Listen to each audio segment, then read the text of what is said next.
With his vision getting blurry and uncomfortable, he rushed straight to Dr. True for a checkup. Across the desk, the doctor glanced at him suspiciously while cleaning his glasses, as if wondering if this kid had walked into the wrong clinic. Looking at Jangdu's emaciated frame and dazed eyes, the doctor was convinced it had to be drugs. Jangdu described his recent symptoms, explaining that his eyes were in a state of indescribable discomfort. Whenever it flared up, strange red veins would appear in his eyes. Everything around him would be covered in a blurry red haze. Even scarier, a stat bar, just like in a video game, appeared above every living creature's head, and Dr. True's was showing 18%. The doctor asked for his age, and Jangdu was taken aback, asking, Are you asking my age?" Dr. True snapped irritably. "Who else would I be asking? Seriously, did you wander in here by mistake?" With his gamer mindset, Jangdu immediately guessed it was a health bar, and with only 18% left, the doctor didn't have much time. The doctor asked if he drank, but Jangdu just scratched his arm distractedly. He was still lost in his own thoughts, which was starting to annoy the doctor. Jangdu shook his head to snap out of it, and Dr. True could only hold his head in exasperation. Finally, the doctor took out a penlight to see if there was anything wrong with his eyes. Jangdu opened his eyes wide, obediently following the doctor's instructions. After a close examination, the doctor saw that his eyes were perfectly fine and figured he must be high on something. The doctor shooed Jangdu out, and as he walked away, he activated his strange vision again. The entire hospital corridor was now bathed in a gloomy red hue, and everyone had a clearly visible health bar above their head. Jangdu scoffed. "Yeah, right. Pink eye. Clearly. This was some kind of strange God-given ability, but other than seeing health bars, it seemed completely useless." As he left the hospital, he happened to glance at a recruitment poster for an organization called the Night Watch Division. In the year 99, when a great disaster struck the city, the Night Watch Division had established a safe haven for the residents. The aberrations were driven back, and it seemed like there was finally light at the end of the tunnel. But Jangdu couldn't care less. He just wanted to get back to his own shabby room. But wait. First he had to tie his shoelace. The moment he bent down, the entire world around him suddenly darkened to a cold, bluish black. The once bustling street was now completely desolate, without a single person in sight. The sun was tinged with a bizarre blue hue, painting an apocalyptic scene before his eyes. A girl suddenly dashed in front of Jangdu, locked in combat with an aberration. Not just her. A whole group of people were also fighting against the monsters everywhere. The splattering blood made Jangdu freeze on the spot, especially when the sun above began to disappear. His whole body started to shiver from the cold. Clear drops of water began to fall gently from the gloomy gray sky, and it pulled Jangdu back to reality in an instant. He was still standing in the middle of a bustling street, as if nothing had happened. The Night Watch was still proclaiming the city's safety, but Jangdu no longer believed them like before. Was this place really safe? Or was it just a painted facade to hide the truth? A hand tapped him lightly on the shoulder. It was a street medicine vendor wearing a white turban who looked like a Taoist priest. Han Liam Mep began to chant his medicine advertisement with an enthusiastic voice. Indian medicine, 99% pure. Quality guaranteed. In the midst of the city's chaos, Jangdu couldn't believe someone had the spare time to sell medicine, unless it was a true miracle elixir. The medicine vendor quickly opened up a bag filled with all sorts of goods. Jangdu scratched his head and asked if there was a discount, but the guy angrily turned his back and cursed, telling him to get lost if he wasn't buying, muttering about running into a delusional weirdo. Jangdu laughed it off and pulled him back, saying he was just kidding and telling him to cool down, then said he wanted to get a bottle of medicated oil, walking away grumbling. Jangdu complained to the heavens that the tiny bottle of oil cost a whopping 3,000 yuan. It was a total ripoff. Looking at the quiet streets, he began to suspect he might be hallucinating, because there was no way the apocalypse was actually happening. The bus screeched to a halt at a bus stop. Suddenly, the scenery shifted back to the same gloomy blue hue as before. Jangdu rubbed his eyes repeatedly, and everything returned to its normal, peaceful state. Maybe I really do need to see a neurologist tomorrow, because this isn't right. He touched his chest where a sharp pain suddenly flared up, figuring it was just the weather and planning to rub some oil on it to feel better. His home was in an old, run-down apartment complex with stained, peeling walls. In the bathroom, Jangdu's body began to show unusual signs.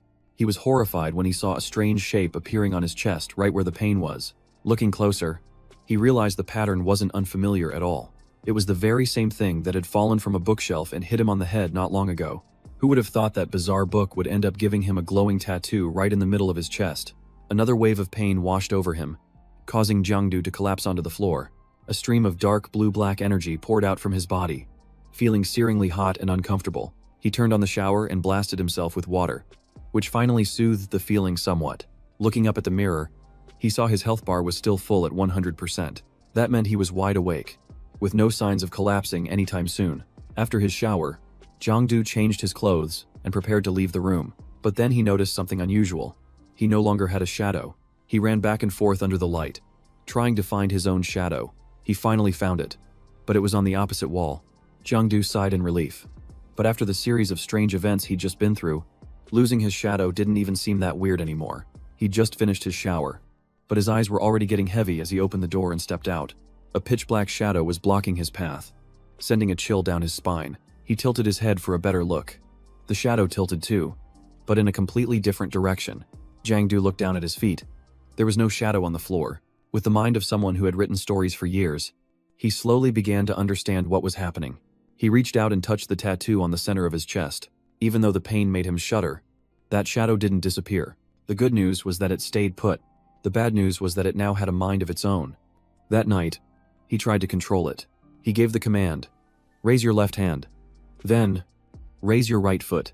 The shadow did exactly as it was told. Suddenly, Jangdu cracked a twisted, intrigued smile. His bizarre expression made the shadow freeze in place. Completely unresponsive, he yelled, "Do the fan dance." The shadow immediately caught the rhythm and performed Ka's entire dance routine. Jiangdu's head ached.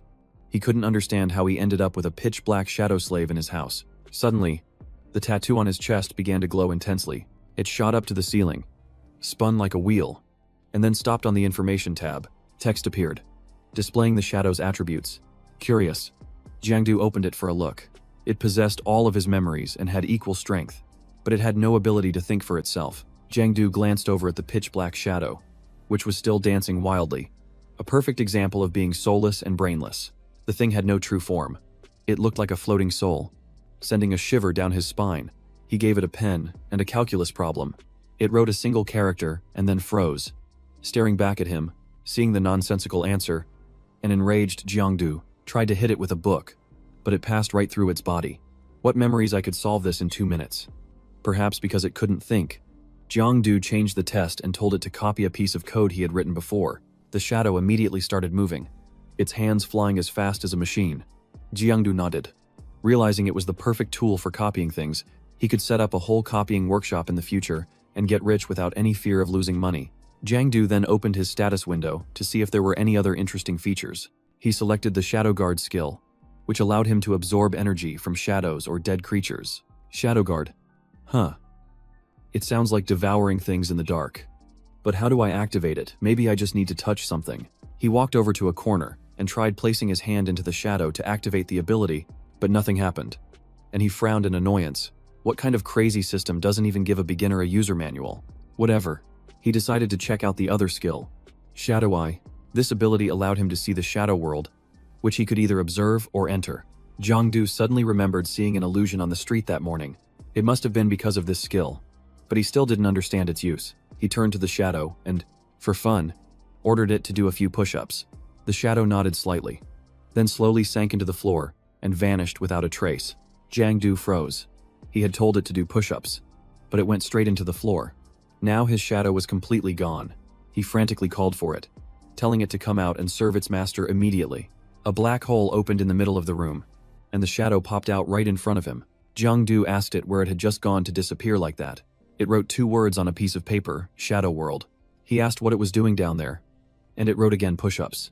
Jangdu realized that training in the Shadow World was probably twice as effective, so he immediately allowed it to go back down there to continue its training.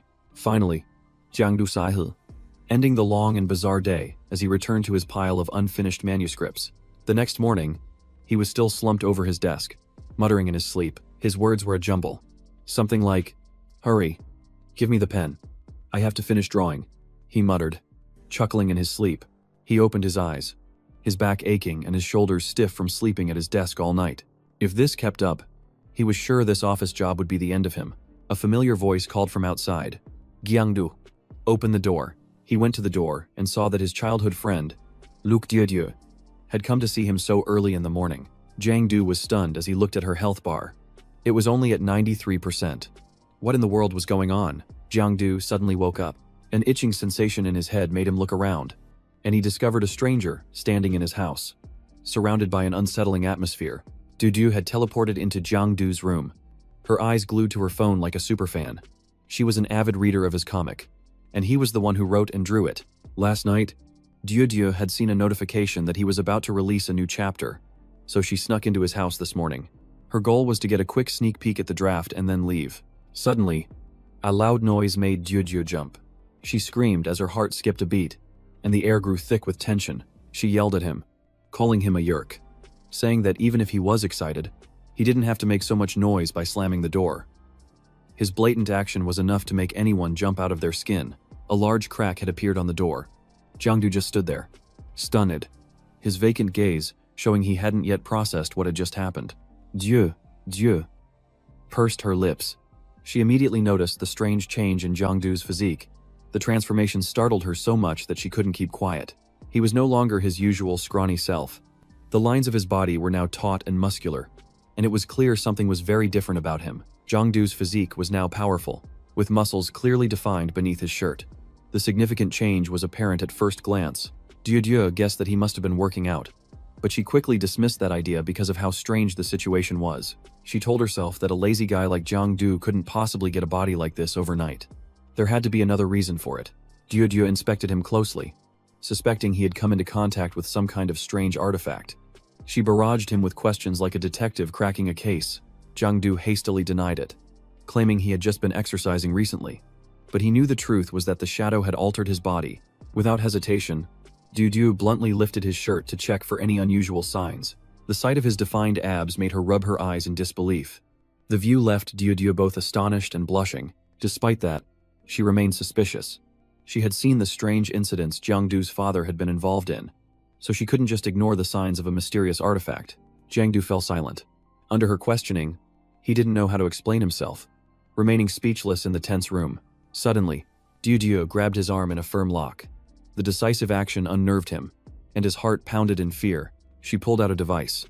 It wasn't some sinister weapon, but a meter used to measure environmental conditions, and she began to check him carefully. The device was used to measure the level of contamination associated with artifacts. It served as a warning before a person could mutate into an aberration. Anyone possessing an artifact that carries malevolent energy would register a contamination level. If it wasn't dealt with in time, the consequences could be severe. Contamination that builds up over time causes the body to degenerate. A person's behavior and physical form could change if they aren't properly cleansed. Jangdu smiled confidently, believing his new abilities came from the notebook on his chest. He feigned reassurance, insisting that he was perfectly safe, but his body was already reacting silently. The strange signs were still present, and he couldn't deceive his own biological instincts. Dieu kept the meter at the ready, watching his back with a vigilant gaze, as if prepared to intervene at a moment's notice. Jangdu gritted his teeth. He knew the situation was dangerous, and that he had to remain calm to avoid frightening her any further. After a few minutes of steady breathing, the meter's reading gradually returned to a normal level. Dieu nodded, her expression softening with some relief. Jangdu let out a sigh of relief. He reminded her not to be so hasty. As the situation wasn't serious enough to warrant pulling out a weapon, everything was fine now. Dieu had been taught to be cautious. She carried the device for self-defense and to investigate any unusual situations they might encounter. Jangdu quickly changed the subject, showing her a few character sketches from his comic to ease the tense atmosphere. She immediately got excited. Her previous attitude vanished, and the power of being a fan made her light up as usual. After looking at the drawings, Yao Yao was seen to the door by him, and then he sprawled out on the bed, relieved to be free from stress. He opened the system log panel to check on the shadow's activities during the night, and a series of notifications popped up that startled him. Jangdu was stunned, realizing the reason for his physical changes. The shadow had actually been training all night and transferring the results to him. At that moment, he was focused on regulating his energy, trying to calm the impulses in his body after the incident. A mysterious black area appeared beneath his hand as the energy gathered into the rough shape of a human silhouette. Jangdu used his will to mold that energy mass, forming it into a humanoid shadow that responded to his commands. He smiled with satisfaction upon seeing the results of the training, but he knew that just doing push-ups was not enough, and that he needed to keep improving its efficiency. The shadow clenched its fist, as if affirming its determination, a small gesture filled with a desire for progress. Jangdu cheered with joy and directed the next series of exercises, rapid and intense. No one dared to slack off during this training session. One-finger push-ups. Then the tiger bend routine began. Next was a series of rapid punches, followed by the human flag. Jangdu lowered his voice, ordering it to put power into its fists. The pistol squat immediately increased in difficulty, transitioning into the spider crawl. He spun around and performed a strange-looking move, finishing with an incredibly difficult dragon flag. Outside, Jao Jiao was secretly pressing her ear against the wall, eavesdropping. After listening, she sighed in relief. He was really just working out. She must have been overthinking things. Jao retreated, reassured and no longer worried. Thank goodness. Nothing unusual was happening. Time to go home and binge read some comics. Back to the log. January 20th. Year 99. That was the first day he got the shadow. It trained all night, and I did not feel a thing. Then suddenly my strength skyrocketed. This kind of leveling up is almost embarrassing. How can a Gen Z just sit back and take it? January 21st. I increased the Shadow's training regimen. The results were beyond expectations. Could I take down Yao Yao with just one punch? Now I can't get complacent. I have to keep pushing. Today, Uncle Lee dropped by. He is also a member of the Night Watch division, so I hope he did not notice anything. The moment I opened the door, he yelled at me. What took you so long? Kid, he is missing an arm, but I bet I could take on 3 Uncle Lis or 2 Yao Yaos now. January 23rd. I cannot keep living like this. If I have this power, I have to train to be worthy of it. To forge steel, you need fire. January 24th. The Shadow practiced the effortless gains routine. January 25th. The Shadow kept training while I just kicked back and reaped all the rewards. January 26th. Excellent. It proactively did 10 push-ups on its own. I am still just enjoying the benefits as usual. A few days passed. Jangdu frowned as he looked at the system panel. Strange. The pixel points were increasing too slowly. It took several days just to get 8 points. Looking at the specific stats, he read thoughtfully. Shadow attributes. Pixel points 8. 10 points needed to unlock. Skills Shadow Guard. Shadow Eye. Jangdu thought to himself. At this rate, when will I ever collect enough pixel points to unlock the next skill? A reckless idea flashed through his mind. If I go directly into the dark dimension, could I speed things up? He began to move deeper into the shadow layer. Jangdu closed his eyes, focusing completely on the shift. In the blink of an eye, his body vanished without a trace.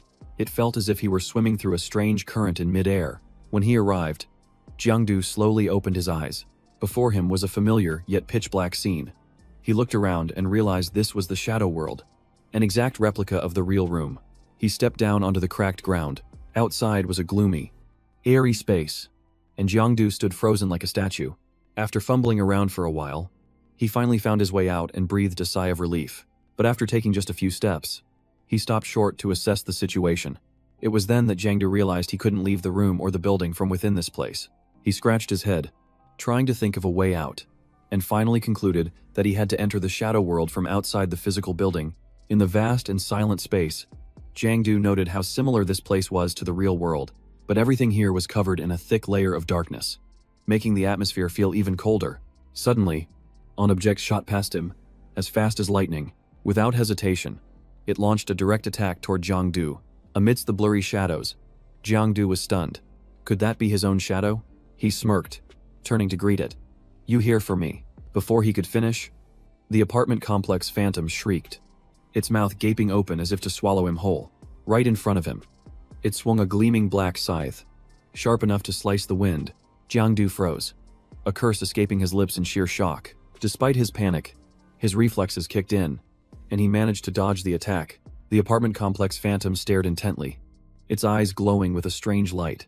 It didn't stop, unleashing a relentless flurry of slashes as Jangdu screamed and dodged. In this moment of crisis, he quickly summoned his ability, Shadow Eye. Activate. Jangdu held his breath, braced himself, and plunged into the shadow layer like a frog. He powerfully swam through the dark space. In just a few moments, he was back at his starting point. Jangdu plopped down, rubbing his backside and letting out a sigh of relief. That was way too close. He panted, wondering what that thing was, and why it attacked him right in front of his apartment building. He checked his body to see if he was injured anywhere. Jangdu smirked, mentally patting himself on the back. Luckily, his reflexes were much faster thanks to the past few days of training. He grabbed a chair to stand up, breathing heavily. Thinking that thing didn't even manage to touch him, Jangdu hoisted the chair onto his shoulder, determined to get revenge. He thought, This ghost dares to block my door. I'll teach it a lesson. And so began a series of battles. On January 28th, in his first fight with the apartment building ghost, he was completely overwhelmed. On January 29th, his second attempt, he lost again.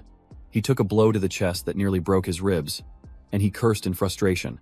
On January 30th, he got 3 deep scratches on his butt, but he still managed to knock down its health bar by 6%. Keep going. Jangdu grit his teeth. Finally, on January 31st, he took a break to recover, and Jao Jiao was applying ointment to his butt. Seeing all his wounds, she frowned and asked, "Have you been getting into fights lately?" Jangdu proudly declared that scars are the mark of a true man. Jao Jiao laughed, then pressed hard on a sore spot. "So the mark of a true man is on your butt," he yelped, his face scrunching up in pain. "Ouch," she said sternly. "Oh, so you can feel pain. You just started to recover and you're already out causing trouble again." Just then, Jangdu changed the subject. "There's only 1 month left. What are you going to do?" Jao Jiao looked confused, not understanding what he meant by 1 month left. Jangdu sat up abruptly to remind her. "The martial arts assessment. Have you really forgotten? In the era of calamity, cultural and artistic professions were gradually neglected, and few people cared about them anymore. Artists were now considered lower class. Society only focused on practical matters, with survival being the top priority. Frontline warriors, like those from the Night Watch, were regarded as heroes and national idols. To join their organization, you had to pass the assessment. If you succeeded, your life would turn a new page." At this, they both fell into a thoughtful silence. Looking at each other, she hesitated before speaking softly. "Actually, I don't want to take the test." Jao Jiao bit her lip, hesitating for a few seconds. Then she mustered up her courage and confessed, "I want to study music." Hearing this, Jangdu calmly suggested, "If you want to study music, then go for it." Would Uncle Luke really object? He understood immediately, sighing to himself. That's right, Uncle Luke is a member of the Night Watch. How could he let his daughter pursue the arts? Hearing that, Jao Jiao's hand paused in midair. She quickly explained, "It's not that my dad won't allow it." Jangdu raised an eyebrow. "Really?" As she continued applying the ointment, she looked down sadly and whispered, "Don't tell anyone, but the policy has changed. This year, anyone with the required aptitude must participate in the martial arts exam, and registering for the professional level is mandatory." Jangdu was stunned and asked in confusion, "Wasn't it always optional before those who didn't qualify could just take the general level exam?"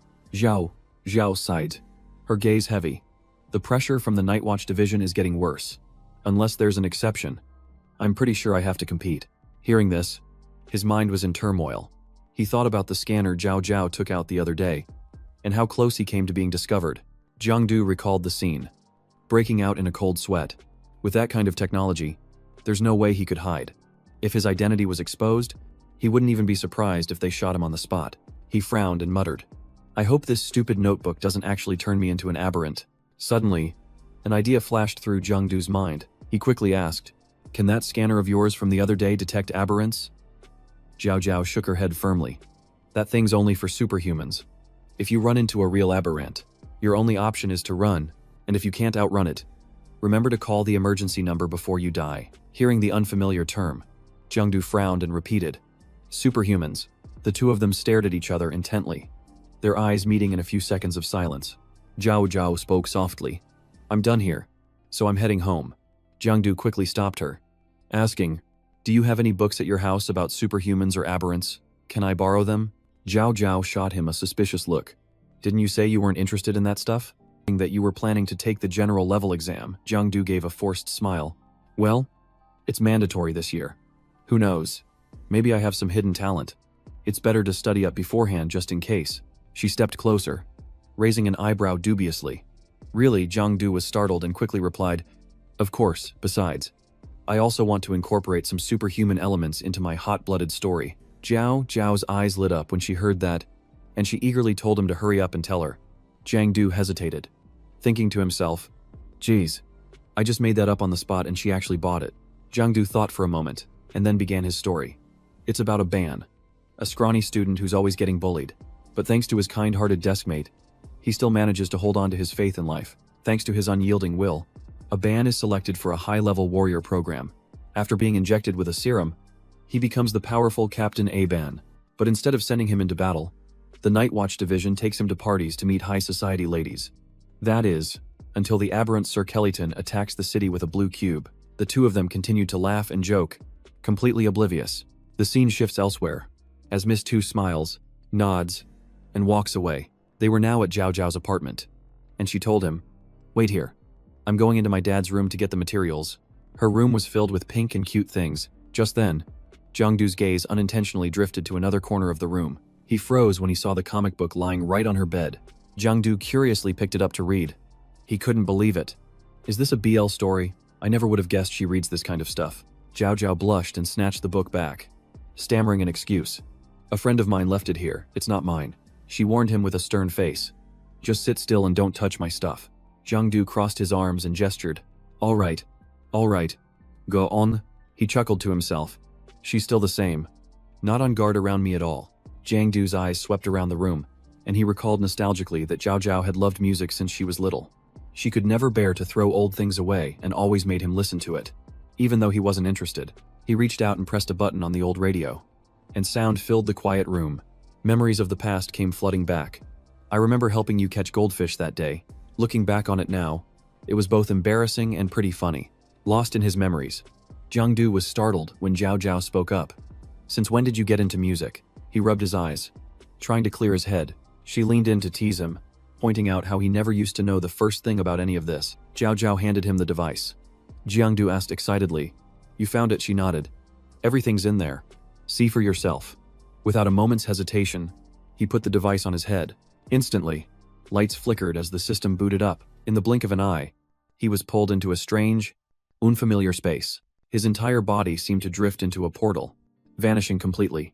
Jiangdu groggily came to, his eyes struggling to focus. Under the gaze of thousands of eyes, Jangdu froze, turning his head to survey his surroundings. He was overwhelmed by the bizarre landscape.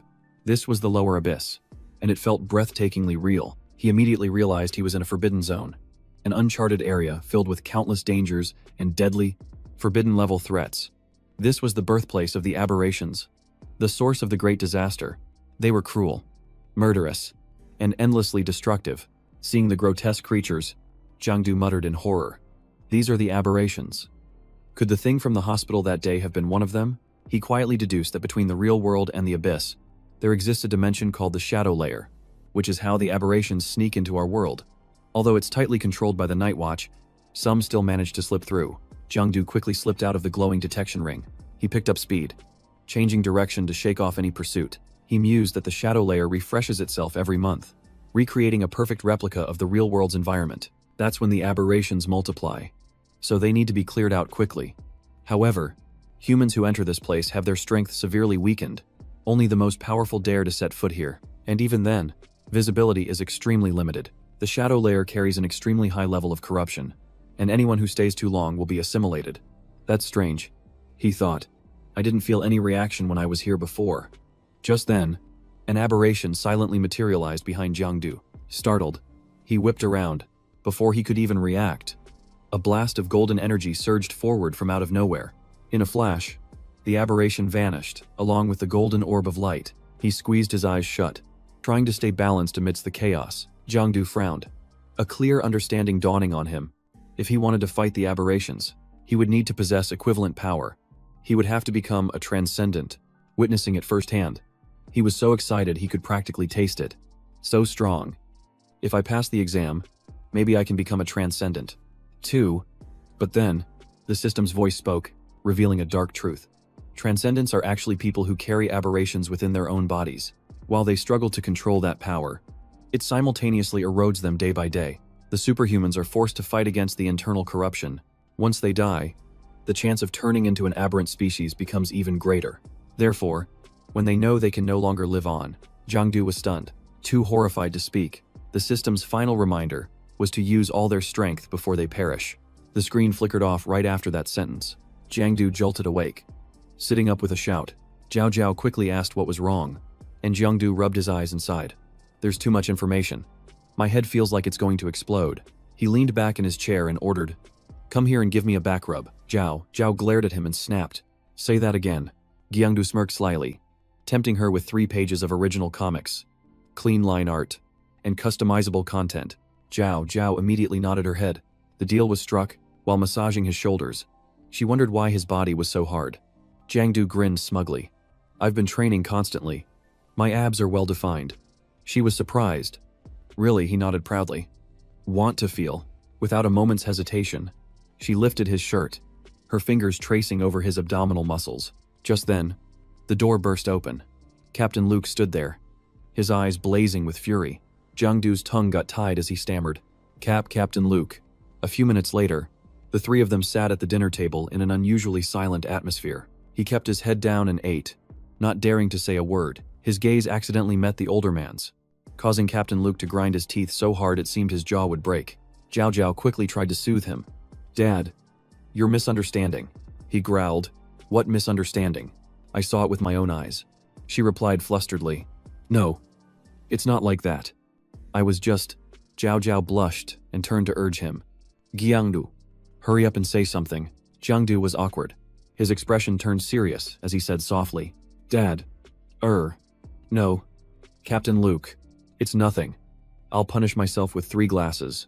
Without waiting for a reaction, he raised his glass of wine, drained it in one go, and forced a smile. "Bottoms up for me. Please, help yourselves." That action made Captain Luke's face darken. As his anger flared up, he slammed his hand on the table, sending bowls and chopsticks flying, and roared, "Impressive. You've got some nerve. Are you looking down on me?" Jao Jiao rushed over in a panic to stop him. "Dad, calm down." Terrified, Jangdu backed away while trying to explain. "Captain Luke, it's not what you think. You've misunderstood." The story flashes back to the past. Jao Jiao and I were childhood friends, but our personalities were complete opposites. I was mischievous and destructive. She was a well-behaved, intelligent, and polite young lady. Yet for some reason she liked to hang out with someone like me. I was always coming up with mischievous pranks, and she would curiously follow along, as if it were a competition where the loser had to submit. It was probably because I had helped her once back then. I clearly remember her shouting, "Yumini, I'll take on anyone who dares step up." It might also be because she was drawn to the badass vibe I thought I was giving off. She was always there cheering me on, shouting, "Go, Jiangdu, go." She even enthusiastically joined in when I made up a game where we pretended to be beggars. Because of that, Uncle Luke would often pull me aside and scold me for being old enough to know better, yet still leading his daughter into mischief. He never wanted his daughter to hang out with me and always tried to keep us apart. Just then, he pulled a lighter out of his jacket pocket. Captain Luke flicked it open, about to light a cigarette. Seeing this, Jao Jiao frowned with displeasure. She strode over and snatched the cigarette right out of his hand. He asked in a deep voice, "So, what were you two doing when I got home?" Jangdu quickly answered, "Reporting. See ya. We were reviewing materials on special abilities and superhumans." Hearing that, Uncle Luke went quiet and shot a quick glance to the side. Jao Jiao playfully stuck out her tongue and gave a sheepish grin. He chuckled softly and shook his head. "Looks like I've spoiled you too much." Suddenly, his tone became serious. "Jiangdu," he asked point blank, "do you know why students aren't supposed to have early exposure to the superhuman world?" Jangdu hesitated before replying, "I'm not exactly sure." He calmly explained, "The darkness and despair within a person's heart can open a gateway for aberrant insects to invade, which is why some things cannot be made public." Jiangdu sat in silence, listening intently. It continued, "Not everyone is strong enough to resist the temptation.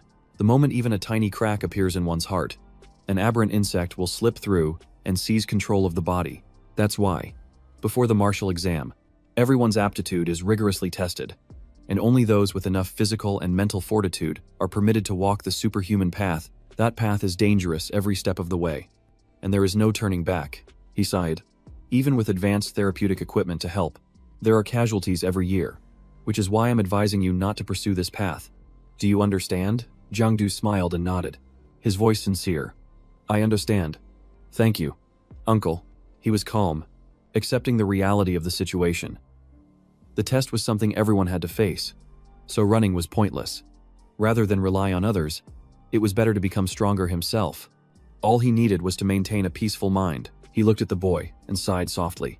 This kid really is different. Just then, his phone rang. He answered, and an urgent voice came from the other side. "Report.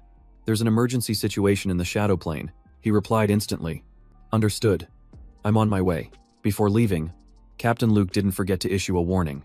"I'm heading out on a mission. You better watch yourself. Jiangdu, If I catch you again, I'll haul you straight to the patrol headquarters. He obediently replied, and his words made Jao Jiao choke on her water and start coughing. Don't worry, Captain Luke.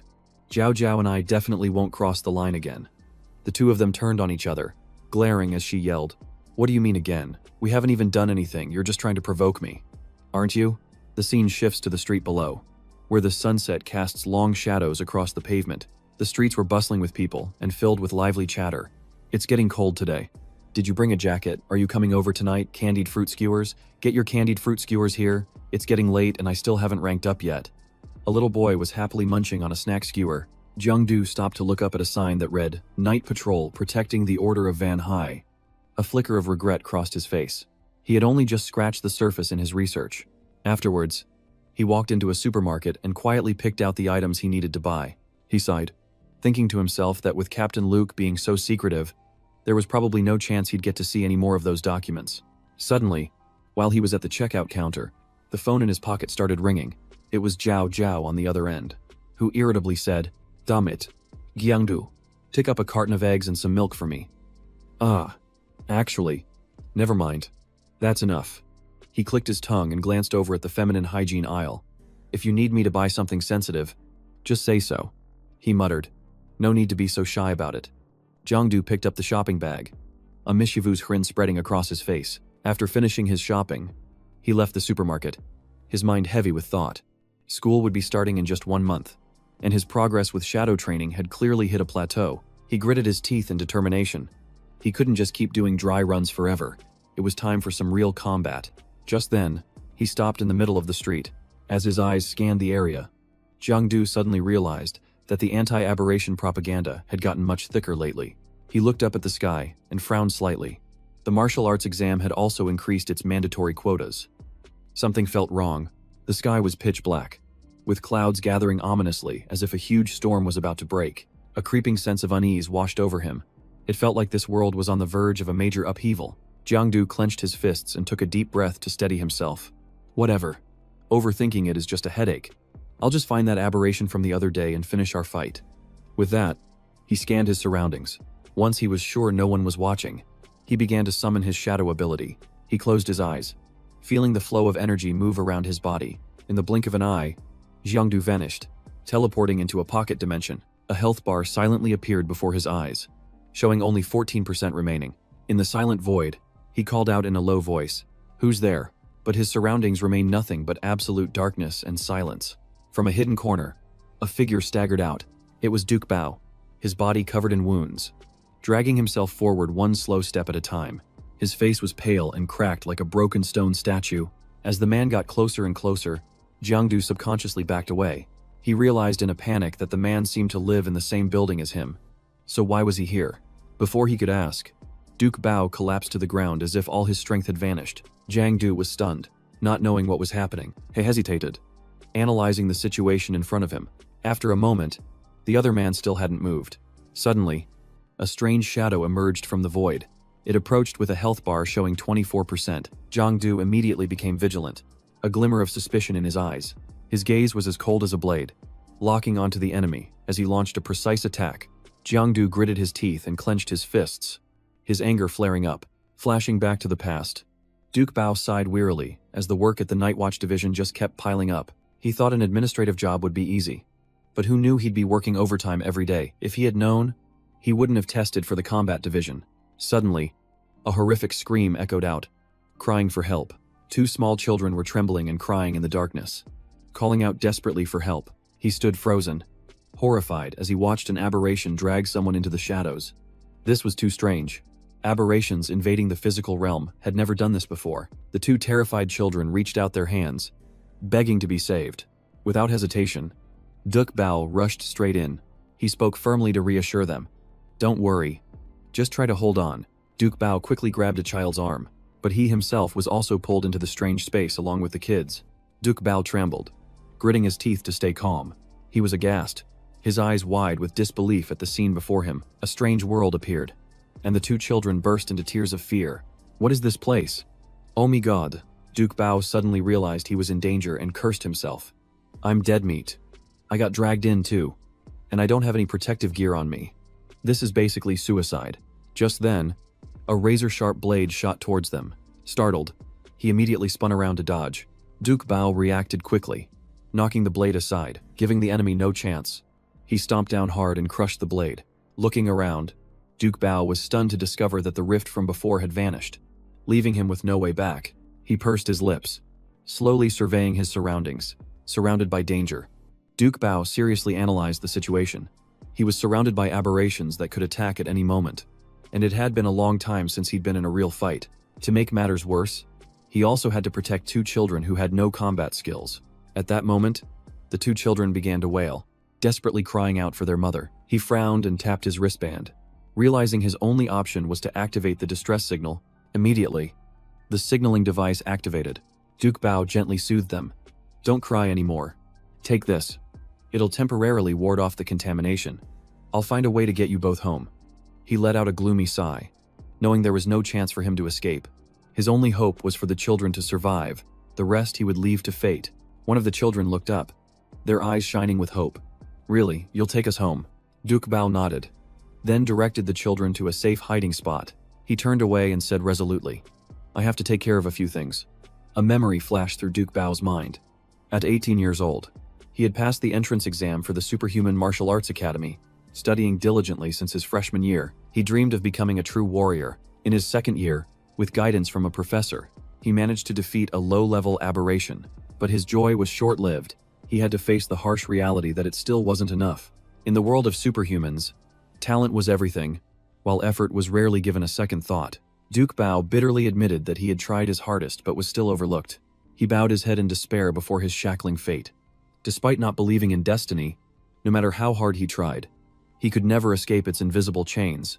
In the end, he was forced to change his path, leaving the martial arts department for the liberal arts department, destined to live the life of a normal office worker. Now, Duke Bao solemnly wrapped his hands, his gaze growing heavy. He took a deep breath and began to move his body, warming up every tense muscle. A demonic fiend growled as it advanced, and Duke Bao silently assessed its semi-bestial form: 4 eyes, powerful limbs, a mid-level aberration. Without warning, it lunged forward like a shadow cutting through the wind. He lowered his stance, took a deep breath, and braced himself for the fight. Duke Bao threw a punch, batting its long tongue to the side. Enraged, the demonic fiend swung its scythe-like limb, slashing through the air as it charged. The powerful impact forced him to his knees, sending him stumbling back several steps. Duke Bao countered with a lightning-fast uppercut. The creature froze, unable to process what had just happened. Duke Bao let out a laugh. "This is great." The feeling of battle is coming back to him. In that very instant, his eyes widened as he noticed something was wrong. A giant hand suddenly swung at him out of thin air. Duke Bao was slammed to the ground, and the residential fiend quickly retracted its hand. He gritted his teeth, his mind filled with confusion. His instincts screamed to dodge, but his body couldn't react in time.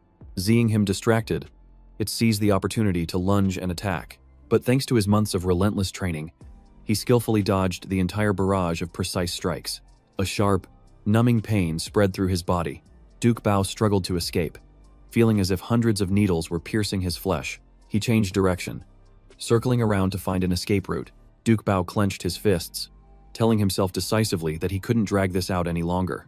He had to end it quickly. He poured all his remaining strength into one final punch. Duke Bao unleashed the decisive blow right into the enemy's chest, releasing the power of the blind phantom. The residential fiend roared and charged forward in a frenzied counterattack, but immediately after, it was sent flying by his incredibly powerful punch. Duke Bao panted heavily, a puff of toxic smoke escaping his lips. He could feel his body slowly becoming corrupted. The more a superhuman uses their power, the easier it is to be tainted. And with his weak aptitude and fragile willpower, it was lucky he'd been away from the battlefield for so long, or he wouldn't be able to control it. Suddenly, the aberration roared and charged at him with terrifying speed. In the moment of confrontation, Duke Bao gritted his teeth and thought, "If I don't risk it all today, I'm definitely going to die here." But just then, the aberration unexpectedly sidestepped his attack. Its eyes gleamed with a cunning and triumphant look. A slash across the stomach sent Duke Bao spitting blood. He collapsed, his body thrown a great distance. He rolled for nearly 30 feet before he could struggle back to his feet. Clutching his chest and gasping for air, Duke Bao gritted his teeth. He never expected it to adapt so quickly. It's just a mid-rank creature. A combat student from the academy could take it down easily. Yet I'm struggling this much. This must be the gap in natural talent. Despite knowing the disadvantage, he still charged forward. As a member of the Night Watch, he couldn't retreat, even in defeat. At this point, the only thing he could do was buy more time. Second by second, he just needed to hold on a little longer, until the people from the Night Watch division arrived to save the two kids. Crimson blood sprayed amidst the fiery battle. Duke Bao's eyes widened in absolute terror. His body completely frozen, a deep gash sliced across his shoulder, blood pouring out in streams. A swing of the aberrant creature's scythe had completely taken Duke Bao down. His vision began to blur, and everything around him started to distort. Only despair remained in his eyes. Was this really the end for him? In that moment, his memories flooded back. At 15, he watched his loved ones fall to the aberrant creatures. At 18, he had an awakening and chose the path of martial arts. At 20, after finishing his second year, he was forced to leave the combat division. At 21, he started an internship with the Night Watch division, working a desk job for 4 years. And that had been his life. Despite all that had happened to the world, he was still just an ordinary person living an ordinary life. The 100-year war between humanity and the aberrant species was never as peaceful as people claimed. It was just a long series of defeats. When dark clouds obscure the sun, who can still see a glimmer of hope? Duke Bao let out a faint smile, as if trying to hold on to his last bit of consciousness. He fumbled in his pocket for something. Knowing that death was a common fate for the superhumans, he pulled out a blue pill and swallowed it, thinking to himself, "At least I have to accomplish something before I die." A fierce light ignited in Duke Bao's eyes. He had to take it down with him. He gritted his teeth, wiped the blood from the corner of his mouth, and stared intently at the mongrel. His body shot up, erupting with a ferocious surge of energy. Duke Bao smirked, looking straight at his enemy. Round 2 begins. The pill's effect spread throughout his body, an uncontrollable surge of power welling up inside him. He took a defensive stance, ready to face the Ma Trung Ku's next attack. Letting out a low shout, he focused all his spirit to prepare for a counterattack. The Ma Trung Ku unleashed a flurry of slashes, forcing him to leap back and dodge.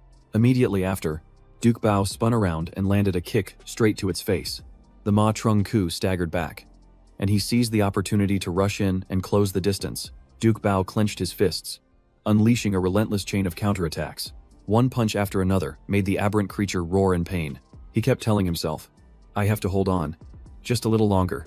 But his vision began to blur, and his breath felt as heavy as lead.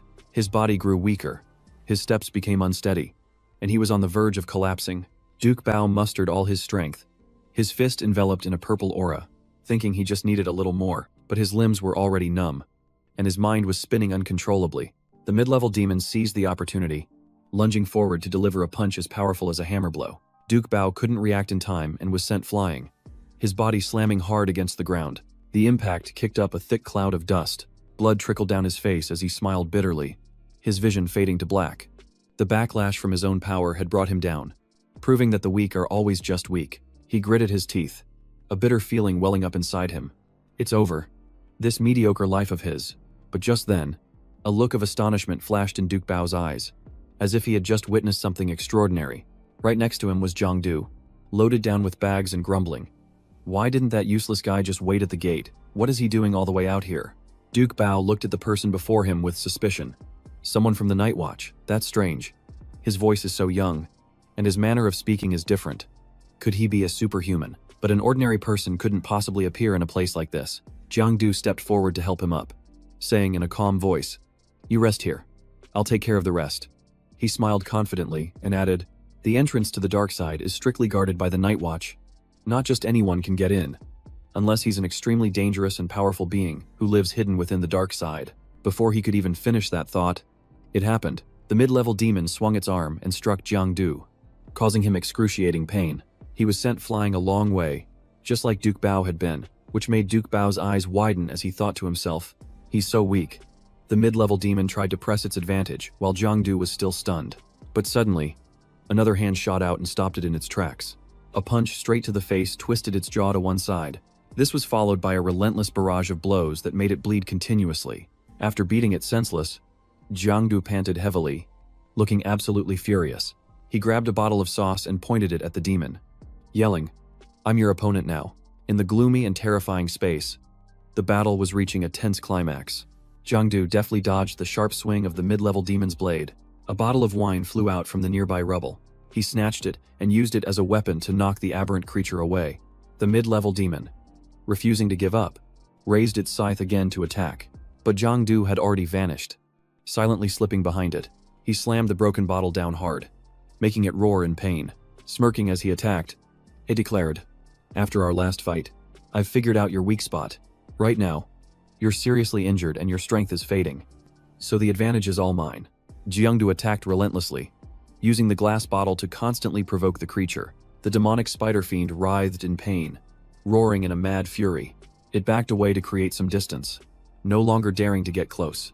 Duke Bao watched, stunned, unsure whether to call him strong or just plain weird. He was fighting with no discernible style, yet he was still effectively overwhelming his opponent. Just then, Jangdu yelled, "You scratched my butt the other day. So now I'm gonna shred your back. Let's see you handle that." Suddenly, his eyes widened as if he had noticed something was wrong. The mutant beast suddenly whipped its tail, sending him flying. The impact slammed his back against the wall, and he gritted his teeth in pain. Jangdu sat up, coughing violently, and cursed himself for being careless. Attacking the same spot repeatedly had allowed it to put up its guard. Watching the demonic spider fiend charge toward him, a wary look flashed in his eyes. He quickly calculated that he could probably only take 2 more hits. If he wanted to play it safe, he could withdraw from the dark side, rest for a few days, and then come back. But that would mean abandoning his comrade, which went against everything he stood for. His health was critically low, but Jangdu refused to back down. He was going to see this fight through to the end. Just then, Duke Bao shouted, "It's badly wounded on its right flank. Attack it there." Jangdu heard him loud and clear and immediately smirked. He had found its weak spot. The demonic spider fiend instantly grew wary, sensing the imminent danger. But Jangdu had already anticipated its move, and a victorious glint flashed in his eyes. Jangdu moved with agility, distracting the mutant beast's gaze. Its left side is wide open. The shard of broken glass in his hand plunged straight into the monster's flank. The demonic spider fiend's health bar dropped to 18%. It roared in agony and panicked. Turning to flee, Jangdu paused for a moment in surprise. It's running away already, but the mutant beast wasn't retreating. Instead, it charged right past Duke Bao. He whipped his head around in alarm to watch it. Realizing something wasn't right, it turned out the demonic spider fiend's target was the 2 small children hiding in the back. Duke Bao screamed in horror as he saw it open its maw full of sharp teeth, clearly intending to regenerate. The monster was already right in front of the poor children. Its massive, blood-red mouth gaped open, and its jagged fangs reflected the darkness. The trembling older brother still held his little sister tightly, trying to shield her. Just as it was about to pounce on its prey, a shout echoed out. "Stop right there." Jangdu tensed his arm, and veins bulged all over it. He took a stance, his fiery gaze locked onto the aberrant creature. Without a moment's hesitation, Jangdu forcefully threw the object he was holding. The can flew through the air, tracing a perfect arc. The top of the can shot straight towards the monster like a silver bullet. It was startled, realizing just in time that something was hurtling toward it. It hastily tilted its head, dodging the attack by a hair's breadth. At that same moment, Duke Bao rushed in with surprising speed. No one saw when he had leaped into the air. His kick came crashing down on the vile insectoid's head. Powerful and decisive, all his power was focused into that single, incredibly precise blow. The aberrant staggered, lost its balance, and fell backward. Its health bar dropped further, with only 15% remaining. Duke Bao was also injured by the recoil, and blood trickled from the corner of his mouth. The vile insectoid shrieked in fury. He voiced a deep rasp. "I'll crush you." As it opened its mouth to devour him, the situation became extremely perilous. A strong hand suddenly appeared, grabbing its head in a tight grip. Jangdu had arrived. Flashing a cold and confident smile, he leaned down and, without a second thought, a bit hard into the aberrant's neck. Its health bar dropped again, leaving only 14%. Jangdu roared, grabbing the hair on its head and slamming it into the ground. He straddled it, punching and cursing. "An aberrant, huh? You piece of scum, try getting up now." Its health bar continued to fall, now down to just 11%. Jangdu raised his fist, ready for another blow. "You like eating people, huh? Let me show you how it feels." But suddenly, the aberrant's chest began to glow, and an orb of energy flared to life, making him pause. "What is this?" Jangdu gritted his teeth, focusing all his strength into his hands and shaping them like a spearhead. Without hesitation, he plunged his hands straight into the glowing light in the center of the monster's chest. Jangdu poured all his strength into a direct thrust at the blazing point of light in the monster's chest. Even as a fierce wave of energy pushed him back, He roared and cut it down. In an instant, the energy around Jangdu erupted, throwing the space into chaos. The monster's agonizing scream echoed everywhere, shaking the very ground. Its body exploded, its head sent flying through the thick smoke. Jangdu stood frozen amidst the rubble, covered in blood and gasping for breath. All around him now was just a scene of devastation, littered with debris and blood. He activated his ability, causing shadows to spread out and connect with everything around him. The scattered objects slowly began to gather automatically under his control. Even broken pieces of the wall were pulled back, sealing the pitch-black cracks. Only Duke Bao and the two children were left, lying unconscious on the cold ground. Jangdu leaned over slightly, his entire body aching as blood continued to seep from his wounds, but his lips curved into a faint smile. He had finally settled that humiliating score. His vision began to fade, becoming as blurry as if it were covered in mist. His body swayed, and then he collapsed onto the cold, hard ground.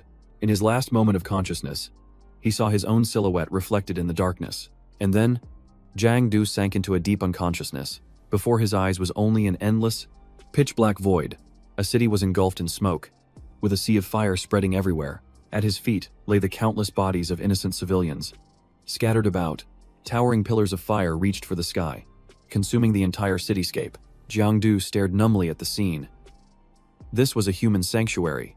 How could it have come to this? He spun around quickly as a terrible sense of foreboding washed over him. He didn't know when it happened, but he was completely surrounded by hundreds of monsters. His horrified gaze met a tide of monsters rushing toward him, a wave so dense it blotted out everything else. Countless grotesque, black arms reached out, fighting one another to seize their prey. Before he could even react, Jangdu was completely engulfed by the sea of monsters. He was dragged down, sinking into the suffocating horde with no hope of escape. It was like being pulled into a bottomless black hole as his entire body was swallowed whole. Amidst the ruins of the city, only the thick, suffocating stench of death remained. In the distance, the sun was a hazy blur behind a veil of dust. The world was submerged in darkness, a place where weak superhumans struggled amidst chaos. Some lived in luxury, while others screamed in the shadows, to fight silently, and then to fade away. That was the Great Continent, a land both familiar and strange, a place where the true face of the world was rarely ever seen. In a dream, Jangdu heard a faint voice calling out to him. "Wake up. Hurry and wake up." Someone was frantically shaking him, their voice trembling as they asked, "Are you still alive?" Jangdu coughed lightly and sat up, panting heavily. It turned out it was all just a dream. He tried to remember. After destroying the aberrant, all his memories were a complete blank. Jangdu placed his hand on the head of the aberrant's corpse and activated his Shadow Guard ability. The black aura surrounding it was immediately sucked back into the palm of his hand. Duke Bao looked at him and asked, "Hey, are you okay? Why are you so quiet?" Jangdu replied softly, "I'm fine." He glanced at Duke Bao's health bar, which showed only 10% remaining, and thought to himself, "This is critical, but according to the system's standards, there's still a chance. 70% health is a light injury, 50% is severe, and 30% is near death.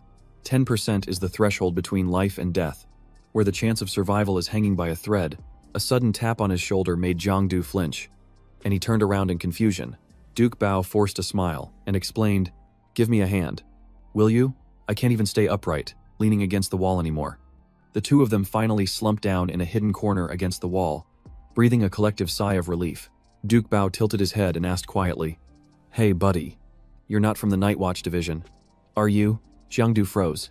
He didn't recognize him, even though they lived in the same building. It seemed his vision was too blurry to see clearly, so Jangdu just went along with it and nodded. "That's right. I'm not." Duke Bao burst out laughing. "I knew it, struggling that much with a low-level aberrant. You're definitely not one of us. Does everyone really think the Night Watch division is full of powerhouses?" Jangdu was so angry he could barely speak.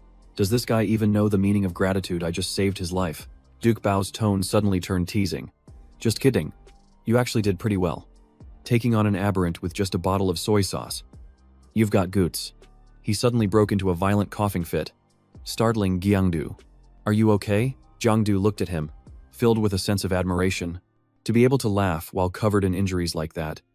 The guy truly had nerves of steel. Duke Bao asked curiously, "So, little bro, what school do you go to?"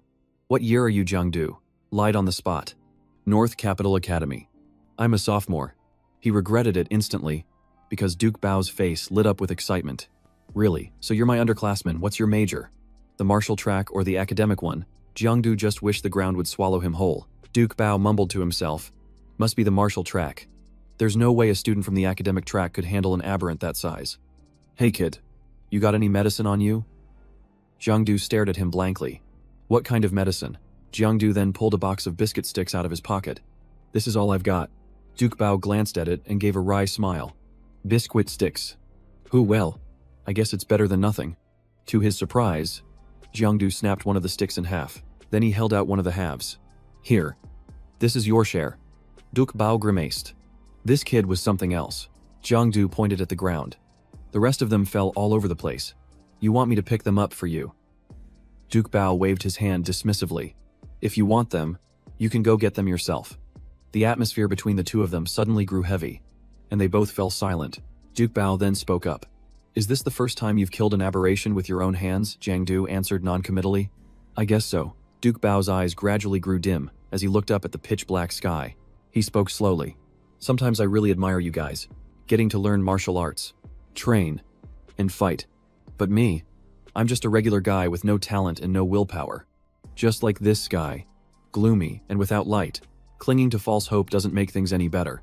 Jangdu quickly tried to change the subject. Why don't you get some rest? We can talk more when the rescue team arrives. Duke Bao chuckled softly. It's okay. I just want someone to talk to for a bit. The willpower of office workers like us is as fragile as a thread. No matter how much of it you have, it can't stand against the wind. Once the corruption hits, you get swept away no matter how much you struggle. Jangdu couldn't help but ask. Do you have any regrets? You could have lived a peaceful life. So why did you get involved in this dark world? To his surprise, Duke Bao suddenly clenched his fist, the veins on his hand bulging prominently. He gritted his teeth and cried out. Of course I have regrets. I was a salaried worker, chatting with the girls in the office every day, training a bunch of goofy kids. Life was pretty good. But then my brain must have short-circuited, and I suddenly jumped into all of this, and now there's no way back. After his outburst, he bent over, coughing violently. Jangdu panicked.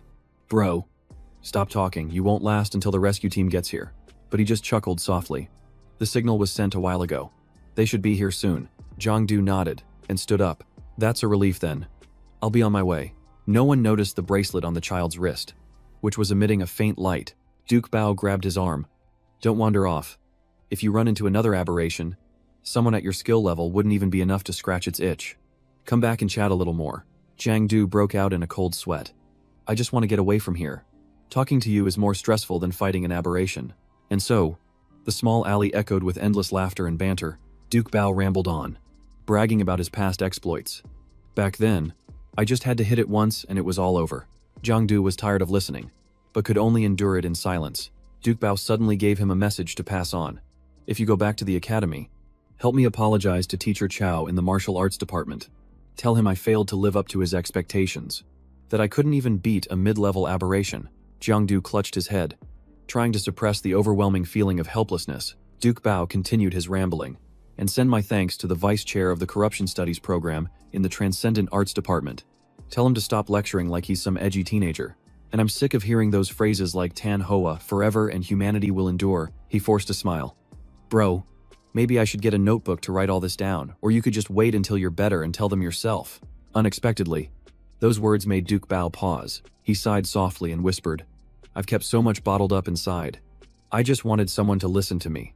Duke Bao shook his head regretfully, his gaze growing distant as he recalled the past. He looked off into the distance, his voice lowering. If only I could go back to my days at Bakdu Academy, he whispered. Got any more of those snacks? Can I have 2 more sticks? I really like that spicy flavor. Jangdu didn't know whether to laugh or cry. You're really something else. Besides, what company even makes that kind of spicy stick? Duke Bao's hand went limp, falling onto the cold brick floor. He knew the answer, but asked anyway. Fair enough. It didn't matter either way. Suddenly, a strange sound echoed from the distance. Duke Bao raised an eyebrow. It seemed the people from the Night Watch division had arrived. Hearing that, Jangdu immediately stood up and sighed in relief. Help had finally arrived. He picked up his bag and turned to leave without any hesitation. Duke Bao called out, asking if he wasn't going with them. Jangdu looked back with a smile. No need. I can go on my own. Duke Bao understood and didn't try to stop him. Just giving a slight nod, he looked up and offered a brief farewell. Travel safe, Fee. He wasn't sure if this man was truly blind or just hiding it. But he nodded anyway. Even so, it didn't stop Jangdu from walking away. Duke Bao bowed his head, silently seeing him off. The shadow path appeared beneath Jangdu's feet, leading the way back. Before stepping fully onto it, he turned his head for one last look. The group from the Night Watch division had arrived. Discovering Duke Bao and the two children beside him, they quickly checked his vital signs, trying to find a way to save him. But strangely, Duke Bao showed no reaction at all. Those men silently shook their heads, signaling that he was already gone. Jangdu sensed something was wrong, and his expression darkened. Duke Bao's health bar had dropped to exactly 9%. He was stunned. What's happening? Why is his health still dropping steadily? With current medical technology, he should be completely savable. Then Jangdu saw a powerful stream of energy envelop him. The members of the Night Watch division stood motionless, none of them daring to approach. In that moment, they all raised their hands in unison and bowed their heads in a final salute. And then, Duke Bao's life force reached zero. His body slowly disintegrated, turning into a fine ash that drifted away on the wind. But his face still held a serene smile. Jangdu was frozen, his eyes fixed on the scene. Wait, but the escape via the shadow path had already been activated, and there was no turning back. In the end, Jangdu's hand could only fall limply, returning to nothing. The people around him stared, filled with confusion and bewilderment. They whispered amongst themselves, "What is he doing? Is this some kind of performance?" Jangdu's face fell, his sorrow impossible to hide. On a large advertising screen, a voice boomed, "We are the superhumans. Remember this." The sound echoed in his ears, jolting him back to his senses. The message emphasized that you must not give up, even at the very end. Even if you realize you have almost no chance of returning alive. Once consumed, your potential skyrockets. But the mortality rate reaches 90%. And if you have to use it, it means there's no turning back. Only compound number 3, burning your life force to illuminate the grand continent. We will remember every sacrifice. We will advance without retreat. And we will hunt until not a single aberrant species remains. Standing between heaven and earth, we look up at the night stars. We replace the sky. We transcend humanity. With mortal bodies, we create miracles. We are the Night Watch division. The elevator slowly carried him to the top floor. Jangdu, covered in blood, stood there in silence. The shock hadn't faded yet. That man, he was gone. He dragged his heavy feet out of the elevator. As he walked, he thought, just a little while ago, he was laughing and talking so cheerfully. In the end, he just wanted someone to confide in one last time. No flowers. No applause. He passed away silently. Just like so many other nameless people, Jangdu's heart clenched. No matter who it was, no matter how ordinary, I will never forget him. Ever. He clutched his head and let out a deep, weary sigh. Tossing his bag onto the table, he muttered, "I'm exhausted. I'll just take a shower and go to bed. Just walking is tiring me out. And my health bar is still more than half full." I thought it was down to about 20%. He was still dazed, muttering, "That guy only had 10% left, and he was so calm. I still have a long way to go. It seems like just having muscle isn't enough," he said while pulling out some food. "You have to train your willpower too." Suddenly, a voice startled him. "Where are the groceries?" Jao Jiao was sprawled on the sofa. "Puting, you didn't answer your phone. You just disappeared. I told you to buy eggs, not get lost in someone's chicken coop." Jangdu made an excuse. "It's the new year." The lines were insanely long. Then it hit him, and he asked, "How do you have a key to my place?" Jao Jiao hopped down. "You order takeout every day and never cook. So Uncle Lai told me to look after you and gave me the key." She stared at him. "What's with this look? Did someone beat you up?" Jangdu quickly tried to change the subject. "It's late. You should go home, or Uncle Luke might get the wrong idea." Jao Jiao wouldn't let him go. "Get back here." Jangdu panicked and tried to escape. "I'm hungry. I need to go make some noodles." But Jao Jiao was faster, grabbing his shirt tightly. "You're not going anywhere." Suddenly her eyes went wide, and she froze for a few seconds. Then she shouted, "Oh, me God. Why are you covered in wounds?" Jangdu turned to run. "I forgot to buy eggs." But Jao Jiao refused to let go, grabbing his shirt. "Tell me the truth. Where did you just come from?" Jangdu struggled. "It's nothing. Let me go."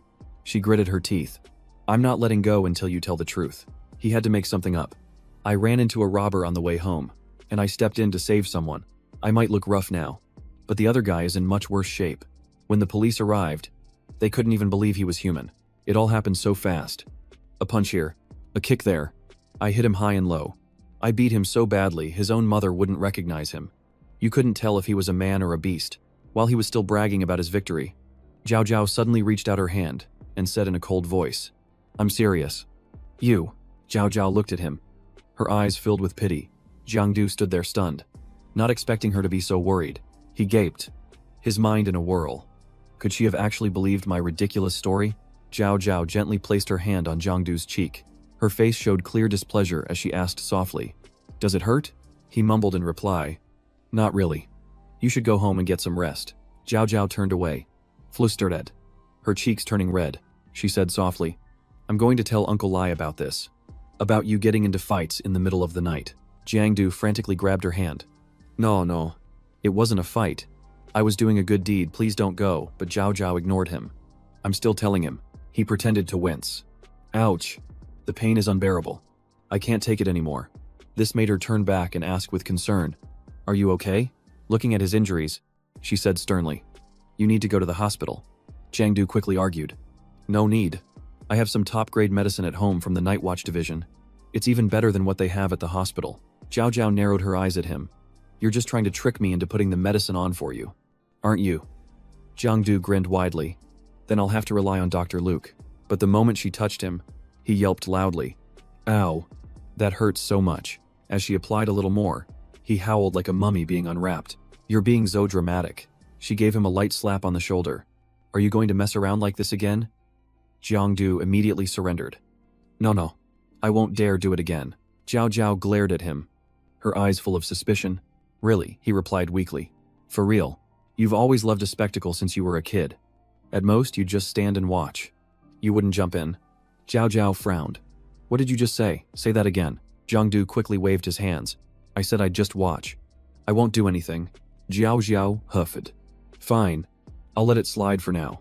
I'm going home." Jangdu tried to stop her. "Leaving so soon, why don't you stay the night? My bed is big enough." Jao Jiao turned back and made a funny face at him, as if to say she couldn't care less. With that, she slammed the door, making the whole room tremble slightly, leaving Jangdu sitting alone and dazed in the cold, empty living room. He whispered, "He asked me to pass a message to the North Capital Garrison Academy." Suddenly, a thought flashed in his mind. Startling him, Jangdu was stunned, muttering, "This is not good." In the end, that person never told me his name. His body was still slowly absorbing the dark energy from the aberration's corpse. The energy seemed to be accumulating, emitting a faint glow. System text appeared. Aberrant insect. Name Shadow Ghost Insect. Rank 1 mid-tier. Creature of the Dark Zone. Once marked by it, beware of what's behind you. Warning. The target is not simple. Annihilator Kaijia. Sacrificed an arm. Skill Shadow Guard harvested the Shadow Ambush ability, increasing points. Kaijia is exempt. Jangdu was surprised. So aberrations are recorded in the system after they're defeated, and it's only recognized when the Shadow Guard absorbs it. The newly absorbed energy was rapidly integrating into his body. A new skill was unlocked. Shadow Ambush.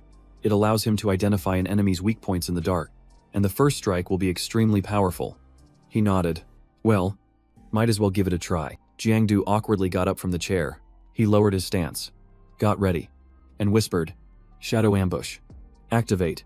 But the only response was a cold breeze brushing past his neck. Jangdu frowned. "I can't see anything. Is this system trying to mess with me?" Then it hit him. "Oh right. How can I use it without a target? Whatever. I'll try it again when I run into a monster." Jangdu shrugged and sighed. Then he immediately opened the system to check his information. The screen clearly displayed Jangdu. Shadow Attribute. Shadow Power 14 out of 14. Class the Enigma. Skills Faded. Shadow Guard. Shadow Eye. Status the Shadow. The Enigma lives in the shadows. A natural-born assassin. The more hidden he is, the stronger he becomes, silently hunting prey from the darkness. Jangdu furrowed his brow and grumbled. "What kind of cheat ability is written like a game? What's this about hunting at night? I should be hunting during the day." Curious, he tapped on the status line, the Shadow, wondering if it was a new skill. The system responded, "When this state is activated, you will gain 4 effects. The more you train, the greater the benefits. 1. Your presence is almost completely erased, allowing you to merge into the shadows unnoticed. 2. Your body reorganizes, enabling extremely fast regeneration. 3. The shadow layer does not consume shadow points. 4. You have no critical hit points. Even decapitation won't cause instant death. Jangdu's eyes lit up. This really is a cheat ability, especially the fourth effect. It's just ridiculous. Before he could finish his thought, he noticed that even being decapitated would only cost him 99% of his health. Not killing him completely, Jangdu yelled. Losing 99% of my health without dying. How is that supposed to save me? I'd rather just kick the bucket. But on second thought, it's pretty good. Time for a test run. The shadow status. Appear. Instantly, a murky black mist rose from the ground. It gradually formed into a shadowy reflection of himself. Jangdu raised his hand to try and control the shadow. The black shadow immediately mimicked the move he just made. Then, they both reached out and touched each other. The shadow immediately merged straight into Jangdu's body. The darkness spread from his face, covering his entire skin. While Jangdu was still stunned, it had already finished merging with him. His entire body transformed into an ethereal mass of black shadow. He looked at himself in amazement, thinking, so this is the shadow form, how interesting. Jangdu took a deep breath. Sensing his new physical state, he suddenly leaped into the air, his body zipping forward. He zipped around the room like an intangible bolt of lightning. It was clear that his speed and physical body had changed. Without hesitation, Jangdu lifted the bed with just one hand. He repeatedly lifted it up and down as if it were a dumbbell. His strength was now outstanding. Next, he pulled a massive hammer out of nowhere. Then, without a second thought, he slammed the hammer right into his own face to test his defense. Jangdu burst out laughing. This shadow form was seriously tough. The noise woke up the people downstairs, who yelled, "Are you having a fight in the middle of the night? Keep it down." He was startled and quickly stopped, thinking he should be more discreet as he dispelled the shadow form. Jangdu looked back at the system interface. Status: the mysterious one. He was filled with curiosity and wondered, what does unlock mean? The system replied, you currently possess preliminary authority over this status, but it has not been fully awakened. Once unlocked, you will become its sole owner, and no one else will ever be able to activate this status. The status will belong to you, but the unlocking process involves potential risks. Do you wish to proceed? Note, sometimes, risk is also an opportunity. Jangdu stroked his chin thoughtfully. Unlocking a new status sounded pretty good. The system highlighted the word risk in red.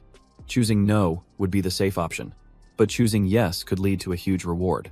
But before he could even make a decision, the system automatically confirmed his choice. He jumped in shock and yelled, wait a minute, I haven't made a choice yet. A massive black shadow suddenly enveloped Jangdu, like a silkworm in its cocoon. It made the pile of stuff on the floor shake uncontrollably. Inside, the only room still lit in a city that had fallen silent. Something earth-shattering was quietly taking place here. Jangdu had just emerged, his entire body still shrouded in a black shadow. This was a new state, the hunter. If you entered the fray but didn't attack, you would be hunted instead. Once you strike, it's a guaranteed hit that cannot be dodged. Note the exception. Attacks from external items like guns would not count. A bow, poison, and 2 hunters in the shadows.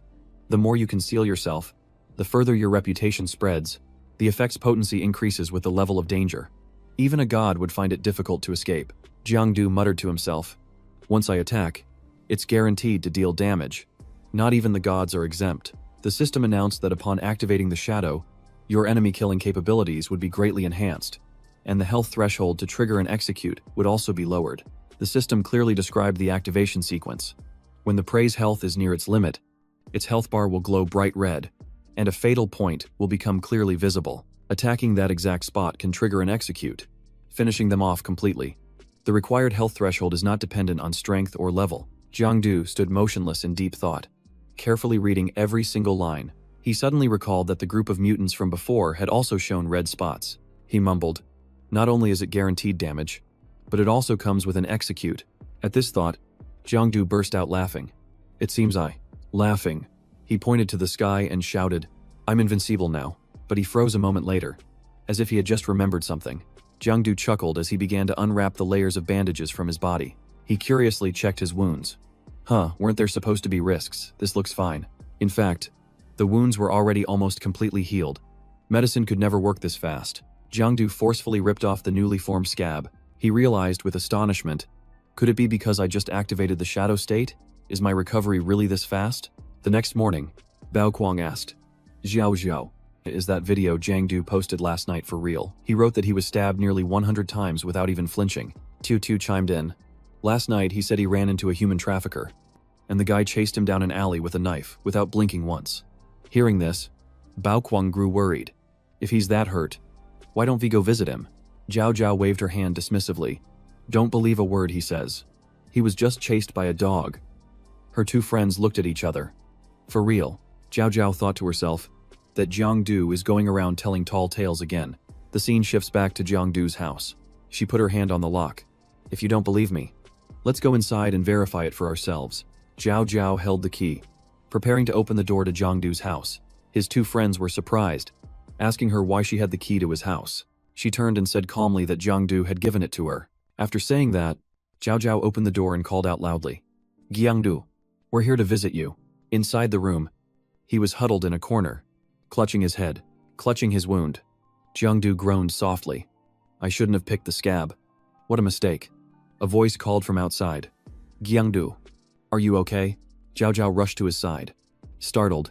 Where's the bandage? Why did you take it off? Jangdu sighed. I thought it was completely healed, so I removed it. His two friends whispered to each other. That post from last night must have been real. I think so too. They came closer, amazed. When did you get so muscular? No wonder you had the guts to take on those traffickers. Jao Jiao pulled them back. All right. Stop staring and go sit in the living room. The other two teased with a laugh. We get it. We get it. As soon as they finished, she pushed them both out and slammed the door shut. Bao Kuang suspected that those two were definitely becoming a couple, and Tutu nodded, saying there was an 80% chance he was right. Afterward, Jao Jiao helped Jangdu reapply medicine to his wound, and he winced from the sting. She glanced at him suspiciously. Stop faking it. This kind of medicine doesn't even sting. Jangdu groaned, but his eyes kept darting down to Jao Jiao's thighs. She frowned and scolded him. Did you hit your head or something? Your wound was healing just fine. Why would you pick it open? As she was talking, Jao Jiao suddenly noticed his strange gaze. She sighed. You kids are hopeless. I'll just call Fatty in to put on the medicine for you. Jangdu panicked and stopped her. No. Don't, he's way too clumsy for this. Jao Jiao's expression remained full of suspicion and annoyance. She pinched his cheek. I can tell it's been a while since Uncle Lai taught you a lesson. Jangdu thought to himself. It wouldn't matter if he taught me 800 times. Jao Jiao pouted. So, tell me the truth. What kind of trouble did you get into last night? Don't tell me you were out robbing people, because I'd probably believe you. Jangdu protested. It's true, I was just out being a righteous hero. She let out a cold laugh. Just hearing you say that gives me goosebumps. Not a single word you say is believable. Jangdu sighed to himself. Am I supposed to tell her the truth, that I went into the Shadow Realm to slay aberrations and then chat about the meaning of life with the Night Watchers? Maybe then she'd believe me. He suddenly asked. By the way, what time did Uncle Luke get home last night? Jao Jiao looked surprised. He didn't come home. Why do you ask? Jangdu's voice grew serious. I'm just realizing how tough the Night Watchers have it. They work all day, pull overtime at night, and they're constantly risking their lives. Hearing that, her expression softened, and her gaze grew somber. Jangdu glanced over, realizing she must be very worried about Uncle Luke. Jao Jiao said softly, few members of the Night Watchers ever get to live a peaceful life. Uncle Lai lost an arm, and Lam Mak died when he was only 20 years old. Even Uncle Luke, as powerful as he is, was severely injured and will never fully recover. She asked softly if he planned to join the Night Watch division after passing the martial arts exam. Hearing this, Jangdu just stayed silent, not rushing to answer. It seemed like he wanted to break the gloomy atmosphere that had settled over them. Then he smiled slowly and said, I don't know. I wonder if there are a lot of pretty girls in the Night Watch division. Jao Jiao got angry and pinched his cheek hard, telling him to shut up, while Jangdu yelped, Easy. That hurts. He complained that she was too rough, but she just glared, saying, You've never met a girl like me before, have you? Well, now you know. All Jangdu could do was beg her to stop. Outside the door, Bao Kuang heard the noise and wondered what the two of them were doing, but Tutu just shrugged and told him to guess for himself. A moment later, Jangdu was done and walked out, fully dressed. He gave a forced smile and asked, What are you guys doing here? Bao Kuang sighed, saying they came to see if his crazy stories were true. While Tutu asked if he was okay, they both saw the red marks on his neck and immediately misunderstood, whispering that they looked exactly like love bites and that Luke Rio must be really intense. Jangdu waved his hand dismissively. Have a seat. I'm still alive and well. I'm not gonna die. A explained.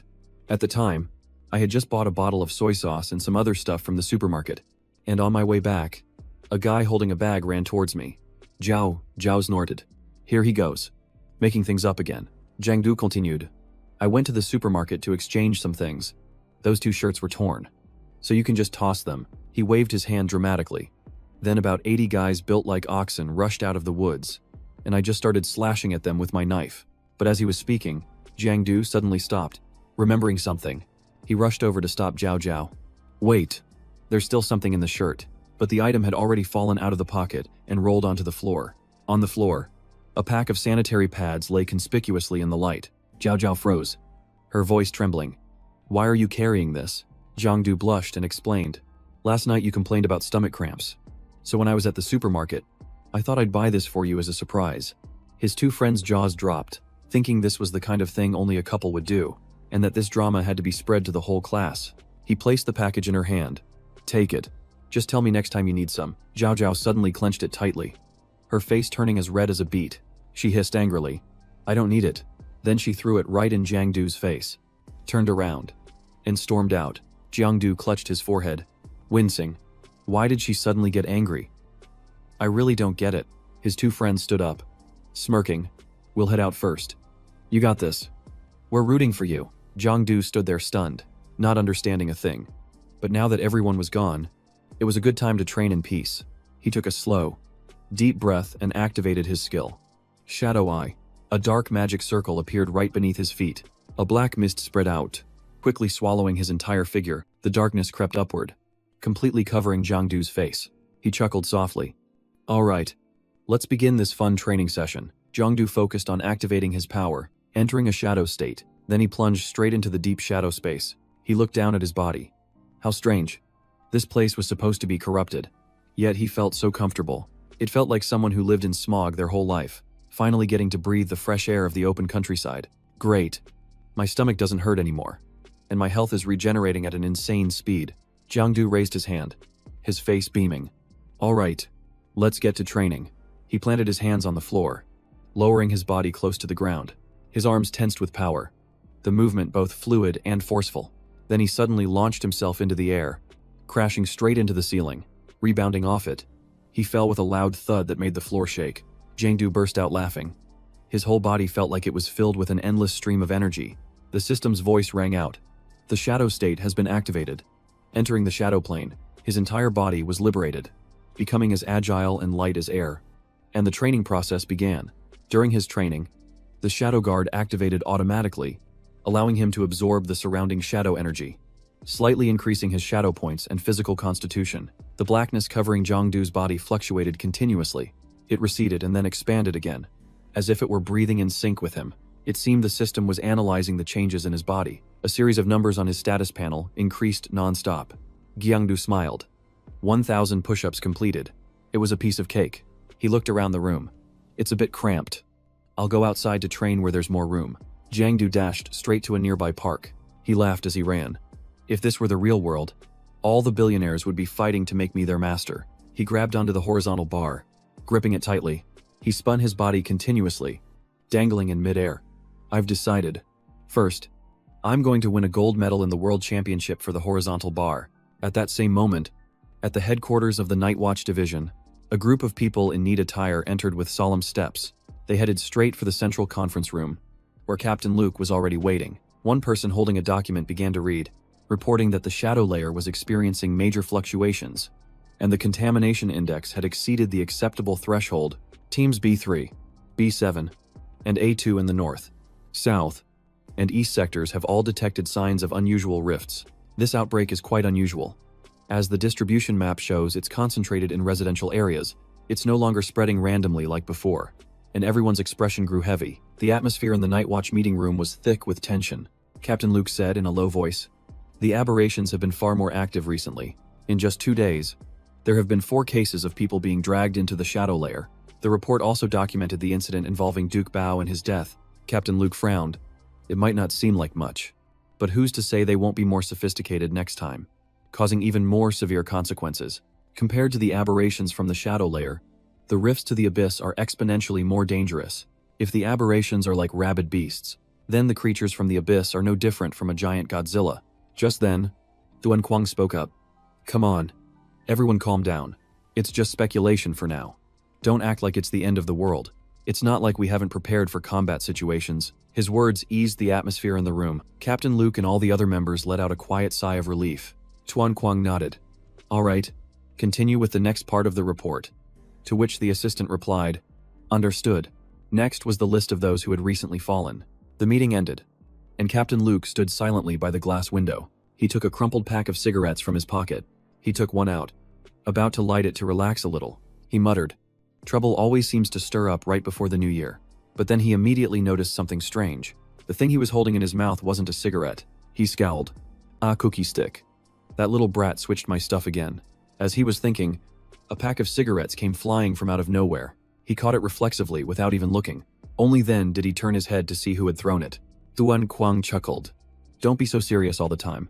He had already lit a cigarette, exhaling a faint wisp of smoke. But Captain Luke placed the pack of cigarettes down on the table. He continued to chew on the cookie that had been swapped in. He replied calmly, "No thanks. I'm afraid of getting lung cancer." Tuan Kwang burst out laughing. "That sounds like a joke." "You? Afraid?" Captain Luke frowned. "Cut the nonsense. If you're here for something, just say it." Tuan Kwang just gently exhaled smoke, his eyes revealing a deep-seated worry. At almost the same moment, an urgent bulletin was sent to headquarters. Captain Luke was stunned. What kind of notification is this urgent? Tuan Kwang didn't answer right away. Slowly taking a drag from his cigarette, Captain Luke's brow furrowed as he had a bad feeling. "It's happening again." He staggered slightly, gripping the edge of the table for support. He asked wearily, "This is so sudden. Has it been confirmed?" Tuan Kwang shrugged. "Your terminal should have received it by now." Captain Luke immediately opened the computer in front of him. He asked, "Have you chosen a path for your daughter yet?" "The superhuman martial arts or liberal arts track," Captain Luke replied. "We're waiting for the aptitude test." On the screen, a notification appeared. All children of superhumans, rank 2 and above, are required to enroll in the superhuman department after testing. He then asked, "So what about your son? I think he's pretty average. So maybe he should go into spiritual engineering, xeno-entomology, or superhuman physiology." Tuan Kwang fell silent, rolling the cigarette between his fingers. After a moment, he said decisively, "I'm not registering him for anything." Captain Luke was surprised. "Are you going to have him study superhuman liberal arts?" Then Tuan Kwang shook his head. "Just regular liberal arts." Captain Luke laughed. "Are you kidding? If he hasn't taken the aptitude test and happens to meet the standard, he'll be transferred to the superhuman track anyway." Tuan Kwang didn't answer. Simply extinguishing the cigarette in his hand, he put on his coat, turned, and walked out of the room, adding, "He's not taking the test." Captain Luke called after him, "Explain what you mean," but Tuan Kwang just waved his hand. "You get back to work. I'm going out for some air." A female assistant knocked gently on the door. "Excuse me. I have new information." Captain Luke nodded. "Go on." She presented a file. "This is the latest report from the shadow layer." He skimmed a few lines before freezing in place. The report stated a new aberrant species, code D29527, had been discovered, nicknamed the Mad Training Shadow. The description reads: a pitch-black, shadow-like entity, found in the garden of the Azure Moon district, suspected to have accidentally entered a residential area. The target shows no signs of fatigue. It has a high interest in physical training, knows how to use equipment, and has extremely low aggression. When personnel approached, the subject stopped training and even bowed. After a 2-hour observation, its threat assessment was deemed low, so it has not been slated for elimination at this time. The female assistant summarized that a new type of aberrant species had been discovered in the apartment complex, a type never before recorded, and she requested his preliminary assessment. Captain Luke frowned, a single thought echoing in his mind. What kind of strange aberrant species is this? At the same time, in the shadow realm, Jangdu held up his camera.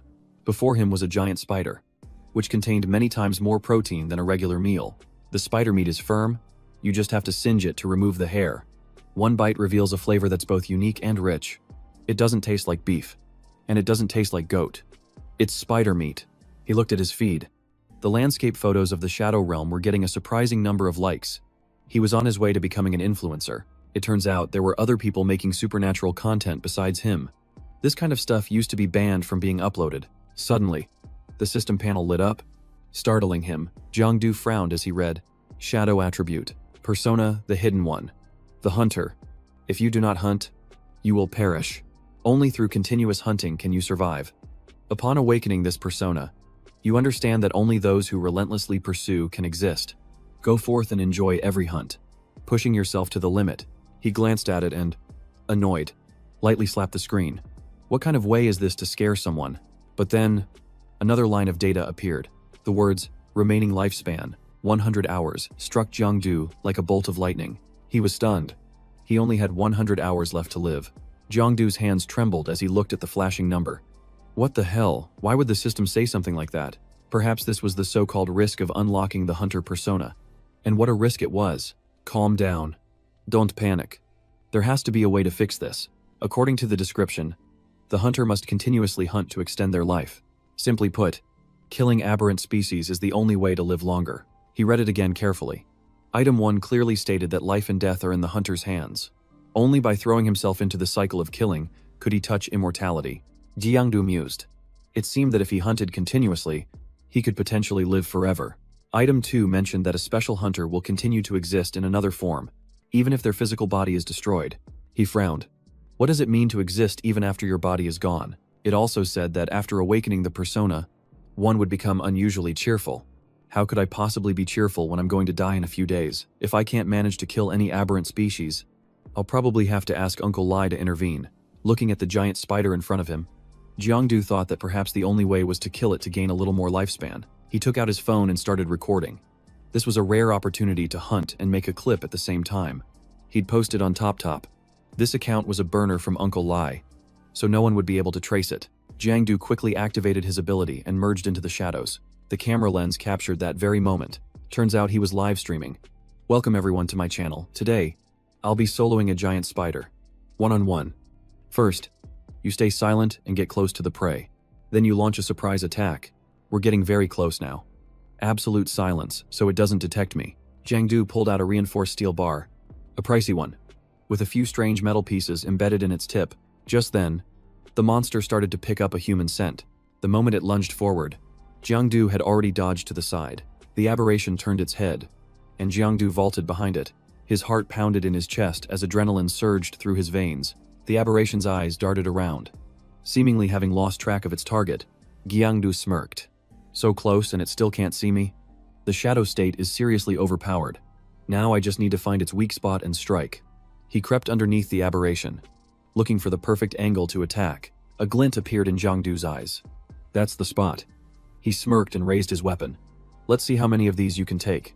Half an hour earlier, from the spider's perspective, it had been in this world for quite some time and was slowly adapting. This place was quieter than the abyss.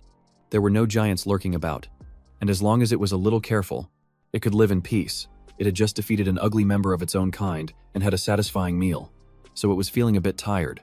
It lay down, preparing to sleep and recover its strength. Its eyes fluttered shut in contentment. Suddenly, its spider-like instincts made it jolt awake. Something was approaching. The aberration strained its eyes. It was a strange feeling. Something was clearly very close. Its senses screamed danger. This place wasn't safe. It had to leave. But just as it turned to leave, it felt something was wrong. A sharp force pierced straight through its abdomen, causing it to screech in agony. Jangdu gritted his teeth, feeling a surge of power. It seemed he could only unleash all his pixels when he was in combat. Its health bar was down to 40%. A few more hits and this would be over. But before he could land another blow, a giant claw swept towards him. The powerful strike sent Jangdu flying backward, slamming him hard onto the ground. He staggered to his feet, dazed, muttering, "That hurt. I didn't expect it to be so strong." While the mutant spider roared in fury. "My backside." Jangdu smirked slyly. The staff had struck its weak point, and blood was gushing out like a fountain. Not wanting to miss the opportunity, he immediately sprang up. A surge of energy erupted around Jangdu's body. It was his shadow dive skill. Using the momentum, he slowly sank into the ground, his entire body submerged as if he were diving underwater. He thought to himself, "I never expected shadow dive to feel like being completely hidden in the darkness. There's no need for a direct confrontation. I just have to lurk like a hunter in the jungle and wait for the perfect moment, and then deliver the fatal finishing blow." Looking at the writhing spider, Jangdu quietly muttered, "A mutant bug, a superhuman." A sharp, cold smile appeared on his face. The hunter, the prey, the chase has officially begun. A bored girl scrolled through a few livestream channels. The Sunset Watch, the place that keeps you safe. Hello, I am a member of the Sunset Watch, and today I will be introducing low-level mutant bugs. She let out a long yawn and scrolled to another channel. I'm La La La. And today I'm taking everyone to a restaurant deep inside a small alley. It's your favorite bad boy here. Bring on the big show. Hello. I'm about to perform an extremely dangerous stunt. Here's the lighter. Everyone watch closely. I'm gonna smash it. Ditch was bored. What is all this nonsense? Have these channels completely run out of ideas? But then suddenly, her eyes widened in astonishment. A strange channel appeared. Jangdu introduced himself. My name is Du, and I'm from Bakdu. She wondered, where in the world is that? The screen was filled with images of all sorts of mutant bugs flashing by continuously. Dich sat bolt upright. Was that thing just now a mutant bug? Seriously, that's not some kind of special effect. Is it? Jangdu continued to explain. This is a shadow pattern spider. An ancient demonic bug. First tier. Low quality. Originating from the abyss. The comments started flying. Du is so cool and handsome, I want to gift you a house if I don't have money. How about a plate of stir-fried pork? Not spicy is fine too. He continued his lecture in a steady voice. The patterns on its body can cause mental contamination. It's dangerous for low-level individuals to look at it for too long. Ditch frowned. This whole bunch is just blindly fawning over him. Posting such cringy comments for their parents and friends to see would be mortifying. I hate how shameless they are, chasing after boys at such a young age. But then, she couldn't help herself either. Her fingers typed out a sappy comment. Hey big bro, I want some too. Just then, Jangdu in the video sank into the ground. Her eyes lit up. Holy crap. Could the channel host actually be a superhuman? Ditch grinned to herself. The more she watched, the more captivating it became. Meanwhile, in the shadow realm, Jangdu was still fighting the mutant spider. He suddenly targeted the staff that was still embedded in its body. One powerful kick made the mutant creature let out a blood-curdling screech. It counterattacked with a ferocious strike, but Jangdu swiftly and successfully dodged it. This left the abomination confused. Unsure of where its enemy had gone, it stared intently at the spot where its attack had just missed. Suddenly, a finger tapped lightly on its body from behind. At that very moment, it instinctively turned its head. Jangdu held up 2 fingers in greeting. I'm over here. He continuously taunted the spider, dodging instead of attacking, mocking how it couldn't land a single hit with 8 legs, calling it pathetic. Ditch's jaw dropped. Her eyes glued to the screen. She was mesmerized. So handsome, and as fast as the wind. This like was definitely worth it. In the video, Jangdu was completely engulfed by a spray of poison from the spider. The wave of poison spread out, covering the entire ground. Jangdu vanished amidst the thick cloud of toxic fumes.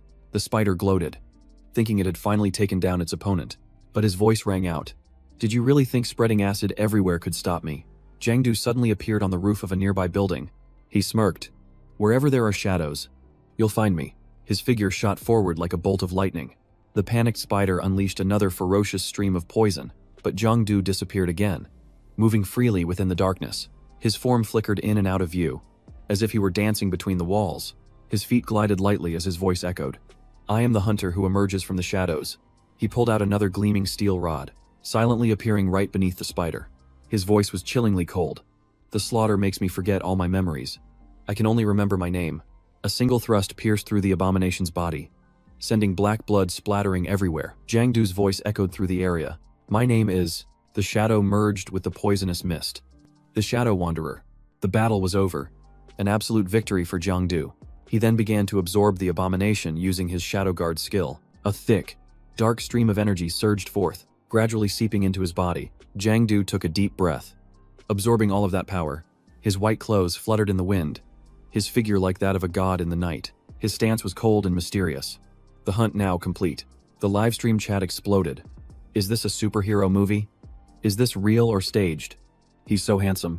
Du, I'm totally falling for you. On the other side, Ditch clutched her phone tightly, unable to contain her emotions. Her eyes lit up and her heart pounded wildly. This is so exciting. It's been a long time since she's seen something this captivating. She didn't hesitate for a second, immediately hitting the follow button. She couldn't miss this. She chuckled softly. He's handsome and a little crazy. A combination this rare is hard to find. Then she sent a private message. Hey there. Want to be friends? That last mission was absolutely epic. The system displayed the information. Patterned shadow spider. En ancien démonique insecte. Mid-tier rank 1. A low-level abyssal variant. The patterns on its body represent its power and level of mental corruption. The more patterns, the more dangerous it is. Don't stare for too long unless you want to become its prey. Abilities include acid, silk spinning, and ancient demonic corruption. The cost is sensory chaos. The Shadow Guard has collected the energy, obtaining the Shadow Silk skill and increasing shadow points. This variant has been assimilated. Waiving the cost, Jangdu let out a soft sigh. It was only a mid-tier rank one, huh? And here he thought he'd met a powerful opponent. Considering his own strength, he was still weak. He only managed to win thanks to the Shadow Swarm. At that moment, the number of viewers had surpassed 1,500,000. He was stunned. That many people. I'm famous now. Jangdu flashed a radiant smile and ended the livestream. That's all for today. I got to leave the audience with a little suspense. Suddenly, he noticed something on his hand. This black thread. Could it be the shadow silk? He tried shooting the silk thread towards the tall building across the street. His body was immediately launched into the air, following the thread as if he were swinging on a rope. Jangdu was amazed, letting out an excited shout. Then he laughed heartily. From now on, I'm the Spider-Man of the Shadow Stratum. Who would have thought that before he could even get the hang of it? He slammed face first into a wall with a loud thud, carried by inertia. Jangdu began to fall, hastily grabbing onto a lamppost to steady himself. He finally managed to stabilize his body. That really hurt. I definitely need to practice more with this shadow silk. He opened the system panel to check. His lifespan had only increased by 3 days, leaving him with just 7 days left. A little disappointing, even though he had a whole 7 days. Variants weren't something you could just find anytime. If he couldn't find another one, he'd be done for. Right at that moment, a system notification appeared. The hunter who kills in the shadows. Your reputation spreads far and wide. You will reap many unexpected rewards. Because your fearsome reputation has spread, you have unlocked the hunter's authority. You can mark a target, identify its weak points, and deliver a fatal blow. The prey will be thrown into a state of panic and fear. The effect depends on the power difference. The duration is short, lasting only 1 second. Enhance your fearsome reputation or status to strengthen it. Note: activating the mark will consume mental energy. This ability may reveal your position. It must be used with caution. When pursuing a marked prey, you become more agile and stronger. And if you take down the target, your abilities or attributes will increase. The hunt has no additional cost. The duration of the hunt is equivalent to the mark's duration, and eliminating the target within that time will increase your infamy or status. Jangdu scratched his head in confusion, wondering since when his infamy had started to spread. Then it hit him. It must have been because of the livestream earlier. Killing aberrations, recording videos, getting views, and unlocking new powers all at once caused his abilities to skyrocket. He shot up. Excited. Awesome. Time to put in some overtime. Jangdu immediately activated his hunt state. Traces of an aberration immediately appeared in his vision. Found one. He launched himself from a lamppost like an arrow. Then he charged straight towards the aberration ahead. And the hunt began. The corners of his lips curled up into a clear, bloodthirsty smile. After a whole night of fighting, Jangdu dragged himself home. He winced as Jao Jiao firmly pressed a cotton ball soaked in alcohol onto his wound. His face twisted in pain, his entire body aching. She glared at him, annoyed that he couldn't just stay home quietly and had gone out to fight someone again. Jangdu stammered. Unsure of how to answer her, he tried to brush it off, saying, "But gentle. I was just out doing a good deed. Don't judge what you don't understand." Jao Jiao snorted coldly. What kind of hero comes home covered in bruises all the time, trying to act tough when you don't even have the skills to back it up? Jangdu muttered that if he used his umbral shadow, these wounds would heal instantly. He was just letting her treat them on purpose. She glanced at him suspiciously and asked what he just said. Startled, Jangdu quickly denied it. "Nothing, say. Are there any good movies out lately? We should go see one." Jao Jiao scrolled through her phone, noting that all the movies were terrible and there was nothing worth watching. "But there is a pretty interesting blogger I've been following recently." He looked up curiously and asked which blogger she was talking about. She played a video for Jangdu. "Look at this." On the screen was a clip of Du in the shadows, saying, "My name is Du, an amnesiac assassin from the umbral shadow." Jangdu was so shocked watching it that he almost choked on his water and spat it all out. Jao Jiao's eyes widened. "What's wrong? Why are you reacting like that?" Jangdu quickly looked away. It's nothing. Have you been watching those clips lately?" She nodded enthusiastically. "Of course. It hit the top of the search charts in just 2 days. That guy named Du is super famous now." He scratched his head and gave a weak smile. "Really? That's pretty wild. But won't you get arrested for posting that kind of supernatural knowledge publicly?" Jangdu was secretly panicking. He was getting famous way too fast. If the Night Watch noticed him, he'd be screwed. Jao Jiao then slowly turned her head to look at him. She spoke calmly. The ban is on core knowledge. What we're seeing is just the most basic stuff. It doesn't really matter that much. Look here. This is a video of his actual combat with an aberration. Jao Jiao moved closer and linked her arm with Jangdu's. Closing the distance between them, she smiled as she held out her phone. You're into supernatural stuff. Right. You should try following this guy. There's another clip of him too. But this one was re-edited by a different group. Seeing Jao Jiao's bright and radiant smile, Jangdu unconsciously smiled along with her, because that smile was so carefree, so surprisingly innocent. Suddenly she asked, "Hey, let's try filming a clip to post online. Who knows? Maybe we'll get famous too." Jangdu immediately teased back. "Film what? You dancing in a schoolgirl uniform in some spooky basement?" Jao Jiao puffed her cheeks and hugged her shoulders. "Get lost. I want to make videos explaining supernatural phenomena. Not just watch a few of those clips and think I'm all that. You think watching a few clips makes you comparable to the veterans of the Night Watch. Also, don't wear this kind of outfit outside next time. You'll easily attract creeps. I already lost track of one guy like that last time." Jiao's face went pale when she heard that. "You lost track of one." She quickly hid behind Jangdu and drew her gun. Moving with agility, she pressed the muzzle directly against his waist. Her voice was icy cold. "Those injuries of yours weren't from secretly following a girl in a skirt and getting beaten up, were they?" Jangdu raised both hands in a panic. "That wasn't me." Jao Jiao glared, tapping lightly on the gun's muzzle. "Who knows what's true and what's not?" Jangdu whined. "Give me a break. Will you?" She grimaced and said, "Your punishment is to cook for me. That'll be enough." After the meal was finished, Jangdu let out a sigh of relief and flopped onto a chair. He scrolled through his phone grumbling. "I finally sent that little kid home." To his surprise, it was flooded with messages. "Are you there? Who are you? What's the point of posting that video? Are you really from Bakdu? Mister, are you a real member of the Night Watch? Was the clip scripted? Do you have any more pictures of aberrations? Don't use Photoshop, okay? Here's the recipe for braised pork. Scrape the pork belly clean. Chop it into pieces. Add green onions." Who? Jangdu was stunned. So many messages in such a short time. He really was famous now. But then, something else caught his attention even more. A series of messages flooded in. You've been exposed. Go watch that other person's clip quick. You've been called out. Is it true? You phony. Did you stage the video? What the hell kind of person are you? You deserve to be exposed. Real night watchmen risk their lives in combat. But you got famous through edited clips. Who do you think you are? Come out and face the facts instead of just editing videos." Jangdu was stunned. A fake video. He immediately clicked on the link everyone was sending him. The video featured another blogger. "Hello everyone. I'm Jao Jiao.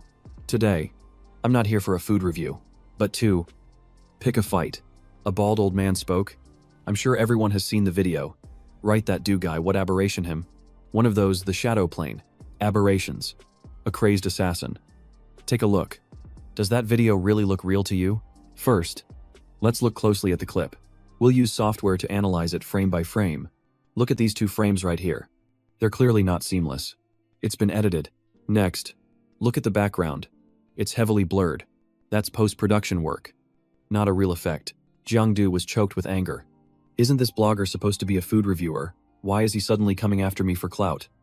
I only cut out the parts where I looked bad, and that's enough to get called out. It continued. Why am I exposing him today? Well, I'm a real night watchman.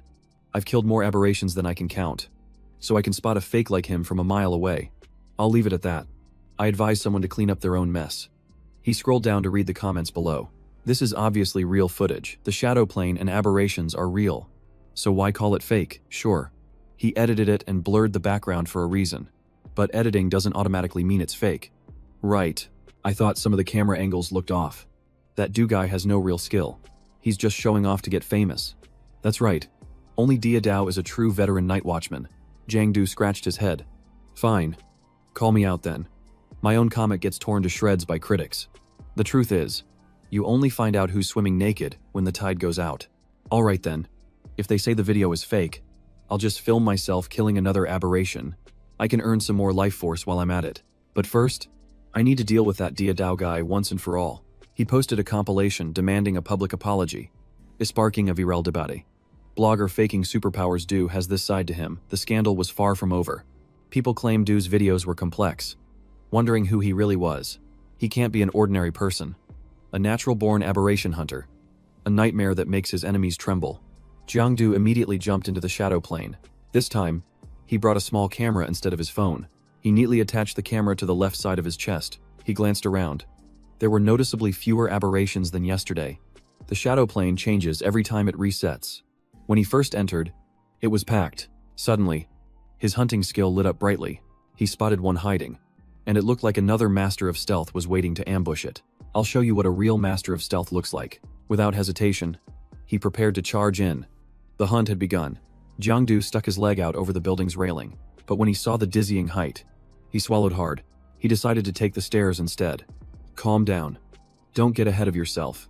They might call you a badass assassin, but you're still just a rookie on foot. Meanwhile, the aberration was lurking, searching for prey. It was completely unaware of the danger closing in. Jangdu suddenly appeared in front of it, marking his target. Instantly, the aberration fell within his pursuit range. Jangdu chuckled softly. It worked. The marked creature trembled in unprovoked fear. This thing looks familiar, like that scythe monster from before. Did it evolve? But he wasn't phased at all. So what if it evolved? He hadn't been standing still either. Jangdu launched himself into the air and struck down hard sacred node staff arts, ascending dragon staff. The monster's health bar dropped by nearly half. He didn't stop, chasing after it like the wind. He leaped up and launched a preemptive strike in midair. Jangdu's eyes sharpened as he seized the opportunity and activated pursuit. The system announced that pursuit was activated. His strength and speed would skyrocket for 1 second, and killing the target during this time would grant a bonus reward. He instantly appeared right in front of the monster, but it managed to dodge. Its reaction speed was astonishing. Jangdu was slightly taken aback by its speed. Without hesitation, he immediately lunged forward. Sensing the danger, the aberrant creature immediately turned to flee, but Jangdu was quick enough to block its path. Finally, the aberrant creature launched a counterattack. Its tentacle-filled mouth opened wide. Preparing to strike back, an invisible wave shot straight towards him. Jangdu raised his hand to block, but his mind went dizzy. It could even launch psychic attacks. Immediately after, 2 clean, sharp slashes flew straight at him. Jangdu instantly lost a huge chunk of his health. He hastily retreated, steadying his stance and kneeling to brace for the impact. He couldn't help but mutter, "That's insane. I just took a small hit and already lost 34% of my health." Amidst the thick cloud of dust, the aberrant creature's form gradually became clear. Jangdu frowned, thinking, "This is an assassin type that's both strong and fast. And it's a tank, too." He wiped the blood from the corner of his mouth. "I have to change my strategy." Jangdu activated his burrowing skill. Narrowly dodging the attack, he dashed away like the wind, neatly dodging the barrage of attacks. But the enraged aberrant creature refused to give up, pursuing him relentlessly. It lunged forward, swinging its scythes at Jangdu. Suddenly, the aberration stopped short, its entire body frozen in midair. It turned out its 2 scythes were held fast by the shadows. Completely immobile, he rushed forward, landing a straight punch right into its gut. Jangdu laughed coldly. "What an idiot. Falling right into my trap." He sprang forward. Moving with the speed of a fleeting shadow, he unleashed a continuous barrage of attacks on its body. "So what if you're fast and strong, now you can't even fight back? Let alone run. This is my territory, and there's no escape for you today." The aberration was completely restrained, unable to move a single muscle. It let out a furious roar, its burning rage making the ground tremble. Jangdu launched a straight kick, scoffing, "Still want to fight back? Dream on." Just like that, he relentlessly hammered the creature's face with a barrage of punches and kicks. In just a moment, the creature's body became unusually weak. Jangdu raised his hand high, preparing to deliver the final blow, but in that very instant, his hand froze in midair. Cold sweat beaded on his forehead as a strange sensation washed over his entire body. The creature's face gradually transformed, morphing into the face of Duke Bao, a former member of the Night Watch. Jangdu was stunned, unable to believe his eyes. Wasn't Duke Bao taken away by the Night Watch? How could he have turned into this? And why was he here? At that exact moment, the creature seized the opportunity and burst free from his hold. It fled in a panic, startling Jangdu, who shouted after it, "Stop, I need to talk to you, do you hear me? Stop." He gave chase, only stopping when he reached a high-rise building, breathing heavily. His eyes darted around, desperately searching for any sign of the creature. As he passed a dark corner, Jangdu could only let out a helpless sigh. It seemed he had completely lost the creature's trail this time. The system's voice rang out, announcing, "You have entered the shadow plane. You have detected prey. As a hunter, Your heart races with excitement, anticipating the moment you take down your target. Jangdu walked on slowly, ignoring the voice that echoed in his ears. The system repeated. The hunt was nearly complete, but the prey escaped. What a shame. This hunt has ended in failure. Warning: continuous failure will cause your power to weaken and may even shorten your lifespan. Deep down, you understand that only by endlessly hunting and killing, accumulating renown and rank, can you truly hold the power of life and death. But right now, your heart is filled with rage. You feel that a life dedicated solely to hunting is meaningless. The voice whispered like a curse. Then just wait to die. Enraged, he slammed his fist into the system panel before him. An annoyed voice rang out. That's enough. Stop this nonsense. His anger spent, Jangdu could only exhale and lower his fist. He clutched his head in anguish. The hero who once saved people had been reduced to this. Suddenly, Jangdu froze. His eyes completely vacant. He stared at his reflection in the glass and wondered, what if one day, will I also become a monster like them? He clenched his fists. Knowing there was no turning back on the path ahead, Jangdu told himself that the only way to survive was to keep hunting. Afterward, he went to the Van Hai Assembly area, East District 1, a desolate wasteland. Looking around, he confirmed this was the right place, where the news said the aberrations often appeared, so they shouldn't be hard to find. Jangdu opened a gateway, and a cold breath of air emanated from it. A portal appeared high above, with a powerful swirling light.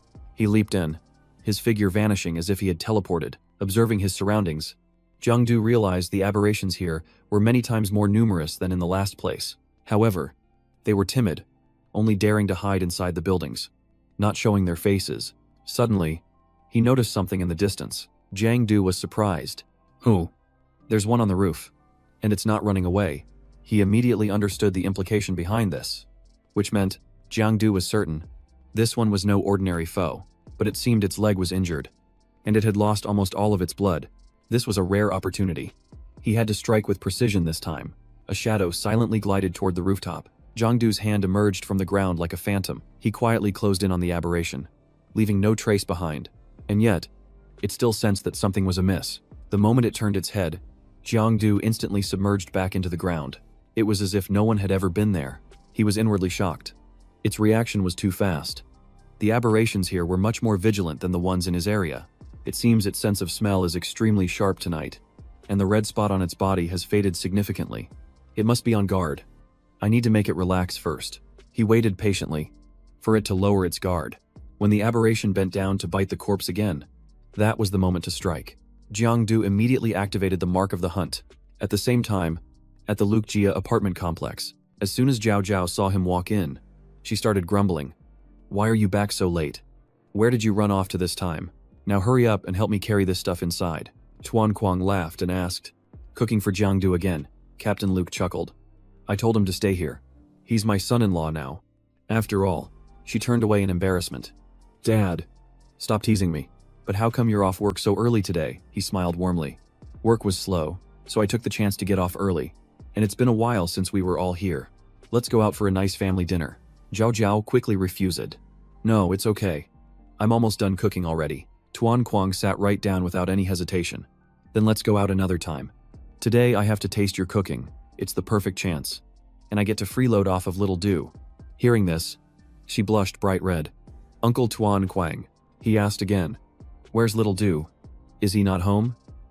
Jao Jiao shook her head. "I'm not sure. He probably went out somewhere." Tuan Kuang Sahil. "I'm speechless. Letting a young lady cook for him while he goes out to play." Just then, a battered and bruised Jangdu dragged himself in. "Where's the food? Where's the food? I'm starving to death." Jao Jiao. "What delicious dish did you make today? Let me see. I'm in such a good mood. I even bought you a lollipop. You wouldn't believe it. I was chased by a dog the whole way. Almost got killed by it. Also, what's with all the messages? Did you miss me?" But as soon as he looked up and saw the two adults in the room, Jangdu froze in his tracks. He gulped nervously, his throat suddenly feeling tight. Then he hurriedly hid the lollipop. Then he forced a smile. "I was chased by a dog and ran like a madman. My head's all messed up. It's all a big misunderstanding." Tuan Kuang waved his hand dismissively. "All right, that's enough. It's a rare get-together today, so let's not spoil the mood. Come over and sit down." Got into a fight. "Who? Well, if young men don't get into fights. Are they even young men?" Captain Luke nodded in agreement. That's right. Getting jealous and into a scuffle over a girl you like is normal when you're young. Speaking of which, the other day I saw you with a young lady in a dress. What was her name? Jao Jiao prompted. Dushaoni. Her father exclaimed as if he just remembered. That's right, that girl looked very cute. With a petite figure. If I were young and met her, I'd probably risk it all for love. Come on, I'll raise my glass to you. Here's to your swift success. Jangdu struggled to suppress a laugh as he looked at Jao Jiao, who was trembling with anger. Captain Luke really knows how to say the wrong thing at the wrong time, especially right in front of Jao Jiao.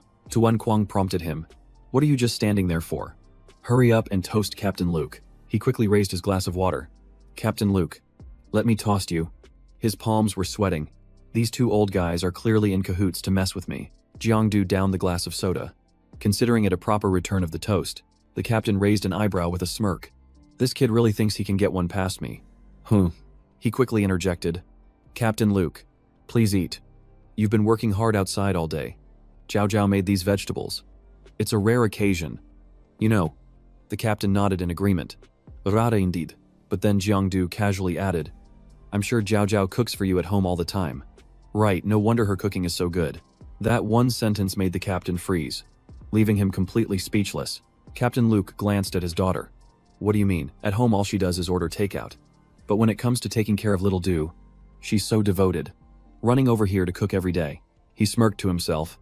Looks like I've won this round. The atmosphere at the table lightened up. Come on, little Du. Offer Captain Luke a drink. Captain Luke, I'd like to make a toast to you. Thank you for all your hard work. Dad will have a drink with you too. After dinner, the uncle and nephew walked Jao Jiao and her father. Uncle Luke. Out. He laughed and said, get home safe. I'll visit again. She waved. See you tomorrow. While clearing the table, Jangdu casually asked, want a soda? Uncle Tuan Kuang shook his head.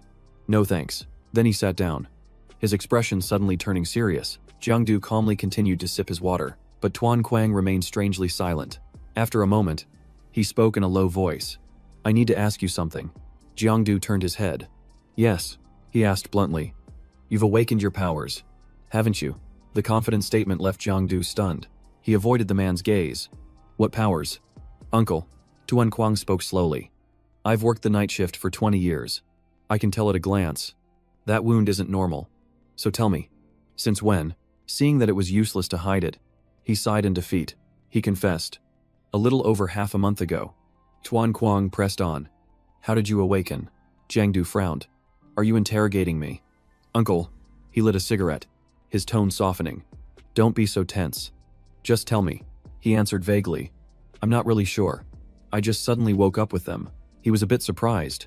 A spontaneous awakening, that's very rare. Only a few cases a year. Jangdu shrugged. I guess I just have some special talent. But when he looked up, he saw Tuan Kuang's grim face, and the pressure in the air shifted. A chill ran down his spine. Could Uncle Lai be activating his powers? The man was silent for a long time, his gaze darkening. Then he said softly, this year, if you're confirmed to have superhuman aptitude, you have to take the martial arts exam, even if your willpower is weak. Jiangdu nodded. Yes. Jao Jiao already told me. Tuan Kuang frowned. That girl knows too, that old Luke. Honestly, he sighed. The pressure on the night patrol department has been immense these past few years, with endless casualties. I can help you.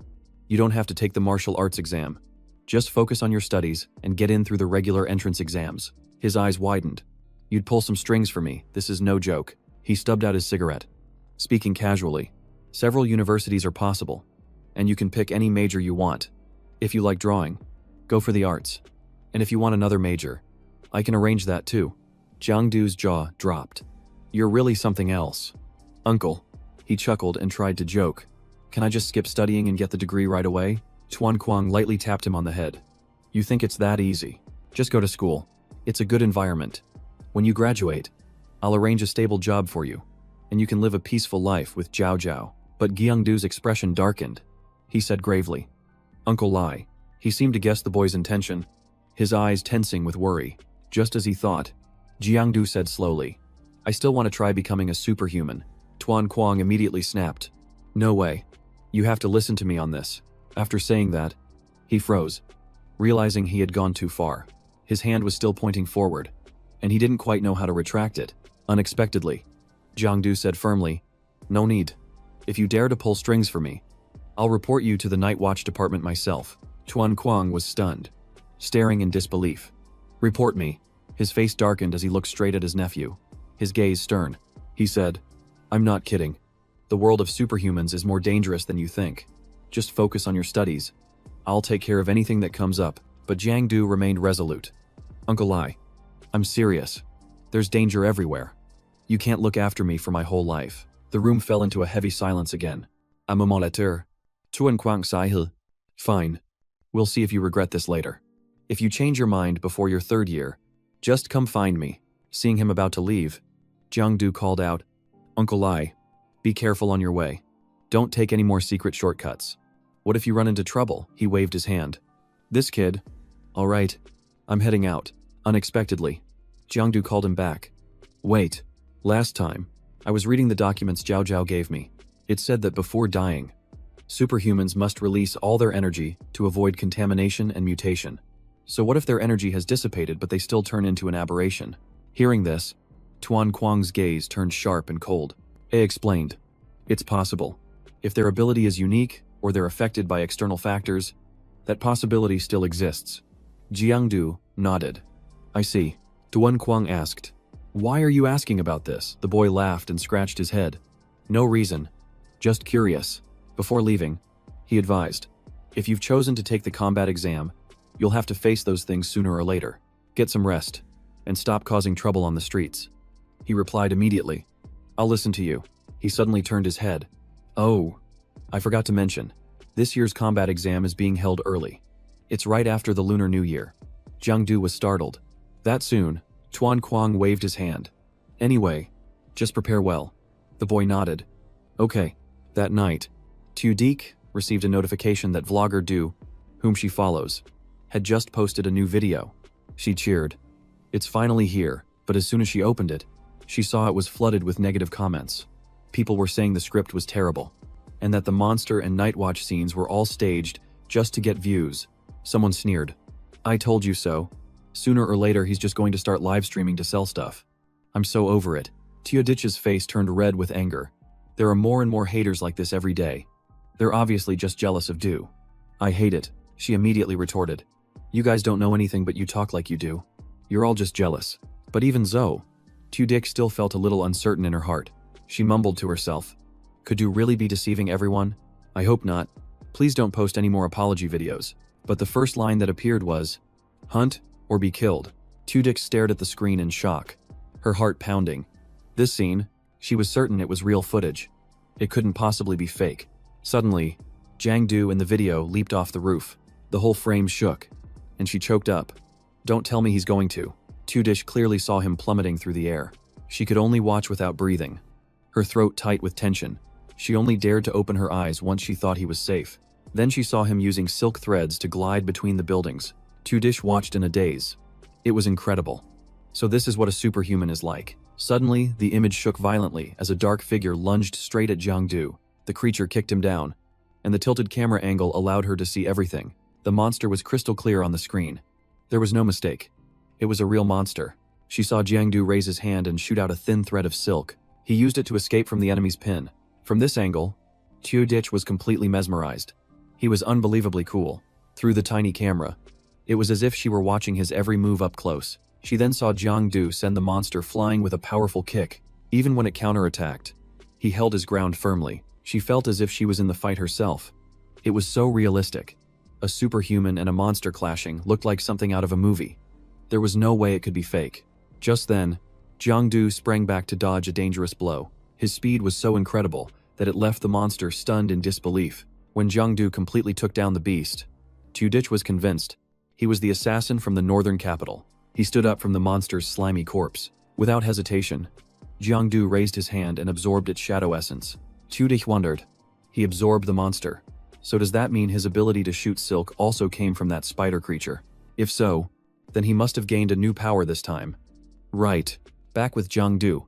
He had returned home after the battle. He rubbed his face, wincing from his wounds. It definitely still hurt. The monster in that area was really strong. It was a good thing. It was already badly injured. Otherwise, he might not have won. Just as he finished bandaging himself, A new notification popped up. It was a new video from that old critic. Hello. This is Jao Jiao. That fake superhuman. Posted another clip. It might look real, but it can't fool me. Watch closely. As you can all see, the aberration was clearly weak and already heavily injured. Any normal person with a few days of training could have taken it down. If he's really a superhuman, why does he only pick on weak opponents? Jangdu was so angry he immediately turned off the video. He thought irritably, that Jao Jiao guy is such a persistent pain. So annoying. He cursed under his breath. This is making me furious. Exhausted, Jangdu slumped onto the sofa. His mind was still racing. My current abilities are still too weak. It was a struggle just to fight one low-level aberration. I have to get stronger. Much stronger. So strong that no one will ever dare to doubt my true power again. He crossed his arms and pondered. My current level isn't enough. I'm still weak. But thanks to these few battles, I've gained quite a bit of combat experience. First, about the shadow points.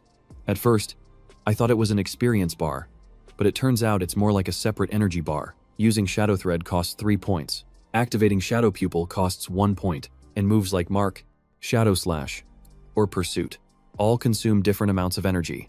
He looked at his hand as a stream of energy gathered bit by bit. Jangdu shook his hand to test it. The consumption rate for maintaining a state like shadow form changes with the environment. It's free in the shadow plane, costs less in the dark, and costs more in the sun. Soon, there will be an aptitude test. Jangdu slowly walked out onto the balcony, gazing at the sky. He mumbled, a superhuman talent is only equivalent to me having about 3 shadow points. Even if I don't get any stronger, that's still enough to intimidate them. Talented people are often watched, and showing off too much attracts scrutiny. So, forget being modest, I'm going to go all out and make a huge splash. Besides, I've got Uncle Lai watching my back, so who do I have to be afraid of? His laughter echoed through the hallway, reaching all the way down to the apartment on the floor below. Jangdu said gleefully, putting on a show is actually pretty fun. The old man downstairs could only sigh. That kid upstairs is having one of his episodes again. But the next morning, he found himself waiting at the shopping mall. Next to him was Bao Kuang. Sipping a can of soda, Jangdu looked towards the entrance and sighed. Those 2 girls went shopping. They said it would only be a minute, but they've been gone all morning. He grumbled, wasting time like this. I probably won't live much longer. Bao Kuang warned him. It's the end of the year. Don't jinx it. That's bad luck. Jangdu replied listlessly. I'm serious. If I'm not hunting aberrations, what's the point of living? His words startled Bao Kuang. What did you just say? Jangdu immediately sat up straight. No. It's nothing. Look. They're coming out. The 2 girls were discussing as they walked. What should we have for lunch today? Or maybe we should just get a salad. No one noticed that something was approaching. Jangdu laughed. What's so good about dry grass? Let me take you somewhere with better food. So the whole group headed over to a steamed barbecue restaurant. Jao Jiao was about to lose it. Is this the student-friendly place you were talking about? Tiu covered her mouth and giggled. That's right. It's especially friendly for male students. Jangdu was unfazed. I've been getting hurt a lot lately, so I need to recover. How about some grilled buns? Egg-fried rice, stir-fried vegetables, and a little seafood. Jao Jiao sighed softly. Oh, I thought you were going to order a bunch of crazy stuff. But those are just normal dishes. Who knew he would actually order? Forget those dishes. We'll get one of every type. And for the oysters, pick the biggest ones. They have to be fresh. The staff quickly brought out the food. Everything is here. Please enjoy your meal. Jangdu chuckled. Don't be mad anymore. This portion is for you. Go on and eat. Jao Jiao kept a straight face. I'm not eating. While they were bickering, she received a notification on her phone.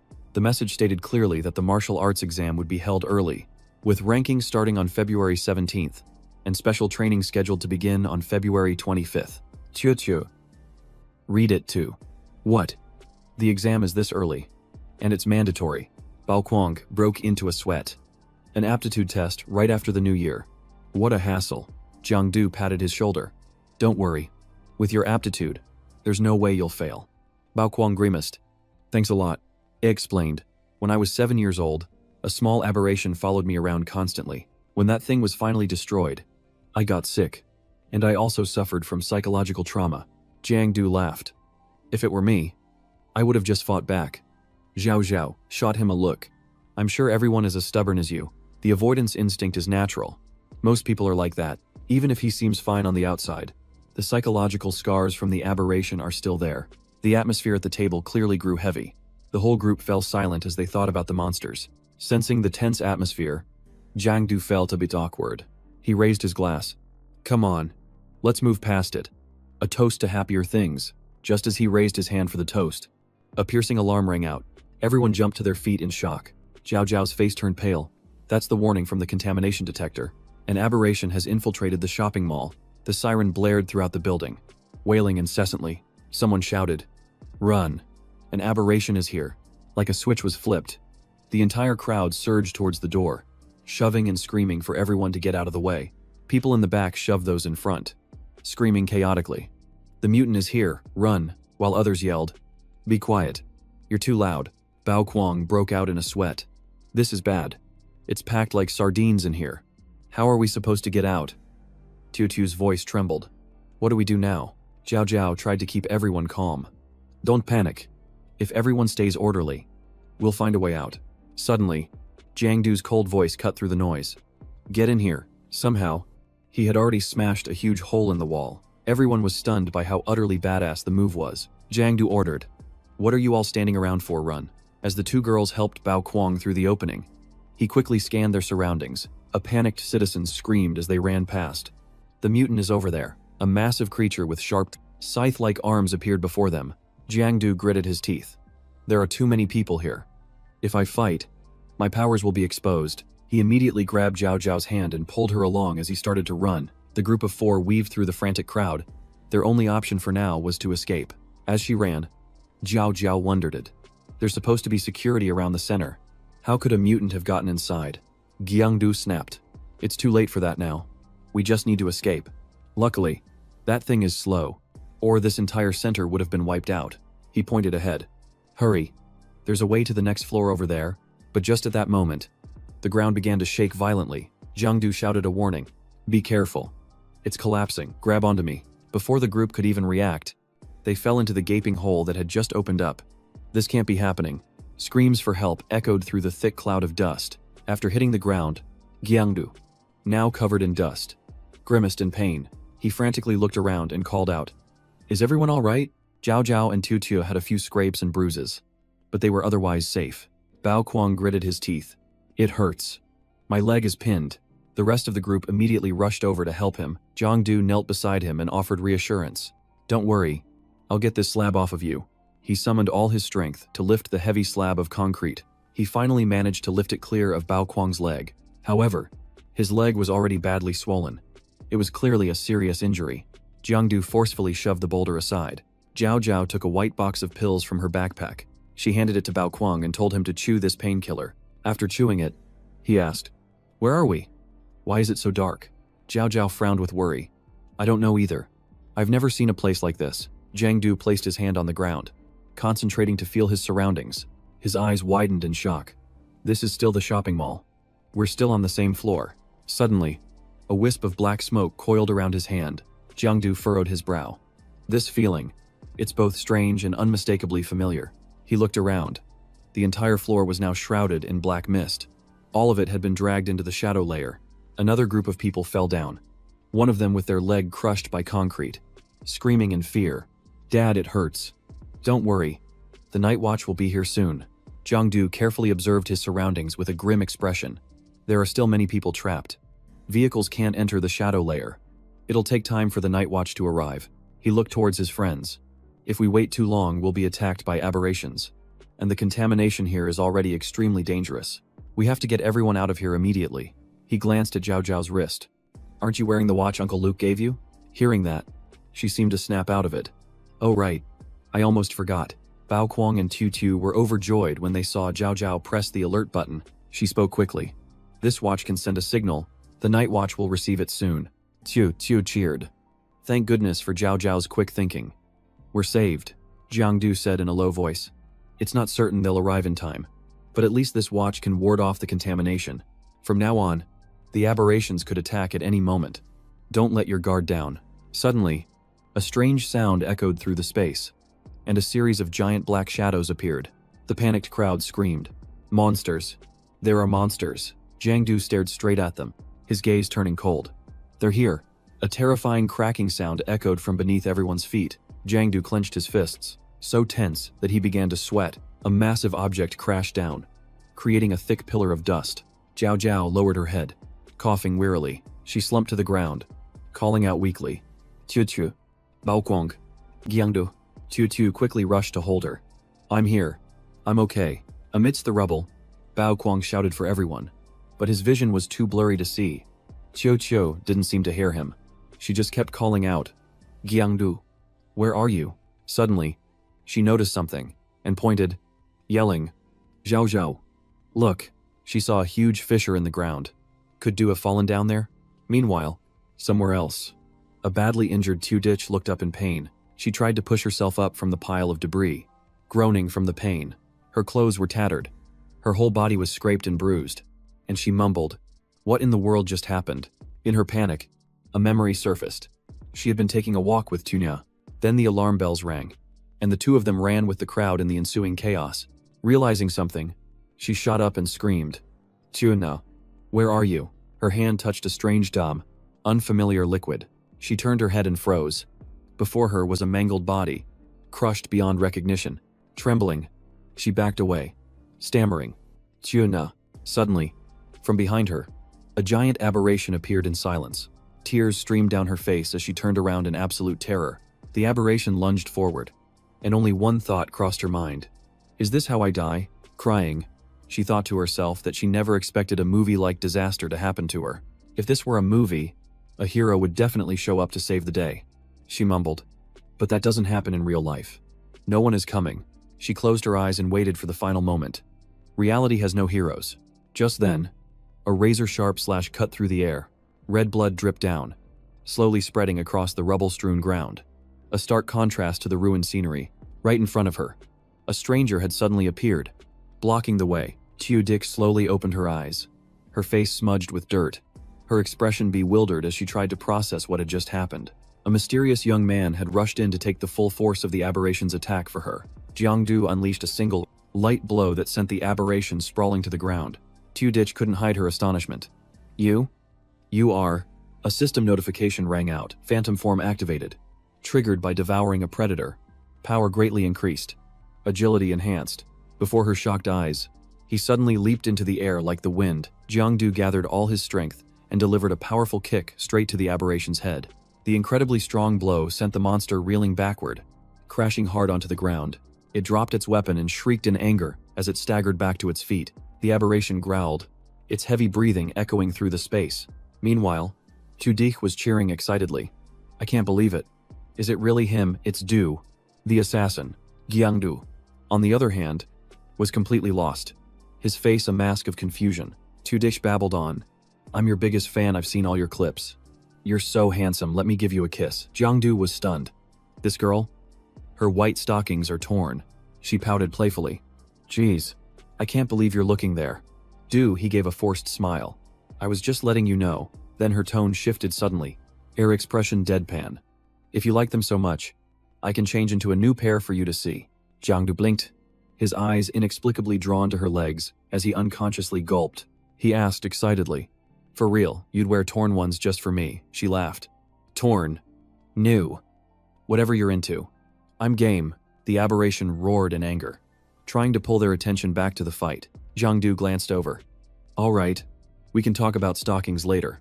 I need to take care of this thing first." He clenched his fists, entering his predator mode.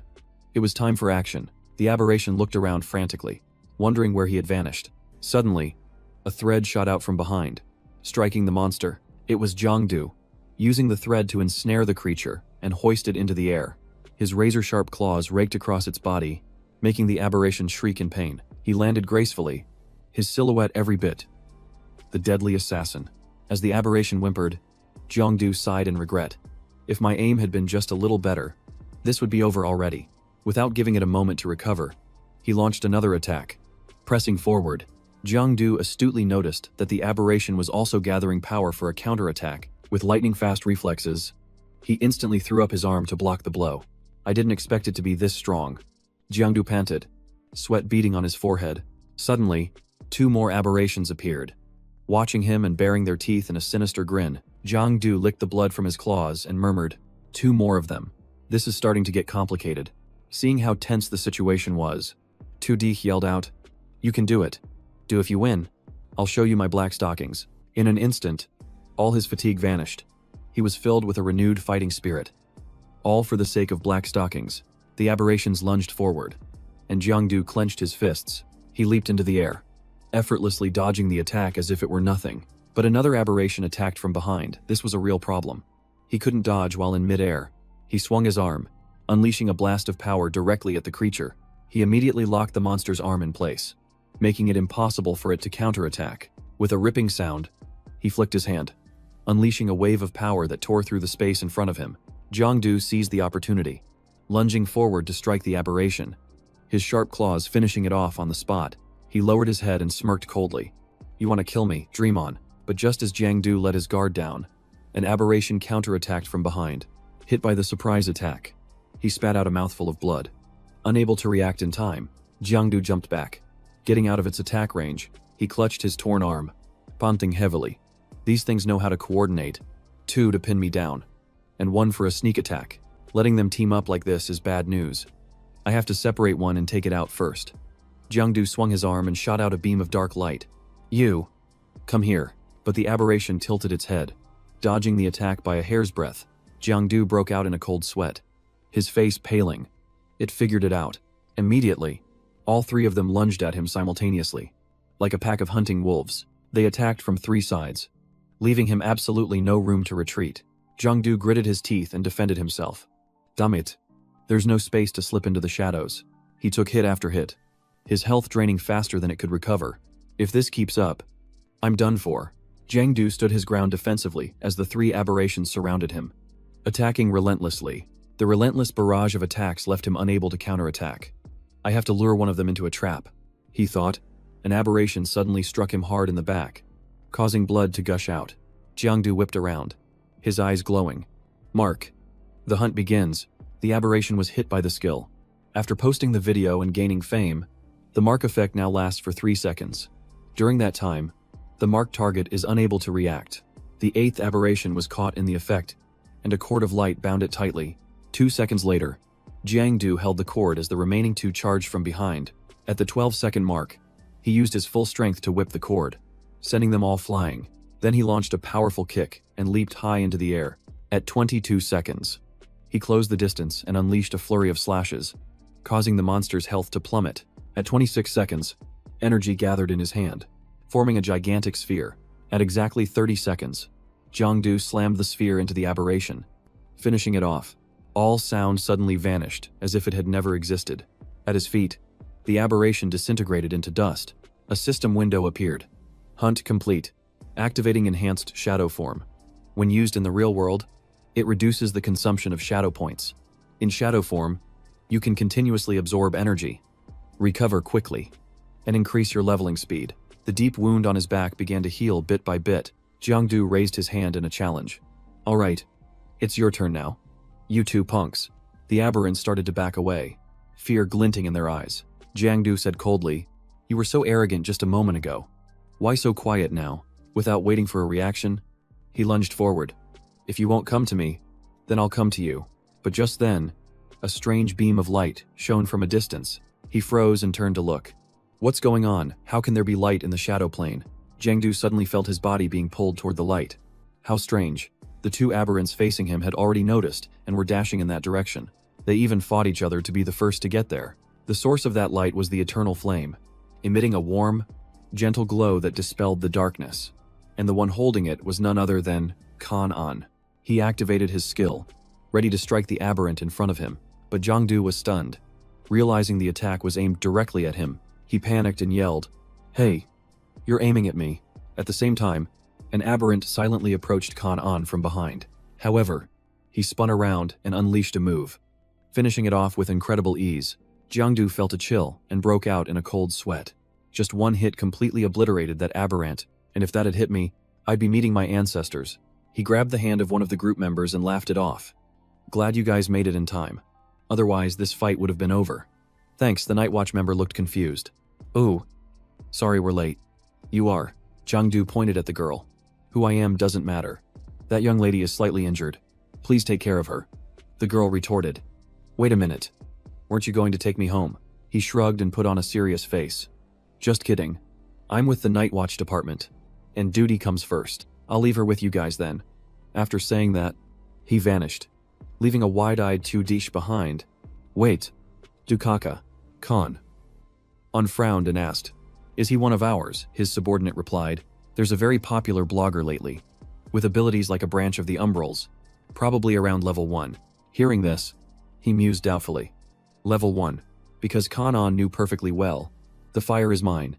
So where did this shadow user come from? And to vanish in plain sight like that, can a level 1 really do that? Seeing Tudich whining, Kanan gave an order. Alright, take this girl back first. After that, conduct a thorough investigation on that guy named Du for me. Du shone her flashlight on the scattered corpses, calling out worriedly, Jangdu, where are you? She trembled as she took step after step. Please answer me. Blood was splattered everywhere. You have to be okay. Jangdu. Suddenly, a hand shot up, making Jao Jiao jump. I'm over here. He was pinned under a large rock, calling out weakly, hurry and pull me out. My chest feels so tight. I can't breathe. She rushed over to him. Calm down. I'll help you. He grabbed her hand urgently. There's no time. Just pull me out now. But he was pinned so tightly it made her panic. Stop pulling. How are you supposed to get out when you're trapped like that? To his surprise, she lifted him out from under the rubble with just one hand. She pointed to the empty space where he had been. This pile wasn't even pinning you down. Jangdu laughed awkwardly. I must have been panicking and thought I was stuck. I could have actually gotten out by myself. Jao Jiao looked at the wound on his back with concern. It's so long. Did a rock hit you? He gave a weak smile. I'm not really sure. It's probably fine. But inwardly he cursed. It wasn't a rock. An aberration took a damn chunk out of me. Suddenly, remembering something, he asked, Where are Amatutu and Baoquang? She happily reported. The Night Watch already came to the rescue. They only had minor injuries. So they went on ahead. Jangdu was a bit flustered. Did you stay behind just to find me? Jao Jiao blushed and turned away. Of course I did. If something happened to you, how could I possibly face Uncle Lai? Jangdu froze, staring at her blushing face.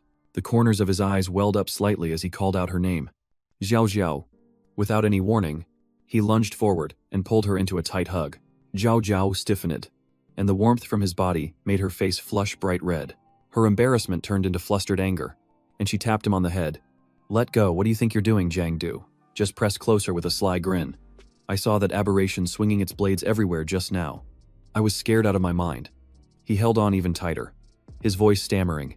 Just let me hold you for a little while. Jao Jiao struggled against him. Let go of me right now. Suddenly, a voice shattered the awkward atmosphere. A thee. Tuyet walked over awkwardly. I heard shouting a moment ago. Are you two all right? She pushed Jangdu away, stammering. We're fine. Tuyet sighed and shook her head helplessly. Youth. As long as you're okay, that's what matters. Follow me. I'll lead you out of here. Got it, Jangdu yelled. Jao Jiao shot him a sideways glancy. Now what? He forced a bitter smile. It's nothing. Inside, however, he was screaming. Damn it, I forgot to devour those aberrations, my pixel points. My precious pixel points. Against the blue sky, gentle sunlight streamed through the window of the Night Watch precinct. Light from a desk lamp shone down. The soft clink of a glass cut through the silence. Full name. The cold handcuffs had just been removed. Jangdu, he answered softly. She took her pen to write, her eyes still fixed on the file. Age. He sat up straight, his expression nonchalant. 18. Li turned on a recorder and asked quietly, You're starting university this year, correct? Jangdu gave a slight nod. Yeah. Her voice became serious. This incident has had a significant impact. According to regulations, everyone involved must undergo about a month of psychological therapy. The owner of that soft yet sharp voice was none other than Li a famous member of the Night Watch. She sat upright across from him and continued. During this therapy period, if you were to take a martial arts exam, your willpower score would be severely reduced. A chill ran down Jangdu's spine when he heard that, I feel perfectly fine psychologically. Can I skip the therapy? She glanced back at the report, her voice even. The contamination from aberrations is unpredictable. It will be too late by the time an outbreak occurs. The therapy is mandatory. He was stunned. The martial arts exam is in a little over 10 days. Doesn't that mean they'll overlap? Li smiled softly. Pulling a paper from the file, Don't worry. We've had cases like yours before. You can apply for an early evaluation. Jangdu confirmed in surprise. An early evaluation. She placed the paper on the desk. Contact your guardian and have them sign this consent form. Seeing his confusion, she smiled gently. The evaluation is conducted here at the Night Watch Bureau. The results are entered into the system, and the process is standardized. Fair and completely secure. He lowered his head slightly, his voice dropping. My guardian is my uncle. He works at the Night Watch Bureau. Li Ai asked calmly.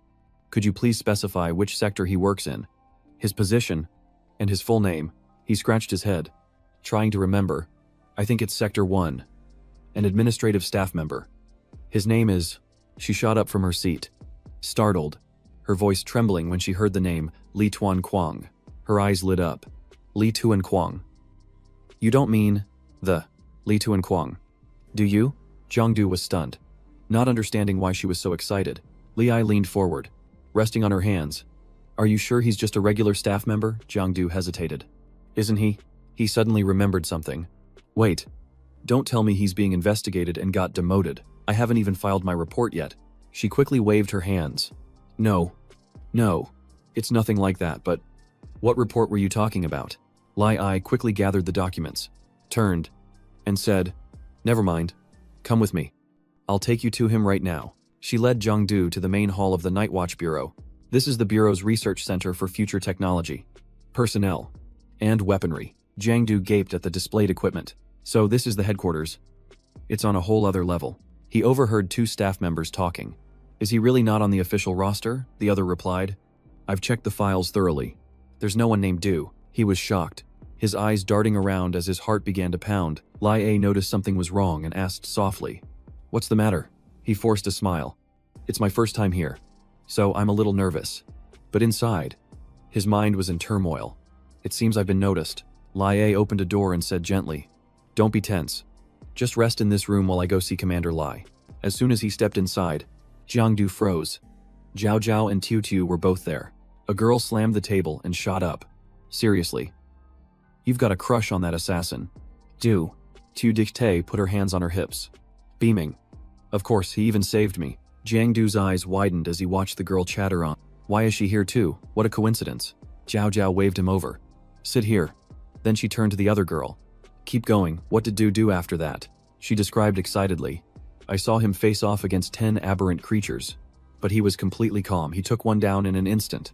By the time the Night Watch arrived, the aberrant creatures were nearly wiped out, and my dear Du had already vanished into the shadows. Jangdu's lip twitched.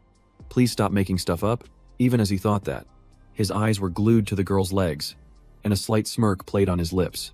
However, the thin white socks, dotted with a few dark stains, made for a strange sight. You really know how to make people forgive you. Jao Jiao frowned in confusion. What on earth was this Du guy's background? His voice didn't sound like he was from the Night Patrol Department at all. Tudich crossed her arms confidently. I bet Brother Du is the same age as us. Jao Jiao was surprised. A student. How would you know? She brushed her hair back with a smug smile. You can tell just by the way he talks and acts. Plus, I have my intuition. Most importantly, it's his eyes. They're always glued to girls' legs, and he doesn't even bother to hide it. Tudich pointed directly at where Jangdu was sitting. It's this guy right here. Had jumped, his smile twisting awkwardly. Who? Jao Jiao was so angry she wanted to grab his head and smack it a few times. Jangdu was hopeless. He stammered.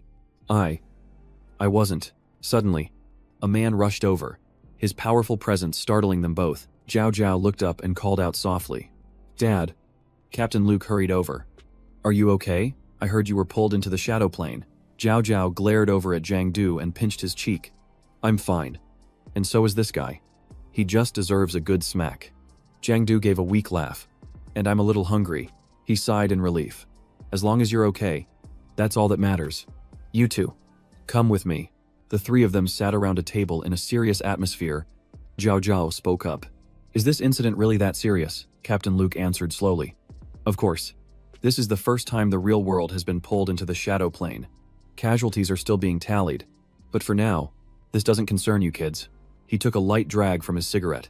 As you both know, because of what happened, the aptitude tests have to be moved up. Seeing the smoke, Jao Jiao cleared her throat pointedly. Captain Luke looked flustered and awkwardly stubbed out his cigarette. He put the cigarette down and got straight to the point. The test is divided into two parts, one for ability and the other for willpower. The ability test, also known as the primary awakening, involves exposing students to a slight corruption to activate their latent powers. The process is completely safe and is used to determine their field of specialization. Following that is the willpower aptitude test, which measures a person's inner spirit and mental fortitude. That's the test that truly decides who has what it takes to become a superhuman. Jangdu asked, so willpower is the main focus. Does that mean the more resilient a person is, the stronger they become? Uncle Luke shook his head slightly. Not necessarily. Some people can endure a deep cut without flinching and still end up being ordinary, while others who are cheerful all the time can achieve an extremely high aptitude. Willpower doesn't just measure pain tolerance. It also encompasses compassion, resistance to evil thoughts, and the purity of one's soul. It's the most complex metric of all. Jangdu's eyes lit up. So, do a person's values and worldview affect their willpower? The man frowned. Why do you ask that? Jao cut in coldly. For example, what if someone's mind is only filled with thoughts about girls' legs? Jangdu's face turned red. Are you still hung up on that? Uncle Luke gave a faint smile. It does have an effect, but having an upright moral compass is only a small part of it. However, if one's worldview is twisted and filled with negativity, their results will be extremely low. Jangdu looked bewildered. Why is that? His eyes grew sharp and cold. Evil thoughts drag a person down into the abyss. Negative emotions are, in essence, a form of spiritual corruption. When allowed to fester for too long, it can become even more deeply rooted than the corruption caused by aberrations. That's why it's important to resolve these things early on. Suppressing them will only cause a person to break. Jangdu rested his chin on his hand. Deep in thought. Do even minor negative emotions count? He sighed, thinking he would probably have to go to a club to cleanse his tainted soul. Uncle Luke waved his hand. All right, go get some rest. Someone will come get you two for the test later. Oh, right. Qiudu. Uncle Lai is busy with a mission and couldn't make it back, so I signed all the paperwork for him. Jiangdu nodded. Thank you, Uncle. He added, don't push yourself too hard. Just let things happen naturally. Jangdu waved with a smile. Don't worry, Uncle. Jao Jiao also replied obediently. I understand. As soon as they left the office, Tudik was already waiting. You're back. She was the only one left in the spacious hall. Jao Jiao sat down and looked around. Where is everyone else? Tudik pointed towards the elevator. They went to handle the procedures with their families. She asked, what about you? Hasn't your family arrived yet? Tudik shook her head. My parents are busy with business. They just left Cloud C, so I had them sign remotely.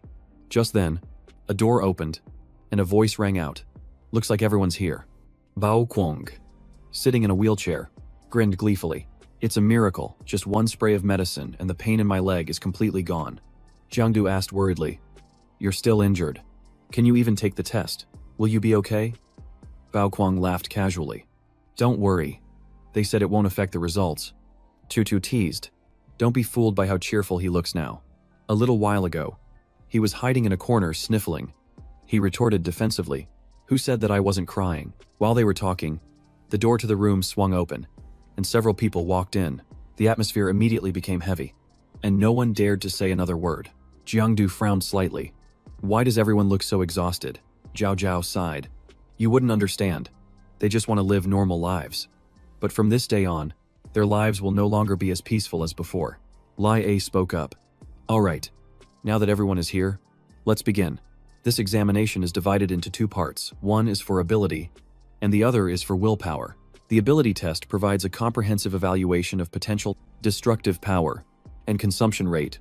The results are divided into 4 tiers: low, mid, high, and peak. As for willpower, it's based on resistance to spiritual corruption and is divided into 6 levels, from 1 to 6, corresponding to the colors white, green, blue, indigo, red, and orange. Previously, level 1 couldn't take the combat exam, but this year, even reaching the white level makes it mandatory. The superhuman evaluation requires considering both ability and willpower simultaneously. With strong willpower, even someone with weak abilities can excel. Conversely, someone with powerful abilities but lacking willpower will be limited to a non-combat role. That's the gist of it. If there are no questions, follow me. Everyone was led to a waiting room. Jangdu curiously pressed his face against the glass to look through. Inside was a large room, with its center covered by a thick cloth sheet The person in charge called out a name in a clear voice. Qiu Qiu. She flinched and answered. Present. Qiu Qiu took a deep breath, hearing words of encouragement. Don't be nervous. She nodded, giving her friend a reassuring look. Then she took a deep breath. I'm going in first. Now, Qiu Qiu was inside with Tan Min. Outside, the students watched silently through the glass. The cloth was yanked away, revealing a powerfully glowing stone. Tan Min held the cloth and announced, Let's begin. The light above the door was initially green. In just a moment, the light turned a brilliant red. The crowd outside murmured, Hey, why did the lights go out? They must be testing her willpower now. Jangdu looked in, thinking to himself, I'm already used to this level of darkness from the shadow plane. He frowned, looking closer. Her feet were bound to something that was also glowing. It looked like she was struggling against an immense pressure emanating from the black crystal. A brilliant flash of light erupted from the middle of the room, causing everyone outside to squint from the glare. Qiu Qiu walked out. Jao Jiao rushed over to ask, How did it go? Bao Kuang wheeled closer too. What's the result? She shook her head slightly, her voice low. I don't have any willpower aptitude. It's a shame. I did so many willpower exercises before this. Her friend exclaimed, What, so you were planning to major in the supernatural department all along? You even trained separately? Qiu Qiu sighed. Yeah. And look at the result. Happy now, the loudspeaker announced. Next person. Bao Kuang. He wheeled himself in while muttering, It's fine if I'm not a supernatural. Please God. Let me fail. Feng Qiu Qiu laughed. Don't bother praying. You're definitely not one. The light above the door remained a brilliant red, illuminating the waiting hallway. Bao Kuang wheeled out, his expression suddenly dark. Then he suddenly shouted, Holy crap. I passed. Hearing this, Feng Qiu Qiu froze, as if struck by lightning. What? The two sat down, complaining gloomily. The one who wanted to pass failed, and the one who didn't want to passed. Jao Jiao sighed. I guess that's just fate. The loudspeaker blared again. Next person. Jao Jiao. She let out a soft sigh. Seeing this from behind, Jangdu chuckled quietly. Jao Jiao turned her head and waved. I'm going in now. See you later. At that moment, her body began to glow with a brilliant red light, continuously radiating energy. The center of the light was at her feet. Coming from that very stone, Jangdu observed closely. Jao Jiao's stone was red, while Fatty's was green, according to the willpower levels from 1 to 6. Red means, after thinking for a moment, he was suddenly surprised. It was level 5. When the test ended, a buzz of conversation erupted among the crowd. Qiu Qiu immediately asked with curiosity, Are you done? What were your results? But Jao Jiao awkwardly dodged the question. Xinghe expression. Jiangdu smirked. Look at you. So tired you can't even catch your breath. Jao Jiao shot him a glare and said, You'll see when you get in there. Jiangdu flashed a mischievous grin. Don't be so tense. How about some motivation? Just one kiss. She snapped back angrily. Get lost. Just then, the loudspeaker boomed. Next, Jiangdu. He jumped to his feet. That's my turn. I'm heading in. Jao Jiao was left standing alone, letting out a quiet sigh, her face blushing. She whispered, Good luck. Jiangdu heard her, and his own face grew warm. Thanks. In no time, he stepped into the examination room. The proctor asked sternly, Are you Jiangdu? He replied, Yes. See you. Tan Min checked his file. Have you awakened yet? Jiangdu nodded. Yes. I have. The man nodded back. All right. Drink the medicine then. But then the examiner paused. What, you've already awakened? Jiangdu scratched his head. Yeah. It just sort of happened. Tan Min started sweating and took a step back. We'll skip the ability test then.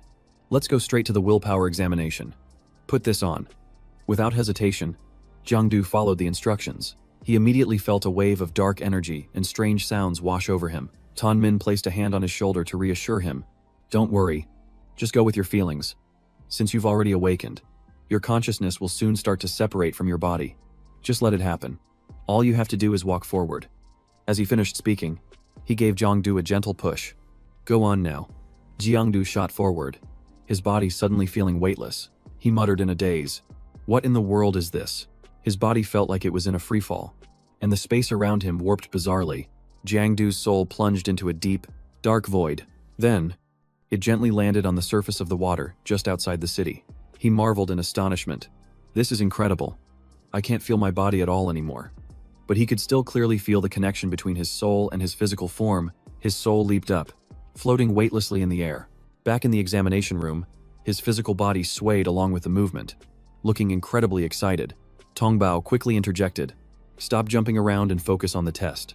Jangdu hastily replied, I know. Jangdu dashed straight for the test rock, thinking that since it was just a simple run, it would be an easy win. But then he felt his body slowly starting to sink. Water rose up to his nose. His body grew heavy, and his breathing became difficult. Something was invading his emotions. Jangdu's soul was pulled deep into a river of emotions. A swirling mix of despair, sorrow, and outrage. No, I can't let these emotions control me. Suddenly, the figure of Tuan Quang appeared behind him. "Tu." His voice was deep and cold. "You're wondering why I'm here." He answered coldly. "Your disposition is unfit to become a transcendent being. You will only bring disaster upon yourself and others." Jangdu backed away. "No, that's wrong. This is an illusion. The real Uncle Tuan Quang would never say something like that." Another voice rang out from the opposite direction. Another Tuan Quang, his body wreathed in a bloody aura, spoke up. "You need to understand clearly. You don't have the aptitude for this path. The continent of Dai Chao is in ruins. Monsters run rampant, and danger is everywhere. You know that perfectly well. So why do you still try to force your way into the world of the transcendent? What allows a person to rise above the mundane has never been strength, but the unwavering will in their heart. All of their phantoms point to one truth. But what about you? Jiangdu, can you keep getting back up after every fall?" Just like they did, a colossal monster roared from within the illusion. Its body was the size of a building, and it destroyed everything in its path. Jangdu was forced to watch as his loved ones fell, one after another. Rain mingled with his tears, dissolving into the cold river. The illusion of Tuan Quang lit a lighter, the flame illuminating his face, cold and hard as steel. He spoke slowly. "This is the price for anyone who dares to join the ranks of the transcendent. Do you really want to become one of them?" The blood-red illusion appeared again. Its voice hissing, "Stop deceiving yourself." The words wormed their way into his mind. "In reality, you just want to prove yourself." Tuan Quang's voice pressed on. "That's right. You're just like every other kid who fantasizes about being a hero. Just like those who daydream every single day about becoming great. You wake up late. You're lazy with your studies. You love to fool around. You like pretty girls. And you hate being scolded. You think you're different from everyone else. That you have some kind of special perspective on things. You always think you're an exception. That you're not like the rest of the crowd. You love showing off and you crave attention. You have nothing special about you. Yet you act so superior. But deep down inside, you know you're just another ordinary person. The same as everyone else." In the middle of the dark space, a scarlet flame suddenly blazed to life. A man wearing the uniform of the Night Watch emerged. His voice calm. "You understand? Of course. The darkness of this world isn't just found on the shadow plane. No matter how bright the sun shines, there are always dark corners it cannot reach." An echoing voice resounded, cold enough to pierce through the very soul. "This world has never been the beautiful place you read about in fairy tales." The figure vanished. The torch fell into the water, and its flames slowly died out. Thousands of aberrations emerged from the hazy smoke, a grim omen of the coming disaster. Those who walk the path of the transcendent must inevitably face this great calamity. A deep, muffled voice spoke up. "Stop avoiding it, and return to the original question. Do you truly have what it takes to become transcendent?" Jiangdu's face was drenched in sweat, his eyes filled with immense pressure. Outside, his real body was still deeply immersed in an endless illusory realm. Just then, a member of the testing division, Tu Yet, walked in. She raised her hand in greeting and asked curiously, "So, how's it going?" Tongbao shook his head wearily. "Not good. He's just going around in circles." Tu Yet wasn't surprised. "That's normal. It is the abyssal onyx stone from the abyss. After all, not everyone can withstand its corruption level." He nodded. "That's right. Only those with high aptitude can endure it." The scene shifts back to Jangdu, who was still struggling within the chaotic illusory realm. Tongbao sighed with regret. It looks like this Jangdu kid isn't going to make it through. But then, Tu Yet suddenly noticed something strange. She pointed at the illusion monitor in shock. "Look, the color has turned red." Hearing this, he whipped his head around. For real. Sure enough, a red aura was slowly enveloping Jangdu. The light on the stone monolith grew more and more intense. Tongbao's eyes widened. No way, he's still so far from the abyssal onyx stone, and he's already reached level 5. Could it be? Tu Yet crossed her arms and asked with interest. "Do you think he can reach the level 6 mark?" He let out a breath. "I'm not sure. In the past few decades, only 15 people on the entire continent have reached that level. But unexpectedly, the stone platform beneath Jangdu's feet began to slowly descend. Tong Bao was stunned. What's happening? Why is the light fading? Quick! Check his wristband for any malfunctions. Tuyet immediately moved in closer. Nothing's wrong. All his stats are normal. He grew even more confused. This is illogical. The closer he gets to the stone, the stronger his willpower should become. Why is it getting weaker? What in the world is going on? But Jangdu persisted, continuing to move forward without stopping. He almost touched the surface of the black abyss stone. Tong Bao's eyes widened in disbelief. Was he really going to touch it? Even a level 6 couldn't do that. And yet Jangdu reached out and placed his hand on the stone, causing a brilliant golden light to erupt violently. It was as if the stone itself was responding with joy. Inside the illusion, Jangdu's mind was distorted as an echo rang out, telling him to give up and stop pursuing the path of the transcendent. Think of your close friends and your loved ones. An image of Jao Jiao appeared. She was the person he cherished most. She smiled gently and held out her hand toward Jangdu. He couldn't help himself and took her hand. Tuan Kuang's voice echoed, saying, "That is where you truly belong." But suddenly, a light flashed in Jangdu's eyes. That's enough. The image of Jao Jiao shattered before his eyes, turning to dust. Jangdu squinted and sneered. Do you really think a pretty girl is all it takes to sway me? You call this little trick a temptation. At the very least, you should have conjured up an entire harem for me. He approached the illusion of Tuan Kuang, his face firm and resolute. He shrugged and chuckled. To be honest, I was a bit lost for a moment there. I really almost strayed from my path. At first, I just wanted to be some flashy hero, the kind who has to act all tough even when nothing's happening. But in this world, heroes don't just fall from the sky. There are only ordinary people who know how to get back up. It's because of those silent guardians that the world can enjoy the peace it has today. Jangdu reached his hand out to the night watchman, the one who had given him that peace before. A firm hand grasped the torch, transmitting a searing warmth. Jangdu declared with determination, "This time, I don't want to hide behind anyone else. I want to become that unextinguishable flame myself." The light reflected in his eyes, as if he had perceived something profound. Jangdu's face shone with a fierce determination, a will to illuminate every dark corner of the world. The surface of the water within the illusion gradually became as calm as a mirror. In the briefing room, Captain Luke listened to a report about a reality plane being pulled into the shadow plane, specifically, floor 234 of the Commerce Center. Floor 5 had not completely collapsed but was affected. An estimated 850 people were impacted, with 700 trapped in the shadow plane. So far, 650 have been rescued, and the rescue operations are ongoing. A total of 30 students preparing for the martial arts exam will be grouped for assessment and then immediately treated for minor contamination. He asked sternly, "What's the word from the Contamination Assessment Department?" His assistant replied, "The results are in, and the images have just been sent over." A classified file quickly appeared on the computer screen. The species is classified as a wraith, with its corruption level confirmed to be high tier. Level 1, analyses of their physique, bone structure, and internal organs all indicate that these three wraiths are nearly identical. Furthermore, their bodies show numerous marks of human origin, suggesting that this could be the result of humans undergoing mutation. Another assistant panicked, saying this was absurd because everyone's constitution is different, so the mutation process can't be uniform. Mutating into three identical aberrations should be nearly impossible. Captain Luke silently took a drag from his cigarette to calm his nerves. Standing by the window, he mused that the one in the northern capital might be the product of some experiment. It seems someone in the shadows can no longer sit still. Just then, a brilliant light flared up from the building across the way. Captain Luke was so startled that the cigarette fell from his mouth. That places, he couldn't believe the sight before him. The superhuman testing chamber. He immediately rushed over, saying, "Excuse me, I need to get in there right now." His face was tense as he said, "I apologize, but this can't wait."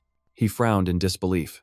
The highest result on the willpower test was only an orange light, and no one had ever achieved this golden color. He pushed the door open and stepped inside, asking in a stern voice, "What in the world happened here?" Inside, a large crowd had already gathered to watch. Tong Bao hurriedly reported, "Captain Luke, there's someone named Jangdu." The captain repeated, "Jangdu." A sudden, powerful gust of wind swept past him. Then, the golden light from inside the room erupted brilliantly. Jangdu slowly opened his eyes. Escaping the illusion, he slowly observed the scene around him. Outside the glass, a crowd was watching his test. Afterward, Captain Luke personally escorted Jangdu back to a private room to rest. He handed him a bottle of water and said, "Drink some to clear your head." Jangdu was startled but replied, "Thank you." "Captain Luke." He asked where Jao Jiao and the others were, and Captain Luke replied that while he was still in the test, they were taken back to their rooms and probably didn't know what had happened yet. The captain laughed. "You really surprised me this time. Kid, level 5 is considered normal, and level 6 would shake the entire department. But you went and directly created a golden light that has never been seen before." Jangdu puffed up his chest. "Doesn't that mean I've reached the legendary light, even surpassing level 6? The captain nodded. "It could be, but since there's no precedent, it's hard to say for sure. You might even be taken away to be dissected for research." Jangdu choked on his water and exclaimed, "What?" He cried out, "Don't scare me." "Sir," Captain Luke raised an eyebrow. "You're scared already. And yet you were just talking about the legendary golden light. You won't be taken away for dissection. But someone will be here shortly to collect your data. Your file will be sent to the major night watch departments for research. And from now on, you'll be a high-priority surveillance target." Hearing this, Jangdu frowned. "Is it really that serious? Do they have to make such a big deal out of it?" The captain reassured him. "Don't worry. I'll teach you how to handle it in a bit. Just follow the procedure, and you'll be fine." But Captain Luke had no idea that a thought was echoing in the young man's mind. "This is my chance to shine." When asked for his information, Jangdu answered clearly named Jangdu, 18 years old. Hobbies are reading and physical training. The people around them saw this and began to whisper, "Is he the one who emitted the golden light? He looks so ordinary. Maybe the equipment was broken." Tong Bao took notes and asked, "In the test's illusion, what did you see?" A group of high-ranking leaders was also watching Jangdu, as he described seeing rows upon rows of Night Watch members advancing with their torches raised. It continued, describing how they took turns fighting the aberrations. Jangdu thought to himself, "This is so boring. These are all just the lines Captain Luke fed me. I'm the legendary golden light, and I have to follow a script." Captain Luke asked, "Following procedure. And what did you think when you saw those scenes?" Jangdu replied as if reciting from memory. "I was deeply moved at that moment. I felt the heavy responsibility of a superhuman. And then He suddenly stopped, lowering his head in silence. Captain Luke grew a little anxious and urged him, "Why did you stop talking?" Jangdu broke into a mysterious smile, as if he had just come up with a brilliant idea. Then he looked up and asked in return, "Captain Luke, you have a map hanging on your office wall." "Right." Captain Luke was taken aback for a moment. Yes." Jangdu suddenly shot to his feet, planting one foot on his chair, his aura flaring with intensity. His voice deepened. "There were once 10 survival zones, but now only 5 remain. This situation is far from simple. Sometimes, knowing the truth is more painful than being deceived." Captain Luke was speechless, thinking to himself, "What kind of act is this kid pulling now?" Jangdu raised his hand and declared passionately, "I hope the youth of Daichao will awaken, cast off their apathy, and march forward together, even if I am but a single firefly. I will give my all to illuminate this long night." Finishing his speech, he stood tall, his eyes gleaming with pride. "The light of truth will illuminate all. If no torches remain, then I shall become the one and only light." The room fell into a stunned, awkward silence. Captain Luke forced a laugh. This kid just spouts nonsense sometimes. But to his surprise, Tong Bao was genuinely moved. "I never knew the boy had such a powerful will." To yet wiped away a tear. "He's destined to be a great asset to the department." Captain Luke's eyes widened in disbelief. He couldn't believe they actually bought it. Outside, the other candidates were also buzzing with excitement.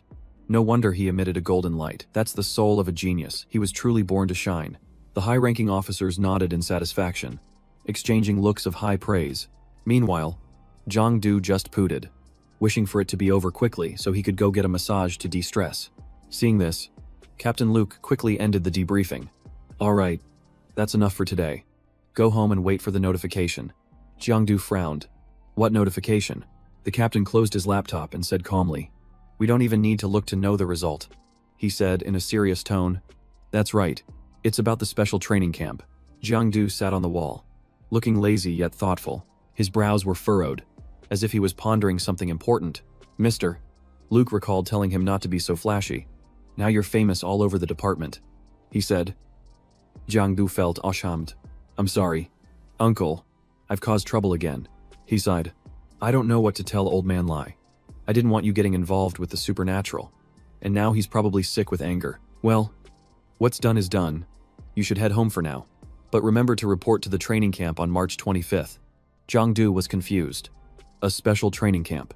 Captain Luke explained that it's a place where those with qualifying potential gather for a few months of training, followed by another combat test. You absolutely cannot tell anyone what happened today. Not even Jao Jiao. Remember, March 25th. Back in the present, Jangdu opened his system. He only had 20 days of lifespan left. He sighed softly. The training starts at the end of next month. I probably won't even make it. He clenched his fists. I have to keep hunting monsters. Even if it's just to survive this. Just then, something caught his eye. Making Jangdu jump, an aberration was on its last legs, with its health bar at only 27%. As it staggered past, his eyes lit up. Jangdu immediately activated Shadow Walk and gave chase. This was his chance to score big. The aberration sensed the danger and turned around warily, but it was too late. He had already made his move, activating his mark skill. With just 2 clean hits, the prey fell. 1 pursuit strike, and 1 finishing blow. The system chimed in. This was a heavily wounded aberration. It was just trying to run to survive. It only wanted to continue existing, but fate had been sealed. Its time was up. It would never again see the dawn or feel the wind blow. There's no glory in hunting down a wounded creature, but there was still a reward. Lifespan increased, now at 22 days. Combat skills slightly enhanced, plus 4 shadow points. He breathed a sigh of relief. What a stroke of luck. Although he felt a bit ashamed for kill stealing, it would be a waste not to take it. As he was collecting the crystal, a shout came from behind him. Where the hell did you come from? Jangdu turned around, stunned to see someone chasing after him. A figure covered in dust with his face concealed yelled, "Where's my aberration?" He was startled, realizing he had just snatched someone else's prey. He looked back at the aberration's corpse, which was in the middle of being absorbed. Feeling suspicious, the other person roared, "You thief! Give me back my prey." Jangdu asked in confusion. "A thief?" The guy brandished his staff and shouted, still playing dumb, "You even steal from a scavenger? Have you no shame?" Alarmed, Jangdu stepped back into a defensive stance, not expecting to be confronted so directly, but as the other guy closed in, he suddenly froze in place, as if he'd been turned to ice. His running feet screeched to a halt right in front of Jangdu. The guy took a deep breath and seriously walked closer, making him step back. Suddenly, the guy pulled off his hood, an action that put Jangdu on guard. He asked nervously, "What are you doing getting so close?" The guy suddenly grabbed his hand excitedly. "I can't believe it. It's really you, Do. I finally met the famous blogger. I'm a loyal fan. I've watched every single one of your videos. Give me a smile. Oh, and about that prey from earlier. Let's split it 70-30. Just like the old rules." Jangdu was bewildered, having no idea what he meant by scrap or what rules he was talking about. Seeing that expression, the guy misunderstood and his eyes widened. Then he immediately opened his phone to write a post. Famous blogger Do bullies, a poor scrap collector. Steals his kill and denies it. Jangdu furiously shouted. "What scrap collector? What are you talking about? Make it clear." He was so angry he used a skill to violently pull the guy closer. The other guy stumbled and fell, his phone flying out of his hand. Jangdu grabbed his head in frustration. "Spit it out. What's going on?" The guy waved his hands in surrender. "At your command. Do. Scrap collectors is what we call each other. We're actually contract workers for the Night Watch department. You just need to reach the intermediate rank to be approved." Jangdu frowned. "What do you mean contract workers?" The guy quickly explained. "It's pretty normal. One aberrant sells for 6,000 or 7,000. Hearing that, his jaw dropped. You call 6,000 or 7,000 normal? He hadn't even recovered from the shock of this information. His entire body seemed to be shrouded in an aura of resentment. He gritted his teeth and muttered, 7,000, gone in a flash. That's almost a whole month of writing." The other guy remained calm. "It's not that much. We don't get insurance, a housing fund, or any benefits. We just live by risking our lives. It's a bit embarrassing to admit, but I'm a scrap collector from the underbelly." It was only then that he noticed a few pieces of the monster's corpse were still left. Jangdu asked curiously, "Who do you sell the aberrants to after you kill them?" Manhwa explained, "There are organizations like the Night Watch, schools, or companies that need materials. They issue procurement quests and send you the monster's location." Hearing this, he was overjoyed. "Oh, they even give you the aberrant's location. That's so convenient." He immediately took out his phone. "Give me your WeChat code." When he got home, he added him as a friend and immediately transferred 7,000 yuan for the monster. Hearing that, Manhwa was stunned. "What? 7,000? Just split it 70-30. Give me 4,900 yuan. That's enough." Jangdu clapped him on the shoulder and laughed casually. No way. I've never been one to take advantage of anyone. Also, I wanted to talk to you about working together. Hearing that, Dang Hoa broke into a cold sweat. A partnership. And so, he led Dang Hoa on a monster hunting spree. He easily took down a cat-like aberrant. The system immediately displayed a notification. Blood Shadow Conspiracy Worm. Blood Shadow. A murderous glint flashed in Jangdu's eyes as he whispered, Shadow Guard. The monster instantly collapsed, swiftly and cleanly defeated. He even actively controlled the absorption, taking only the essence while leaving the corpse intact to be sold. After finishing, he called out, It's done. Take this one. Dang Hoa replied enthusiastically. Yes, you're such a good guy. You do all the work, but you're still willing to split the profits with me. Jangdu laughed and replied, You worked hard too. Finding the monsters, pinpointing their coordinates, and even hauling the corpses back to the Night Watch department. I don't see it that way. You could totally do this all on your own. You just have to register as a freelancer, and you'd be set. Jangdu put on a mysterious air. I want to maintain a low profile. If the Night Watch department found out my identity, it would be a huge hassle. Dang Hoa praised him lavishly. You're incredible. Taking down 4 aberrants in one day without even breaking a sweat. Jangdu smirked. Forget 4. If I had the time, I could handle 100. But then his expression turned serious. The thing is, even after absorbing so many, my strength hasn't increased by much. Now, even fighting mid-rank level 1 monsters is a bore.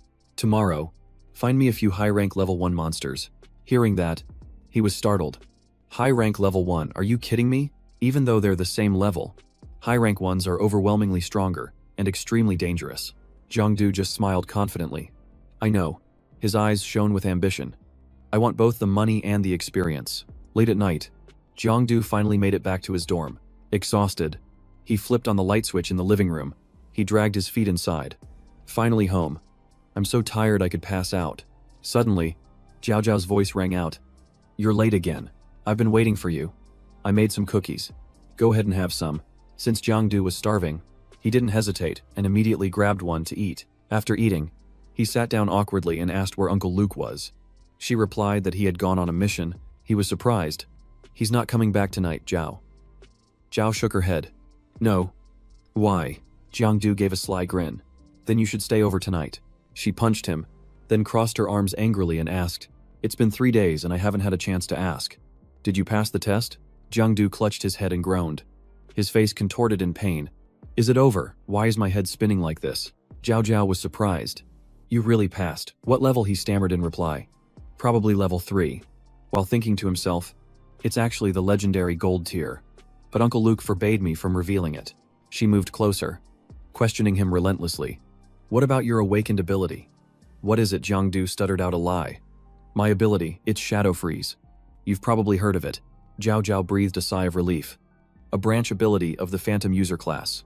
It has decent potential and is more support-oriented, so you won't have to risk your life on the front lines. Hearing that warmed his heart. So she was waiting for him because she was worried. He asked back, What about you? What's your ability? She smiled softly, her eyes full of confidence. She said calmly, Corporeal Soul. A sub-branch of the Soul user class. Its potential is ranked the highest. Although I'm a little weaker than you right now, I'll definitely surpass you in the future. Jangdu was speechless after hearing that. Was that long explanation just to show off? He flicked her forehead lightly. Well then, do your best. Don't fall at the first hurdle. She reacted quickly, covering his mouth with her hand. Don't jinx it. Caught off guard by the touch, Jangdu blushed, and the atmosphere between them suddenly changed. He quickly changed the subject. By the way, what are Phantom users and Soul users? Jao Jiao frowned. I'm not entirely sure myself. I just know that each person corresponds to a type of aberrant insect. For example, your Phantom user class corresponds to the Shadow insect, while my Soul user class corresponds to the Soul insect among the aberrant insects. Killing aberrant species and absorbing their corruption is how we get stronger.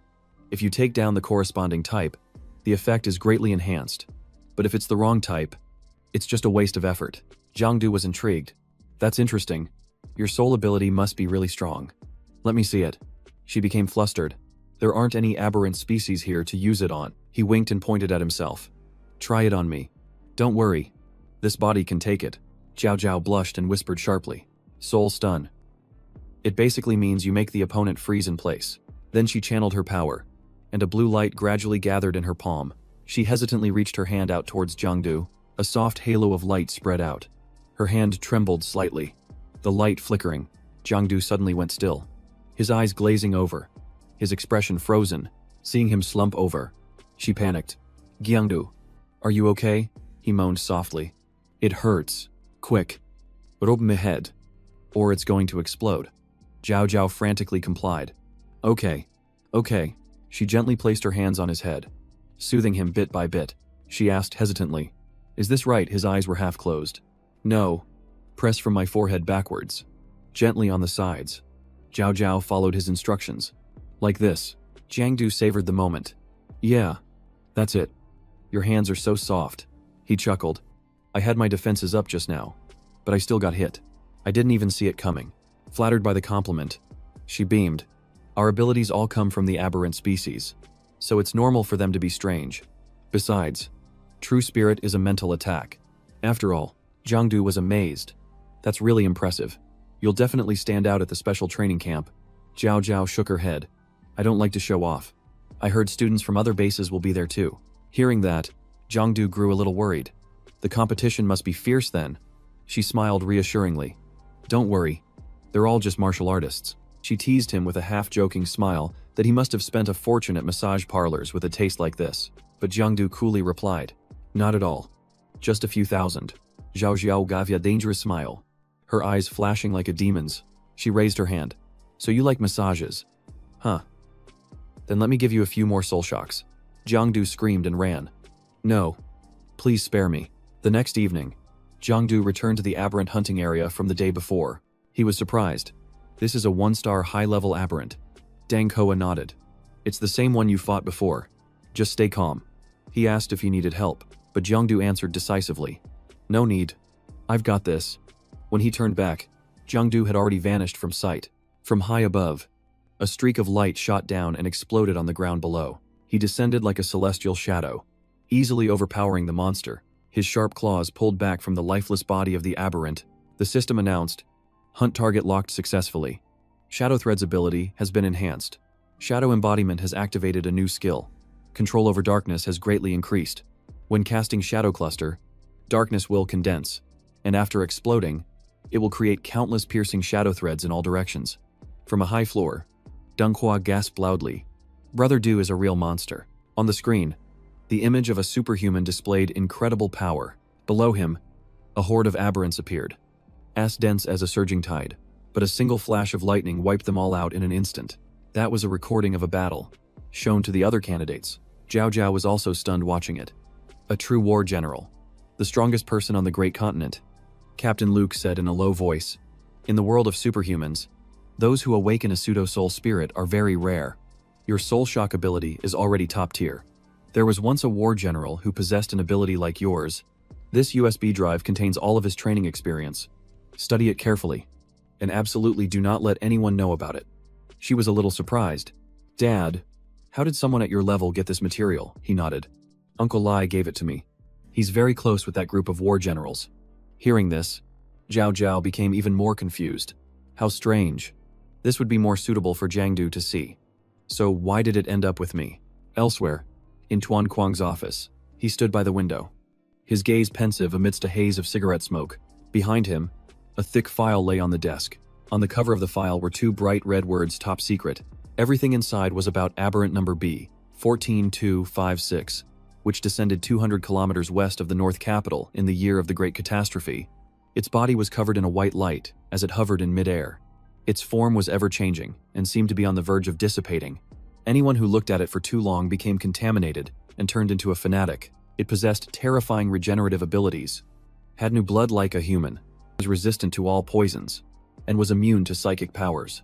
2 grandmasters were killed, 3 war generals were severely injured, and 300 Night Watch members were lost before it was finally sealed successfully. The file was then strictly classified. After many years of research, they discovered it could not be looked at directly. Its form could not be described, and it could not be destroyed. The final conclusion was to classify it as a god. Back on the battlefield, Jangdu was now hiding in the shadows. Suddenly, he burst up from the ground, launching a bolt of lightning straight at the aberrant. But the attack hit without causing any damage at all. It immediately counterattacked, throwing a punch that sent him flying. Dang, Koa shouted while recording. "Do. Hang in there. Don't lose." Jangdu's health bar dropped sharply to 2/3. But he wiped away the blood and calmly got back up.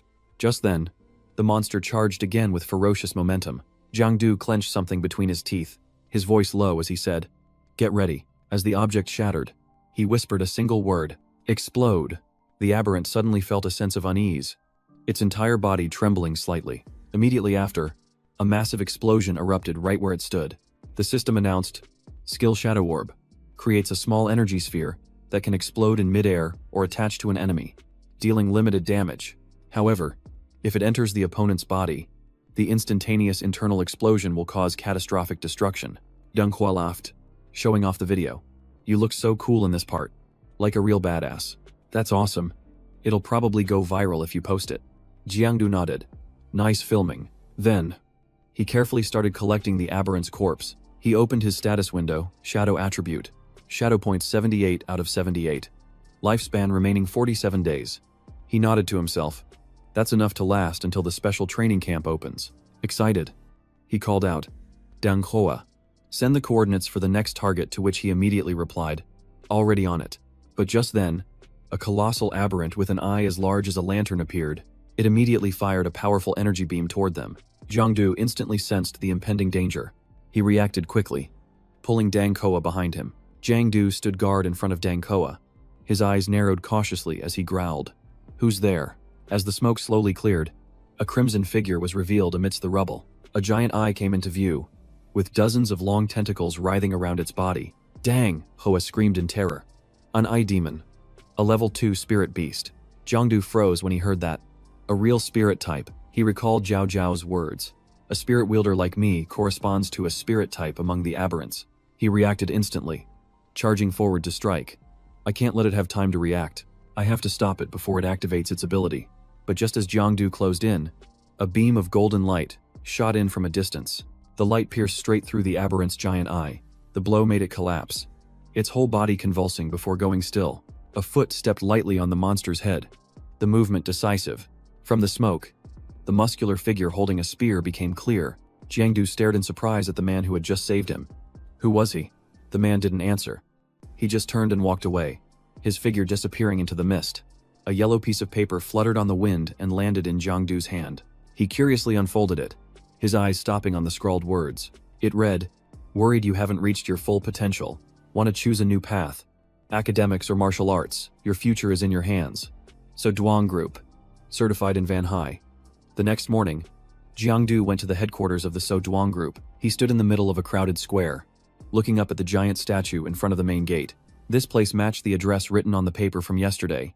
Last night, Deng Hua had said that So Duong was the largest pharmaceutical conglomerate in Van Hai. Anyone hired by them, even as a temporary employee, would be set for life. He wondered, was the man from last night a pioneer hired by So Duong? He nodded. Judging by that combat suit, it was highly likely. Jiangdu frowned. A level 1 pioneer. How could he take down a level 2 Idamon so easily? Zhang Hua chuckled. You don't know, do you? So Duong's drugs can temporarily amplify supernatural abilities. They also cooperate with the Night Patrol Department. They even helped expand the entire Jiawang district. If you want to get strong fast, So Duong is a worthwhile shortcut. Jiangdu asked. Aren't you planning to join them? He replied casually. Nah. I'd rather trust in my own strength. In the lobby of the So Duong Group, an employee was introducing a product with the code 1928, named Sweet Du. This medicine was developed by a research team led by Dr. Bak Du over 10 years, helping to stimulate the brain and increase sensitivity to supernatural energy. Jiangdu leaned against the wall with his arms crossed. Listening to the pitch, it all sounded like a scam. Could a drug that enhances abilities really exist? The female MC smiled brightly. Now, I'd like to invite a member of the audience to come on stage and try it out. Before she could finish her sentence, Deng Hua leaped out from the crowd. Let me try. Jiangdu's eyes widened as he watched the man take the medicine and drink it with childlike excitement. Jiangdu Saihil, didn't you just say you'd rather trust in yourself? As soon as he finished drinking it, his eyes lit up, and he felt his mind become remarkably clearer. The MC quickly seized the opportunity. The original price is 8,888, but today, it's only 1,888. Get it while you can. The crowd surged forward, scrambling to buy the product. Their shouts echoed throughout the hall. He could only sigh. These people were a lost cause. A little while later, Jangdu started to walk around the corporation's headquarters. The place was filled with old artifacts, from a half-broken blade to a tattered suit of armor. Even the ancient scrolls were only half intact, kept merely as mementos. On the wall hung a large photograph of a 4-person team, radiating a glorious aura. Below it was an inscription that read, "Dedicated to the founder, Sir Triu Duong." Jangdu was stunned and muttered, "Triu Duong." So the founder of this corporation was once a member of the Night Watch. Someone standing beside him replied, "That's right. He was part of the first generation of the Night Watch." It's a shame that few people remember his great deeds now. Jangdu was startled. This was the same captain who had investigated his background. Khan. Anne explained that 50 years ago, when the Great Calamity spread across the Great Continent, Sir Triu Duong charged into the Land of Despair alone to lead civilians out from the encirclement of alien beasts. To protect them, he chose to burn away his own life force, perishing together with the monsters. That heroic scene was deeply engraved in his memory. Khan continued. In the end, he burned away completely, leaving not even his bones behind. Fortunately, his successors carried on his legacy, building the Duong Corporation we see today. To be honest, I think you're a lot like Sir Triu Duong. Jangdu's eyes widened as he pointed to himself. Me. He smiled. That's right. You once said you wanted to become a light in the darkness. Remember? Jangdu scratched his head awkwardly. I did say that, but I was just talking. I didn't think you'd actually believe me. Hang'an said admiringly. As expected of a descendant of General Lai, you have a high level of awareness. Jangdu was bewildered. Who is General Lai? He turned back in surprise. General Lai? I mean Lai Tuan Quang. Jangdu recalled the old man's goofy behavior and almost fell over. He's really a general. His jaw dropped wide enough to swallow an egg. The strongest person in the great continent. Khan scratched his head. Confused. He hasn't told you, Jangdu quickly replied. No. I thought he was just an ordinary government official. He laughed. He is an official, but one with extremely high authority. He rubbed his forehead. This is unbelievable. No wonder he said he could pull some strings for me or arrange for a school. Turns out he's a big shot himself. Khan. Anne nodded. He probably kept it a secret so you could become independent. Oh. By the way, I'm Tong Kang'an, the training officer for this special training camp. Jangdu was surprised. Training. He leaned in and whispered. Do your best. I have high hopes for you, so I'll be training you thoroughly when the time comes. After saying that, he walked away, leaving Jangdu standing dumbfounded in the middle of the hall. He shuddered. Thorough training. Just hearing it sounded ominous. Suddenly, a strange, cold aura emanated from the photograph on the wall. Jangdu was on alert, whispering, "Who's there?" But when he looked back, he only saw the painting still hanging peacefully in its place. Suddenly, a giant aberrant burst out from the frame with a loud roar. Seeing this, Jangdu immediately gave chase without hesitation. A sense of unease grew within him. It was an undead. Why would it appear here? He sped up, tailing the aberrant as it ran towards the exit. He frowned. The security outside is so tight. How did it even get in? But its speed was too fast. Jangdu had to push himself to the limit to not lose its trail. Just then, the system chimed in. Guide activated. Shadow aberrant. Lives in the abyss. Reaches maximum power in darkness. If detected by them, extreme caution is advised. Jangdu furrowed his brow. Not easy to deal with, huh? The first undead I ever killed came with the same warning. It seems the system detected something unusual beforehand. Even so, Jangdu didn't give up and continued the pursuit. As suspected, could this be related to the recent wave of aberrant appearances? When he reached a turn, the scene in front of him made him freeze in his tracks. The hallway ahead was pitch black and completely empty. The monster was nowhere to be seen. He frowned. This is clearly the basement of Duong. Why is it so deserted? Suddenly, a voice rang out. Number 9 is back. Come on in. Jangdu was startled. There's someone here, but as he looked around, no one appeared. He guessed the person must have slipped into the lower level. What exactly is Duong hiding? Without hesitating, Jangdu transformed into his shadow form to scout ahead. He phased through the wall. Following the hidden underground passages, a sudden clang of metal made him instantly raise his guard. Before him were rows of giant glass vats containing something strange.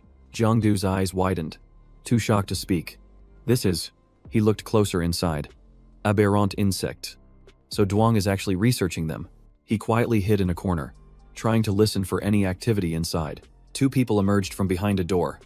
An old voice said, "Progress is good. The training of the undead and their hunting are both on schedule. This morning, Director True instructed us to control the bloodline variants first." The younger person asked, "Dr. Ah, do you have a plan?" He gave a faint smile. "Aberrants are difficult to control.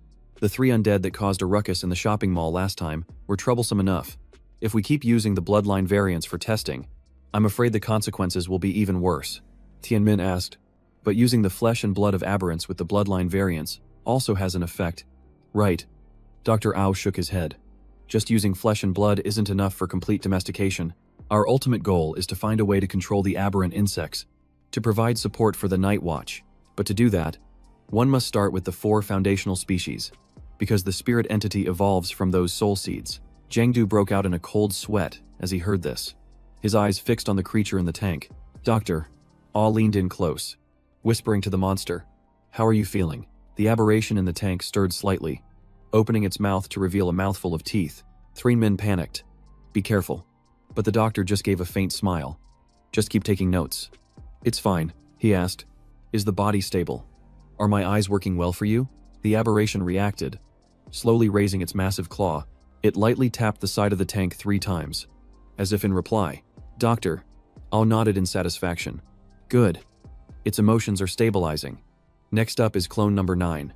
We'll use an aberration to fight an aberration. Quickly, bring a few soul-soothing stones."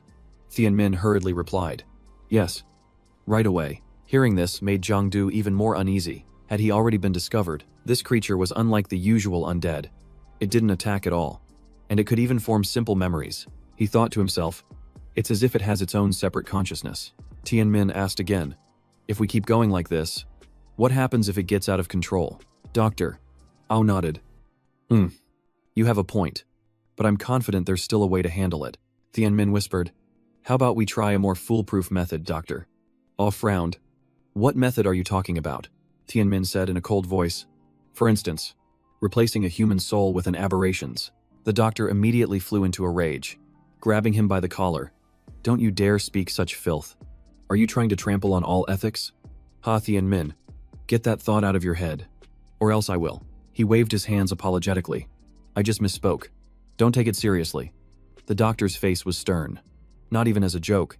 This subject is absolutely taboo." Just then, "Doctor," A's eyes shot wide open, and he coughed up a mouthful of blood. A sharp blade was plunged deep into his chest, driven in by his own assistant. "Doctor," Oh gasped, looking down in agony. "You." Tianmin held up the glasses, his voice icy. "Aberration. Humanity. Night Watchers. I'm sorry, but the research stops here." He revealed his true self, a cruel smile playing on his lips. "I am from the Harmony species." A powerful, swirling energy began to form in his hand. His eyes glowed with a brilliant purple light, a twisted smile spreading across his face. Tianmin clenched his fist, and the energy erupted with ferocious intensity. Objects throughout the room were suddenly thrown into the air, shattering into pieces everywhere. The containment tanks began to crack, emitting a high-pitched, piercing sound. Aberration number 9 shattered the glass, letting out a maniacal roar. Alarms blared throughout the room, warning that Aberration 035 had breached containment. This was a code red emergency. The research staff scattered in a panic, running for their lives. It wasn't just number 9. A whole series of other aberrations had awakened at the same time. On the floor below, the warning systems were also sounding off everywhere. Room 035 was now filled with out-of-control aberrations. People were screaming. "Quick! Call security. What are you just standing there for? Run!" From high above, Tianmin watched the frantic, struggling crowd as a smirk formed on his lips. The human skin on his face began to crack, revealing a savage smile underneath. An intense pressure of energy radiated from his body, and his eyes gradually turned completely white. His body collapsed to the ground, and the health bar on the nearby monitor plummeted. It kept falling until the reading finally hit 0%. Just then, Jangdu emerged from the ground, his gaze as cold as ice. He looked at the corpse and muttered, "The student kills his master and then self-destructs. Truly insane." Taking advantage of the chaos, the wandering spirit had also vanished. Suddenly, a weak hand reached out from the rubble, and a hoarse voice called out, "Over here." It was Dr. He was still alive, but his breathing was growing faint. Jangdu panicked. Don't move, I'll call for medics right now. The doctor struggled to speak. Fire. Ling. Before his eyes closed for the last time, he rasped. He is a fire seed. Jangdu froze. A fire seed. The doctor's eyes stared wide. His life now extinguished. Jangdu shook him gently. His voice strained. Wait, what's a fire seed? You have to explain. He frowned in frustration. Why do they always die at the most critical moment? Suddenly, he sensed an unusual aura and immediately spun around. Standing before him was aberration number 9. Jangdu had no choice but to put everything else on hold. His claws crackled with electricity. He would kill first and figure things out later. He lunged forward, taking down the monster in a single, clean strike. But before he could even catch his breath, 2 more aberrations appeared. Without a moment's hesitation, Jangdu decisively eliminated both of them.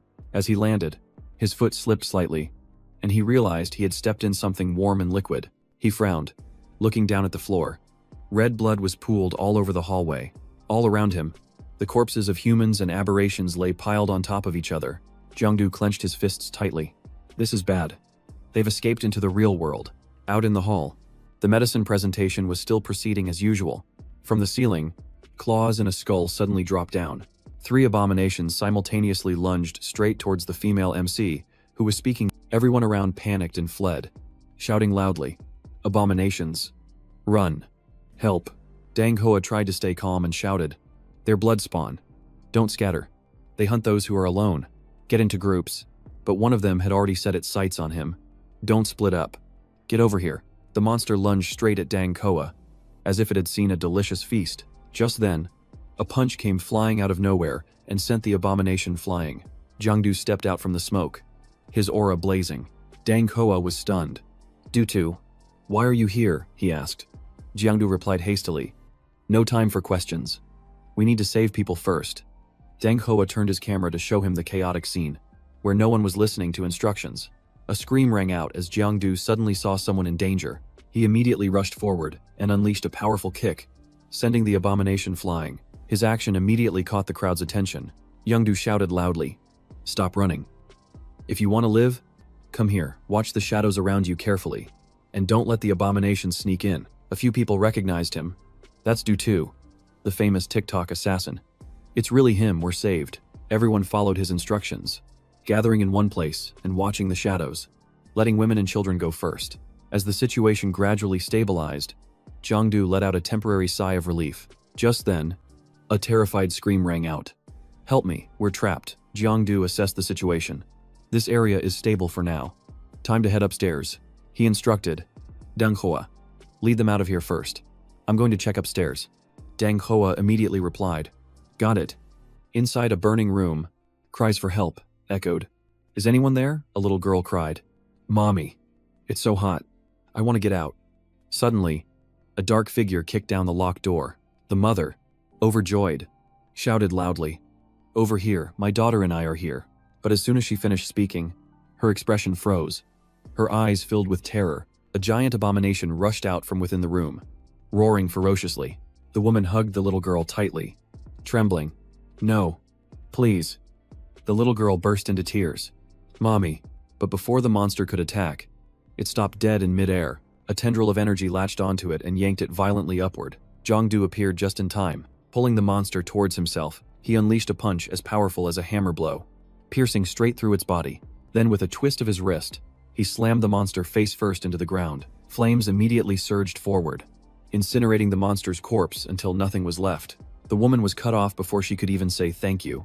Jangdu patted out the flames on his body, thinking, so hot I'm supposed to have fire resistance. So why am I still on fire? He quickly composed himself and said, Stay calm. I'm here to save you both. The little girl was still sobbing, even more scared of him than the monster. Her mother comforted her, saying, Don't be afraid. He's a good person. He's just a little scary looking. Jangdu gently picked them up and told them to hold on tight. He launched himself through the glass window, jumping straight down the side of the building. Down below, a fire crew was already waiting to provide support. He landed gently, his stance steady, as if nothing out of the ordinary had just occurred. The fire trucks had arrived, already spraying water to extinguish the towering flames. The mother and daughter were brought to safety, their bodies still trembling with fear.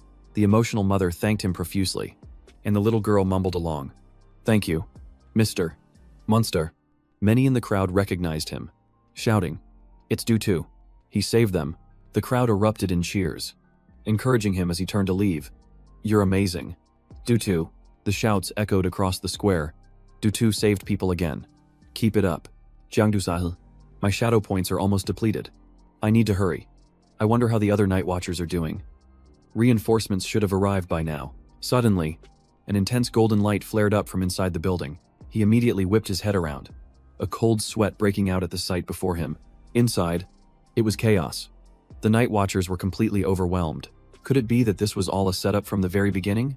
A hand was raised, and energy began to gather in the air around it. Chang'an appeared, surrounded on all sides by 3 monsters. He didn't hesitate, gathering all his strength to prepare a counterattack. The energy shot out, and the 3 monsters collapsed instantly. The other superhumans were also fighting for their lives. Even though they had defeated many, the monsters just kept swarming in. There were so many of them that they were completely overwhelming all defenses. A series of explosions rocked the building, causing it to shake violently. Jangdu realized that the Soduang Industrial Park was their true target all along. The situation was far worse than anticipated, and the main Nightwatch team was still nowhere in sight. He opened his system window, knowing that this time he could only rely on himself. As he moved and rescued people, the cheers roared once more. "He's back." The crowd gasped in awe. "He saved 3 people at once this time," someone pointed. "He even brought out an animal. That guy Jangdu is so handsome."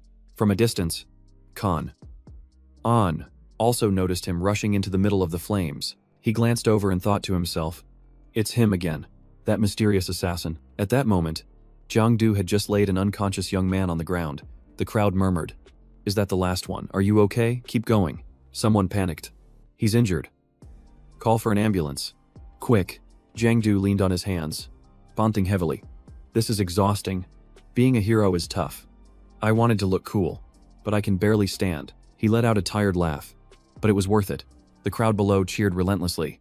Being this tired was something to be proud of. Suddenly, an old woman sobbed. "Where's my granddaughter? She's about this tall, with braided hair. Have you seen her?" Many others also cried out, "My son is missing. My daughter too. My grandson is only 7 years old." Jangdu froze, his brow furrowing. "I didn't see them. Are they all children?" He looked up at the highest floor, where the flames were burning fiercely. Through the smoke, he spotted a small figure dangling in the air. It was a little girl, captured by a monster, screaming for her dad. "I want to go home." Jangdu clenched his fists. What do these things ultimately want? Why are they taking children? Just then, his phone rang. The screen displayed the name Jao Jiao. Jangdu answered. "Hello." Jao Jiao got straight to the point. "You're at the Soduang Enterprise building, aren't you?" Running and surprised, he asked back. "How did you know?" She replied curtly. "Never mind how. Just get over here now." Jangdu chuckled lightly. "No rush. Wait for me to finish cooking. Beef with tomato and egg sauce. And it's done." Jao Jiao was furious. "You just wait." But he had already hung up, charging straight toward the building where the children were being held. Jao Jiao gripped her phone tightly, staring helplessly at the long dial tone on the screen. By now, Jangdu was nearly exhausted. His health and mana points were almost depleted. If he pushed himself any further, he could die.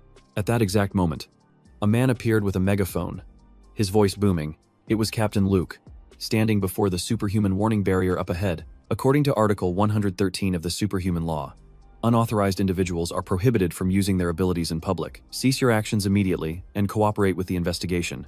This is your final warning. If you do not stop, we will be forced to take legal action. The soldier next to him raised his special issue rifle, ready to fire. Jangdu raised his hands in surrender and sighed, figuring he should just leave it to the Night Watch since they were more professional and could save the kids. But from behind him, the old woman knelt and cried out her grandchild's name. "Lamb, lamb, please save my granddaughter." The sight was too much for him to bear, so he gritted his teeth and made a decision. Jangdu turned back and said to Captain Lu, "Follow me." His words left the captain stunned and utterly confused. Without waiting for a response, he had already turned and dashed towards the building. 2 guards raised their guns, preparing to open fire, but Captain Lu stopped them, leaving them bewildered. "Captain," he just watched Jangdu's retreating figure and then said, "Let's follow him and see what happens." On the roof of the building, a horde of mutants were moving about chaotically. On each of their backs, they carried a bound and gagged child. Jangdu followed them silently, wondering to himself what they were planning to do. He saw the mutants walk straight into a solid black portal. It was then that he realized with a start that they were entering the shadow plane. Jangdu immediately followed. Sneaking deeper into that strange space, he frowned, thinking how strange it was that blood fiends, who usually just killed, were now kidnapping people. Their actions were systematic and well-organized. Not unlike humans. So Duong, the fireworms, the experiment. It was all starting to connect into a horrifying conspiracy. Retreating now was pointless, so he could only see this through to the very end. Further inside, a group of children were trembling and crying, guarded by a single mutant. Suddenly, a small stone rolled near the monster's feet. It turned its head but didn't see anyone there. The silence was eerie, causing the mutant to become vigilant. It glanced over at the children, who were still sniffling and crying. Another stone flew by, making it whip its head around instantly. But again, it saw nothing, and its eyes filled with suspicion. Suddenly, the mutant felt that something was terribly wrong. It muttered to itself, "Wait a minute. This group of kids seems to be missing someone." It rushed around, searching everywhere, but couldn't find any other child. But suddenly, a tremor made it feel something returning. Jangdu had already scooped up all 3 children and was fleeing the dangerous area. Despite being spotted, he maintained a calm smile, looking directly at it. Immediately after, hordes of aberrations swarmed out from everywhere, completely surrounding them. But in an instant, a net dropped from above, capturing them all. The aberrations struggled, screaming in a frenzy. Jangdu led the children down the stairs, sticking close to the shadows with every step. Tai immediately made the call. "Night watch. I've got over a dozen kids at my location." Just then, a massive explosion erupted, blowing the phone to pieces. He quickly threw up his hands to shield his face from the incoming hot shrapnel. A stranger emerged from the shadows, exuding a cold aura. The man had a twisted face and bared his teeth in a grin, expressing his surprise that the chase had led him all the way here. He'd thought he was after the night watch. "I never expected it to be the famous Jangdu from the internet." Jangdu watched him cautiously and demanded, "Who are you?" The man flicked his snake-like tongue and challenged, "Why don't you take a guess?"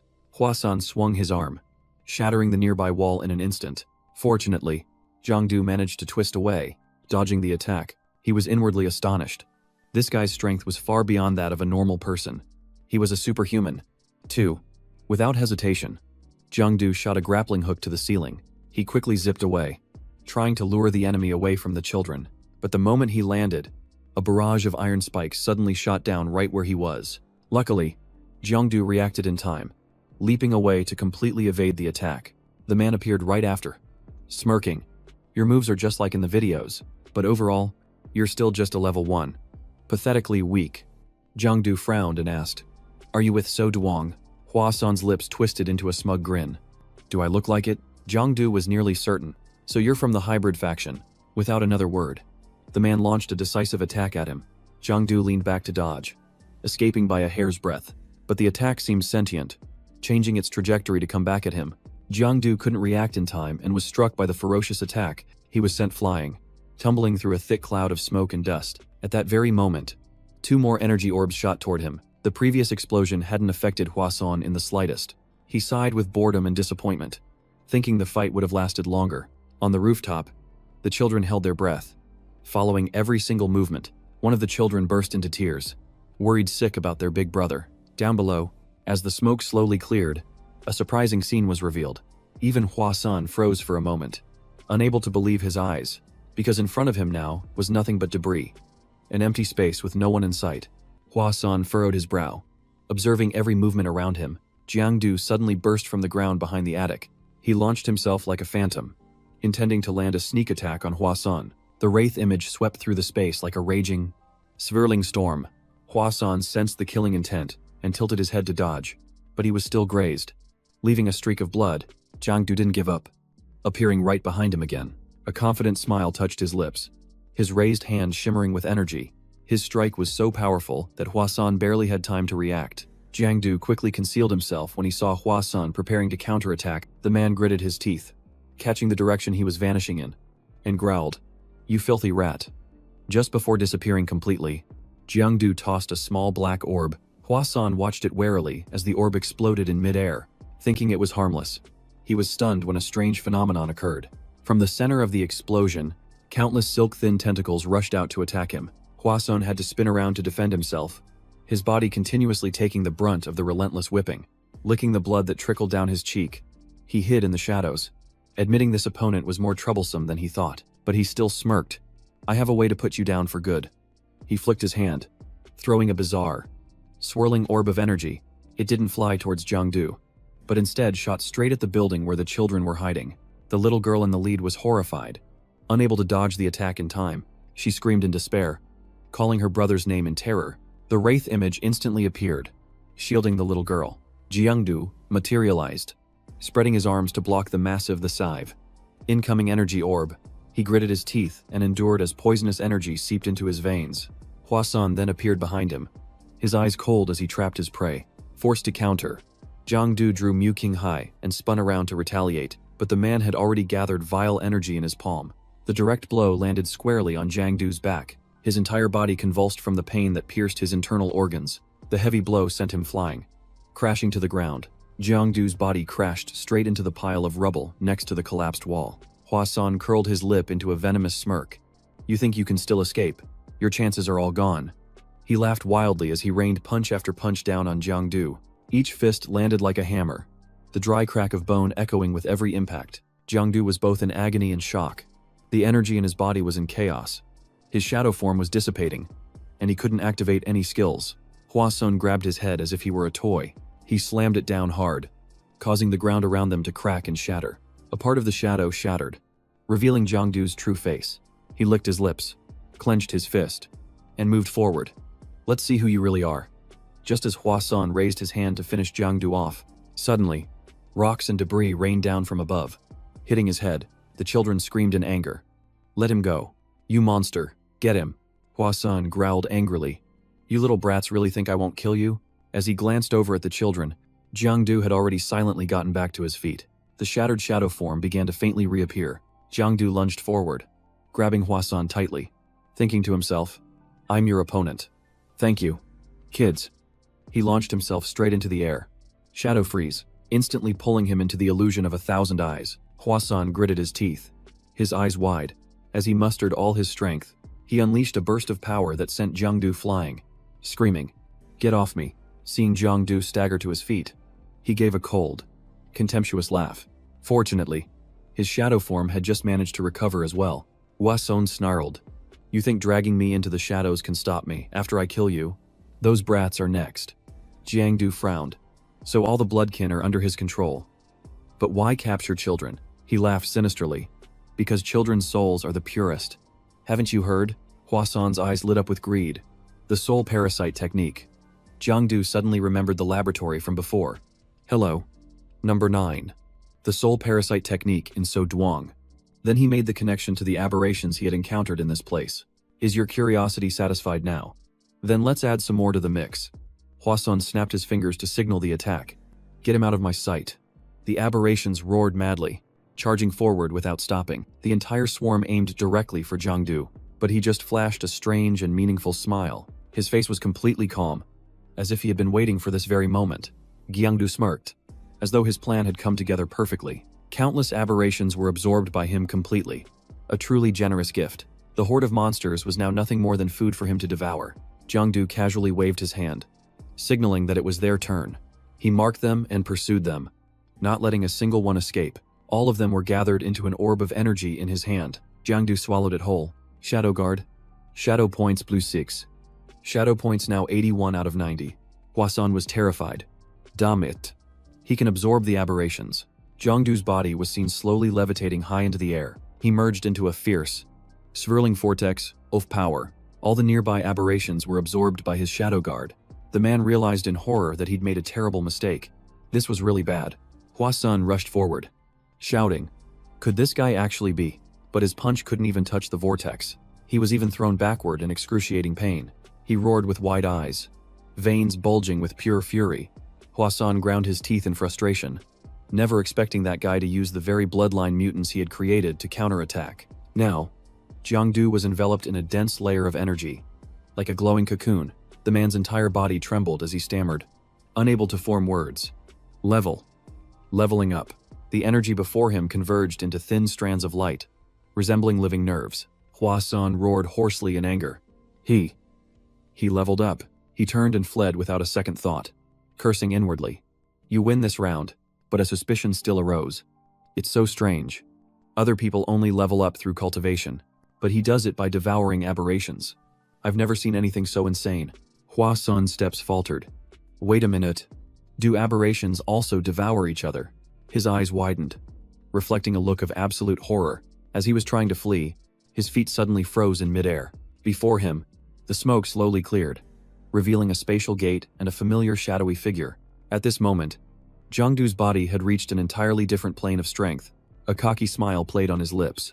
Now, the hunt begins. Jangdu tightened his grip on his twin swords, closing in on Hua Sun step by step. He took a deep breath, savoring the feeling of pure freedom. His entire body felt liberated from its chains, entering a new realm as all constraints disappeared. With a slight movement of his arm, the blade hummed softly. The aura around him erupted, shaking the heavens and the earth. The very space around them shifted color, and his presence pulsed with vibrant energy. He could even feel the fear radiating from his opponent's heart. Jangdu smiled, thoroughly amused. Let's see how long you can withstand this. His figure vanished in midair, as if swallowed by the void. Huasan's eyes darted around in panic. He went into the shadows. No, that's not right. This time he actually vanished. He hastily called out to his minions. Damn it. Trying a sneak attack, are you, everyone? Form a defensive perimeter. But all they saw were a few brief flashes of light. The entire horde of aberrant creatures had collapsed right before his eyes. Huasan hastily wrapped himself in energy, but he still received a deep gash across his chest. He let out a quiet cry, unable to see where the blow came from. That speed was beyond imagination. What in the world is he? How can the power of the second realm be this terrifying? Jangdu chuckled. He didn't even notice me right beside him. I can now merge with the shadows, as if I'm another form of existence. He unleashed a continuous barrage of attacks. Huasan, unable to dodge, could only endure the onslaught, feeling the gash on his face. He gritted his teeth in fury. You bastard. Hatred swelled in Huasan's mind. How dare he treat me like a toy? He roared. If you're going to kill me, then do it. Stop dragging this out. Huasan forced his head up, clinging to his last shred of pride. Come on. Do it. Jangdu appeared behind him. Fine. Let me put you out of your misery. But just as the blade glinted, poised for the final blow, he suddenly sensed something hurtling toward him with incredible force. Jangdu instantly leaped back, raising his sword to parry the attack. He stopped short, seeing a piece of iron hooked firmly onto his blade. It was a hollow brick. From the shadows, a figure slowly emerged. What are you doing? Huasan. Half a day had passed, and Trong Wen was getting extremely anxious. The boss was about to lose his patience. Huasan smiled faintly. Dongthan, did the boss send you? He smirked. The plan is in motion. Get the kids out of here. I'll handle the rest. Dongthan didn't hesitate. He nodded. Leave that madman to me. But Jangdu rushed out to block their path. Don't you dare take another step toward those children. A brick suddenly flew out, knocking the sword from his hand. Dongthan gathered his strength and threw a powerful punch at Jangdu. He refused to stand still, his eyes flashing as he launched a counterattack. Jangdu leaped back, dodging the sledgehammer-like fist. He immediately melded with the ground, his figure vanishing into the shadows. Just then, the ring on Huasan's hand began to glow intensely. A stream of energy formed into bindings that wrapped tightly around Jangdu. Huasan laughed smugly, trying to pull a disappearing act. It won't be so easy this time. Dongthan followed up, unleashing a wood fist that sent Jangdu flying. Huasan screamed. Nice one, kill him. But a light flashed, and in the blink of an eye, his body was sliced to pieces. Huasan's eyes glazed over, unable to believe he had died just like that. His body collapsed onto the cold stone floor, his legs severed. As blood pooled around him, it was Jangdu's doing. He had to eliminate him before he could get to the children. Dongthan smirked. Not bad. Kid, you're no ordinary night watchman. He asked coldly. Why are you interfering in this? Jangdu snarled.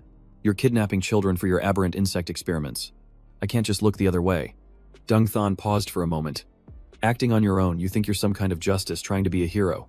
Jangdu planted his sword on the ground, using it for support to get back on his feet. He steadied his ragged breath. I'm not a hero, and I have no desire to be one. I just do what I believe is right. That's all. Hearing this, Dongthan burst out laughing. Right, that's hilarious. If saving these kids causes the extinction of all humanity, would you still think you're right? Jangdu was stunned. Are you saying you're kidnapping children to save the world? That sounds like a joke. Dongthan's voice turned grave. You should know. The war between humans and aberrants has raged for 100 years. Humanity has only survived this long thanks to the faint glimmer of hope that remains, but human bodies are weak. While the aberrations are not, humanity's strength is like a firefly's glow in a pitch-black abyss. It's better to find a new path than to simply wait for death. If you can't defeat the darkness, then you must merge with it, bury your hope in the abyss, and survive by adapting. But by becoming one with the darkness, you will extinguish humanity's final spark of light completely. Jangdu sneered coldly. A betrayal cloaked in righteousness. If that is your fire seed, his body erupted with energy. Then let me be the one to end you. Dung Thon clicked his tongue. Talking to someone like you is a waste of breath. His aura surged, and a terrifying pressure radiated from his entire body. Let me show you what true power is. Jangdu lunged forward, gripping his sword tightly, preparing to deliver a decisive blow. But that fatal strike, Dung Thon blocked it easily with just his bare hand. He even countered the force, sending Jangdu stumbling back to the ground. He struggled to his feet, his back against the wall, taking a deep breath to steady himself. Immediately after, he charged forward again at incredible speed, but he was still stopped in his tracks. Suddenly, Dung Thon clenched his fist, and the energy around his hand condensed. The man spun around, launching a dazzling sphere of energy with one hand.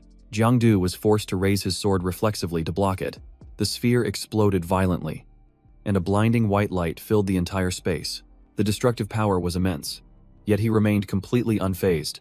In contrast, Jangdu was thrown back, slamming hard against a distant stone wall. He clutched his chest, coughing dryly as blood trickled out, hissing to himself.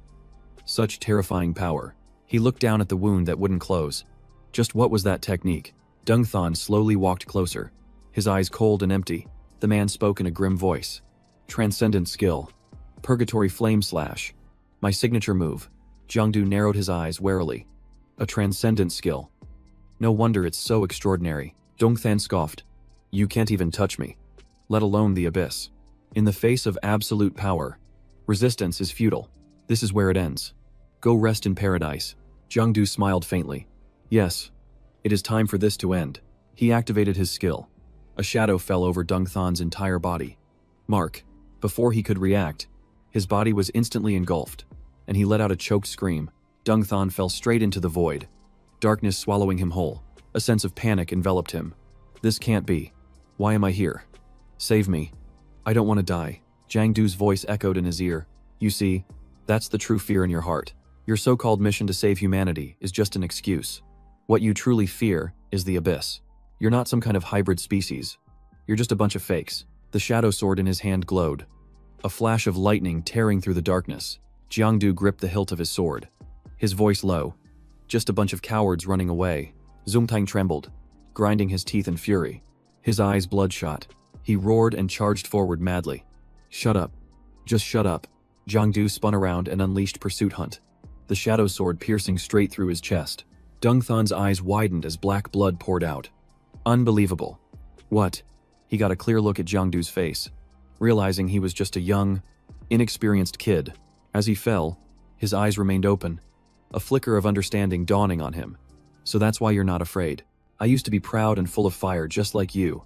The light in Dung Thon's eyes faded, leaving behind a trace of vague regret. He let out a soft sigh. That indomitable spirit. Eventually, it too will be swallowed by the abyss. And you, sooner or later, you'll end up just like me. I just won't be around to see it. Jangdu frowned slightly, his voice low. What in the world are you people? Dung Thon's body disintegrated, turning into a faint flame that floated upwards. A firebug. Outside, a news report could be heard. Hello everyone. I'm Thui Thui, and behind me is the headquarters of the First Light Corporation. 1 hour ago, the First Light Corporation headquarters suddenly erupted in a massive fire. Hordes of aberrations poured out. The entire ground floor was incinerated, and over there are signs of a fierce battle between superhumans and aberrant beasts. A survivor said emotionally, Dutuka. He's the one who saved me. According to the investigation, many people trapped in the fire were rescued by a social media celebrity named Dutuka. Hearing that children were missing, he immediately went back in to save them. Currently, there's no confirmed news about his status. We hope that he and the children will return safely. Just then, someone shouted with joy, Dutuka. He's back. Look, it's really him. Everyone, look. Thank goodness. Jangdu returned, accompanied by the children who had gone missing. Seeing the cheering crowd welcoming him, he was momentarily stunned. He bent down and patted the children's heads. Let's go. I'm just taking you this far. The rescued kids clung tightly to Jangdu, chirping, Thank you so much. Members of the Night Watch quickly appeared and returned the children to their families. The early morning sun shone down warmly, as if celebrating along with them.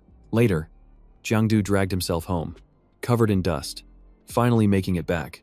It was already late into the night, yet Jao Jiao was still sitting at the table, waiting. When she saw him walk in, she said nothing, as tears silently rolled down her cheeks. The dinner she had prepared on the table remained completely untouched. Jangdu felt a pang of guilt, his emotions a tangled mess. He pulled out a crushed carton of eggs from his bag and mumbled, Sorry. I went to the supermarket to buy eggs and unexpectedly ran into some trouble. That's why I'm home so late. But Jao Jiao was not amused in the slightest. She burst into tears and sobbed. You're lying to me again. Do you think I'm some kind of kid? Jangdu Saihil, placing his hands on his hips. What's with the intense reaction? Did you think I died or something? Jao Jiao screamed in frustration. Then you should have. But he grabbed her hand tightly, and she couldn't break free. Startled, Jao Jiao tried to pull her hand back, shouting, Let me go. Jangdu pulled her closer to him. I'm not letting go. The light in the room was soft, and the atmosphere grew strangely silent. He gently lifted her chin. You've never experienced this before. Have you? Jao Jiao asked nervously. Experienced what? Jangdu whispered. It's okay. After today, we won't be children anymore. Jao Jiao's face turned beet red. She had no idea what he was talking about. Jangdu leaned in even closer, his voice lowering to a whisper. To be honest, I haven't either. A mischievous glint shone in his eyes. How about we give it a try? She was drawn in, her whole body weakening as she stammered. What crazy things are you saying? Get a grip. But Jangdu moved his face even closer, giving her no room to escape. And then, their lips met in a soft, gentle touch. Jao Jiao was completely stunned, the shock evident on her face. She immediately pushed him away forcefully. What the hell do you think you're doing? Startled, Jangdu gave an awkward laugh. It was nothing. I was just thirsty. Jao Jiao covered her lips with her hand, her face as red as a tomato. Thirsty. He hastily changed the subject. You want to eat? I'll go warm up the food. Saying that, he turned and practically ran into the kitchen. As if seeking an escape, he busied himself, awkwardly placing each dish into the microwave. Jao Jiao clutched her hand to her chest, her heart still pounding wildly. She couldn't believe he had just done that. I got caught up in the heat of the moment and kissed her. I honestly thought Jao Jiao was going to slap me, but I've got to admit, a girl's lips are really soft. He smirked triumphantly, considering it a well-deserved reward after a long battle. Jangdu didn't realize that she was also secretly watching his every move. A mix of shyness and hidden joy flickered across Jao Jiao's face. Once the food was heated up, they both sat down and ate in silence. Jao Jiao kept stealing glances at him, her cheeks blushing as she remembered the moment from just before. As for him, he pretended to be calm, keeping his head down while eating to act casual. But inside, he was wondering just how much his power had progressed after that battle. The system panel appeared. Jangdu. Shadow attribute. Shadow points 105 out of 150. Titles Hunter. Shadow Guard. Abilities Hidden Shadow. Shadow Blade Form. Continuous Kill Skill. Lifespan 80 days. Evaluation among the weak. You can be considered to have some strength. Hidden Shadow allows for free concealment in the darkness. Shadow Blade Form transforms his hands into sharp swords. Continuous attacks create storm-like pressure. The more consecutive strikes, the stronger the killing intent becomes. But if the chain is broken, the killing intent immediately returns to zero. The enhanced hunter ability helps to pinpoint enemies more accurately. Jangdu Pondurit. Hidden Shadow must be the ability to enter and exit shadows, which is very useful. Continuous Kill is also powerful but difficult to use, as its activation conditions are quite strict. He closed his eyes, recalling that the color red represented enemies. In the last battle, blue meant allies. When the battle ended, all the colors vanished. White signified normal people, belonging to no faction. Suddenly, he snapped his eyes open and looked toward the opposite table. Jao Jiao became flustered when she was caught by his gaze. She snapped, What are you looking at? I'm warning you. Don't get any funny ideas. But Jangdu frowned. As the color pink suddenly appeared in his vision, he let out a soft chuckle. I get it now. Pink means, she likes me. Jao Jiao glanced over, muttering, This guy is thinking about weird stuff again. Just then, a sudden flash of light from outside caught both of their attention. Curious, she also turned her head to look out the window. They both stepped out onto the balcony. High above, the dark sky was brilliantly illuminated. A series of fireworks bloomed, lighting up the entire city. The two of them stood in silence, quietly watching the rare spectacle. After a moment, Jangdu asked quietly, "Do you know anything about an organization called the Fire Seed?" Jao Jiao frowned slightly. "The Fire Seed, where did you hear about that?" He was a bit startled. "You know about them," Jao Jiao nodded. "My father's documents mentioned them briefly. Unlike the war faction, they're a group of crazed researchers, half human and half monster. Their bodies are mutated. They're considered aberrations, and they've turned against humanity. Oh, by the way, if you capture a member of the Fire Seed and turn them over to the Night Watch, the reward is a whopping 500,000. Jangdu was stunned when he heard that. 500,000. That's a lot. Jao Jiao was surprised. What's wrong? But he just forced a smile and said it was nothing, while inwardly his heart was in turmoil. 1 million. Just gone like that. Then Jangdu asked, "Besides the Fire Seed, are there any other organizations with bounties?" Jao Jiao shook her head. "That's all of them." "Why? Are you planning to make a living that way?" He scratched his head and gave a wry smile.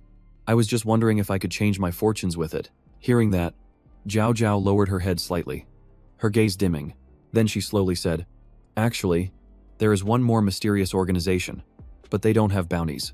For example, the Dawn." Jangdu was surprised. The Dawn. A stream of energy flashed in Jao Jiao's hand as she spoke of a splinter organization, which includes a war faction. But unlike the Orthodox faction, they believe humanity will fail sooner or later and are always looking for a way to leave this world. For instance, by leaving the current planet to find a place they call the Dawn. Jangdu was taken aback. That idea sounds too far-fetched.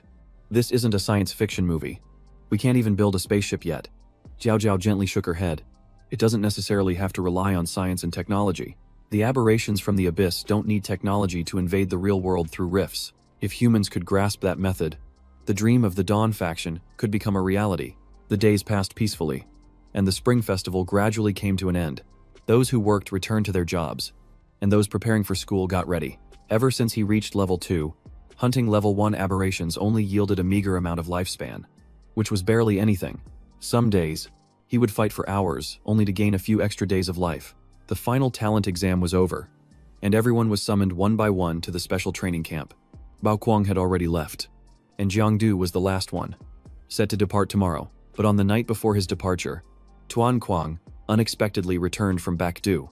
As soon as he arrived, he asked, "I heard you manifested the golden light during the willpower test, and you've even made a name for yourself in the Night Watch. Not bad, kid." Jangdu turned around in surprise. "Uncle Lai, weren't you in back? Is your work finished?" Tuan Kuang wearily rubbed his neck. "Not yet. The Night Watch has had a lot going on this year. All sorts of trouble. For example, during the aptitude test, besides you, there was also a misty cloud phenomenon." Jangdu was curious. "What level is misty cloud? Is it stronger than me?" He shrugged. "No one knows for sure. It's all very vague." In his heart, Tuan Kuang still found it strange. Having observed him carefully, your body once showed signs of contamination. You shouldn't have been able to pass the test. Yet who would have thought your result would be as high as level 6? But looking closely, you don't seem like someone with superhuman strength. Or maybe the diagnostic system was wrong. Jangdu suddenly remembered something. "Oh right. Uncle, I once met someone named Tong Kanan. He mentioned a war general. Is that real?" Tuan Kuang stiffened for a moment, not expecting to be asked about that. He had no choice but to nod and admit, "Yes, it's real." Jangdu's eyes widened. "Uncle, you were a war general. I heard that's one of the 5 strongest people in Great Chu." Tuan Kuang gave a sad little smile. "More accurately, I was. I'm over 40 now and have been retired to the rear lines for a long time. When I was young, I was just like you, hot-blooded and eager, fighting for Great Chu and facing countless powerful enemies. Back then, I had only one thought. If I could wipe out all the aberrations, Great Chu would finally know peace. But 20 years have passed, and nothing has changed. In the end, my wife died from an aberration's corruption, and I lost an arm. The legendary war general is now just a cripple. Besides, a stronger aberration has now appeared in the northern capital." Jangdu cut him off. "Stop. Are you trying to convince me to give up again? I will never back down. I want to be like you, to become a war general and protect Great Chu." After hearing that, Tuan Kuang simply sighed. Giving up on trying to dissuade him, he stood up. "All right, the higher-ups have already taken notice of you. If they approve, I won't stand in your way." He took a pendant from his pocket. Take this. Wear it. Jangdu took it. Confused. What is this? Uncle Tuan Kwang replied. It's a forbidden item. The whisper of the night. When you wear it, you will hear echoes from the abyss. This item can train your willpower, making you more resolute. But it can also easily cause your mood to plummet, so you must rest for at least 3 days after using it before wearing it again. Additionally, it can activate your supernatural energy to temporarily boost your strength, but it can only be used once. Jangdu realized the key point. Corrupted energy. This thing comes from the abyss. Tuan Kwang smiled with satisfaction. Quite perceptive. Yes, it was brought out from the abyss. These things are crystallizations of corruption, and using them comes at a great price. Furthermore, its power depends on the wearer's aptitude and willpower. Only those with a willpower of level 5 or higher can withstand it. Most importantly, this item chooses its own master. Jangdu was eager to try it. Interesting. Let's see. Tuan Kwang stared intently. So how does it feel? Remember to subscribe to the channel to follow Jangdu's journey. He nodded in satisfaction. Looks like your willpower is strong enough to resist this item's influence. I'm relieved. I'll give you the files on its previous users. Take a look when you're free. Jangdu replied politely. Yes, uncle. Goodbye. As night fell, I sank into a deep sleep. The moonlight from outside shone softly on the pendant. Suddenly, it began to vibrate, radiating a strange energy. The energy silently spread out, gradually enveloping Jangdu's body. In his dream, he rubbed his eyes in confusion. Where am I? Am I lost? His eyes scanned the pitch-black space. This place. Suddenly, floating bubbles drifted toward him, each containing the image of a person. A girl who had once worn the pendant screamed. No, stop talking, get out of my ears. Jangdu realized that the other people were also screaming in despair. Some were driven mad by its power, completely losing control of themselves. They writhed in agony, screaming, kill me, the pain is unbearable. Save me, I swear I'll never wear it again. This is a curse, I don't want to be its master, please.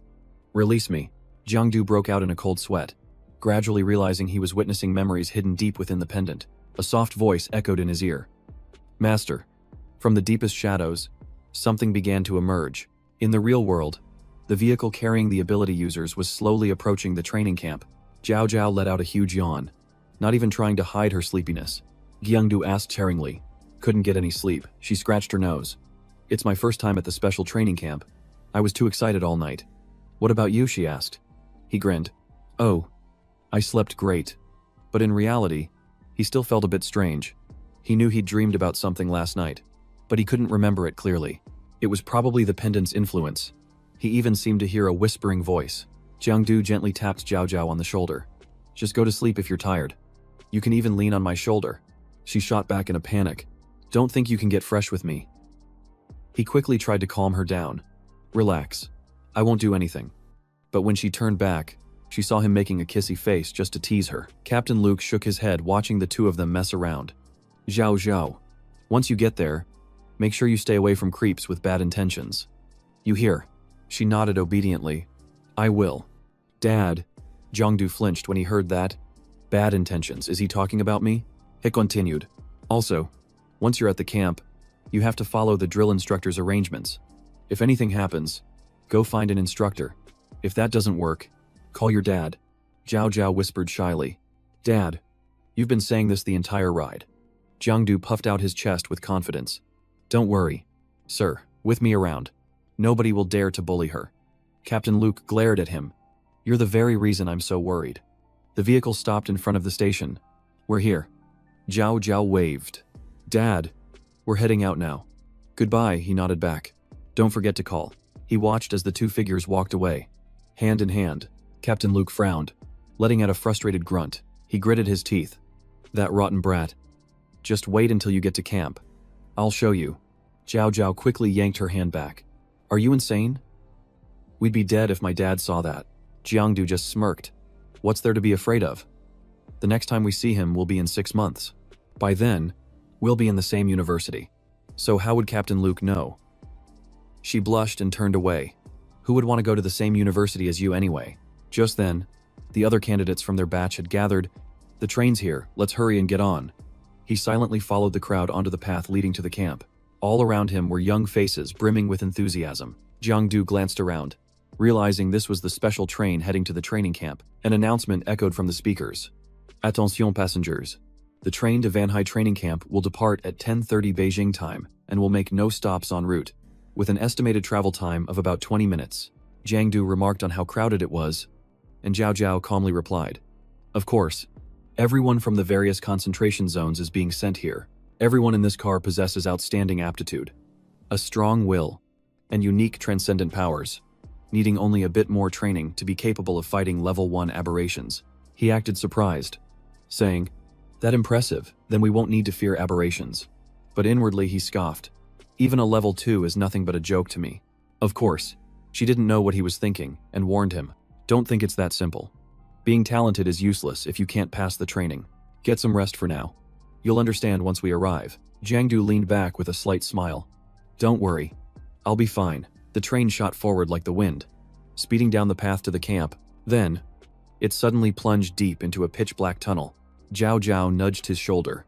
"Wake up. No time for sleeping." Jangdu groggily opened his eyes and asked, "What's wrong?" She pointed to the clock in the train car. "Didn't they say the journey would be less than 20 minutes? It's been almost 40 minutes and we haven't stopped." Jangdu frowned. "This is strange.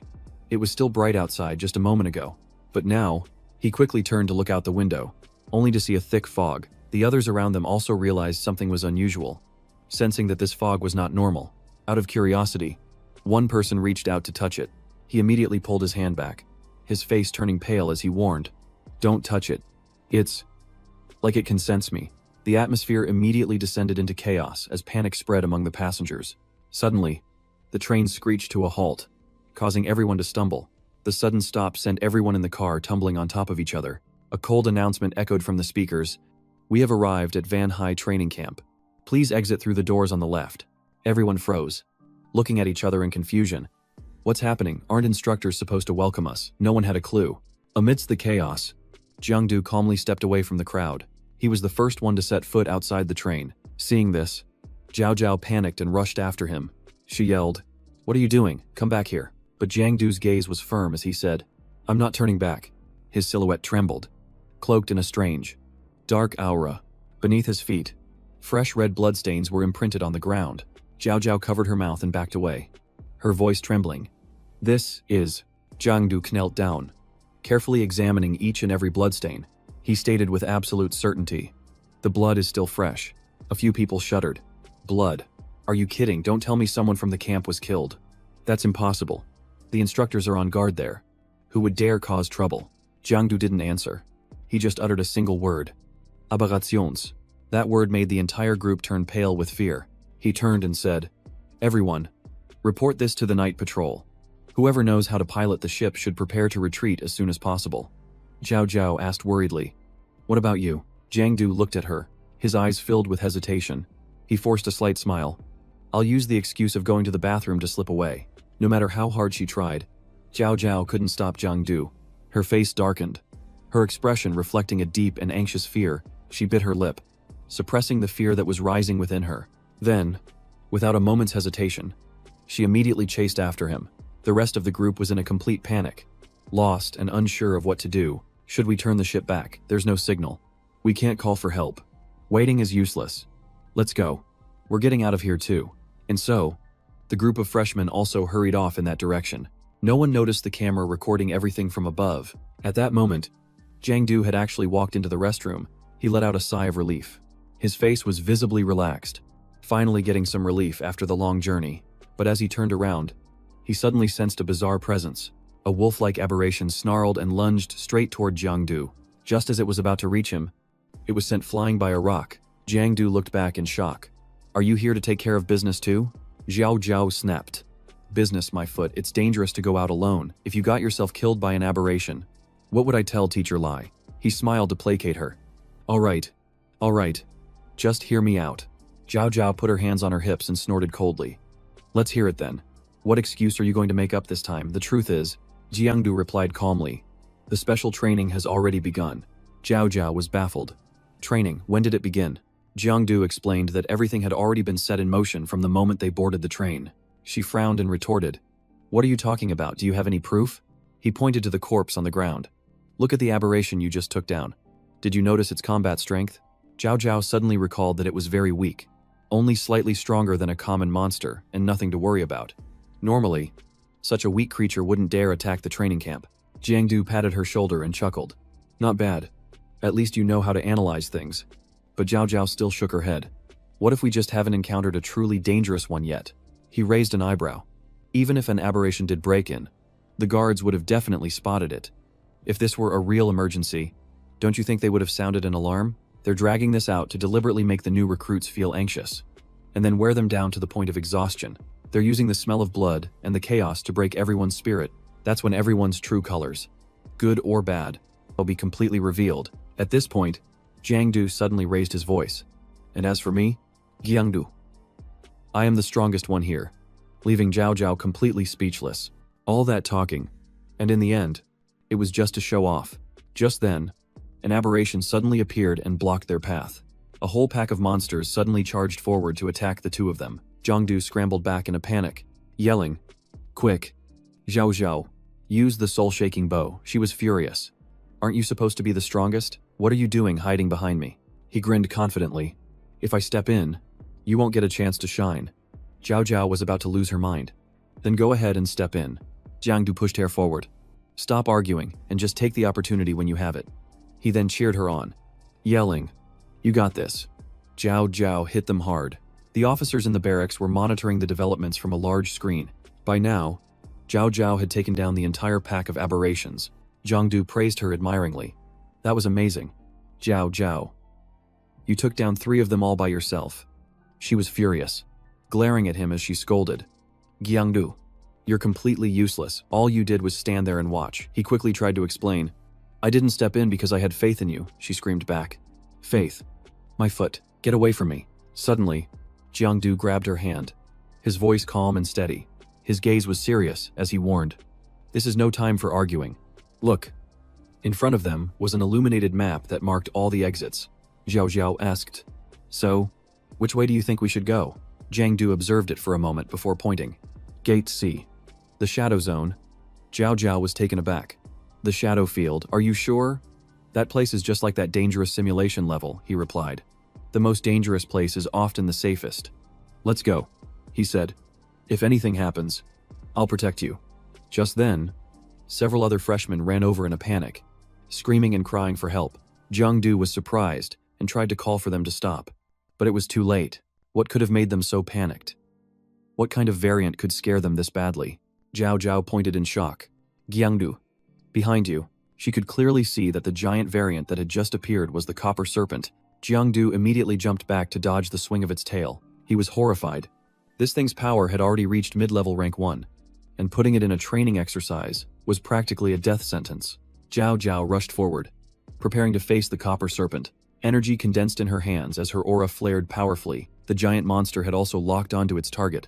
Its jaws opened wide like an abyss as it lunged forward, trying to swallow Jao Jiao whole. Jangdu leaped forward, sending the copper serpent flying with a single kick and shouting, "Be careful." Without hesitation, he grabbed her hand and prepared to make a run for it.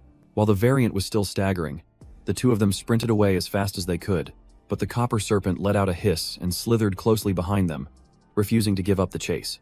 The other freshmen nearby watched the scene unfold, completely frozen in terror. Jangdu pointed ahead.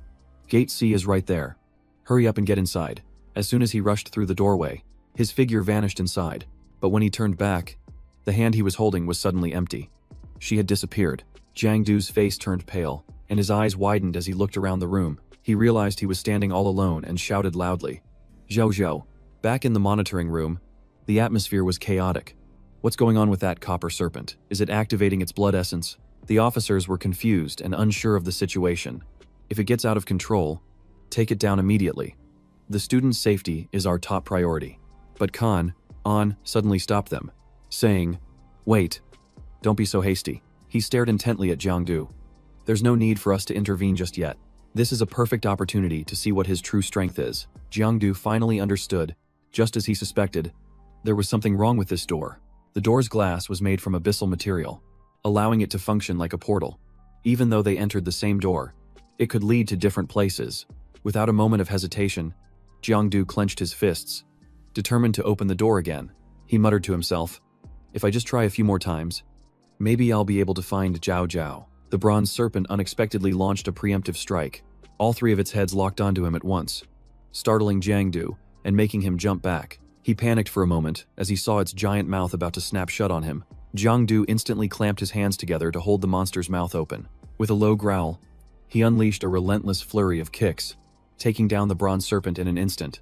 Then he landed lightly on the ground, his balance firm and steady, clutching his bleeding arm. Jangdu panted.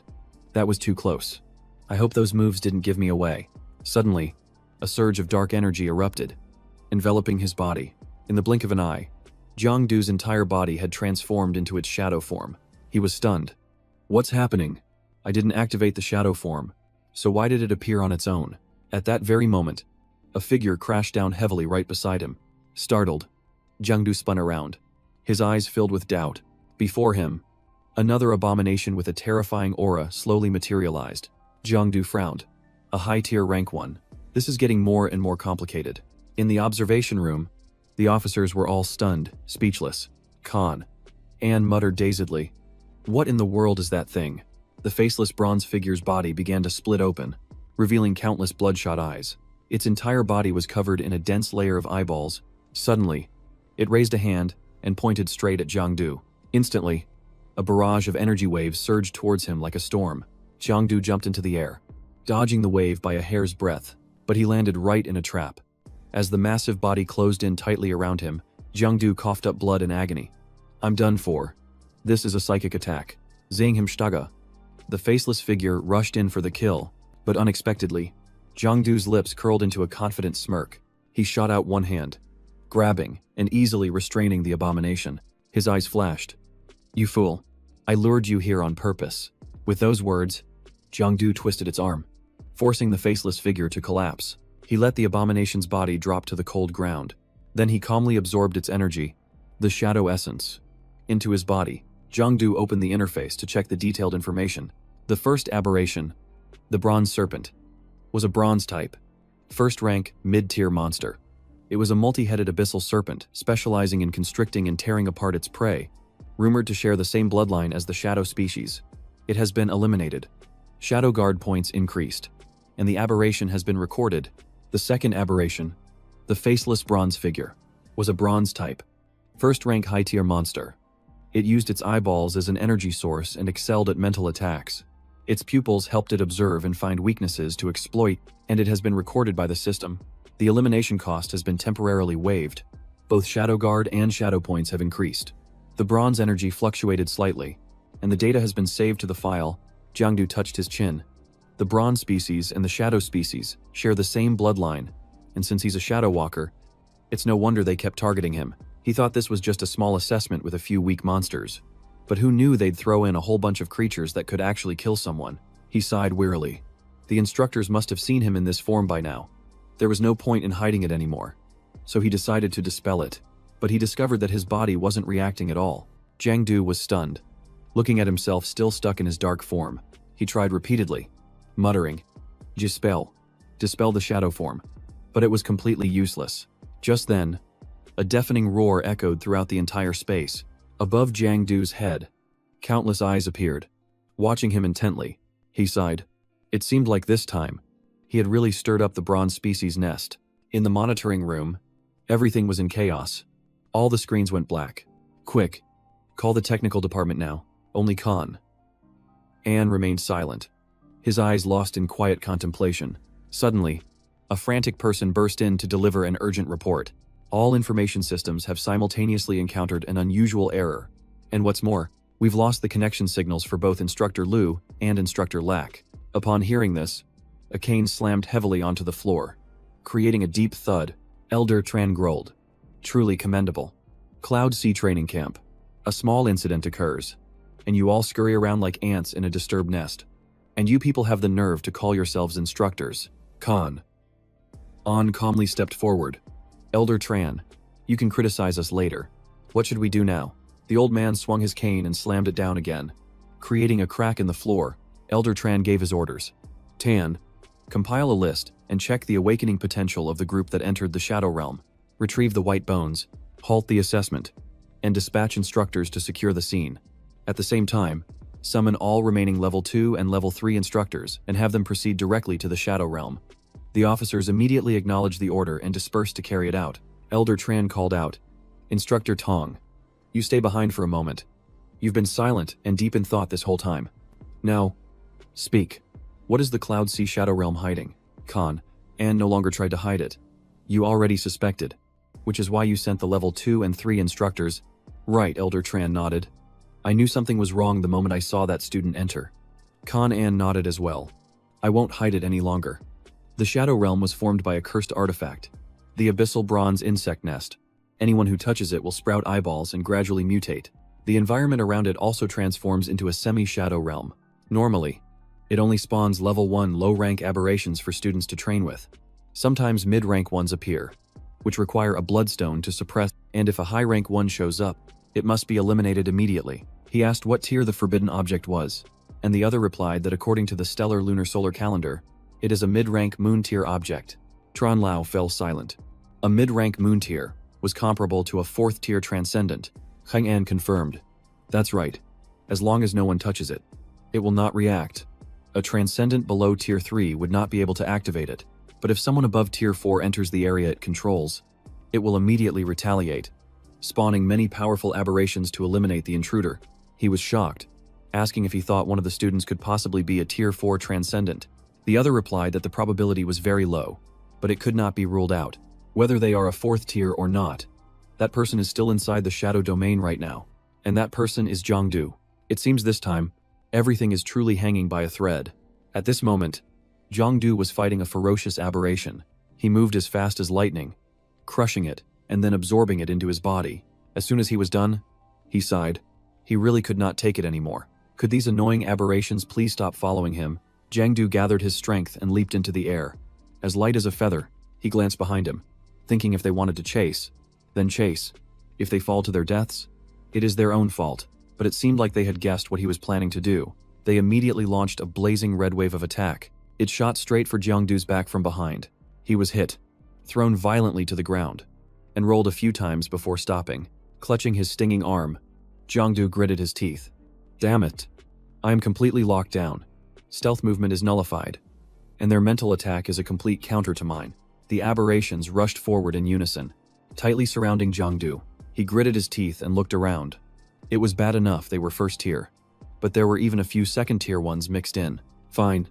You want to play? I will show you that I am 2nd tier too. Shadow Ring. Activate." But at that very moment, he felt something was wrong. Looking down at his hand, Jiangdu was stunned. The Shadow Ring was not responding. "This is not right. Something is clearly sealing my power." He listened closely and heard the aberrations murmuring to each other in a strange language. He frowned. What is with them? Could it be that my aura has scared them stiff? Unexpectedly, they parted, splitting into 2 distinct paths. A crimson blade slowly emerged from within the darkness. A giant monster slowly emerged from the midst of the aberration horde. Jiangdu looked up, his gaze tense. A 3rd-tier aberration. The monster, having just appeared, immediately swung its blade to strike. Jiangdu raised his hands to block, but the impact made his arms go numb. The terrifying pressure sent him flying away like a dry leaf. His body slammed hard into the wall of a nearby building with a heavy thud. He struggled to get up. Damn it. His dual blades were useless, and Shadow Plane Shift wasn't working either. In this condition, fighting a 2nd tier was already difficult, let alone a 3rd tier. He unleashed his shadow tendrils, intending to bind it tightly. He calculated inwardly. Fighting like this wasn't sustainable. He had to find a way to escape, stall it for a moment, and then retreat. Yes, running was the best strategy, but the shadow tendrils didn't even make it flinch. Jiangdu's face paled as he saw it closing in. Crap. It's too fast.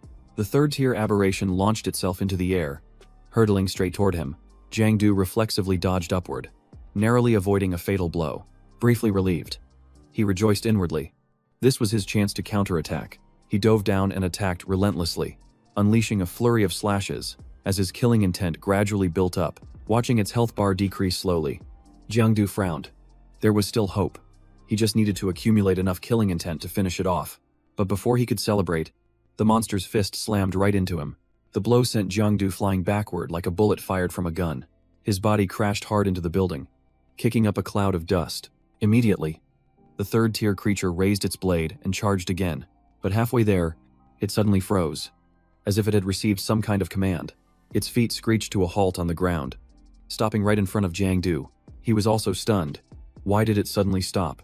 His entire body was tense, like a drawn bowstring, as Jangdu awaited the next attack. Suddenly, the space around them began to tremble violently.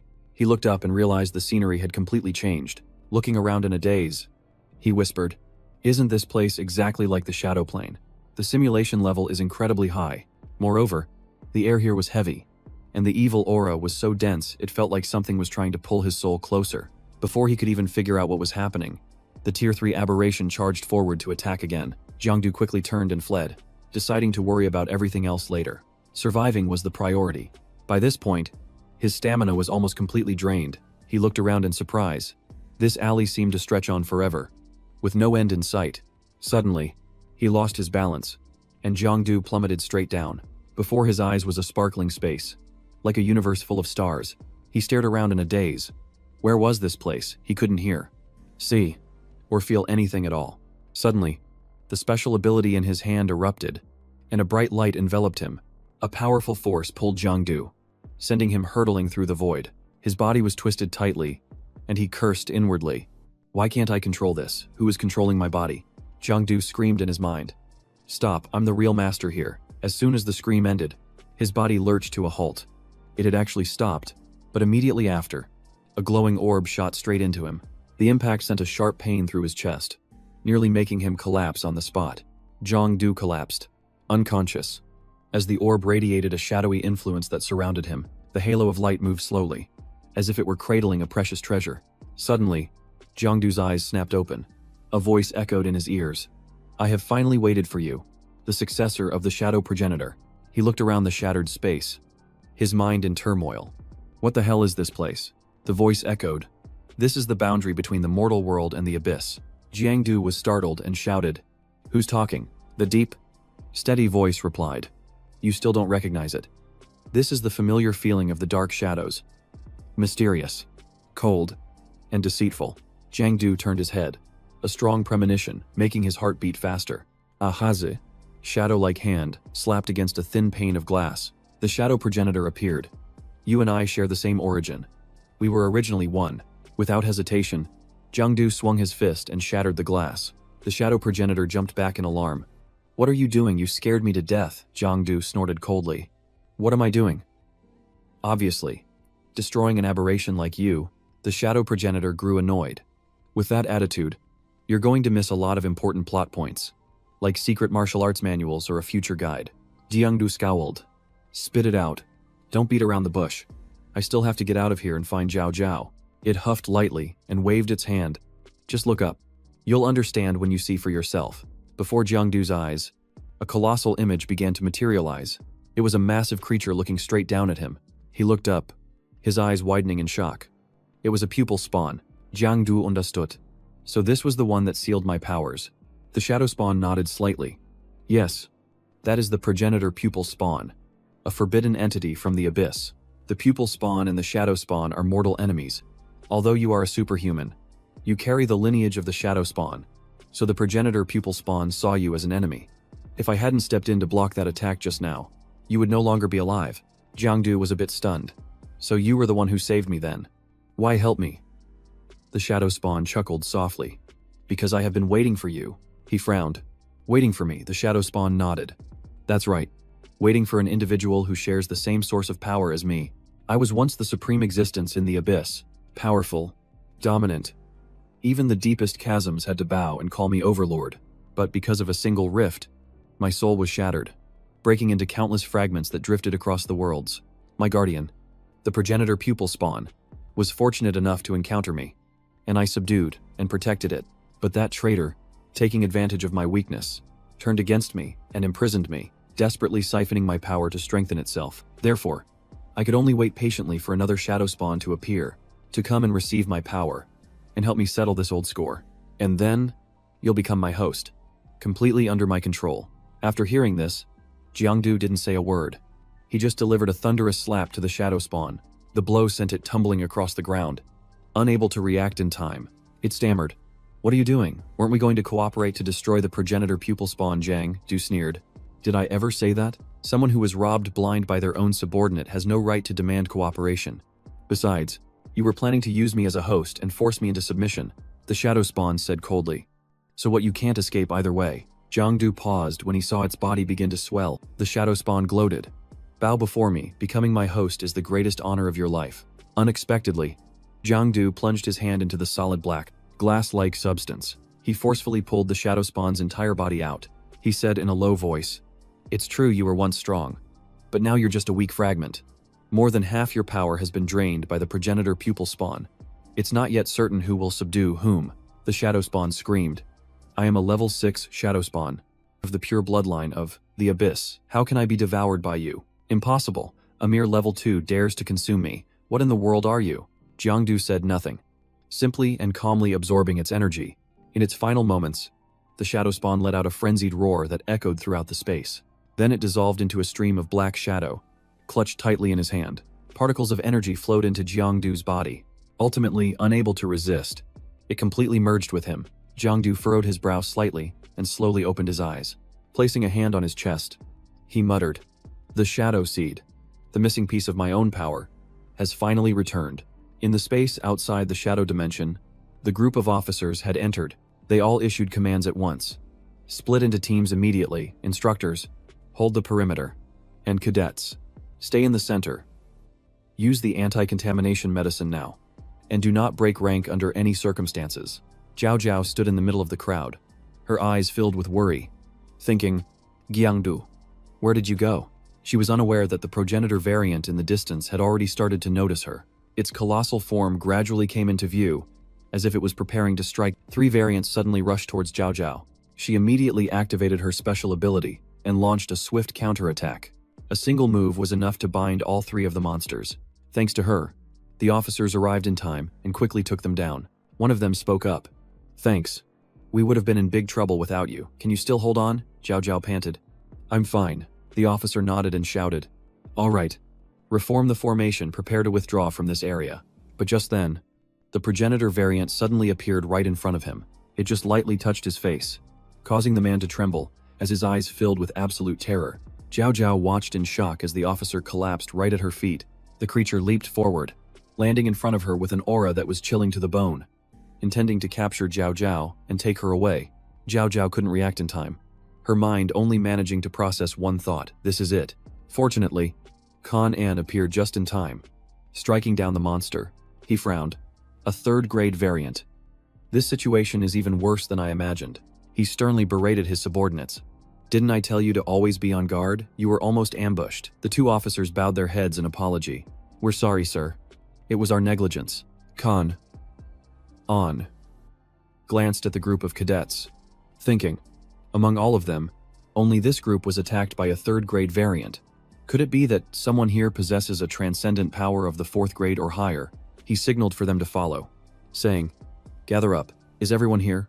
Follow me." Jao Jiao quickly called out, "Wait, I came with Jangdu, but he hasn't come back yet." Hearing this, Kan unfroze for a moment. Jangdu. Could it be that the progenitor variant was targeting him, and this girl was with him and seems to be close to him?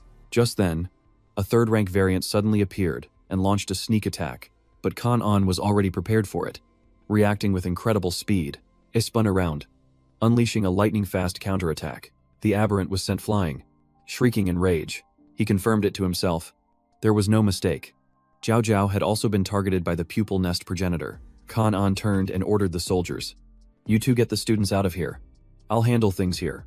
With that, he charged straight into the roaring horde of aberrants. The power in his hands flared intensely, and an aura of energy swirled around him. He focused all his strength to confront the 3rd-order monster before him. A fierce gust of wind swirled into his transcendent skill. Eye of the storm. The monster was caught in the vortex, unable to move. Seeing an opening, it struggled to find a way to escape. Seizing the opportunity, it quickly slipped out of the vortex. Kan An gritted his teeth. "You think you can run another gust?" But just as he mustered his power, a giant eye suddenly appeared beneath his feet. He was shocked, feeling his entire body grow heavy, unable to manifest his energy. Elsewhere, the group of new students was also surrounded by aberrants. This time it was a pupil nest progenitor, one even stronger than before. Its entire body was covered in pupils, and its aura was suffocatingly oppressive. A wave of darkness spread from its body, engulfing the entire group of students. Conan's spirit was also dragged down, and he muttered, "Damn it." Unable to hold on any longer, he collapsed onto the ice-cold ground. The others also lost consciousness one by one. Jao Jiao still tried to resist, feeling her body gradually stiffen and her consciousness fading. Even though she had mentally prepared herself, when facing a real aberrant, she still felt so small and weak. She felt her body being dragged by something through the cold darkness. She could only manage one last thought. "Jangdu, you have to live." Before completely passing out, she whispered softly, "Jangdu." Just then, a strong hand gripped the tether that was pulling her. Another arm supported Jao Jiao's weak body. A familiar voice rang out, carrying a faint smile. "I'm here." Jangdu gently laid Jao Jiao down, his gaze calm yet resolute. Jangdu stood up angrily, his cold gaze fixed on the enemy. The bronze progenitor had also turned its attention to him. The lesser monsters immediately rushed forward, completely surrounding Jangdu. He smirked. Even though this was the bronze progenitor's territory, had it forgotten that this was his shadow realm? Jangdu slowly raised his hand, his voice deepening. "I am the true master here." He brought two fingers together and pointed straight at the sky. A blinding light tore through the sky, wiping out waves of enemies.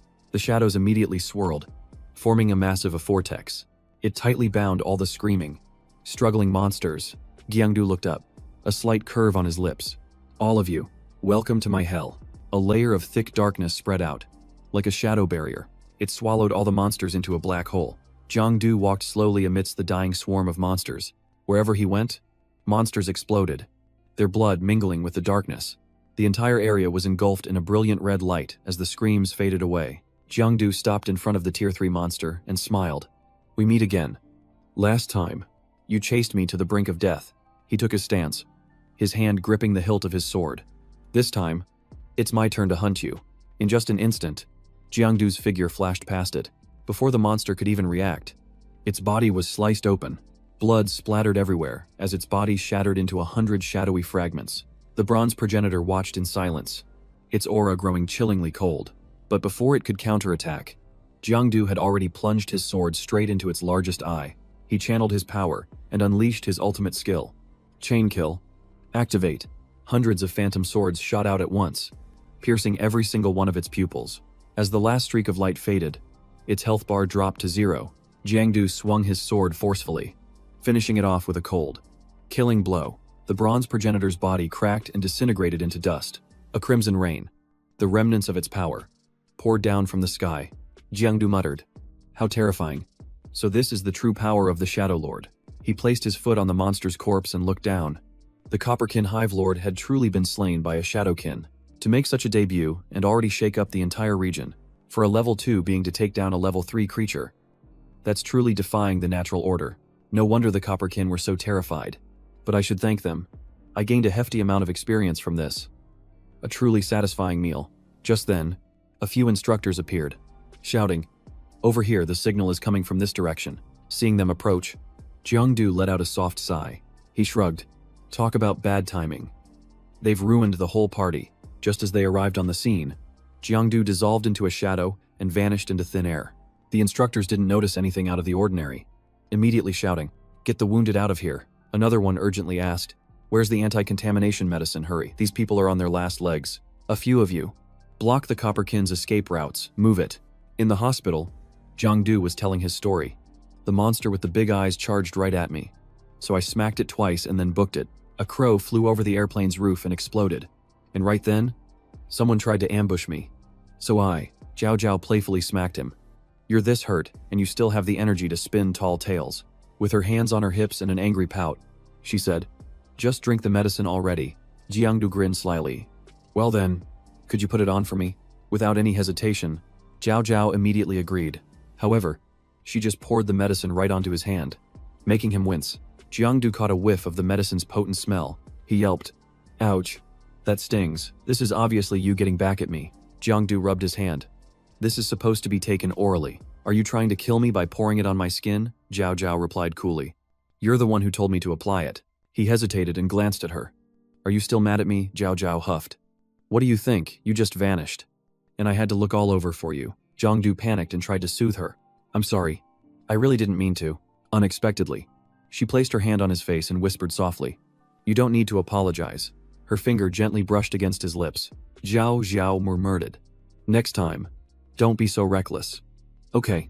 Blushing, Jangdu nodded, his heart melting at her tenderness. A gentle smile finally graced her lips. She suddenly recalled, oh, right. Something really strange happened. I was knocked out by an aberration, and when I woke up, I'd already been saved. He feigned ignorance. What's so strange? An instructor must have rescued you. But Jao Jiao immediately shot back. No, it was clearly Du Tu who saved me. Jangdu was flustered. She had to be mistaken. How could Du Tu possibly be at the training camp? Jao Jiao remained firm. I'm absolutely sure. Right when I lost consciousness. It was Du Tu who held me. The strange thing is, I clearly called out a different name. But he answered, and that feeling was so familiar. No way. Jangdu said evasively. Hey, are you suspecting me or something? Jao Jiao considered it for a moment, then shook her head. Probably not. Du Tu couldn't be someone as ordinary as you. Jangdu retorted indignantly. Who are you calling ordinary? Jao Jiao swung her legs back and forth. Well, you tell me then? Could Du Tu be one of our fellow trainees? He immediately shot back. Definitely not. Jao Jiao was surprised. How can you be so sure? Jangdu praised himself. Just look. Du Tu is strong, smart, brave, and righteous. Not to mention his looks are flawless. How could he possibly be a college flunky like me? Jao Jiao nodded. That does sound reasonable. But how do you know he's handsome? He shrugged. Whether he's handsome or not doesn't matter. What's important is that Du Tu is very likely one of the high-ranking instructors at the camp. Jao Jiao immediately agreed. Right. That's highly possible. Just then, Kanan walked over. Jangdu. He immediately stood up to greet him. Head instructor. We meet again. How is your wound? He clapped him on the shoulder. It's just a scratch. Have a seat. Jao Jiao said gratefully. This time, it was truly thanks to you and the other instructors that we made it back safely. Khan. On site again. Ultimately, it was our oversight. We're just lucky no one was seriously injured. By the way, when we were rescuing the trainees, I didn't see you. Did you leave the scene on your own? Jangdu grinned brightly. That's right. I carved a path out of there. Khan An raised an eyebrow. Is that so? I'll be paying attention to your abilities then. He thought to himself, to be able to withdraw on his own in a situation like that. Jangdu is no simple kid. He took out a scanner. Oh right. The infirmary is busy. So they asked me to measure your contamination levels for you. It's very good. Your index isn't over the limit. You just need to take the detoxification medicine. I'm going to check on the other trainees. Remember to stay safe. Zhao Zhao waved. Yes. Goodbye, head instructor. Jangdu also nodded a farewell. See you later. But in reality, Khan An hadn't come here just to check on their health.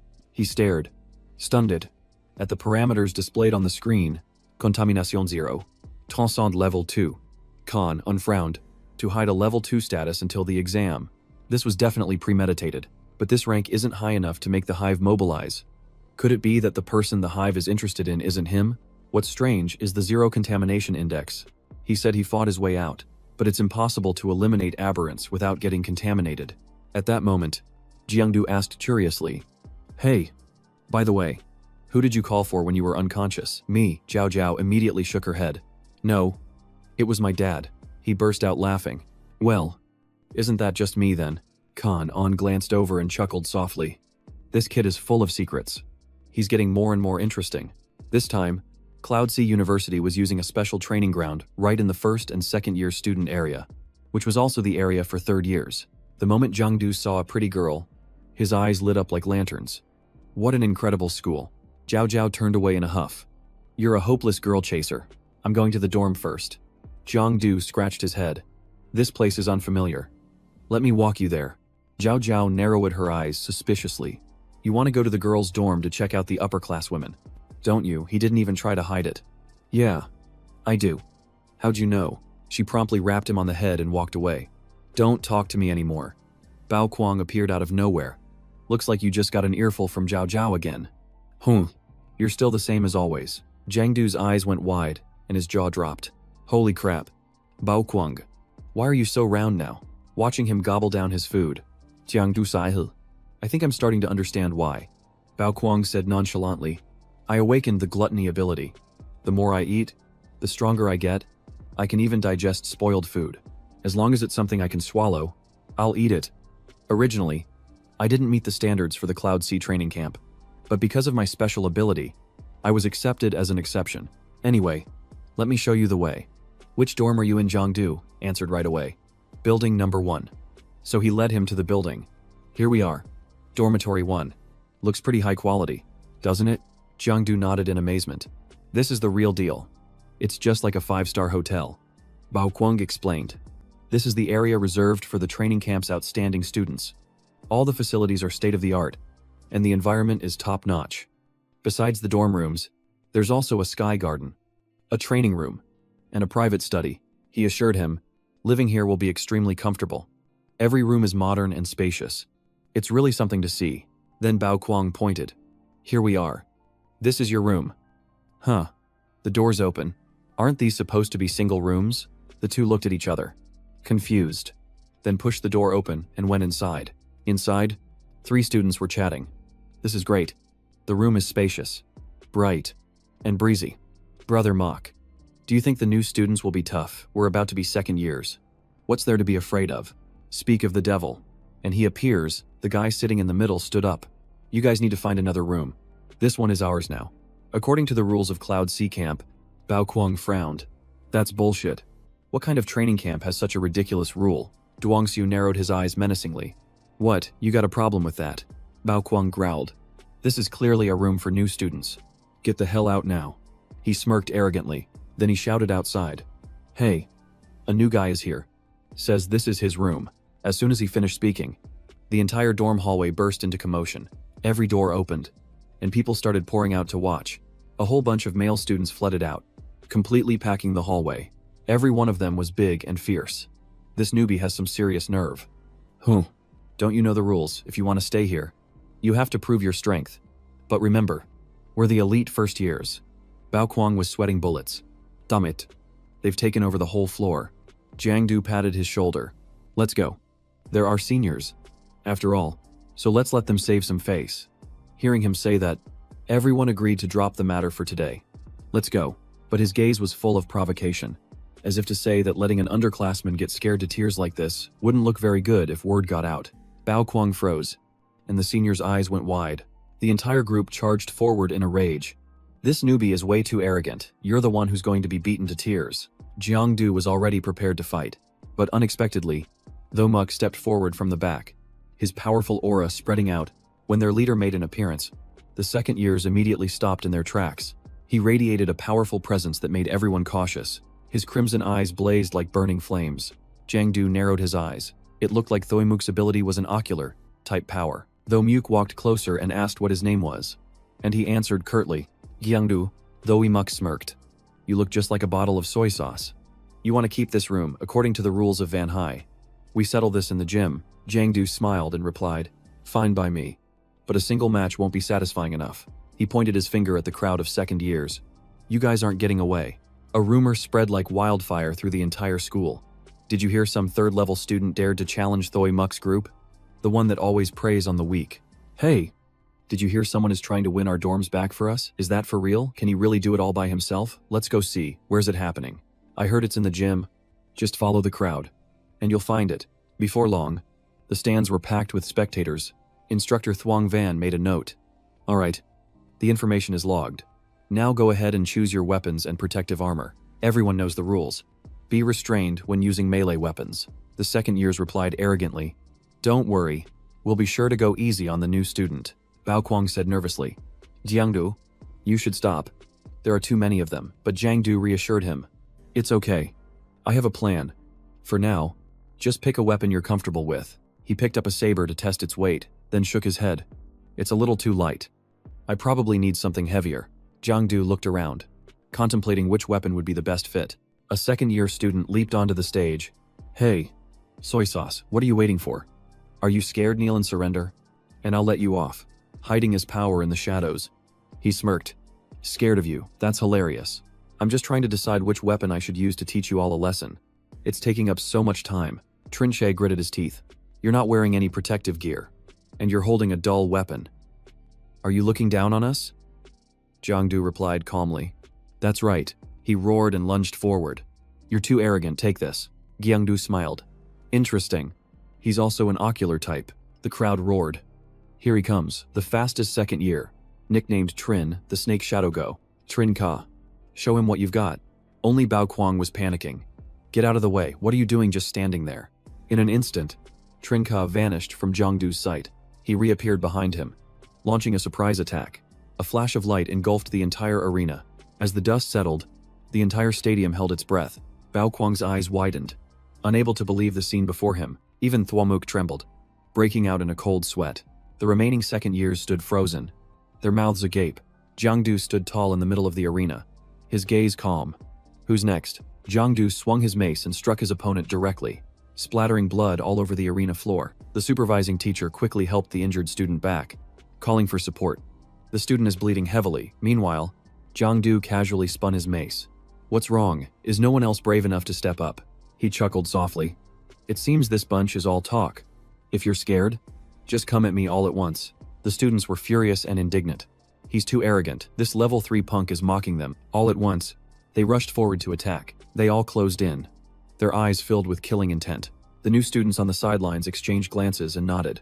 This is getting interesting. Let's go see what he's made of. Jiangdu smirked. He had been waiting for this moment for a long time.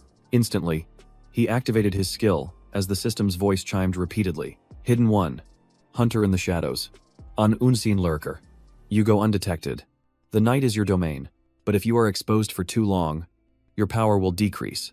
Hiding in the shadows is paramount. Jangdu thought to himself, ever since I absorbed that fragment of the shadow race, my abilities have leveled up.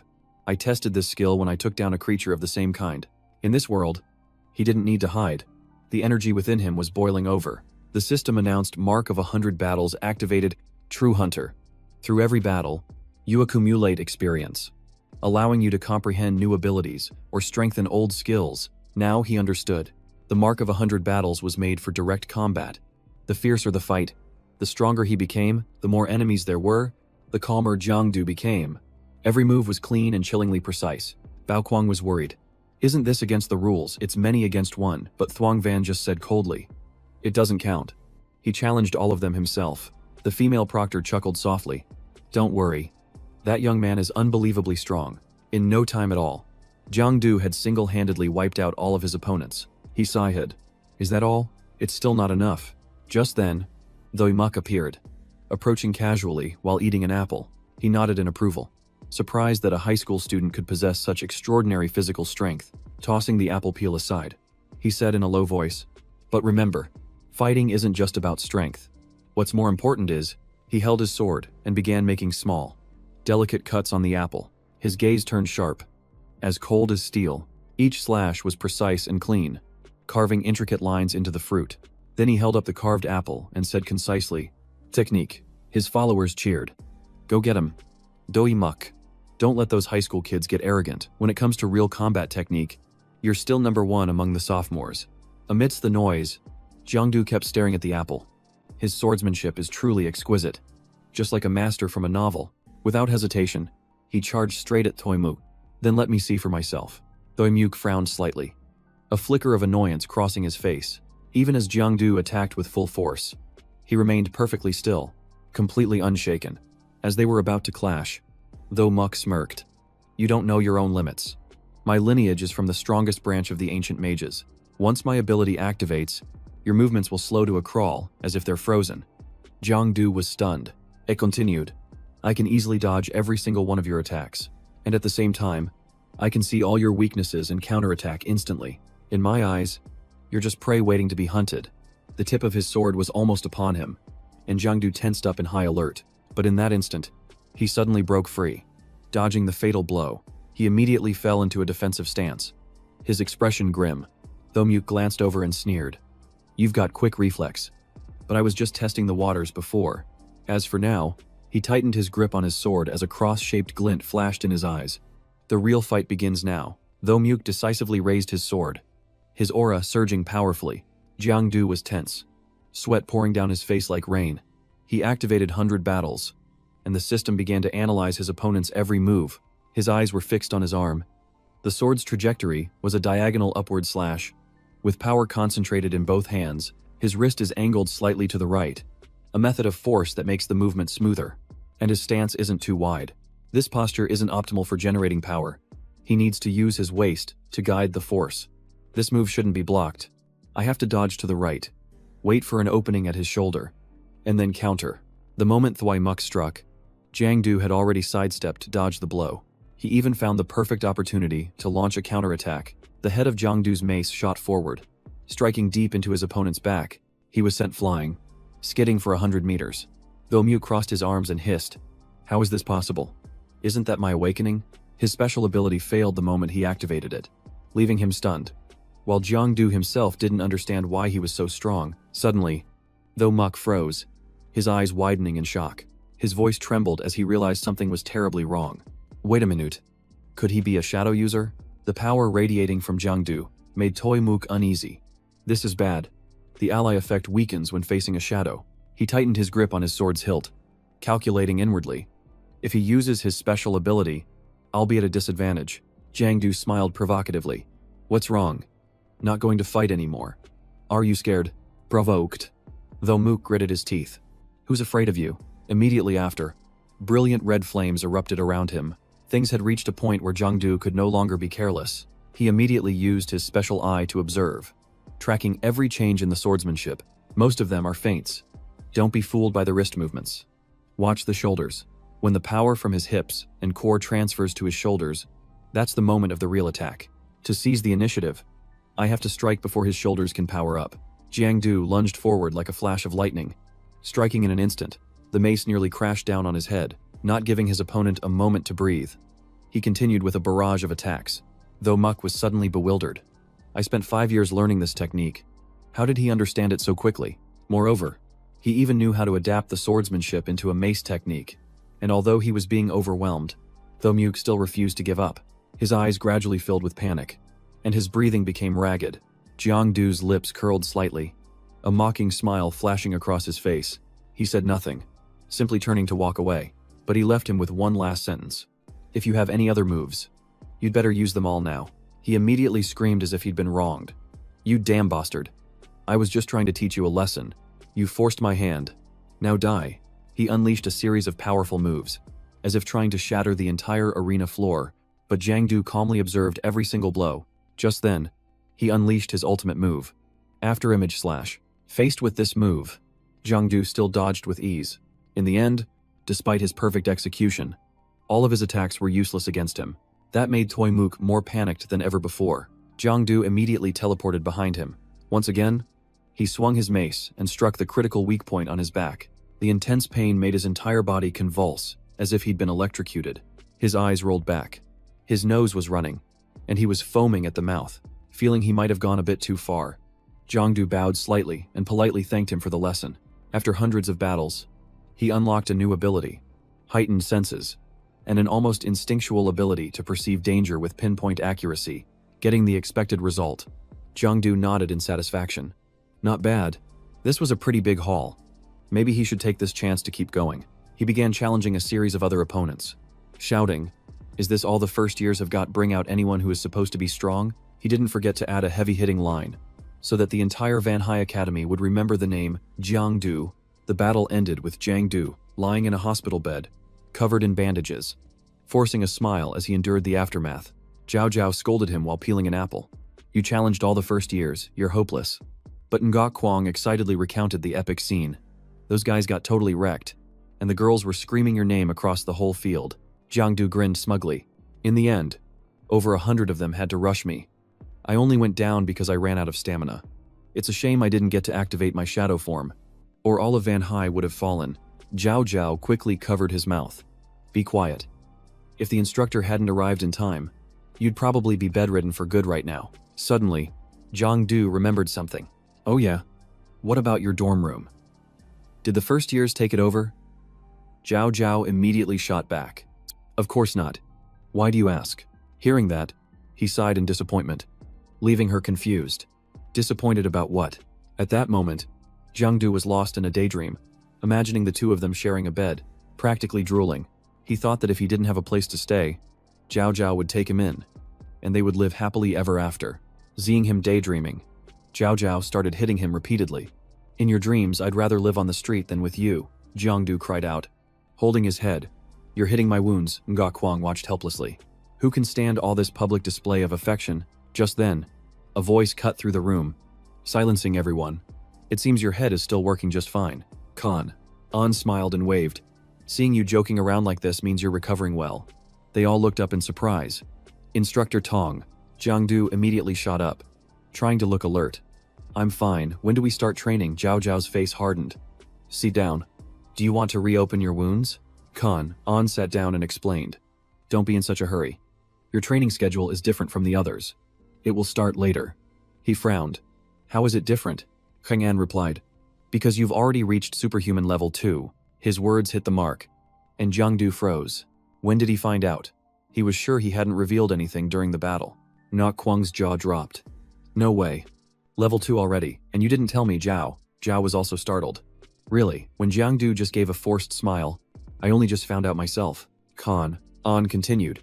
For the theory part, like superhuman history, or basic knowledge, you'll study with everyone else.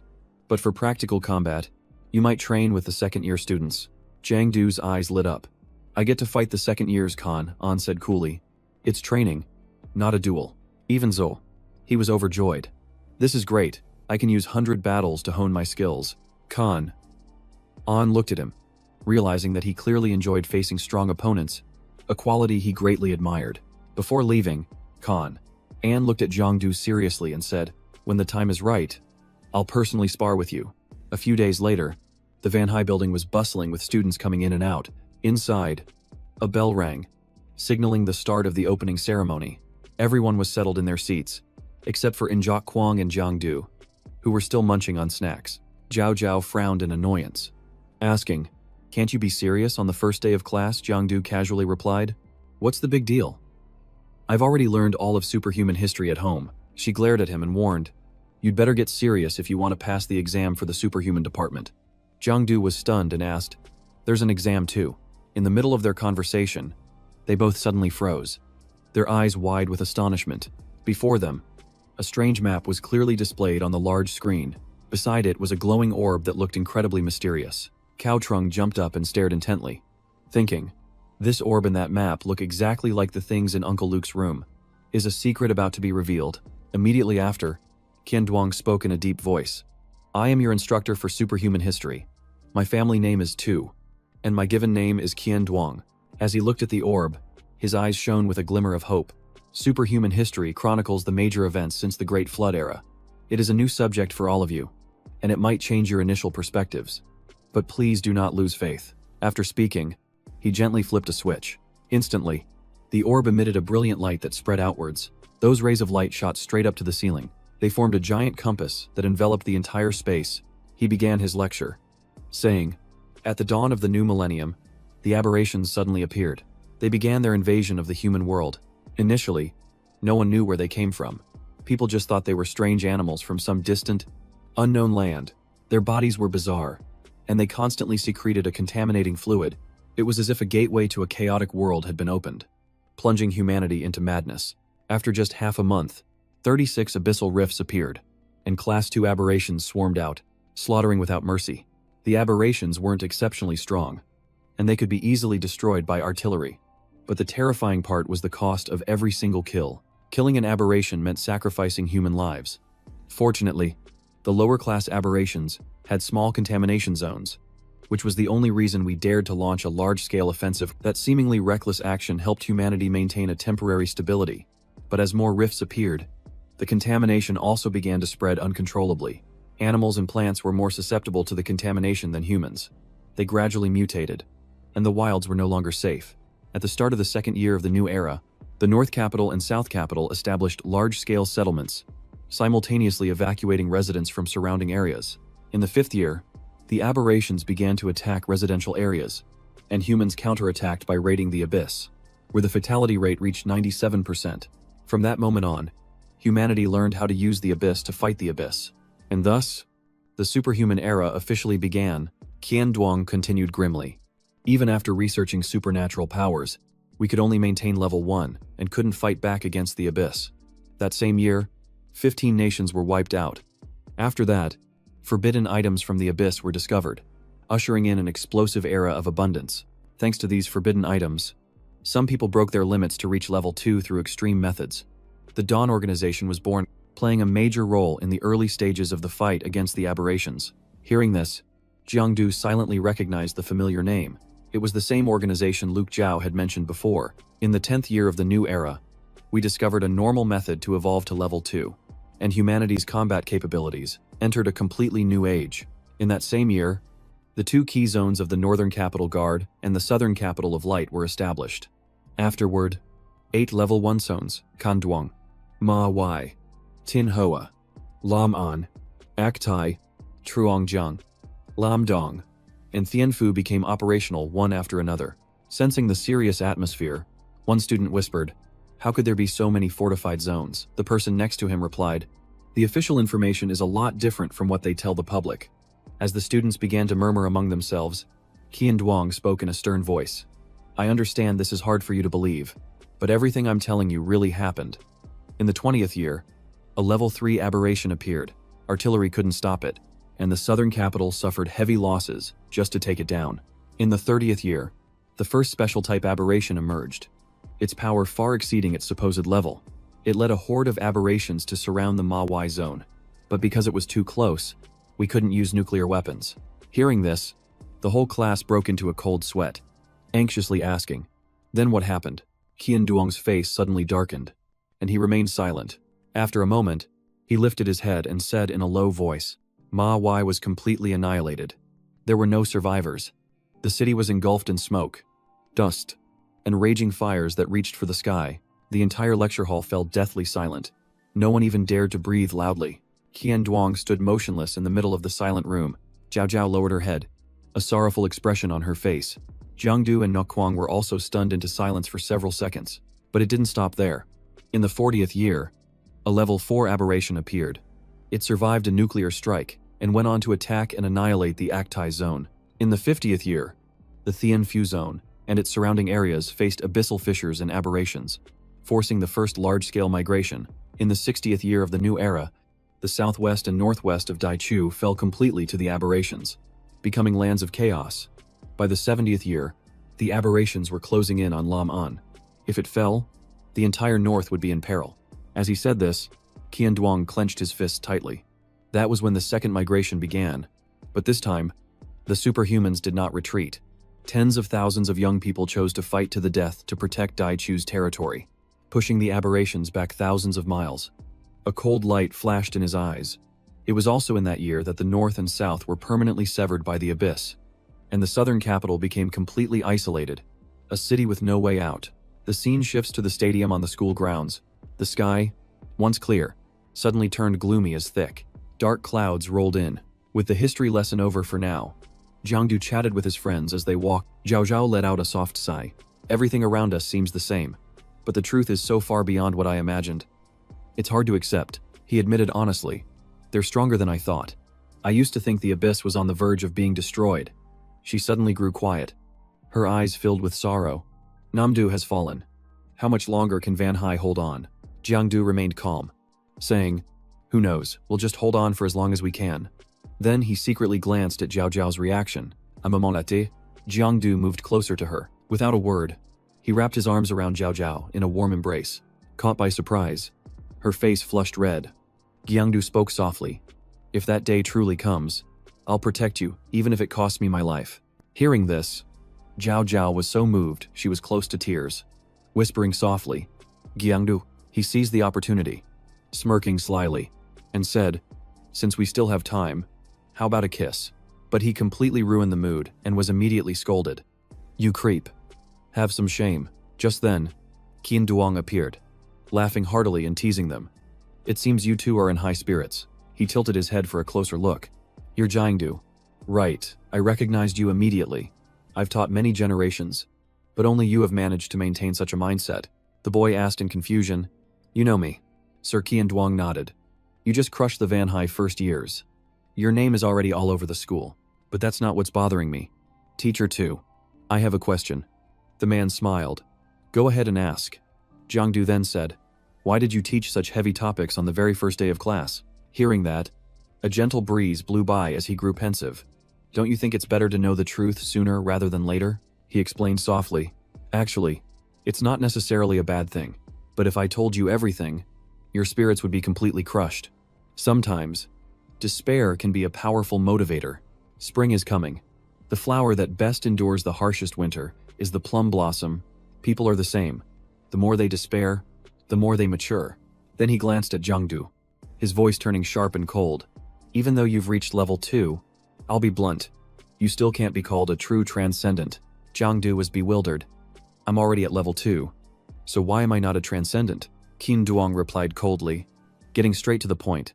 Having transcendent power doesn't mean you have become a transcendent. Hearing this, the boy fell silent, as if he had been slapped across the face. The teacher's voice was stern.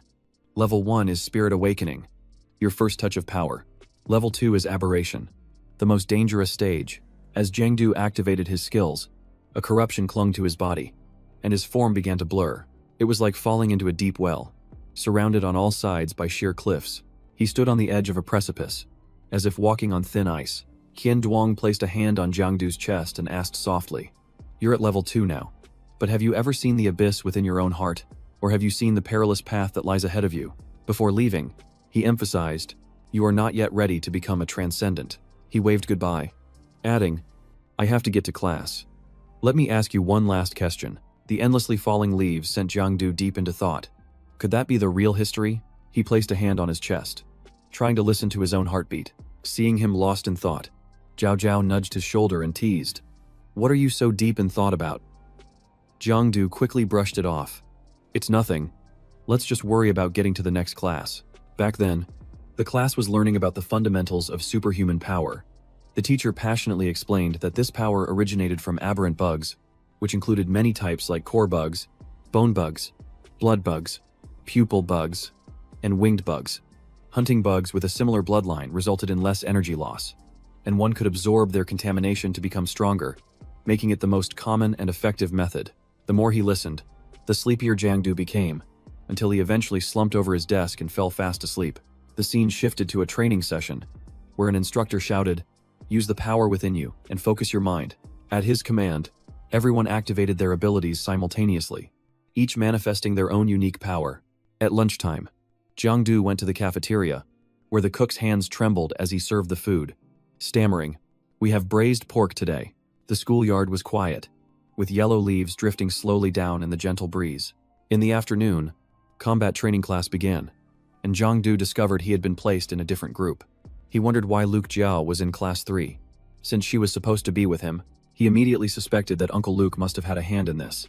He deliberately arranged this to keep me away from Jao Jiao. Just then, an instructor announced, "Hello, students. Starting today, the combat training course officially begins.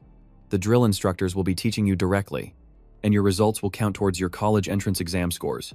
He paused, then continued, "Without further ado, instructors, receive your orders." They all responded in unison. "Yes, Sia." Next, the groups were assigned to their positions and began their training. Once again, a loud, clear, and uniform response rang out in unison. Once the assignments were complete, the drill instructors approached their respective classes. Jangdu was startled when he saw the lead instructor and thought, "Is that the instructor for class 1? He looks so much thinner than before." Tinvu sternly shouted, "Attention!" The entire class instantly snapped to attention, their formation as precise as a military unit. His voice boomed across the field, making Jangdu take a second look. "Now that's what you call authority." Then, he lowered his voice and said coldly, "Just stand like that." Jangdu groaned internally. "Isn't this supposed to be combat training? Why are we just standing at attention?"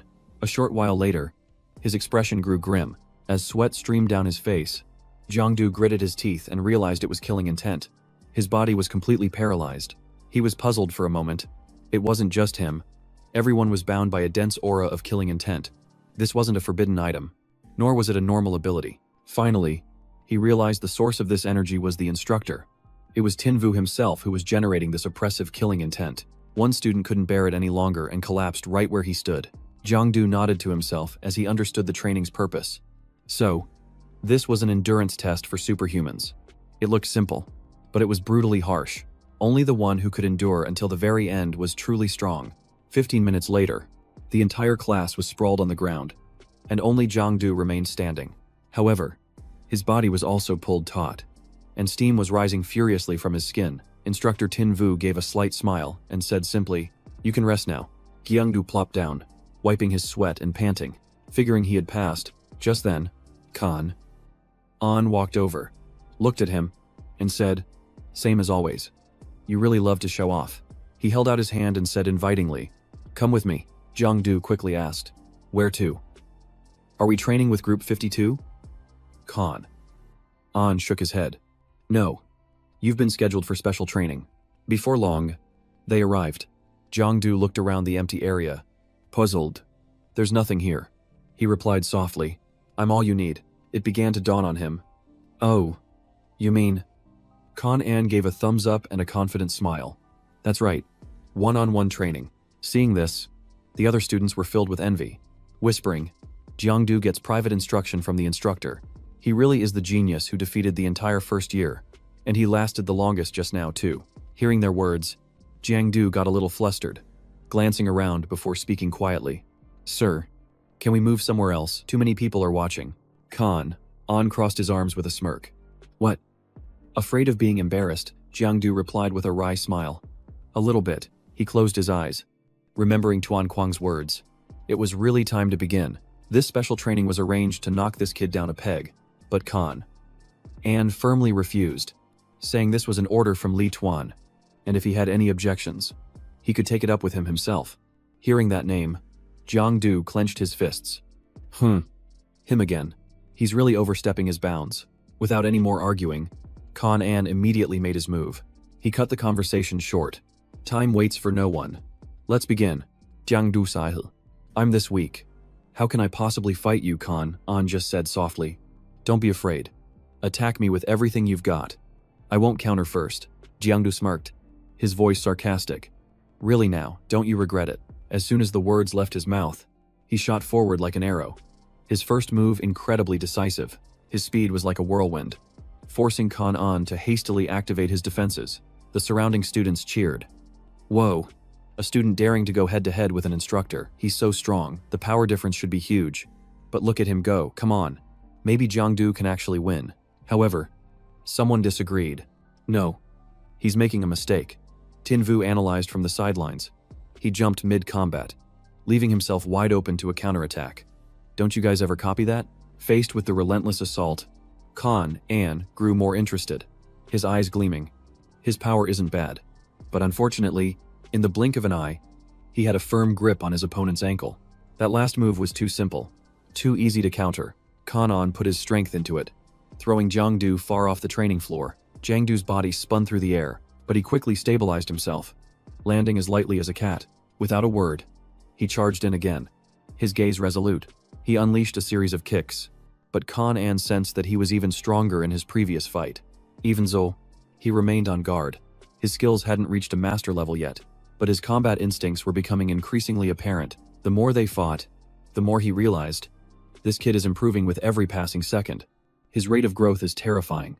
Because of a moment of carelessness, Jangdu's punch shot straight forward. That fist landed squarely on Khan An's face. Jangdu smirked triumphantly, thinking he'd landed the hit, but in the blink of an eye, Khan An stood straight, grabbed his hand, and gave a cold smile. "You think so?" He squeezed Jangdu's wrist, his grip so tight that the veins on his hand bulged. Jangdu gritted his teeth in pain, sweat soaking through his shirt. Then, Khan An forcefully threw him away once again. As he prepared to deliver the final blow, he even activated another layer of energy around himself. Jangdu crashed to the ground, motionless. The surrounding students stared wide-eyed. It was over so fast. He was taken down in an instant. Jangdu's whole body was tense. His eyes were wide, and his breathing was ragged. Another student sighed. "I thought he was going to win. Who knew he'd lose so quickly?" Tin Vu stood by with his arms crossed, his voice stern. "That was a reckless move. The head instructor intentionally left an opening, and I can't believe he actually fell for it." He emphasized, "Remember, combat isn't just about strength and skill. It's also about awareness." "A moment later," Jangdu shakily sat up, groaning softly as he clutched his back. He asked quietly, "Instructor Tong, were you using your abilities?" Khan An laughed. "I wasn't. I just kept it within the limits of level 2. I beat you thanks to my combat experience." He continued, "Speed, stamina, technique, and mindset. Those 4 elements form the foundation of a fight. On the battlefield, being a second too slow can cost you your life. There's no time for hesitation. As he was explaining, Jangdu suddenly launched a counterattack, but Khan and easily blocked it, his gaze calm. You're still too green. You need a lot more training. You must turn what you've learned into combat reflexes. Khan glanced at him teasingly. Did you forget that so quickly? Refusing to make the same mistake twice. Jangdu immediately used his other hand to lock Kanan's arm. That unexpected move left Khan and stunned, genuinely surprised.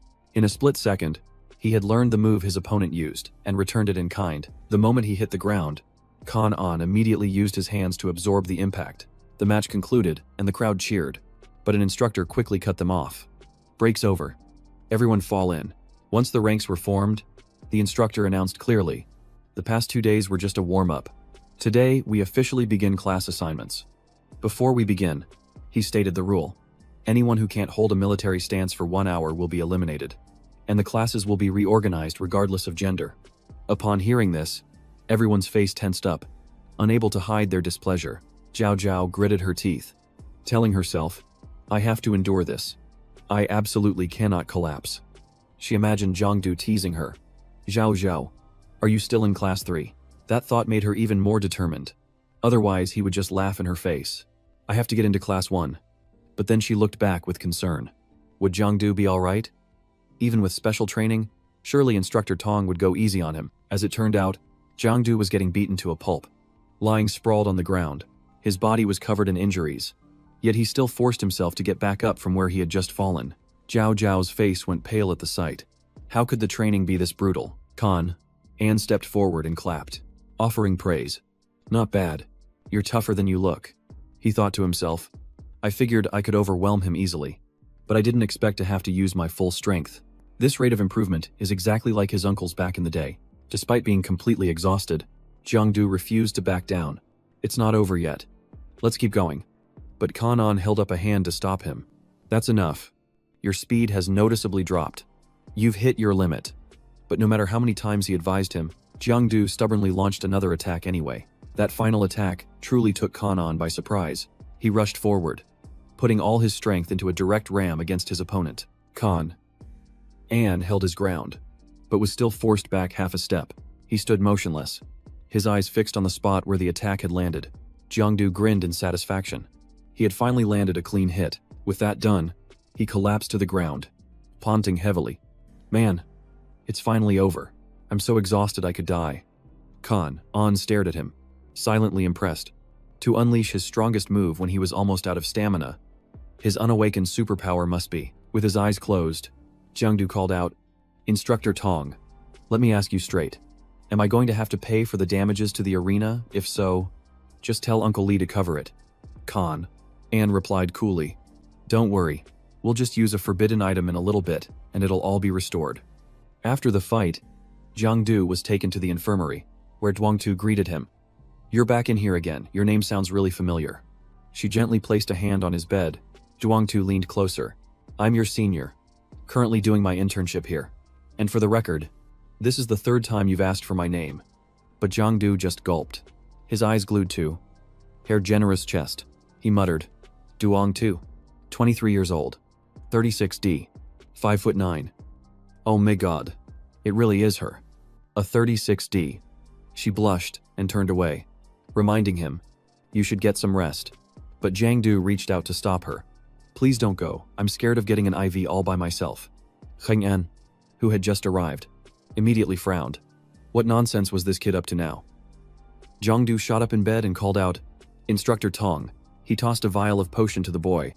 Jangdu asked curiously, aren't you going to continue the training? Sir An gave a slight smirk. I'm the head instructor for this program. I can take a break if I want. Drink up and get your strength back.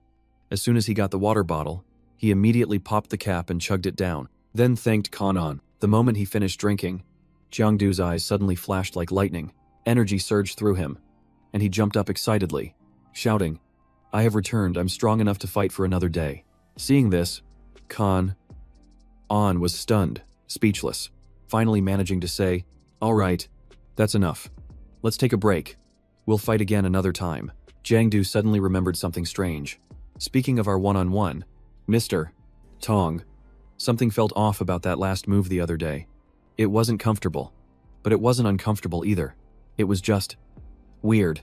Conan's face grew serious as he crossed his arms and replied, I'm here to clarify that, from now on, I'll be adjusting your training regimen. Jangdu asked in confusion. Adjust what? Conan answered directly. You'll be training with the sophomores. This only confused him more. And going to the factory. But I haven't even graduated yet. I signed up for this boot camp to learn about superhuman abilities. Khan. Anne simply replied curtly. Just follow orders from above. After saying that, Khan. An turned and walked to the door. I have other matters to attend to. As for your subtle control technique, I'll email you the materials. Read them carefully. And under no circumstances should you let anyone else see them. And with that, he left. Jangdu immediately opened his email to check and saw a message about superhuman skills. Figuring that must be the document. Suddenly, a large screen lit up, and Fuang Huangduang appeared as the representative. Hello everyone. Today, I will be giving a brief introduction to superhuman skills. I will analyze superhuman skills from several different aspects, and I invite you all to follow along on the summary chart. Superhuman skills are composed of 3 levels, starting with Spirit Awakening, followed by Aberration, and finally, True Superhuman. These final 2 levels are fundamentally different, as the body's contamination mutates to the point where it can inflict massive damage using pure energy alone. If you can turn 100 parts of pollution into 200 parts of power, that's what a superhuman skill is. Superhuman skills aren't overly complicated. At their core are 3 elements: body structure, the amount of energy used, and the concentration of one's will, which when combined, create transcendent power. With that said, he snapped his fingers as a signal to begin the next part. Huangduang tightened his grip on his sword. Ready to demonstrate for everyone, he decisively struck, swinging his sword down on the training target. Huangduang added that this was target number 7, made from a special alloy capable of withstanding physical damage from a level 2 superhuman. And what he just did was a typical example. Without stopping, he gathered a brilliant golden energy in his hand, using about 500 units, which is also the threshold to enter level 3. He immediately shot that power at the targets, but it only managed to knock them over without causing any other damage. Jangdu, who was watching, was not impressed. For all that flash, he only knocked over half a row of targets without destroying a single one. Huangduang continued, this time also using 500 units, but he would convert it into a superhuman skill for his attack. This time, Jangdu was truly surprised. Huangduang focused his full power, his aura flaring intensely. This is a superhuman skill, unifying the 3 elements of body, energy, and will, concentrating all power into a single blow. Without hesitation, he unleashed all his force straight ahead. The destructive force was so intense it seemed to want to tear space itself apart. The training target remained standing, but the pressure in the surrounding area changed dramatically. The air grew heavy, and Huangduang's will felt like it could crush mountains. Dust and sand swirled into a thick cloud as a torrent of green energy surged forth. The sky darkened, and the atmosphere became tainted with a polluted color. Huangduang declared decisively that superhuman skills are the pinnacle of power. Seeing it with his own eyes, Jangdu was stunned. He never realized the power of a superhuman skill could be so terrifying. Finishing the demonstration, Huangduang readjusted his stance and explained that what he just used was a common superhuman skill. 100 strikes. Even with level 3 energy, it can unleash immense power. Most superhumans can learn it with diligent practice, and it's how you truly inflict serious damage on aberrations. After reading the email, Jangdu still hadn't recovered from the shock. He thought he was strong, but after just 2 days in the training camp, he realized he was just a rookie. This world is truly harsh. Superhuman skills can usually only be fully controlled at level 3, but each use consumes a massive amount of physical stamina, mental energy, and power. 1. Microcontrol, which is complete control over one's body, allowing for movements beyond imagination. 2. Overdrive, which forces the body and superhuman abilities beyond their limits. A strong will can break through barriers to activate it. 3. Mental domain, where the mind is tranquil and completely dominated by will, like a surging undercurrent. Furthermore, organizing the body, energy, and will is about quantity, while the 3 skills above are about quality. In the early stages, one must focus on quantity first. Don't rush to achieve quality, as forcing it will be counterproductive. Jangdu thought to himself, this skill is nothing but a double-edged sword. Afterward, he started to fill out his personal information. Name Jangdu. Attribute Shadow. Lifespan remaining 5 months. Conclusion. Congratulations on surviving until the end of the year. Below that was another line that made him choke, having grasped a superhuman skill before the age of 18. He felt like asking the country to let him skip a grade. The next day, Jangdu met Kanan again and asked, Uncle Tong, is it even legal for someone my age to work in a factory? Can you explain the situation? He replied, you'll be doing running drills with the second-year students. Jangdu's eyes widened. Running. Soon after, they arrived at the Awakened Dragon Zone. Hainan instructed him, once you're inside, just run with all your might. The watch will measure your physical condition, and you can only leave the camp when you meet the standard. No one will save you unless it's a fatal wound. This was a very unusual training method. Seeing the space before him, Jangdu's eyes widened in astonishment. This is magnificent. He turned and asked, so, do you dare to step inside? Jangdu flashed a confident smile. Are you kidding? My uncle is a retired war general, and my father-in-law is the inspector of Van Hai, standing on their shoulders. I'm destined to become the king of war generals. Who would dare to harm me? Kanan didn't waste any more time and led him inside. At worst, you'll be in the hospital for 2 months. I'll request a forbidden item to heal you. No matter how thorny the path ahead was, Jangdu still yelled, I'm not afraid. The two of them gradually moved deeper into the base. Jangdu shivered from the cold. He thought this place was no different from a prison, and it felt a bit strange. He immediately asked, Uncle Tong, what is this place called? Last night I thought you were taking me to an electronics factory. Kanan shook his head. What factory? This is the Awakened Dragon Zone. But the trainees call it the escape zone. Upon hearing this, he looked flustered and turned away. Well, I think I'll reconsider. Sorry to have bothered you. Seeing Jangdu trying to bolt, he sent him flying with a kick. It was short, decisive. Go. Just like that. An stood calmly outside, leaving Jangdu all alone in there. Hey, Uncle Tong. Uncle Tong. His task complete. He made a call. Hello, Captain Lai. The kid is locked in. Everything is normal. Yes, I know. I'll be careful. The person on the other end said a few more words that made him pause for a moment. Inside the confined space, Jangdu screamed his head off. Uncle Tong. Oh my god, how did aberrations get in here? This is horrifying. He screamed until he was hoarse. But Kanan was still talking to Tuan Quang. The man asked, what's he doing? He's just screaming wildly. He then asked, is he scared? An secretly listened in. You disgusting thing. Don't you dare touch me. You dare bite the great Zhang. You're dead meat. As it got louder and louder, he helplessly cleaned out his ear and reported to the captain. Jangdu is extremely enthusiastic. In reality, Kanan hadn't heard a single cry for help. Only emotional outbursts. Jangdu clutched his head, tears streaming down his face. What in the world is this godforsaken place? Stop releasing more frogs. I'm going to throw up. Suddenly, a door creaked open. Jangdu was startled. Why did the door open on its own? He seriously considered his options. He wasn't sure if it was a trap, but stepping out was better than being stuck in here with these endless aberrations. With that thought, he made a disparity dash for it. But a whole swarm of aberrations was blocking his path. The greater the danger, the more alert he became. There was no turning back. In the blink of an eye, Jangdu burst out of that area. He stopped short, his eyes gazing back, full of vigilance.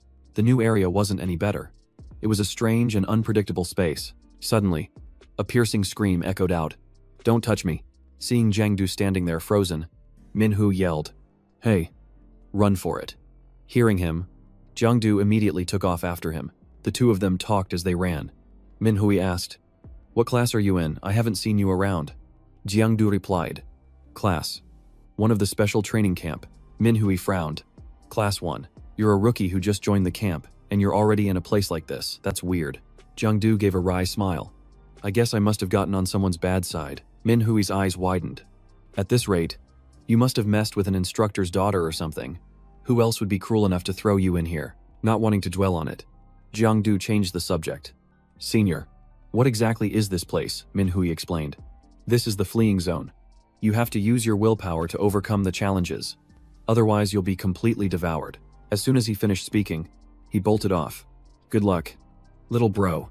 I'm going on ahead. Jangdu pushed himself to catch up and asked, How do we get out of here?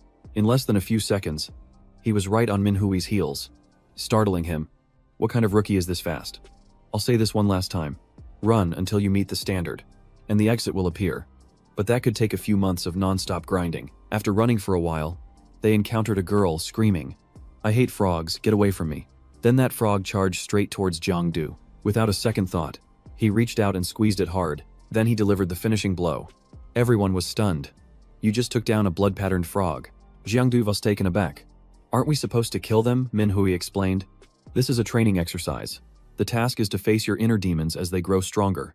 Killing them will only dull your mind and make it easier for you to get eliminated." Not wanting to get bogged down, another student urged, "This is no time for talking. Let's just run." Suddenly, a girl lost her footing and fell into a pit. She panicked and cried out for help, but she was falling faster and faster. Just then, Jangdu suddenly caught her by the arm. "Watch out." Many were surprised, wondering when Jangdu had suddenly turned into a hero, saving the damsel in distress. Jangdu asked gently, "Are you okay?" She looked at him shyly. "Why did you save me?" He replied calmly. "It was on the way." Right after that, they separated. The charming girl added, "In this place, a single misstep comes with a price. Saving me means you've just brought disaster upon yourself." Jangdu grimaced. This godforsaken place is such a hassle.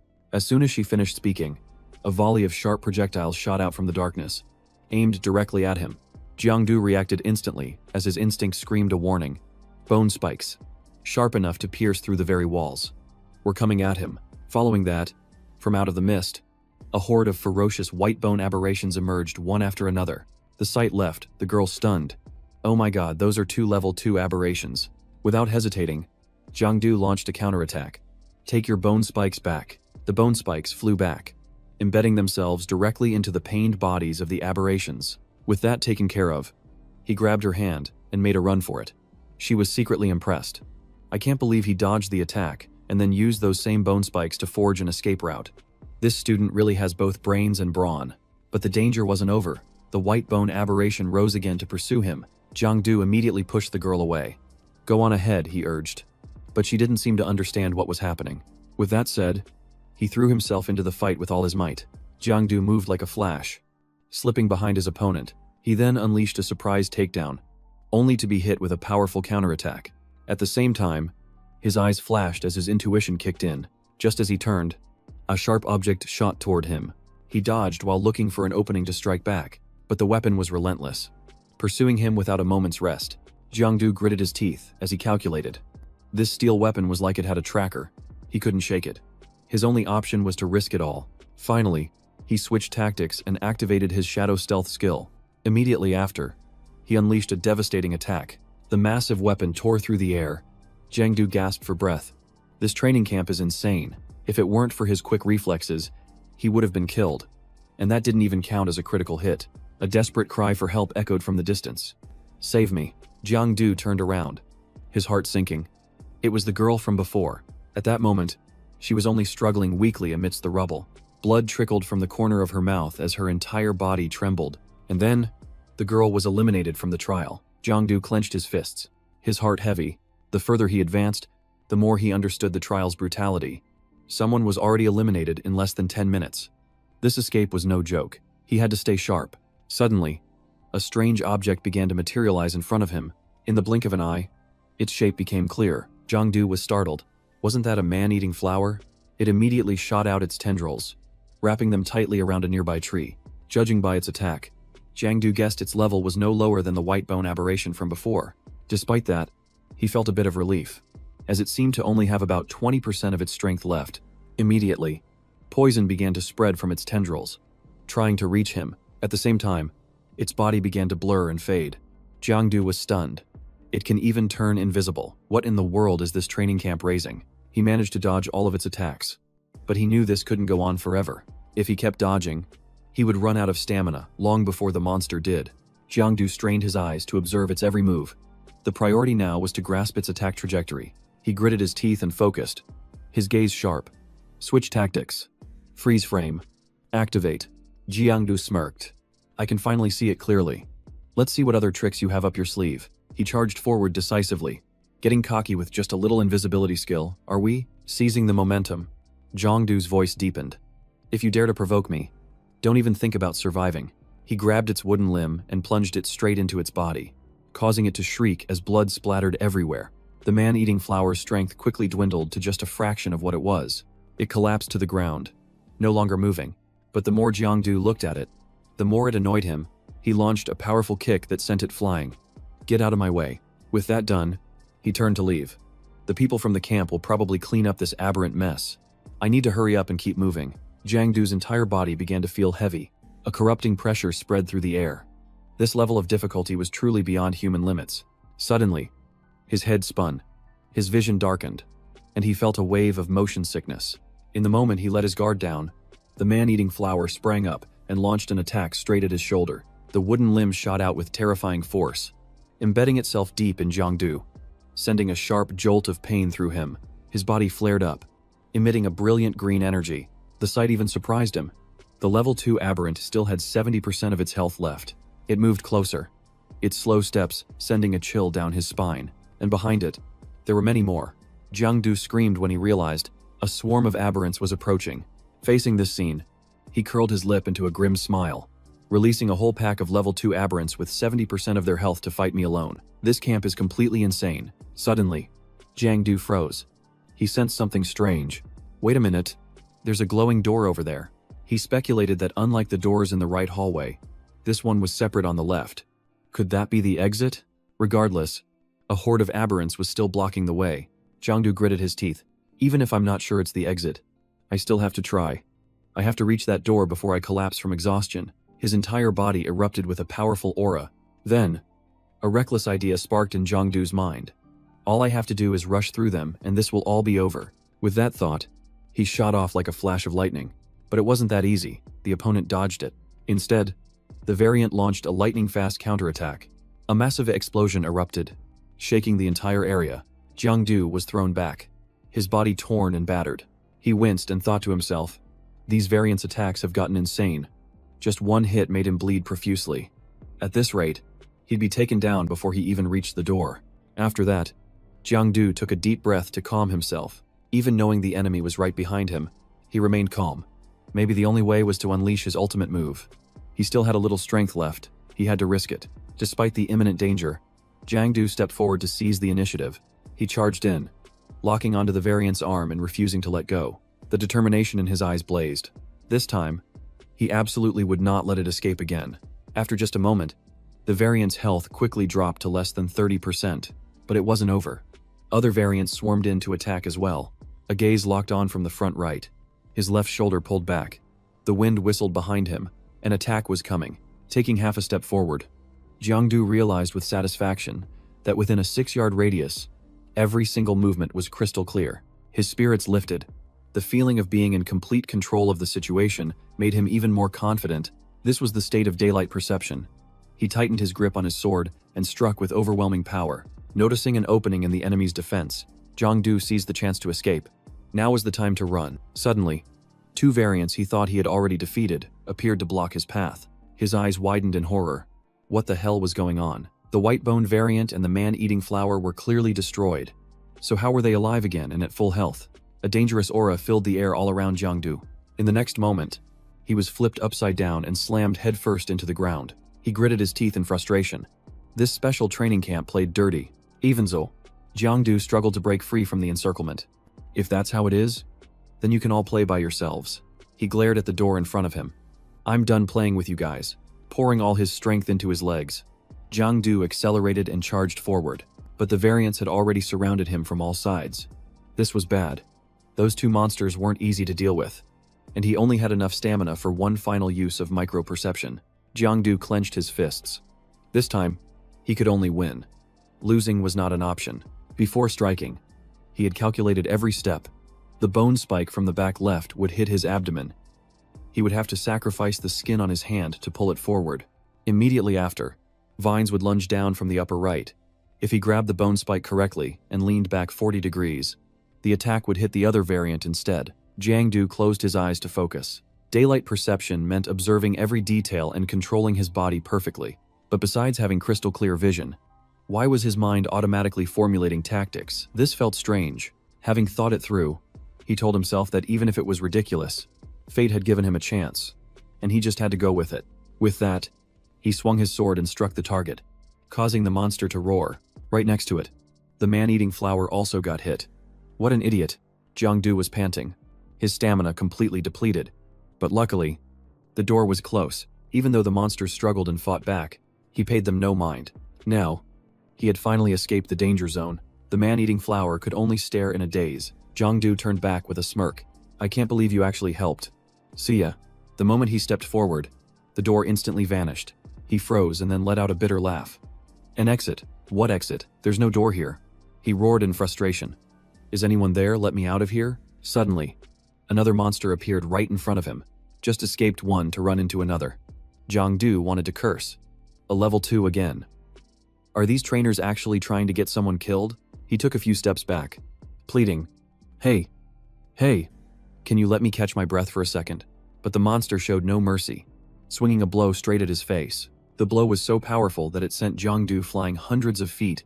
He collapsed, unconscious.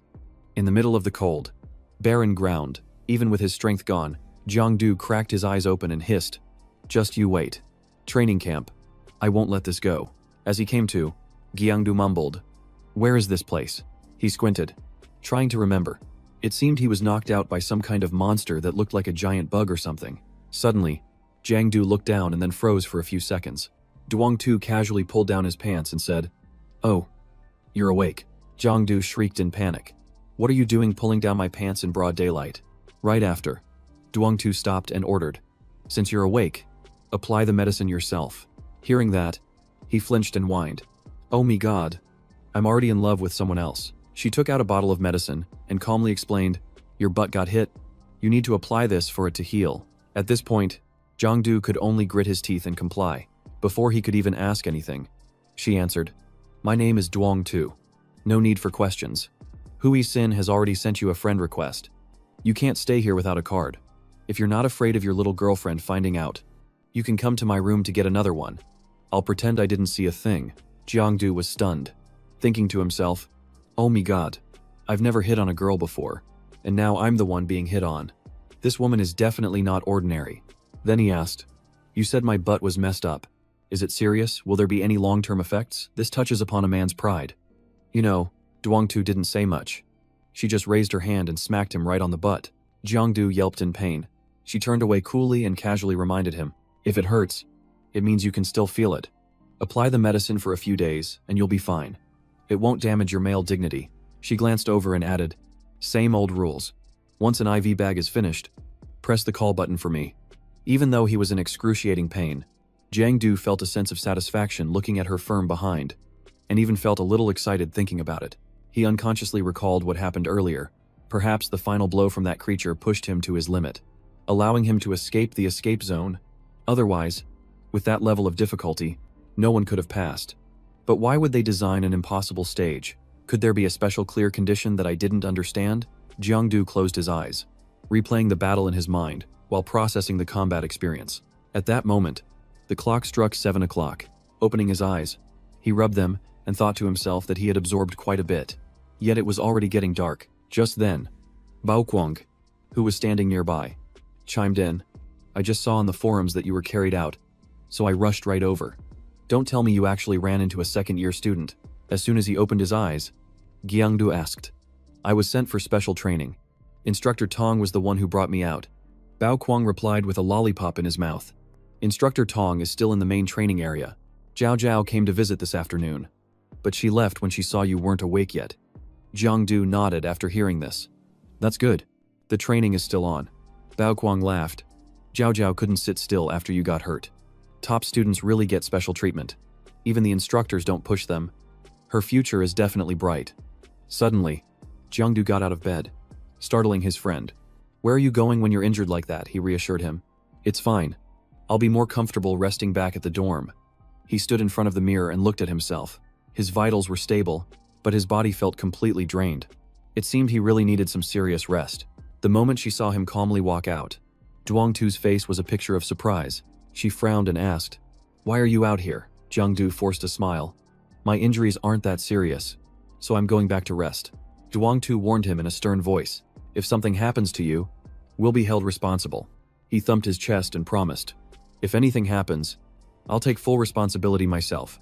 She turned away, blushing, Who needs you to take responsibility for me anyway? Bao Kuang suddenly asked. Jiangdu, you just said you'd take responsibility for the nurse. So what about Zhao? Zhao hearing this. Zhangzu choked. Don't just say random stuff. It sounds all wrong coming from you. Then he admitted his own fault. All right. Fine. My mind was in the gutter. Bao Kuang waved and reminded him. You should go see Jao Jiao. She's really worried about you. I can't get into Area 1. So I'll wait out here. Jiangdu nodded. Okay. I'll just be a few minutes and then I'll be right out. As soon as he stepped inside, he saw Khan. On. Sitting comfortably on the steps, seeing him in one piece. He was overjoyed. You're awake. Why not rest for a few more days? Your wounds haven't healed yet. Jangdu smiled brightly. It's just a minor injury. I'm fine. Khan. An patted the spot next to him in invitation. Come on. Sit for a bit, he advised in a serious tone. Reaching Transcendent Level 2, under such immense pressure can lead to exhaustion, even for someone as gifted as you. You should rest well, or it might affect your foundation. Jiangdu, unconcerned, asked curiously, So when can I go to the Jiaolong area? Khan? An replied. Next week. For the next few days. You'll just train with us. Hearing the time frame, he got a little annoyed. Why so long? This made Khan wonder. What's the rush? You can't clear that stage in such a short time anyway. Jangdu stretched and replied. It's not that I'm bad. It's that the difficulty is way too high. Khan frowned. That difficulty level is for the second-year student's final exam. He rested his chin on his hand, thinking, even if it's an exam, with their current abilities, those students can't kill the aberrations. Do they just get points for running forever? That's ridiculous. Then he paused. Wait a minute. He started to suspect. The passages. The traps. The students. Could it be? Jiangdu had a vague realization. Could it be a teamwork test? Kanan's expression turned cold as he answered curtly. The escape zone is, in fact, a test of coordination. He continued to think. High difficulty. A large number of students. Cooperation is the only way to clear it. It might even require dividing tasks. Or even making sacrifices. Is this what a university for superhumans is like? I'm truly shocked. Right after, he changed the subject. Chang'an, what's your take on teacher Qian Duang? Everyone nearly broke down during the first class. I even went up to ask a few questions back then. Hearing that name, An chuckled softly. Teacher Qian Duang. Who? He recalled everything from back then. The first exposure to the real world shocks everyone. Fear and despair are normal. The first class showed an uncensored, bloody video. That shock was truly unforgettable. Even as he spoke, An felt a bit uneasy. He remembered having nightmares for 3 straight nights after finishing that class.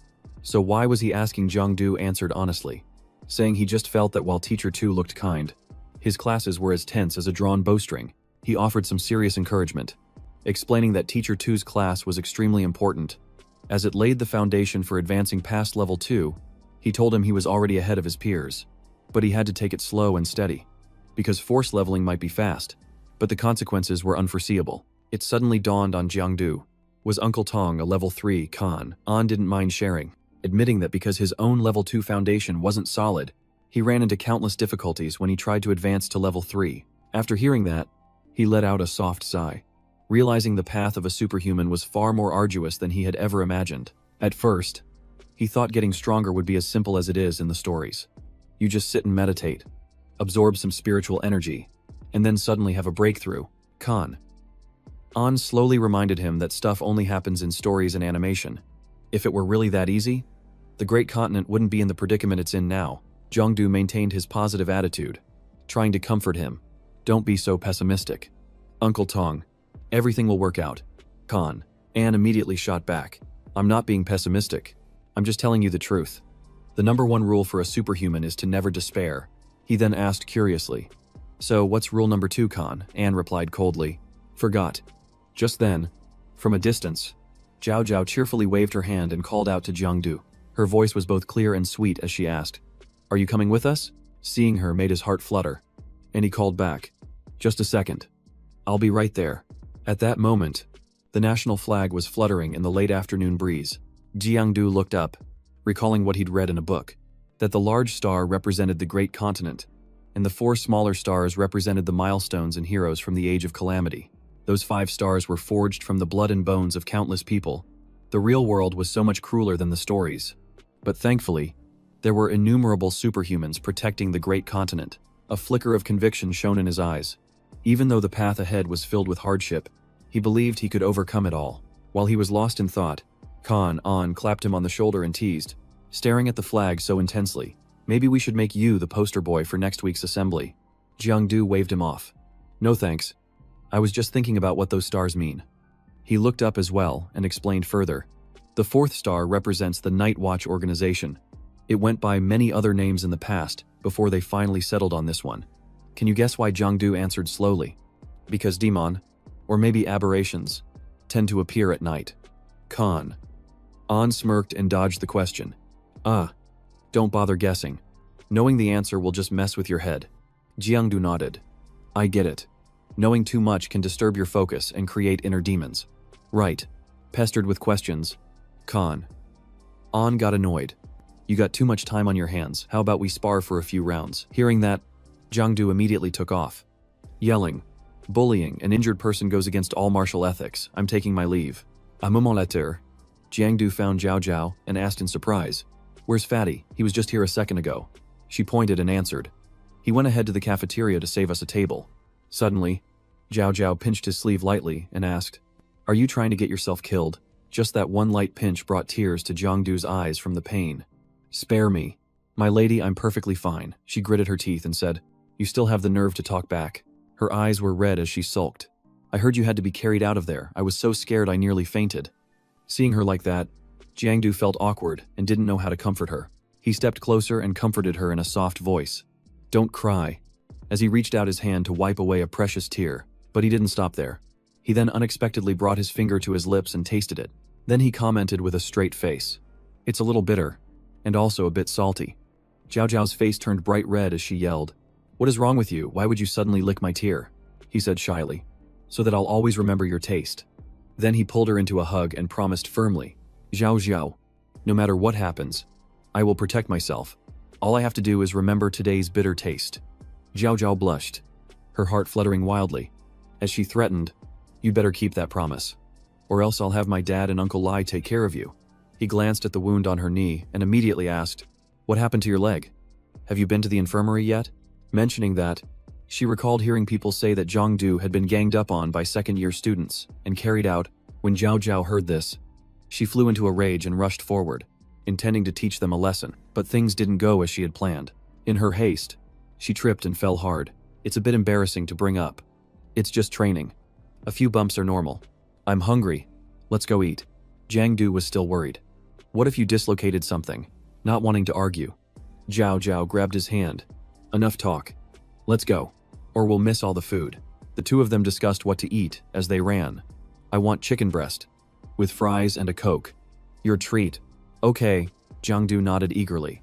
Sure, whatever you want. 2 weeks later, in the fleeing zone, Jangdu panted as he chased an aberration. You dared to push me around before. Now that you're out here, you see life isn't so easy. He smirked. You think you can escape Dream On. Without hesitation, Jangdu immediately activated his combat insignia. He launched himself high into the air, striking the aberration directly from behind. The powerful blow pinned the monster's head down, immobilizing it. From there, Jangdu charged forward like a descending god of war. Meanwhile, in the fleeing zone's monitoring room, An shouted in alarm. This is bad. The kid's actually trying to kill the aberration. Get him out of there. The training ends now. After the training session, he praised him generously. This kid improved so fast. In just 2 weeks. The level 2 aberrations here can't even stop him. Now I'm even more suspicious that you don't just have the shadow doppelganger ability, but you're also the type who gets stronger the more you fight. Jangdu gave a forced smile. Mr. Tong, everyone's constitution is different. You can't really compare. His answer slightly annoyed An. Don't get complacent just because you have a little skill. Do you want to join a real mission or not? Besides teaching, instructors also have to carry out organized missions, both in the real world and in the shadow realm. Interested in giving it a shot? Hearing this, Jangdu closed his eyes to consider. I can't reveal my shadow guard. If I go with them, I can't devour aberrations. I'm not going to be some sacrificial pawn. With that thought, he firmly refused. It's a waste of time. I'm not interested. Seeing this, he tried to entice him further. I was going to say, if you do well on the mission, I could get a certificate for you. You wouldn't have to stay at the barracks anymore. Upon hearing that, Jangdu immediately slammed his water bottle on the table. Then he stood up straight and declared firmly, "It's a deal." Afterward, they both boarded a bus for the mission. Seeing the crowd, Jangdu was a bit confused. "Mr. Tong, what is all this?" Before he could finish, Kan An explained, "They're all students here for field combat training." Glancing around, Jangdu immediately recognized a familiar face. "This senior looks really familiar." She glanced at him and said flatly, "I'm Duong Tu. This is the 5th time you've asked for my name. Is it that hard to remember?" Caught red-handed, Jangdu scratched his head and laughed awkwardly. "Sorry, I didn't recognize you without your uniform. You look better in regular clothes." Kan An got goosebumps. "That's enough. Cut the chatter and take a seat. I have things to discuss." Once everyone was settled, he got straight to the point. Traces of an early Rank 2 blood spawn, along with several Rank 1 abominations, have been detected in the shadow plane near West Cloud Sea. Sector 2. The mission is to eliminate the one that has fully mutated. As soon as he finished speaking, the whole team confirmed in unison. Half an hour later, the vehicle was still cruising along. By now, an exhausted Jangdu was leaning on Duong Tu's shoulder. Fast asleep. She blushed, wondering what this kid did last night to be sleeping like the dead. Not only that, he was sleeping so deeply that he started drooling on her shirt. Suddenly, Kan An shouted, "We're here, get ready to get out," and Jangdu shot up as if he had never been asleep. Seeing the stain on Duong Tu's shirt, he turned beet red with embarrassment. "Oh my god. I got drool on her." Jangdu pulled out a cloth to help her wipe it off. "Sorry. I was exhausted from training yesterday and got drowsy as soon as I sat down. Let me clean that for you." Duong Tu lowered her head, completely speechless and helpless. She snapped, "Just stop touching it. Or, I'll text Luke Jao Jiao right now." Hitting him right where it hurt. Jiangdu mumbled, "Oh man, how does she even have Jao Jiao's number?" He bowed his head and stammered while wiping. "I've finished wiping the top part. You can take care of the bottom part yourself." Duong Tu was so choked with anger she couldn't speak, while an annoyed Kan and yelled, "Jiangdu, Duong Tu, get out of the car now." As soon as they set foot on the ground, he warned them carefully. "The blood spawn has been located by the tracker in this area. Don't split up. These abominations are very dangerous. If I don't get there in time," Jiangdu cut in, "we'll get sucked dry and turned into husks." Right, but Duong Tu had a different take. The competition among abominations is fierce these days. When they catch their prey, they'll play with it for a while before draining it. This is a good time to test our abilities. I'll be recording, so let's do our best. As he walked, Jiangdu wondered absent-mindedly. This area isn't huge, but it's not small either. Which room and what floor could the blood spawn be hiding on? Seeing his expression, Kan An smiled to himself. It seems this kid is pretty eager. His hands have definitely seen blood before. I'm never wrong about that feeling. Kan An's brow furrowed and his tone turned serious. Going from rank 1 to rank 2 takes at least a year. Jangdu must have been sent into the shadow plane when he was 16. That's so reckless. Weren't they afraid of him getting corrupted? Although reaching rank 2 at 17 is rare, it's not unheard of. General Fuang achieved advanced mastery of rank 2, and his strategies were unparalleled. I wonder if Jangdu will be able to follow in his footsteps. After walking a little further, Jangdu spotted the silhouette of an abomination in the distance. Seeing this, Kan An immediately deduced, a rank 1 blood spawn has appeared, which means the rank 2 is probably about to show its face. Without a moment's hesitation, he charged forward and grabbed the abomination, holding it tight and yelling, "Gotcha." Just then, another abomination suddenly appeared from behind him. It unleashed an attack so powerful it sent Jangdu flying. He gritted his teeth, mustering all his strength to withstand the relentless assault. Seeing how tense the situation was, Kan An couldn't just stand by. "Jangdu and I will handle the rank 2, the rest of you. Take care of the rank 1s. At his command, the other 3 immediately split up. Before jumping into the fight, Kan An turned back to warn her. "Duong Tu, you're a medic. You're not suited for direct combat. Find a place to hide." Before he could even finish his sentence, an abomination lunged straight at her. Duong Tu calmly raised a hand and grabbed its head, showing no sign of fear. A shocking amount of power radiated from her body, stunning everyone. Even more terrifying, she swallowed the abomination whole without the slightest hesitation. Yet Duong Tu's expression remained icy, as if nothing had happened.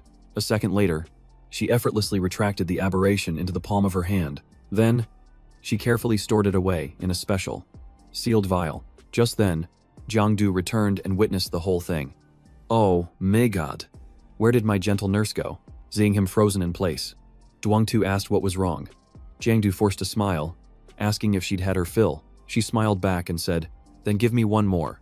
And he immediately replied, "Sure thing." His curiosity piqued. Jangdu asked directly, "Ms. Duong, what is your ability?" She replied succinctly, "A branch of illusion and reality.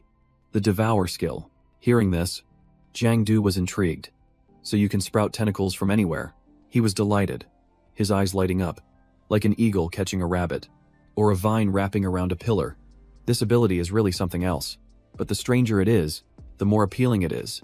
"Can you modify it a little?" Duangtu crossed her arms and said coldly, "No way." Jiangdu persisted. "Then just let me see." This annoyed her even more. "You're such a rogue. Do you want me to report you to the barracks?" Jangdu gave a faint smile. "Go ahead and report me. My uncle is." Before he could even brag, she cut him off. "Your uncle is a retired warlord, and your father-in-law is a patrol emissary. Are you trying to use your connections to pressure me?" The way she said it made Jangdu flinch. "I was just kidding. I didn't expect the bad guy to be so well informed." He glanced at the hand that held her power, his eyes sparkling with curiosity. Finally, Duangtu sighed and relented. "Fine. If you want to look, then look. But you'd better remember my name after this." "A moment later?" she asked quietly. "That ugly aberrant flower looks terrifying, doesn't it?" But Jangdu was incredibly enthusiastic. "It's perfect. It's soft. Flexible. The tentacle girl looks super cute." Hearing that, Duangtu froze. "Ever since I mutated, everyone has avoided me. You're the first person to ever call me cute." Jangdu even drooled with a grin. "Seriously, it's very cute. Your tentacles even react to me." Just as he was about to reach out and touch it, she immediately retracted it, warning him, "Don't cross the line." Duangtu became wary. He was clearly a pervert in disguise. Jangdu continued to tease her. "I was talking about the reaction up here, not down there." Then he fell into deep thought, wondering why the shadow-veiled person made him want to activate his umbral state to deal with the mutated Duangtu himself. His eyes were glued to her body.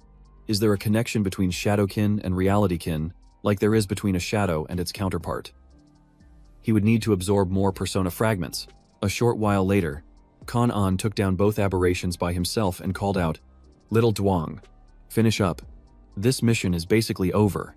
Seeing Jangdu keeping one alive, he asked, "Why don't you finish it off? What's the point of keeping it? Its health is only at 4%. It can probably hold on for half an hour.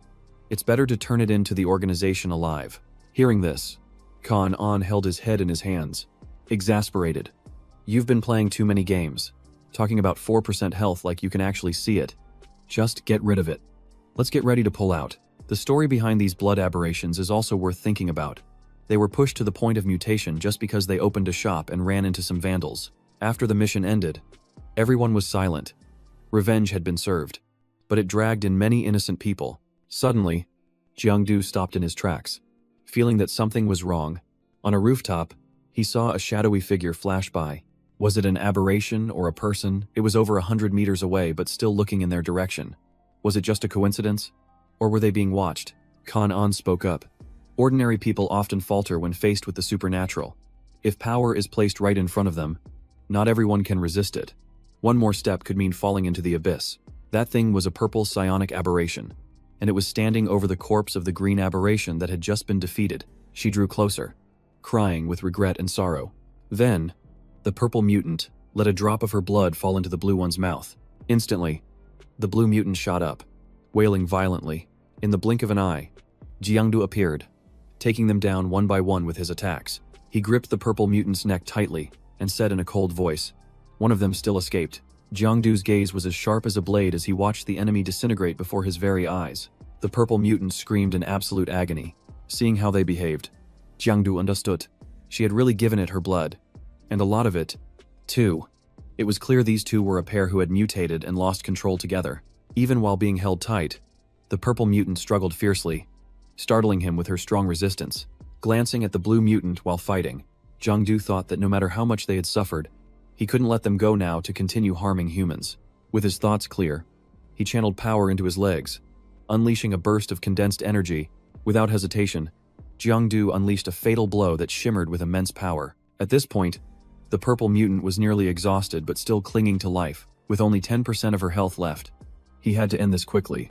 He let out a low growl and threw a devastating punch, sending her flying for nearly a mile. Looking at her motionless body, Jangdu said softly, "Rest in peace." Only then did the pain truly begin to tear the purple mutant apart from the inside. Jangdu stared, his gaze resolute. He had never doubted the path he'd chosen. But when she raised her hand, he saw that she was no different from a human. Deep down, he felt conflicted. If he killed her now, wouldn't that make him the one who wasn't human? He looked at his own hand and began to waver. What was truly the right thing to do? Seeing him standing there, hesitating, An spoke up to remind him. "Jangdu, she's already a mutant. Whether she turned on her own or was infected, once the mutation happens, there's no turning back." Hearing this, Jangdu pondered every word.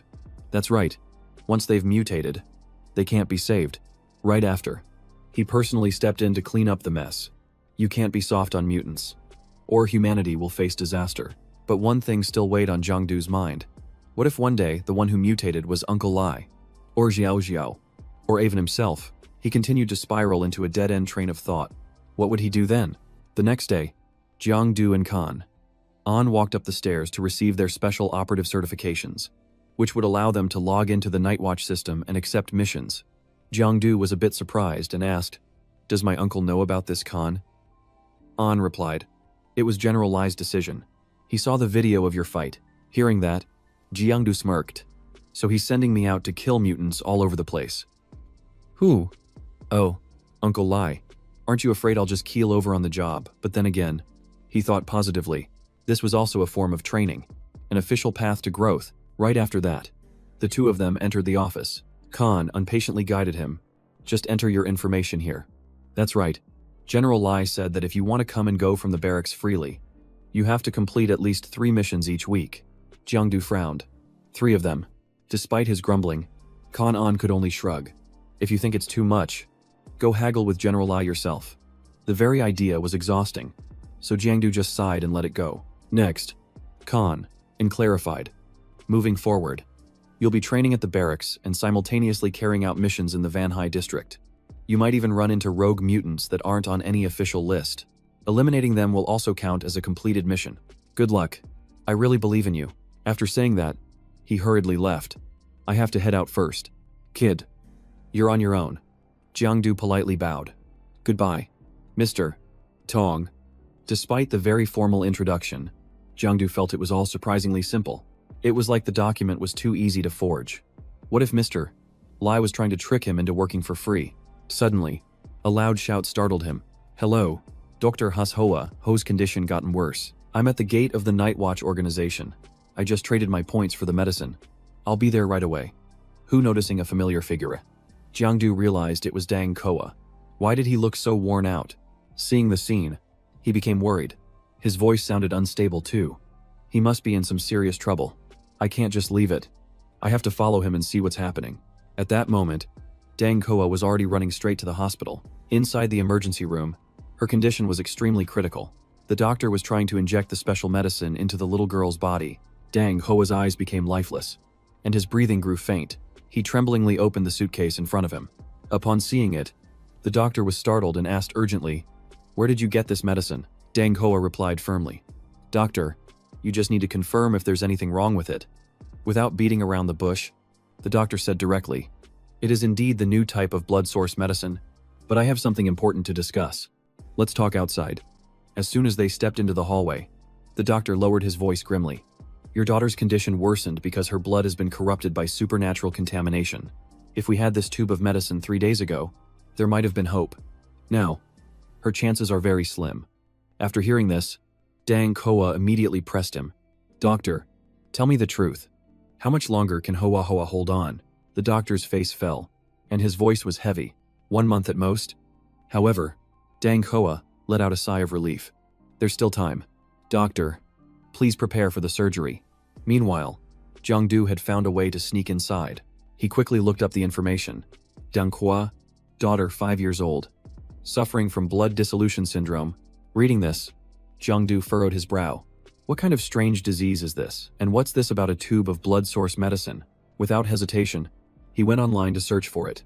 It explained clearly that blood dissolution syndrome is a rare disease caused by blood contamination. The incidence rate is extremely low, but it occurs if one is infected by a blood fiend. If not purified in time, the blood corrodes the body like acid until it dissolves into sludge. Blood source medicine can cure it if detected early, but most cases are discovered far too late. Learning this, Jangdu grew more puzzled. The girl is only 5 years old and has never left the real world. So how did she get this disease? Could it be related to the recent news about blood fiends infiltrating the real world? At that moment, Dang Hoa was standing in the courtyard. Making a phone call, he snapped at the person on the other end of the line. How many tubes of blood source medicine are left? They tried to dodge the question, saying each tube was extremely expensive and the materials were rare, so there was no need to produce more of such a costly drug. Dang Hoa immediately became enraged, shouting at the top of his lungs. I asked you how many tubes are left. The person on the other end was not pleased, subtly reminding him to remember his position and that if he wanted the medicine, he should come and get it himself. Hanging up the phone, Dang Hoa clenched his fists and silently vowed, Hua Hua, Dad will definitely save you. Even if it means sacrificing myself, I'm not afraid. Jangdu overheard the entire conversation. He grew even more uneasy. Is Dang Hoa really planning to risk his life to find the blood source medicine? Finally, Jangdu decided to ask an acquaintance. He called Uncle Lai to ask about the effectiveness of the blood source medicine on people with hemogenesis syndrome. Uncle Lai exhaled a puff of smoke and replied, It dépend. How old is the patient? Jangdu answered honestly. Just 5 years old. Uncle Li sighed. The chances are almost zero. Children are very weak. And in the final stages, the medicine is practically useless. Suddenly, Tiu Tiu appeared and softly called his name. Jangdu turned around and greeted her with a smile. She cheerfully started a conversation. Long time no see. Weren't you in special training? Why are you back already? Jangdu pushed his sad thoughts aside and replied lightly. I got to come home early for good performance. What about you? No school today. Tiu Tiu explained right away. A few days ago, I was captured by an aberration and saved by a night watcher. He was badly injured. So I'm here to visit him. It's only been 1 month, but you've changed so much. Your whole aura is different. Hearing the compliment, he scratched his head shyly. It's nothing. I think you've changed too. How have you been lately? She looked down sadly. Same as always. Seeing you guys get into the training camp, while I'm just useless. When I run into an aberration, all I can do is hope someone saves me. I was lucky there was a night watcher that time. I wish I had superpowers too, Jangdu replied humbly. Actually, being a superhuman isn't easy. You have to face danger at any moment. Normal people can live a peaceful life, but it's rare for a superhuman to escape injury. She immediately clarified. No, Jiangdu, you're different. You have power. You don't understand the feeling of helplessness when you're cornered by an aberration. If that night watcher hadn't been there, I would have been devoured. Suddenly, Jangdu sensed danger and immediately stood in front of her protectively. Their eyes widened in confusion. What is that? Why would an aberration appear here? They began to attack ferociously. Somebody, help us. The aberrations targeted Jangdu and Tutu directly. Jangdu immediately shielded her and shouted, Get behind me. Don't move. The aberration opened its mouth, revealing razor-sharp teeth dripping with blood. Even so, Jangdu defeated them with ease. He smirked confidently. A mere level 1 ant dares to show off in front of me. In the blink of an eye, Jangdu had cleaned up the entire mess. He turned back and told Tutu, Stay put. I have to take care of something. I'll be right back. In another area, a swarm of aberrations was savagely attacking civilians. Cries for help echoed everywhere. Desperate screams filled the air. Somebody help. No. Save me. Fortunately, Jangdu appeared just in time, ending the aberration's life in an instant. Before the eyes of the people, the monster collapsed without even a sound. Without pausing, he rushed to deal with the one crawling on a car roof. You're next. It's your turn. A moment later, the scene had returned to peace. He speculated in a low voice. These 3 blood fiends might have been transformed from ordinary people. This situation is really unstable. It can't be a coincidence. Afterward, he went back to find Tiu Tiu. She said shyly, As you can see, this is how weak normal people are when facing aberrations. The peace didn't last long before another terrified scream echoed through the air. A civilian was writhing on the ground, his head spinning, his hands glowing bright red as the blood in his body began to boil. Jangdu stepped forward, ordering everyone to stay back. He explained they had been contaminated by a blood spawn, and since he only knew how to kill monsters, not treat contamination, they needed to call the Night Watch to handle it. Watching Jangdu in action, Qiu was filled with admiration and thanked him. He replied humbly that they were old classmates and told her to go home, stock up on supplies, and stay inside. He had to leave, but he'd see her later, and she nodded in agreement. With that said, he dashed away as if he had an engine strapped to his back. Qiu watched him go, her heart still racing. Jangdu, she thought, thank you for showing me the true power of a superhuman. Even though I'm just an ordinary person, I will find a way to help more people. Just then, the phone in Jiangdu's pocket started ringing. It was a text from Uncle Lai asking if he was still alive. Jiangdu replied, afraid you won't get paid anymore. Uncle Lai just laughed, saying the Night Watch organization takes care of him and his position is better than he could imagine. Jiangdu immediately threatened to screenshot the conversation and report him. Uncle Lai instantly deleted the message and added that the nearby blood spawn incident was being handled, telling him to return to the barracks. Jangdu laughed to himself. How could he pass up an opportunity like this? He had to go to the Shadow Plane and harvest some kills. Killing those 3, Bloodspawn had already completed his weekly mission, so now it was time for some real hunting. But before he could take a break, another dying aberration began to accumulate energy. In just a moment, its power had doubled. Jangdu didn't hesitate, unleashing a decisive strike that sliced it in half. Faced with such a ferocious wave of power, the monster had no time to resist. Energy flared brilliantly in Jangdu's hand. He couldn't believe he had taken down a level 2 bloodspawn in a single instant, and the feeling was absolutely exhilarating. Suddenly, he realized something was off. This absorption didn't feel normal at all. A strange object materialized before his eyes. Jangdu froze, wondering to himself what on earth it could be. Facing the bizarre object, he tried to get away, but found he couldn't move at all. The immense pressure was infuriating, and he had no idea what he was dealing with. Anxiously, Jangdu opened his system to check, wondering if he had absorbed something dangerous. Instantly, an information panel appeared. Shadow Form 1. This ability reduces the consumption of shadow points in the physical world. While in the shadow plane, it continuously drains energy, enabling rapid recovery. 2. This state creates a more powerful aura, making it easier to frighten prey and expose their weaknesses. 3. This ability is still in flux and has the potential for further development. Jangdu clutched his head as sweat poured down his face. What was happening? The system was leaving things open-ended. He wondered if this was because it was his first time absorbing a level 2 bloodspawn. Not wanting to waste any more time, he decided to find another monster to test his new ability. In the blink of an eye, he stepped into a dimension that was as dark as ink. An aberration emerged from within a brilliant burst of flames, hiding behind a wall. Jangdu stared intently at the creature. This one's pretty beefy, he thought. Perfect for a little test run.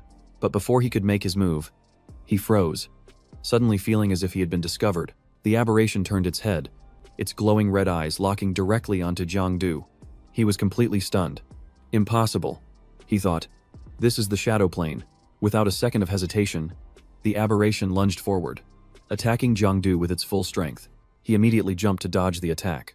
As a roar echoed from behind, telling him not to run, Jangdu accelerated, then came to a sudden stop, panting heavily amidst the hazy smoke. Sweat poured down his forehead, and his dwindling strength made him stagger. In the end, Jangdu chose to stand his ground. Ready to face the aberration before him, he stood alone, defiant amidst a torrent of blazing energy. Jangdu gritted his teeth and held firm, enduring wave after wave of heavy attacks. A blue light began to swirl around him, with each ring flaring up in a blinding flash. But the aberration didn't back down an inch. The energy within it erupted even more violently, sending shockwaves through the ground. Jangdu trembled, his voice trailing off as he stammered. This is... He realized it was the umbral tide. Quick as a flash, Jangdu raised his hand to block the necro flame erupting from the skeleton, but the force was too immense, throwing him back with no way to resist. He slammed hard into a car on the side of the road. Coming to a stop with ragged breaths, the aberration swung its blade again, its metallic edge glinting as it prepared the next strike. Jangdu's eyes flashed, his brows furrowed in a look of sheer determination. Just as the blade swung down, he leaped aside to evade it. Jangdu launched a counterattack, striking the skeleton from behind. The aberration shrieked, its flames flaring up in a furious torrent. He frowned, thinking to himself that he'd hit a weak spot, but only dealt minimal damage. It seemed this bone aberration was truly level 3, with terrifyingly tough armor. If that was the case, the system's voice rang out, activating chain kill and stacking killing intent, with continuous attacks. Let's see if I can grind you down to nothing but bone. Energy converged. Killing intent reached its peak, and the slaughter began. Jangdu glanced over and sneered. Pathetic tricks. You think you can ambush me with that die? Suddenly, a golden ray of light shot through his right shoulder. The searing pain forced Jangdu to hastily erect a protective barrier. He backed away, pressing himself against the cracked wall beside him. Out in the open, an aberration with a single giant eye revealed itself. The sight sent a chill down Jangdu's spine, and he took a deep breath. From behind, another one flew in, glowing red like a burning coal. Suddenly, swarms of high-level aberrations began to pour out from all sides. He frowned. This was bad. There were so many of them, putting him at a huge disadvantage. And with the shadow plane in chaos from the tide, even retreating wasn't safe. What was he supposed to do now? Was he really going to have to fight this whole horde by himself? Just then, a brilliant flame erupted from behind him, burning brightly. It was the Eternal Torch. When activated, it emitted a light that dispelled the darkness, a rare source of illumination in the shadow plane, but one had to be careful. Its light attracted aberrations like a magnet, and in return, it would drain the user's energy and stamina to maintain. Jangdu let out a small smile, his heart filled with relief. The reinforcements had finally arrived. He immediately understood that the counterattack after the tide had officially begun. Supers appeared one after another. As bursts of energy erupted all around, the horde of monsters roared wildly. Furious at being forced onto the defensive, Jangdu clenched his fists, realizing a drumbeat was echoing, boosting morale, making his allies stronger, and causing the aberrations to tremble in waves. He launched himself high into the air, diving straight down to attack the monster below. Jangdu shot forward like a bolt of lightning, seizing the opportunity to strike immediately. The insectoid aberrations shrieked, charging toward him in a unified counterattack. At the same time, 2 nuclear shells were launched directly at them. The space around them suddenly flashed brilliantly, and the ground shook violently. The insectoids hit by the shells were sent flying in all directions by the fiery blast. Jangdu didn't miss his chance, unleashing a powerful blow to finish them off. He quickly activated his Shadow Guard, absorbing all the residual energy. The system displayed target, bone-armored insectoid, Tier 2 high rank. Upon elimination, bone hardness increased, shadow points gained, and strength reinforced. Current total shadow points, 195. Jangdu nodded in satisfaction. Awesome. He was going to have a great hunt today, but when he looked around, he faltered slightly. The number of monsters was still overwhelming. Impossible. How could there be this many? Immediately after volley of artillery fire rained down on the aberrations. It was the team of supers behind him, providing support for Jangdu. The long-range firepower was so intense that it made the very ground tremble. Continuous beams of energy poured down, tearing through the sky and targeting the monster horde. They had no time to react before they were swept away by the annihilating flames. The supers all appeared at once, their presence radiating immense power. They flexed their muscles and charged forward, launching a frontal assault. With just their bare hands, they were able to stop the pounce of an aberration. The giant monster was pinned down by the combined efforts of several people. One of them shouted, mustering his strength to blast it away. From another direction, Donglai quickly loaded a large cannon. He activated its firepower, firing directly into the formation of approaching aberrations. The monsters stubbornly charged forward, not yet realizing the danger, and in an instant, the entire area exploded in a sea of flames. Donglai gave a decisive order, and the Night Watch advanced to pursue them. The battle erupted, with the sounds of clashes and energy blasts echoing everywhere. Jangdu looked around, stunned that these things were already on their last legs before he even had a chance to act. He chuckled with delight, thinking it would be a huge waste not to take advantage of this moment. So Jangdu jumped in, wiping out the aberrations one by one, as if he were picking ripe fruit. The Night Watch members muttered amongst themselves, wondering who that incredibly strong guy was. And if he wasn't afraid of the side effects, we can't let him show us up. So keep attacking, we have to destroy them all, no matter the cost. A moment later, Jangdu channeled the darkness, completely swallowing the corpses of the aberrations. He wiped the sweat from his brow. It only took half an hour to clear the entire area. The power of the Night Watch was truly terrifying. Suddenly, a system panel lit up in mid-air. Target blood parasite. Mid-tier level 2. Will cause blood source contamination upon elimination. Exchange value waived. Shadow Guard harvest complete. Jangdu froze as he saw the veins on his hand slowly darken, and a feeling of unease washed over him. At the same time, a medic's voice crackled over the radio. Avai. Lao Tu. Wake up, this is blood system contamination. We need an immediate medical evacuation. Donglai responded instantly. Understood all units. Execute an emergency retreat immediately. 2 Night Watch members pulled Jangdu away. What are you spacing out for? The boss gave the order. Let's get out of here. He looked regretfully at all the potential points. No way, there's a whole bunch of aberrations I haven't harvested yet. There are hundreds of them. And that's all experience, let me go. A blood-contaminated transcendent trembled all over in agony. Several doctors struggled to hold him down. Quick. Get the ventilator. Prepare the anti-contamination serum. It's a good thing, we just got a new shipment. At that same moment, Jangdu secretly used a skill to sneak into the hospital room. He frowned as he watched the tense emergency medical scene unfold. Then he quietly backed away, careful not to make a sound. Stepping out of the room, Jangdu muttered, "This blood source contamination is even more terrifying than I imagined. It even took down a seasoned member of the Night Watch. It seems the thing on my body is related to blood contamination. Could it be from absorbing that bloodkin?"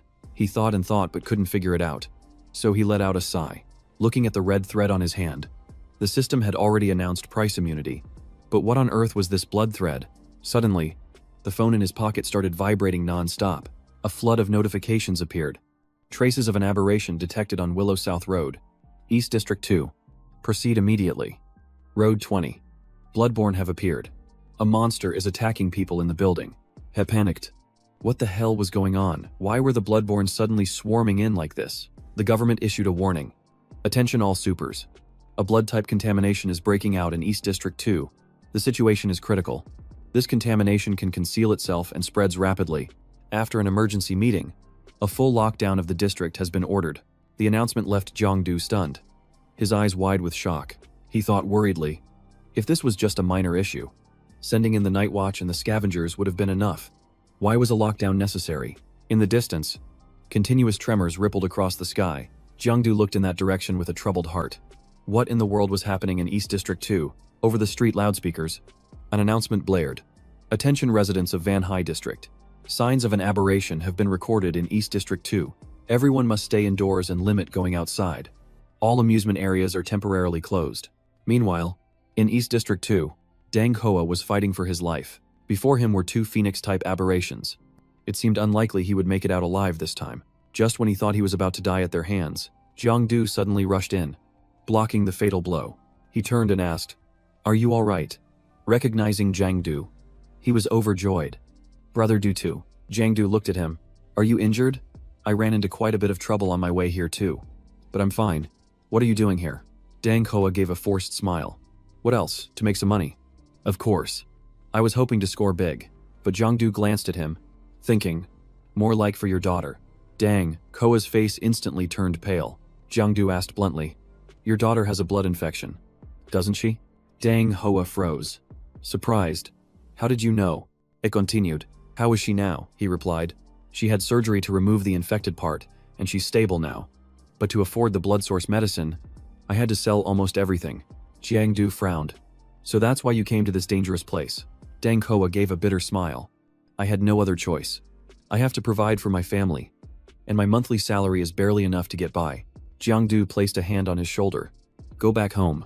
He was taken aback. "Who?" He smiled. "Don't make your daughter worry. I'll give you a share of today's reward." Dang Hoa's eyes widened. "Brother Du. He choked up, trying to hide the tears welling up in his eyes. With that, he turned to leave. "I'm heading back first. Be careful out there."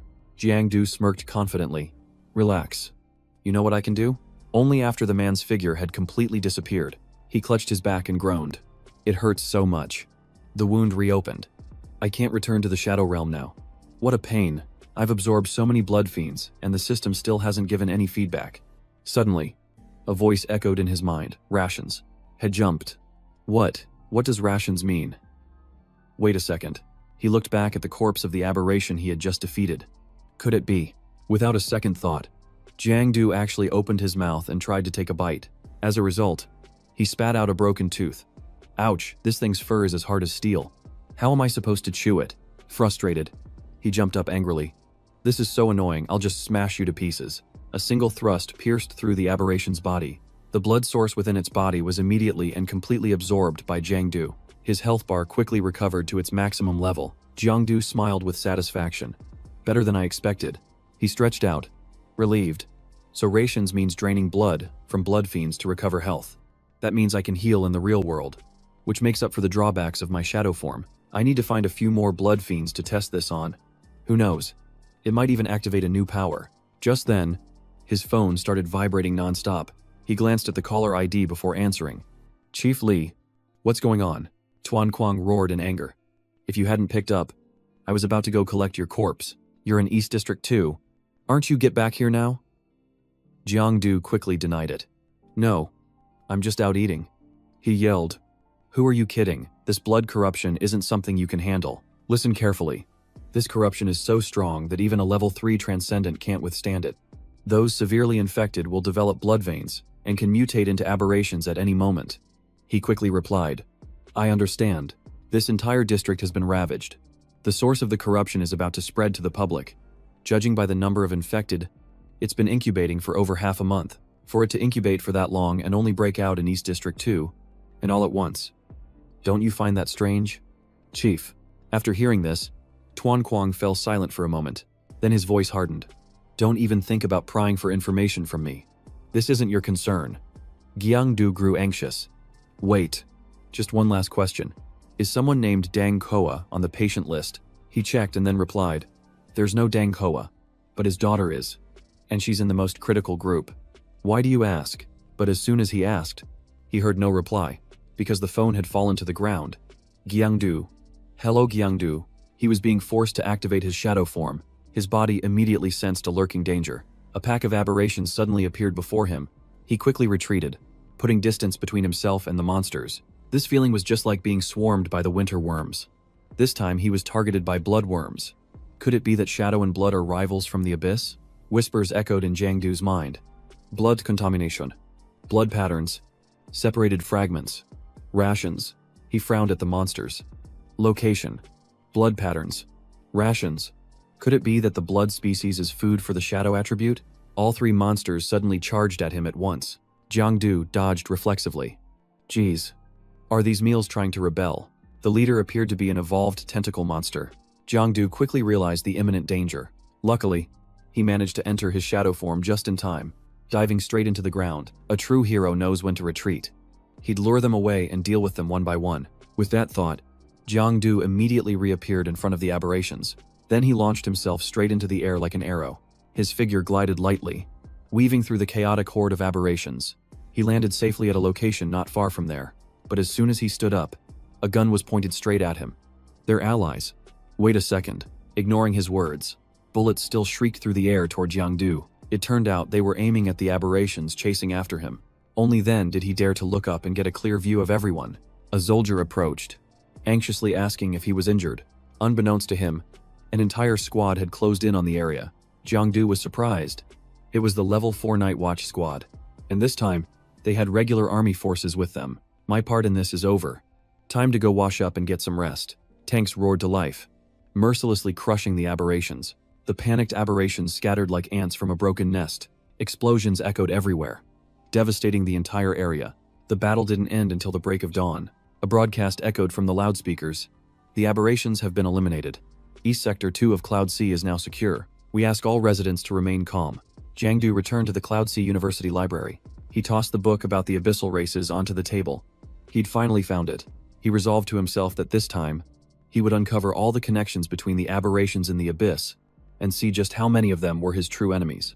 The book clearly stated that the abyss was a dimension completely different from Blue Star, with social structures and races that were bizarre beyond belief. The author had written it based on extensive field experience and rich documentation, and the writer's name, Chule, stunned Jangdu. He described the place as not lacking a sun at all. In fact, it had 3 of them, and pollution was rampant everywhere, for any transcendent below level 3, or with a will weaker than a level 4. Entering that place was nothing short of suicide. The abyssal races there lived according to their bloodlines and attributes. Each race was a power in itself, existing in incredibly complex relationships of dependency, alliance, or sworn enmity. Jangdu was astonished. He never thought the abyssal races would have allies. Perhaps he could find some for himself as well. He read on. The high-ranking insectoid race had colossal bodies, capable of destruction, without even using skills. Just their young were as tall as a 3 to 5-story building. They were extremely rare, and it was difficult for them to reach Blue Star. Jangdu frowned, thinking that if one ever did, They would probably need an entire tank battalion. He continued flipping through the book but suddenly froze. His eyes widened. Jangdu thought he was seeing things. He stared at the picture in shock. What is this? Did Chu Lai make a mistake? How could an abyssal race have such beautiful girls? It turned out to be the succubus race. A mid-tier race in the abyss. They survived on their appearance or innate seductive abilities. Their combat power was poor, even weaker than some low-tier races. But they possessed superior intelligence and knew how to infiltrate human society. Jangdu shuddered. This type of abyssal race was truly dangerous. If he ever ran into a succubus in the future, he had to take her down at all costs. Jangdu continued to synthesize the information. The bone race used bones for power, and the grudge race absorbed resentment, making them much weaker. If the grudge race existed, could the sword race and the equal race exist too? Suddenly, he discovered a crucial detail. It was the shadow insect, also known as the shadow demon insect. It was a peak, high-ranking insectoid race, one of the three strongest, along with the ancient demon insect and the soul demon insect. Unlike other races, the shadow race developed numerous subordinate military races, building a system of dominion, just like humans. Jangdu was speechless with shock. Good heavens. The shadow race was basically the demon king of the abyss, and here he thought they were only good at sneak attacks. But the book also said that for some unknown reason, the shadow race collapsed overnight. According to the author, they massacred their own subordinates. Living under such oppression, it was only a matter of time before the other abyssal races united to overthrow them. Jangdu shuddered and slammed the book down on the table. His face went pale. He finally understood now. The shadow race had no allies in the abyss. Jangdu gritted his teeth. All of them were sworn enemies. Jangdu leaned back in his chair and sighed. The karma of the ancient shadow race was now falling on his head. He truly had the worst luck in the world. But on second thought, the fact that they were keeping an eye on him also proved that they were still wary, afraid of the day he might grow strong. He chuckled softly and mumbled that maybe someday he could be like the shadow insects of old, whose mere appearance made the entire abyss tremble in fear. At that time, he would clear out all the dungeons and capture a few succubi to be his attendants. Just imagining it was exciting. Just then, a voice reminded him, "Student, you shouldn't speak loudly in the library." Jangdu was startled and turned around. "Sorry. Teacher too." Qianduang chuckled softly. "You're really just like Chu Lai. Sometimes you also laugh to yourself." He was a bit surprised. "You know Chu Lai, teacher." The man nodded and said in a low voice, "Tuan Kuang was once my student." Jangdu immediately struck up a conversation. "Then that makes you an acquaintance of mine." "Teacher, by the way, I wanted to ask more about that true courtesy you mentioned last time." Qianduang cut him off. "There's no need to rush. You'll understand on your own when you reach level 3. Jiangdu was curious. "Then what do I have to do to reach level 3? Is there some kind of secret?" He explained that the teacher once said fear isn't necessarily a bad thing. The more afraid you are, the easier it is to condense your power. And that's the foundation for reaching level 3. But if you're still afraid after reaching level 3 and your will shatters, the energy within you will also dissipate, making it extremely difficult to advance any further. Jangdu was stunned, and a worry sparked within him. If he was born fearless and also had a warped view of aberrance, wouldn't he be stuck below level 3 for his entire life?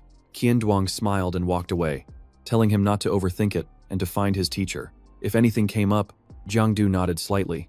"Thank you, teacher." 2. He suddenly stopped in his tracks. As if he had just remembered something, he reminded him, "There's a test at the special training camp at the end of the month, so you should prepare thoroughly." Jangdu was dumbfounded. A test at the end of this month, isn't that in just 2 days? And so, he was forced to participate in that fateful test. He reassured himself, "It's fine. Even though I'm terrible at literature, math, and foreign languages, I have a solid grasp of transcendent knowledge." An announcement echoed from the speakers. "The exam has officially begun." Jangdu took a deep breath and flipped over the first page of the exam. Then his eyes widened in disbelief as he stared blankly at the questions. The first question asked, "What is the full name of the basic transcendent studies teacher?" The options were Truong Tam, Lai Tu, Vungul, or Triuluk. He was speechless. What kind of question was this? He scratched his head. Even though he knew it was supposed to be a free point, he really couldn't remember. Oh well, he'd just skip it and move on to the next question. But as he looked down the page, despair set in. It seemed he didn't know the answer to a single question. It was all just confusing theory.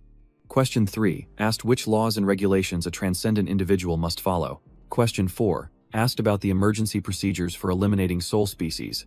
Then question 5 asked what types of standard weapons are commonly used by transcendent individuals. Jangdu put down his pen in frustration. Whatever. I'll just leave it to fate. He thought. May the heavens be with me. Suddenly, he noticed the free response section at the end of the test. Question 1. You are inside a house and hear violent banging on the door. Outside is a mid-tier. Level 1 bone worm. You are unsure if it has detected you yet. How would you handle this situation? Question 2. When first entering the transcendent world, Level 1 is merely an adaptation phase. Drawing from your own experience.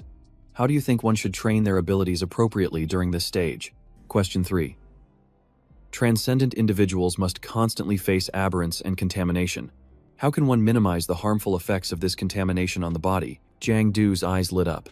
These questions were all based on his own life experiences, so he had nothing to worry about. He smiled as he wrote his answers, and by the last question, he felt like the test had been tailor-made just for him.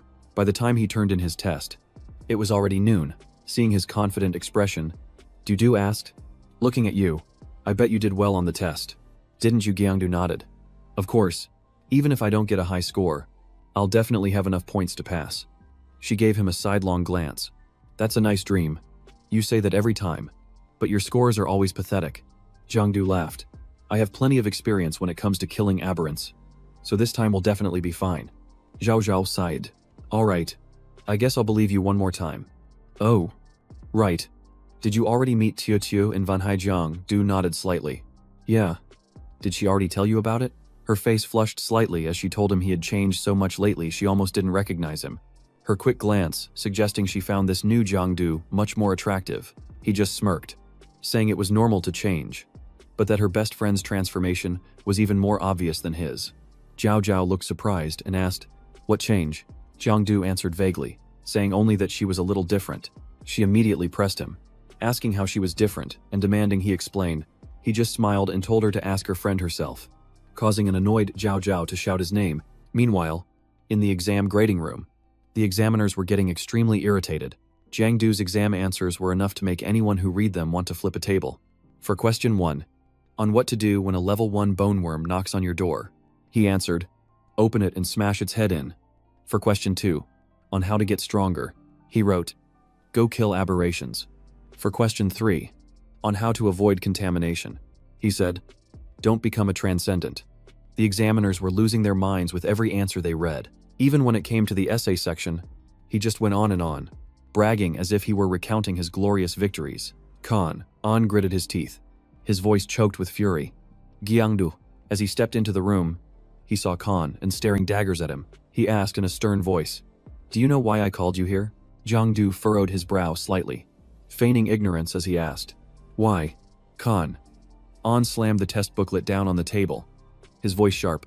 "You dare to submit this kind of nonsense? It would be a huge problem if anyone else were to see it." He criticized him harshly, saying his theoretical knowledge was non-existent and his essay was a complete joke. Jangdu scratched his head and said hesitantly, "But everything I wrote is true. I'm already level 2, he said with conviction. "When you see an aberration, you have to charge in. Practical combat is the only truth." Khan suppressed his anger and retorted, "So you think reaching level 2 means you can just forget about theory? You think brute strength is enough?" Jangdu answered calmly, "In the end, theory is just meant to be applied, so the focus should always be on real combat." Hearing that, Khan got so angry he looked like he was about to jump onto the table. He smirked challengingly. "Is that so? Then let's see just how good your practical combat skills are. You're going to take a practical combat exam." Jangdu's expression changed, his voice trembling slightly. "Don't tell me you're planning to teach me a lesson yourself." Khan waved his hand dismissively and turned his back, saying, "Don't worry, it won't be me." Jangdu frowned and asked, "Then who?" He just smiled mysteriously and said, "You'll find out." The two of them made their way to the training area. Standing before an unfamiliar room, Jangdu asked quietly, "Where are we? My body feels like it's being weighed down." He laughed and replied, "It's supposed to feel heavy. This is the Transcendent Physical Training Area, meant only for advanced students. There's a forbidden object in here that creates constant pressure. A lot of second-year students get weeded out here, and the rate of students having to repeat the year has doubled." Jangdu's eyes widened. The repeat rate only doubled. I would have thought it would be several times higher. The two of them slowly walked inside. There, they spotted a figure standing imposingly on the fighting stage. Khan An laughed loudly and pointed. Go on up. He's your opponent for today. Without saying a word, Jangdu walked straight onto the fighting stage. The other man bowed his head slightly, saying, Hello, instructor. Huang Duang silently turned his head, his lips curling into a slight smile. The moment their eyes met, Jangdu's head suddenly felt dizzy and his body felt weightless. What was happening? A strange force washed over him, and his entire body went out of control. Could he be under the influence of the man's aura? Jangdu was startled and tried to search his memory. Wait a minute, it seemed like he had seen this person somewhere before. An image flashed through his mind. This was the man who had shattered the training ground with a single move. He gaped in realization. That's right, the video also mentioned that he broke Uncle Lai's record. With his imposing figure and overwhelming presence, Jangdu immediately recognized him. This was the youngest battle general in history, the 5th battle general of the great continent, at only 29 years old. He was stunned. He never imagined that his opponent would be a current battle general, a living legend of the great continent. In that instant, a chill ran down Jangdu's spine. Just a single glance made his power surge uncontrollably, like a wild, untamed horse. If they were to truly fight, the danger would be immeasurable. He frowned as his sharp intuition immediately blared a warning. Without a word, Huang Duang lunged forward, unleashing a fierce kick aimed straight at him. The powerful blow made Jangdu grimace as blood trickled from the corner of his mouth. In an instant, his body was sent flying as if swept up by a hurricane. Before he could even regain his balance, Huang Duang threw another heavy punch. Jangdu reacted in a flash, leaning back to dodge it by a hair's breadth. He quickly jumped back, creating some distance to catch his breath, wiping a trickle of blood from his nose. Jangdu grumbled, attacking without so much as a greeting. If I hadn't dodged that last one, I'd probably be in the hospital right now. Despite the danger, his heart was boiling with excitement. The chance to fight a battle general of the great continent was a rare opportunity, and the longer the fight went on, the more thrilled he became. Not giving him a moment's rest, Huang Duang charged forward, throwing a powerful punch that split the air. Jangdu skillfully dodged it, his body moving as fluidly as water. He read his opponent's intentions and immediately leaped high into the air to avoid the attack. Just as he predicted, Huang Duang spun and threw an uppercut from below.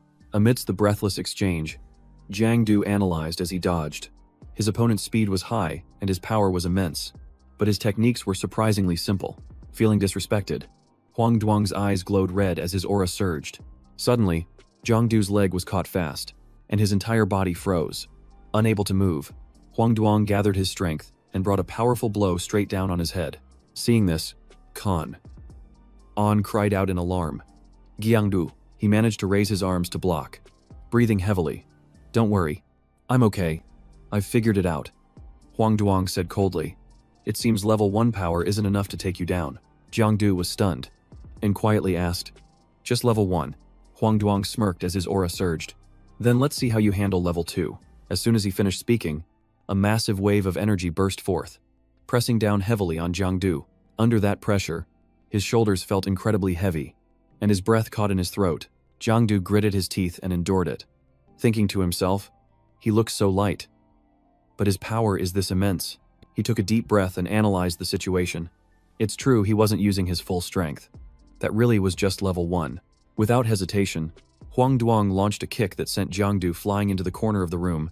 A loud crash echoed as he slammed hard against the solid wall. Jangdu sat slumped on the floor, covered in dust and panting heavily. An watched the scene, his voice filled with annoyance. You call that going easy on him?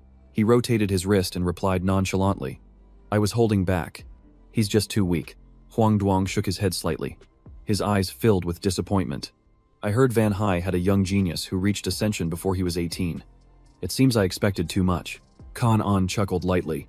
You can't judge him by your standards. This kid has potential. He just needs more time to be polished. Huang Duang paid him no mind and said curtly, Then let him train slowly. I'm leaving first. An asked. Leaving so soon, Huang Duang replied. I'll be right back after visiting an old acquaintance. He waved his hand with a word of advice.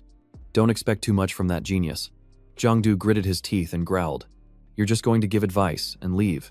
The anger inside him erupted, and his energy surged powerfully around his body. Huang Duang paused and turned his head to look back. Jangdu stood up straight, his gaze determined, his voice low. You can leave if you want. He clenched his fists, his breathing heavy. But before you go, you have to take one of my attacks. When Jangdu threw a punch, Huang Duang effortlessly blocked it. He put all his strength into it, trying to attack with more force. Seeing that stubbornness, Huang Duang frowned slightly, not wanting to drag it out. Huang Duang immediately pinned Jangdu to the floor. Pinned down by him, Jangdu struggled angrily like a child, snapping, "I'll definitely win next time." Seeing his resilience, Huang Duang made a half-joking offer. "Not bad. Are you interested in coming to Beidou with me?" He casually extended a hand and pulled him to his feet. Jangdu was flustered. He mumbled something and turned to get his things. Huang Duang asked gently, "You're about to start college." "Right, both Beidou and Trungduang are fine choices. I just took a position in Beidou myself, so I could look after you." Jangdu frowned in confusion. "We just met and you're already trying to pull strings for me. That's a bit much." With a resolute look on his face, he reminisced. "I was once a student of War General Li. I was nearly dragged into the abyss. When I lost all my powers due to an infection, it was Master Li who saved me." He smiled to himself, thinking in admiration. "Uncle Lai, I couldn't accomplish anything in my past life, but now I feel like I've finally experienced a little of it." Jangdu quietly pondered that it was right around the time of the Truongmin Rebellion 7 years ago. Uncle Lai was deployed, and when he returned, he only had one arm. Master Tong once said he made a huge mistake back then. Perhaps this was it. Huang Duang gently advised him not to answer right away, as he was still new to the training camp. A sudden trip to Bakdu would attract a lot of scrutiny, and Teacher Li's old enemies were still lurking. Upon hearing this, Jangdu was startled and blamed himself, then reluctantly nodded. "Crap. How could I forget Uncle Li's personality makes enemies easily? I hope I don't get dragged into it." Huang Duang laughed heartily and patted his shoulder reassuringly. "Don't worry. You've got talent. Just keep training hard, and I'll be back in 2 months to check on you." Jangdu nodded in relief. "Yes, Brother Huang." Huang Duang praised him inwardly. He only recently achieved a state of subtlety, yet he has already developed his own aura. If he's properly trained, his future will certainly be no less than mine. After Jiangdu left, he quickly opened the information panel. As soon as he finished checking, his eyes widened in astonishment. Jiangdu, 17 years old, gold level willpower, suspected level 8, shadow eye ability, adopted from the battlefield by War General Lai. He entered the camp not long ago and has already achieved a state of subtlety, even creating his own aura. He has War General potential. I need to update this kid's file, and I must add the fight with Duong Not. He mastered 3 skills in his first attempt. His progress is outstanding. A War General candidate with this kind of potential has never appeared in history. I wonder if he'll reach the pinnacle in a few years. At the same time, Jangdu was sighing to himself. Brother Fuang is so kind, gentle, and polite, but his methods are a bit ruthless. It would be great if there was one more Imperial War General. Suddenly, he opened his phone and saw a message from Duong Tu. She said gently, "The materials from the last blood fiend have been made into a blood ignition potion. It burns your blood to guide your aura, helping you achieve enlightenment better. Want to try it?" Hearing this, his eyes lit up as if he'd just fallen in love, and he shouted with joy, "I can use this for free." The scene quickly shifts to the hospital. Ministry of Health. Jangdu rushed over, burst through the door, and yelled, "What potion do you have? Let me try it right now." Duong Tu immediately closed the door. He asked in confusion, "Why did you lock it?" She turned around, holding a thermometer, her eyes sharp as a razor. "Sit still for me." He immediately complied, pulling his legs in to cover himself and whispering, "Yes, ma'am." Duong Tu calmly performed the checkup. Health normal. Functions stable. Jangdu was a little disappointed, so it was just a physical examination. After the exam, she took out a pair of iron shackles. Her stern voice rang out, leaving him stunned. "Come here. Put these on." Jangdu blushed with excitement, his eyes crinkling in a grin. "You're really something else. Trying a potion feels like an extreme game. Let's put them all on." After putting them on, he asked curiously, "So what's next? What do we do now?" She pointed to the chair in the center of the room and said succinctly, "Over there." "Sit still." Sitting down, he asked again. "You're being this thorough, even locking my hands," she replied coldly. "I'm afraid you'll run away halfway through." Jiangdu answered seriously, "It's an honor to serve medical science." Duong Tu stroked his cheek and smiled faintly. "You have a good attitude." Then, she gave him the potion to drink, cheerfully explaining, "This is a modified version. It's been tested on elementary school students before. Now we're short on middle school subjects. The only side effect is a little insomnia." She stood beside him and reminded him softly, "If you notice anything unusual, tell me immediately." Looking at that strange smile, Jangdu shuddered inwardly. Why is her smile so creepy? Could it be that, without another word, she immediately pressed the start button? Immediately after, a strong electric current coursed through his body, causing Jangdu to tremble uncontrollably. It felt as if his soul was about to leave his body. The sensation was far beyond anything he had ever imagined. Seeing his dazed expression, Duangtu frowned, wondering if the potion hadn't taken effect yet. She excitedly decided to try again, but Jangdu's vision blurred as he stammered, "Stop. Don't. Stop." Hearing this, Duangtu gave a mischievous smile. "You don't want me to stop, all right. I'll indulge you." Instantly, an even more ferocious power erupted from within Jiangdu's body. Noticing his drastically changed reaction, she assessed him with excitement. It seems the potion has finally started to work. A new source of energy seemed to awaken inside Jiangdu's body. He was utterly astonished. "Is this my aura?" It was the first time he had ever felt his power so clearly. The flow of aura materialized into a gaseous form that was visible and controllable. Fighting would be much easier from now on. Duangtu asked curiously, "How does it feel?" Jangdu closed his eyes, sensing the surging energy that was clearly growing rapidly. She nodded happily. "Very good. This potion is perfect for a level 2. He then grinned slyly. "If that's the case, I'll just drink it every day. I'll have enough aura in no time," Duangtu sternly objected. "In your dreams, this isn't the same as aura forged through combat. Drink too much and your body will overload and die." Jiangdu was stunned and asked for confirmation. "It really reduces my lifespan." A thought suddenly struck him. What if I'm not afraid of dying, as long as I can fully digest it? Can't I still absorb it just like real aura training? She glared at him as a warning. "That look on your face is too dangerous. Forget about me ever giving you another life-draining potion." Jangdu smirked to himself. "If you won't give it to me, I'll just find another way to get it." Ata diner. Customers were buzzing with discussion. "Did you hear that explosion last night? It was as loud as an earthquake. Some top-tier masters must have been fighting." Lao Ngo brought a plate of food to a table in the corner. He asked, "Long time no see. How did you get that injury on your face?" Tuan Kuang gave a faint smile. "The cats have been feisty lately. Just a little scratch." Lao Ngo shook his head and advised, "Don't tease them next time. Take your time and eat. Just call me if you need anything." Tuan Kuang smiled and glanced at Huang Duang. "Looks like you've become a battle master. You've really grown up. Even making your teacher. Pour you a drink?" He raised an eyebrow and smiled. "We fought, and we've had our drinks." "So what?" Huang Duang replied softly. "You went easy on me." "Master," Tuan Kuang said casually, "you think I wasn't using my full strength? But the truth is, I'm just getting old." Huang Duang firmly retorted, "I know the difference. Being old and weak is not the same as holding back. I can tell." He shrugged and concluded, "Perhaps, but it doesn't really matter." Then, Tuan Kuang's tone became serious as he changed the subject. "You've joined the training camp. Right. How is that kid Jangdu doing? Are you planning to take him as your disciple?" Huang Duang answered directly. "He has rare potential. He's only been there for over a month and has already mastered 4 skills. Why don't you teach him?" "Master," he sighed, blaming himself. "I'm old now. I can't keep up anymore. I'll only be at ease if I entrust him to you." He chuckled, exposing the truth. "The real reason is that no one dares to associate with you anymore." "Right. Stop talking like you're writing your will. Whoever takes him in should be the one to teach him." Tuan Kuang became serious again. "All right. Let's talk about something else. That guy in the northern capital has been restless lately. Are you doing okay?" Huang Duang nodded. "I'm fine for now. But he's looking for something." He grew pensive, sensing a storm was brewing. "The path to level 6 is full of hope, yet so uncertain. I fear we won't live to see it." Just then, Jangdu walked in, complaining playfully. "Seriously guys, you started eating without me." Tuan Kuang laughed.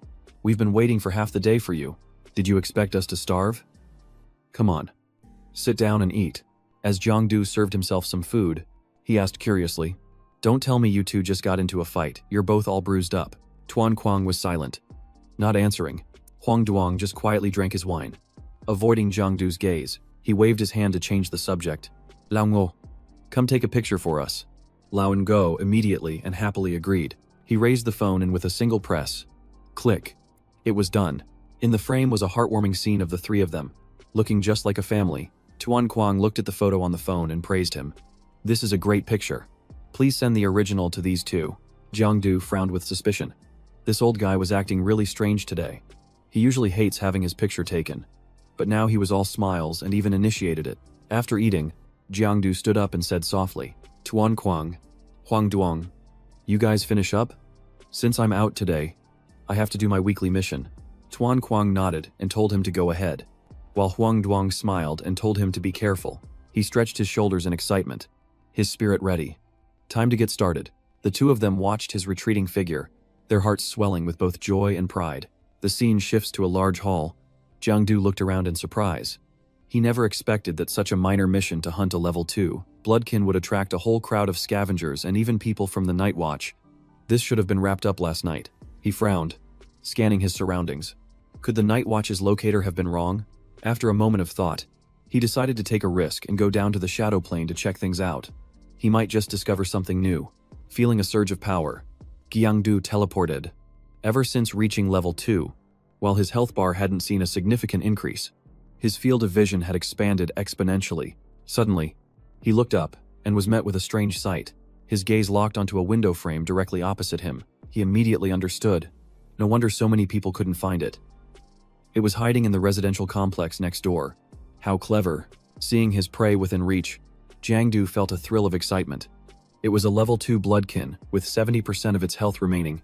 More than enough for him to handle. He immediately teleported to get closer.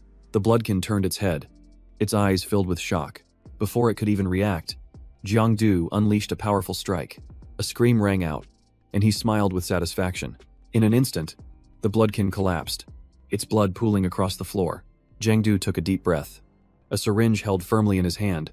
He plunged it down, drawing some blood to bring back to Duong Tu. This meant he would soon have more blood-burning potions to use. The bloodkin let out a miserable groan.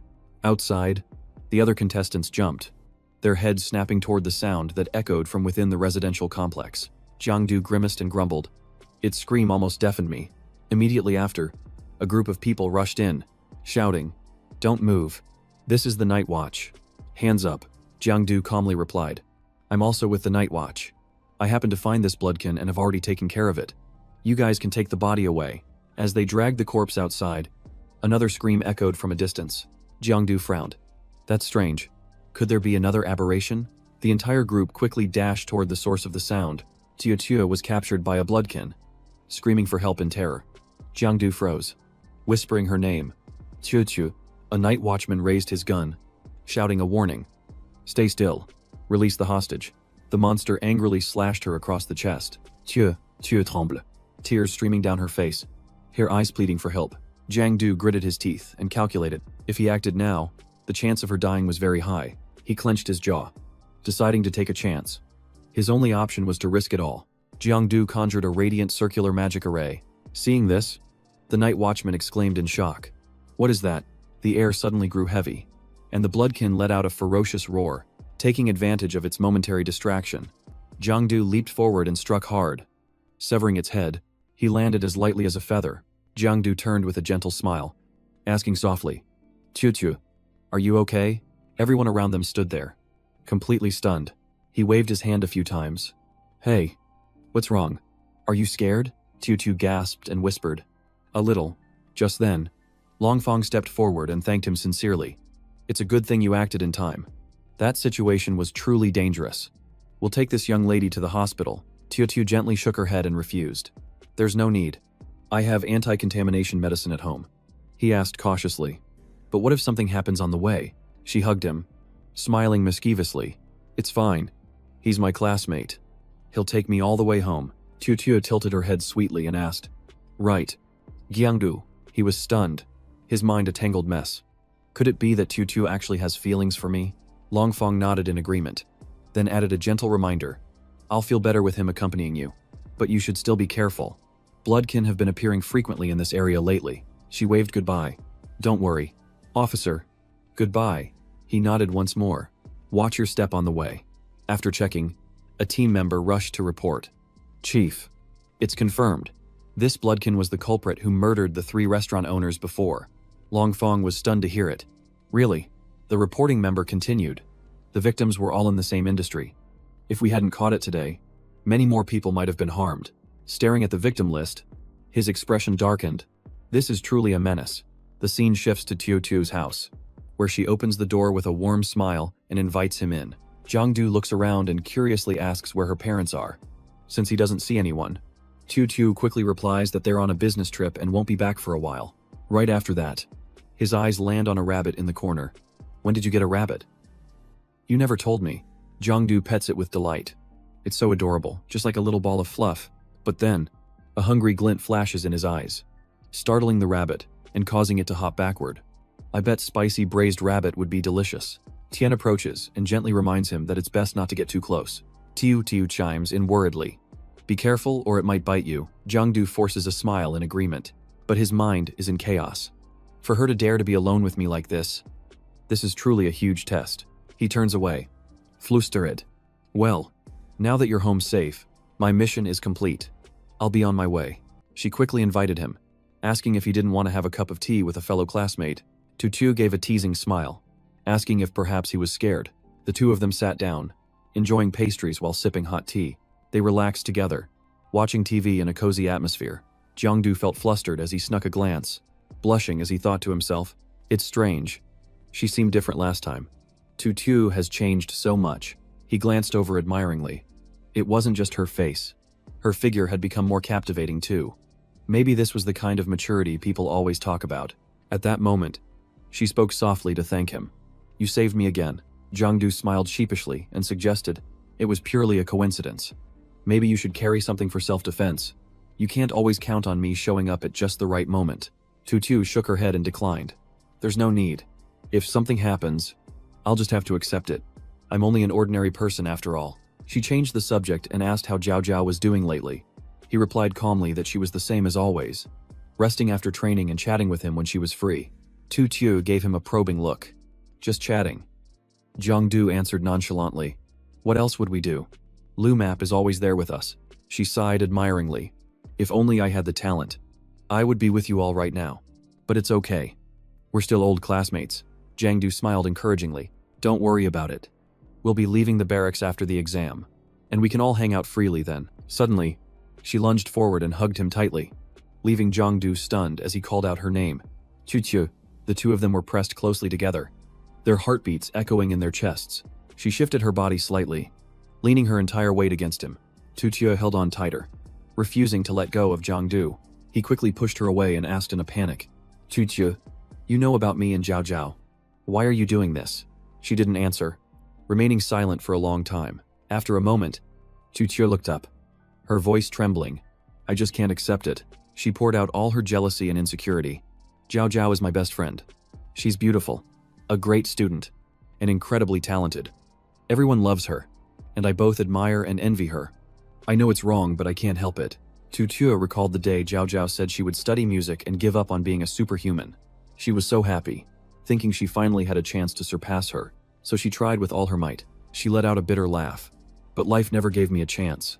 All of her efforts vanished into thin air in an instant. She accepted the bitter truth. Jao Jiao and I are from two different worlds now. Just at that moment, the door suddenly swung open. Her parents walked in while in the middle of a discussion.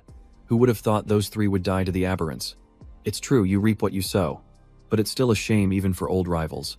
Both of them froze in shock, unable to say a word. They looked at Jangdu awkwardly, and he gave a sheepish wave. Hello, Tutu's father asked suspiciously. You two aren't.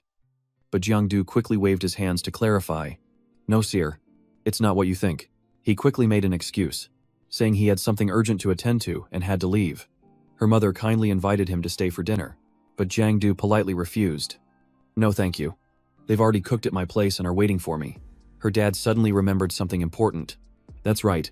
He just got word that this whole residential area has been locked down. Jangdu froze and immediately asked, a lockdown? Outside?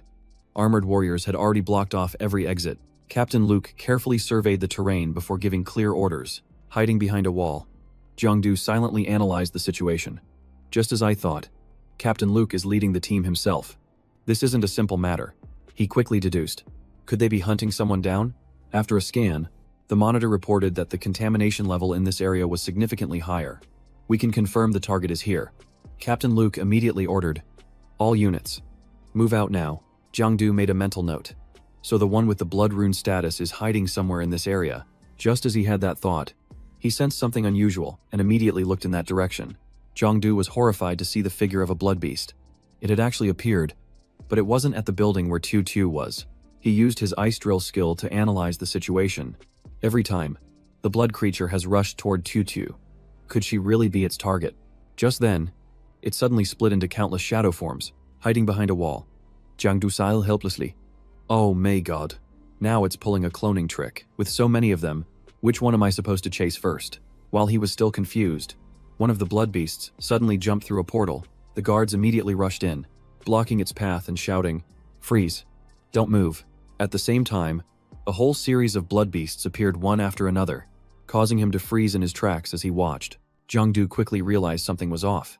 This is wrong. They're all fakes. The real one hasn't shown itself yet. He shuddered involuntarily at that discovery. Jangdu finally spotted its real body. Without a moment's hesitation, he shot forward, shouting, "Don't even think about escaping." Jangdu immediately teleported after it.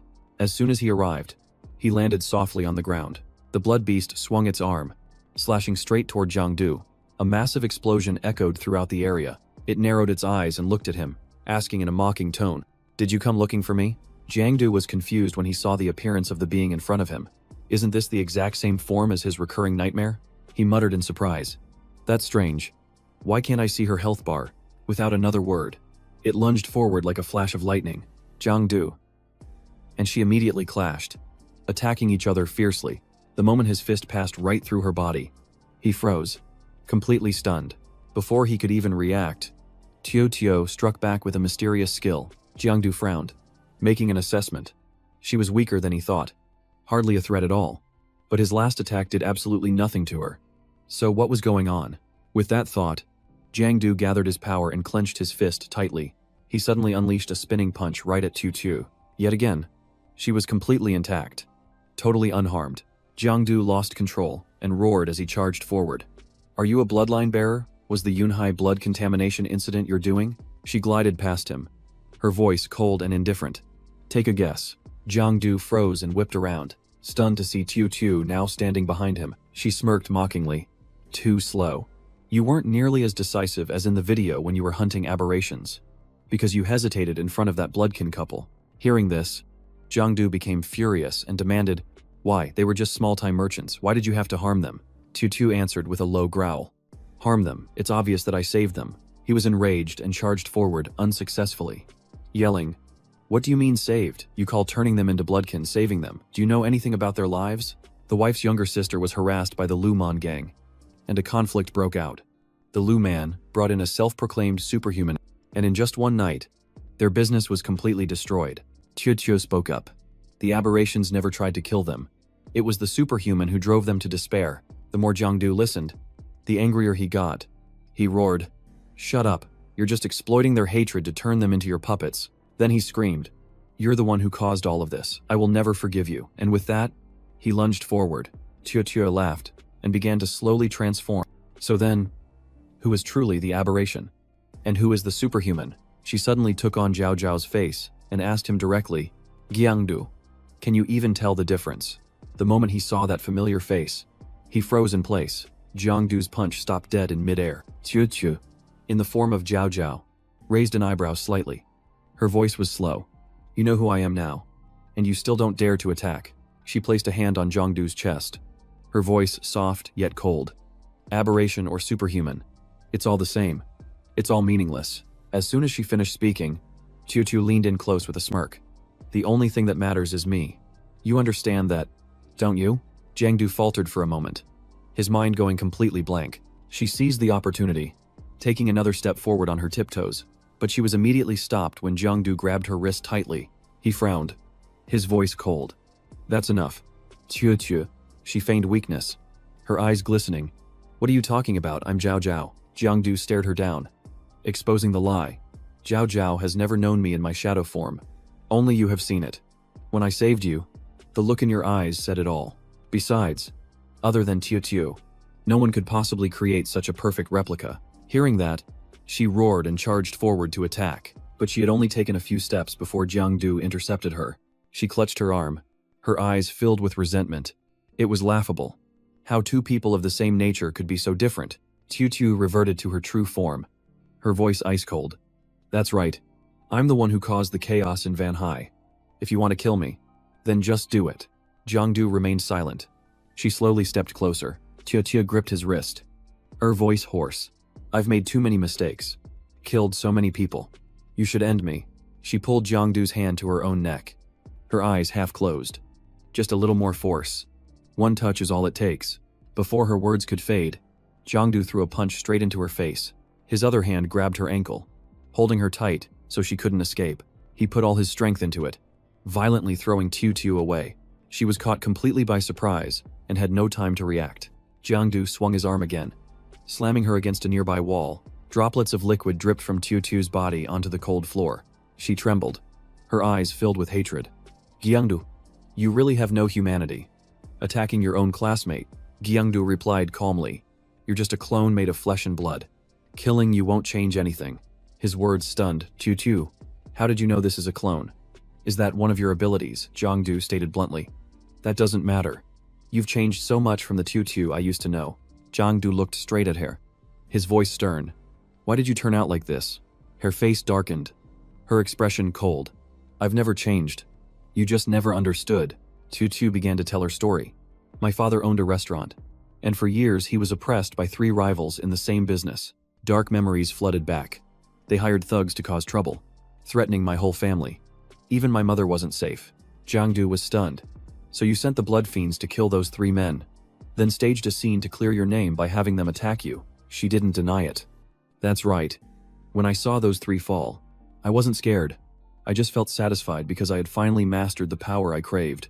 Jangdu shook his head, still finding it hard to believe. He asked sternly, so how exactly did you get this power? Tiu gave a faint smile. How did I get it? What if I said I just found it on the street? Jangdu's voice grew harsh. I'm not playing games with you anymore. She sighed, her gaze turning cold. You don't trust me anymore. Fine. I think whatever you want.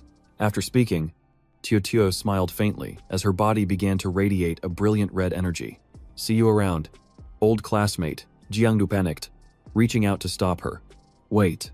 Tiu, but just as he stepped forward, she vanished into thin air.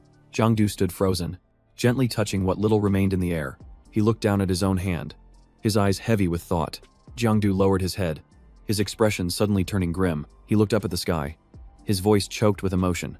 Tiu, pressing his lips together, Jangdu stared at his own hands, softly calling her name. A thought flashed through his mind during the entire battle. No health bar had appeared, which proved it was just a clone, not her real body. The more he thought about it, the more serious it seemed. Jangdu felt that there was definitely a deeper plan behind the Sea of Clouds incident. Senja needed urgent training, or else she would soon be at a disadvantage.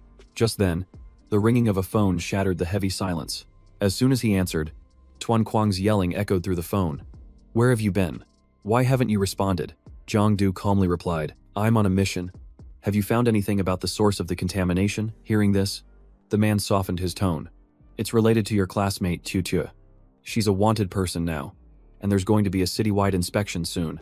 So don't leave your post. Jangdu replied curtly. I understand. I'll head back to the barracks after I eat. Now he was almost certain his guess was right. Even the Night Watch organization couldn't find a trace of Tiu. There had to be a powerful force backing her. The scene shifts to a restaurant, where Jangdu is eating heartily, knowing he won't get another chance for a good meal anytime soon. Suddenly, a girl approaches him with a gentle smile. Hello. We saw you were sitting alone, so we'd like to give you this teddy bear. He was a bit surprised when he saw the girl's face. She looked so much like Jao Jiao. He immediately texted her. Does this look like you? Jao Jiao shot back a blunt reply. Like my foot Jangdu. Not backing down. Texted again. What kind of girl talks like that? She immediately sent a photo with an accusatory caption. You tell me. Tiu sent me this picture and then blocked me. How do you explain this? Jangdu froze, his eyes glued to the phone screen. He gritted his teeth and cursed inwardly. Tiu is such a good actress. I let her go once, and she still pulls these tricks behind my back. Then he texted back, that picture is fake. Let me explain when I get back. Just then, a child's voice caught his attention. Daddy, that teddy bear is so pretty. The voice sounded very familiar. Dang Koa's wife smiled. But your teddy bear is pretty too. The little girl pouted. But I like that one more. Jangdu was stunned when he realized the family in front of him was Dang Koa's. His daughter had been severely infected. So how did she recover so quickly? A thought flashed through his mind. Could it be that Dang Koa really got the medicine from that mysterious person? He coaxed his daughter. Eat up nicely, and then Daddy will take you to the claw machine. You can get as many as you want. The little girl obeyed and nodded her head. Jangdu walked over and handed the bear in his hands to the child. Here you go. Little one, this is for you. Dang Hoa was surprised, then pleased. Really, you're too kind. He also smiled and said, thank you so much. Jangdu patted the little girl's head and smiled. You're welcome. Inwardly, he thought. After the So Duong incident, no medicine vials were released. So the one Dang Hoa has must be from the black market. And it might be connected to Lin Can or Tiu Tiu. Dang Hoa suddenly hesitated and asked, have we met somewhere before? Jiangdu maintained a calm expression. It must be a coincidence. He secretly decided that the matter of the medicine needed further investigation, but he shouldn't disturb them today. Seeing her husband staring after him, Dang Hoa's wife asked, what are you looking at so intently? He turned away awkwardly. It's nothing. I must have been mistaken. At the Night Watch organization's verification point, Nin Nin reported. It's all processed. You currently have 40 points. Jiangdu thought about the skill handbook, which required 100 points to redeem, so he was still far from his goal. She continued with a reminder. Hunting aberrant insects so frequently could get you infected. Remember to take care of yourself. As soon as she finished, she heard him reply softly. Thanks. Jangdu thought to himself as he walked that the matter was settled for now, and it was time to head back. Suddenly, he stopped in his tracks, his eyes fixed on something ahead of him. Seeing two girls sitting next to each other, he called out and asked, what are you two doing here? And sitting together like this? The moment they heard his voice, both girls jumped to their feet at the same time. Calling out his name, they glared at each other, sparks flying from their eyes. Jao Jiao spoke first, and Duong Tu immediately retorted, I'm here to pick up Jangdu. Obviously, Jangdu just wanted to turn around and run for it. Crap. What kind of situation is this? It's better to make a quick escape, but it was too late. Jao Jiao had already grabbed his arm, her voice filled with accusation. I knew you were trying to escape. She glared at him and asked, so I came here to block your path. Tell me the truth. What's going on between you and Tiu Tiu? Jangdu tried to act innocent. It's the middle of the day. Give me a little face. Will you? She blushed and pulled her hand back, stammering, don't talk nonsense. Who says you're my man? Just then, Duong Tu stepped forward with a smirk. It's a shame, but I'm afraid I'll have to borrow your man for a little while. She held her head high, her voice filled with pride. Not bad. You killed 12 Tier 2 aberrations in just 3 days, but you didn't bother to get your contamination treated. The Night Watch has called several times, urging us to bring you back. Jiangdu was surprised. They verify points that quickly. He feigned confusion. Jao Jiao, would you look at this? She pursed her lips, feigning indifference. Just go get your contamination treated. The sight of you is just irritating. Lying on a medical bed. Jiangdu said slowly, hey, you shouldn't dress like that next time. It's a little distracting. Duong Tu replied nonchalantly. It's fine. I don't dress for anyone's approval. She shot him a mischievous glance. So does that mean I can only dress this way in front of you? Jangdu frantically waved his hands. No. Don't do that. It's way too dangerous. Her objective achieved. Duong Tu smirked. So you do know fear. All those dirty thoughts, but you're a coward at heart. Anyway, get up. The examination is finished, and the results will be ready soon. Based on the readings, it looks like only minor contamination. Jangdu chuckled softly. It's not minor. It's non-existent. His words made her pause. No contamination. He suddenly sat bolt upright and hopped off the bed, waving his hand dismissively as he walked away. That's right. You can go ahead and write that in your report. My talent is on another level. A few Tier 2 aberrations are nothing to me. Duong Tu frowned. A talent that powerful. She recalled the rumors about a student with an unidentifiable rank. Could that be him? Jiangdu felt a sense of familiarity. Isn't that the doctor who did my eye exam? What's he doing here? Just then, a voice called out, Professor. Tru Koi smiled and asked, Tiu Tiu, are you busy? Duong Tu replied, I just finished up. Are you coming from the lab? Professor. Jiangdu's eyes widened in surprise. He never would have guessed that man was a professor in the Special Training Camp's medical division. Tru Koi spoke softly. I've just made a new discovery, and I'm about to run some experiments. Soon after, he finished speaking and started to leave. I have other matters to attend to, so I'll be on my way. Duong Tu replied politely. Yes. Goodbye. Professor. Duong Tu smiled with pride. That's my professor, Tru Koi, the creator of the blood burn potion. Hearing that, Jangdu was quietly impressed. But I met him at an ophthalmology clinic. Why would a man like that be working as a regular doctor? She explained gently. He only goes there to observe real-world contamination reactions in patients. I'm not clear on the details myself. As if remembering something, she turned back and said, "Oh, right. Your results are in. There's no contamination whatsoever." Jangdu replied. "Good. Then write up the report. I have someone waiting."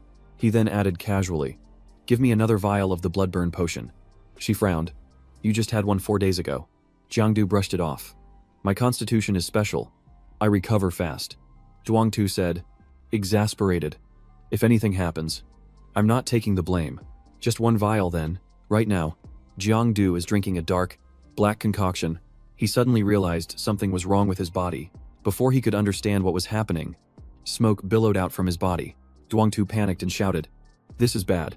Having reached his limit, Jangdu coughed up a mouthful of blood and collapsed. She frantically caught him, calling out his name hoarsely.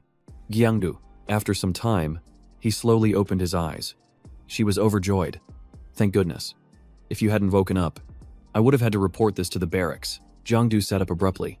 "Don't report it. I've already absorbed all the medicine. I'm fine." Her voice turned serious.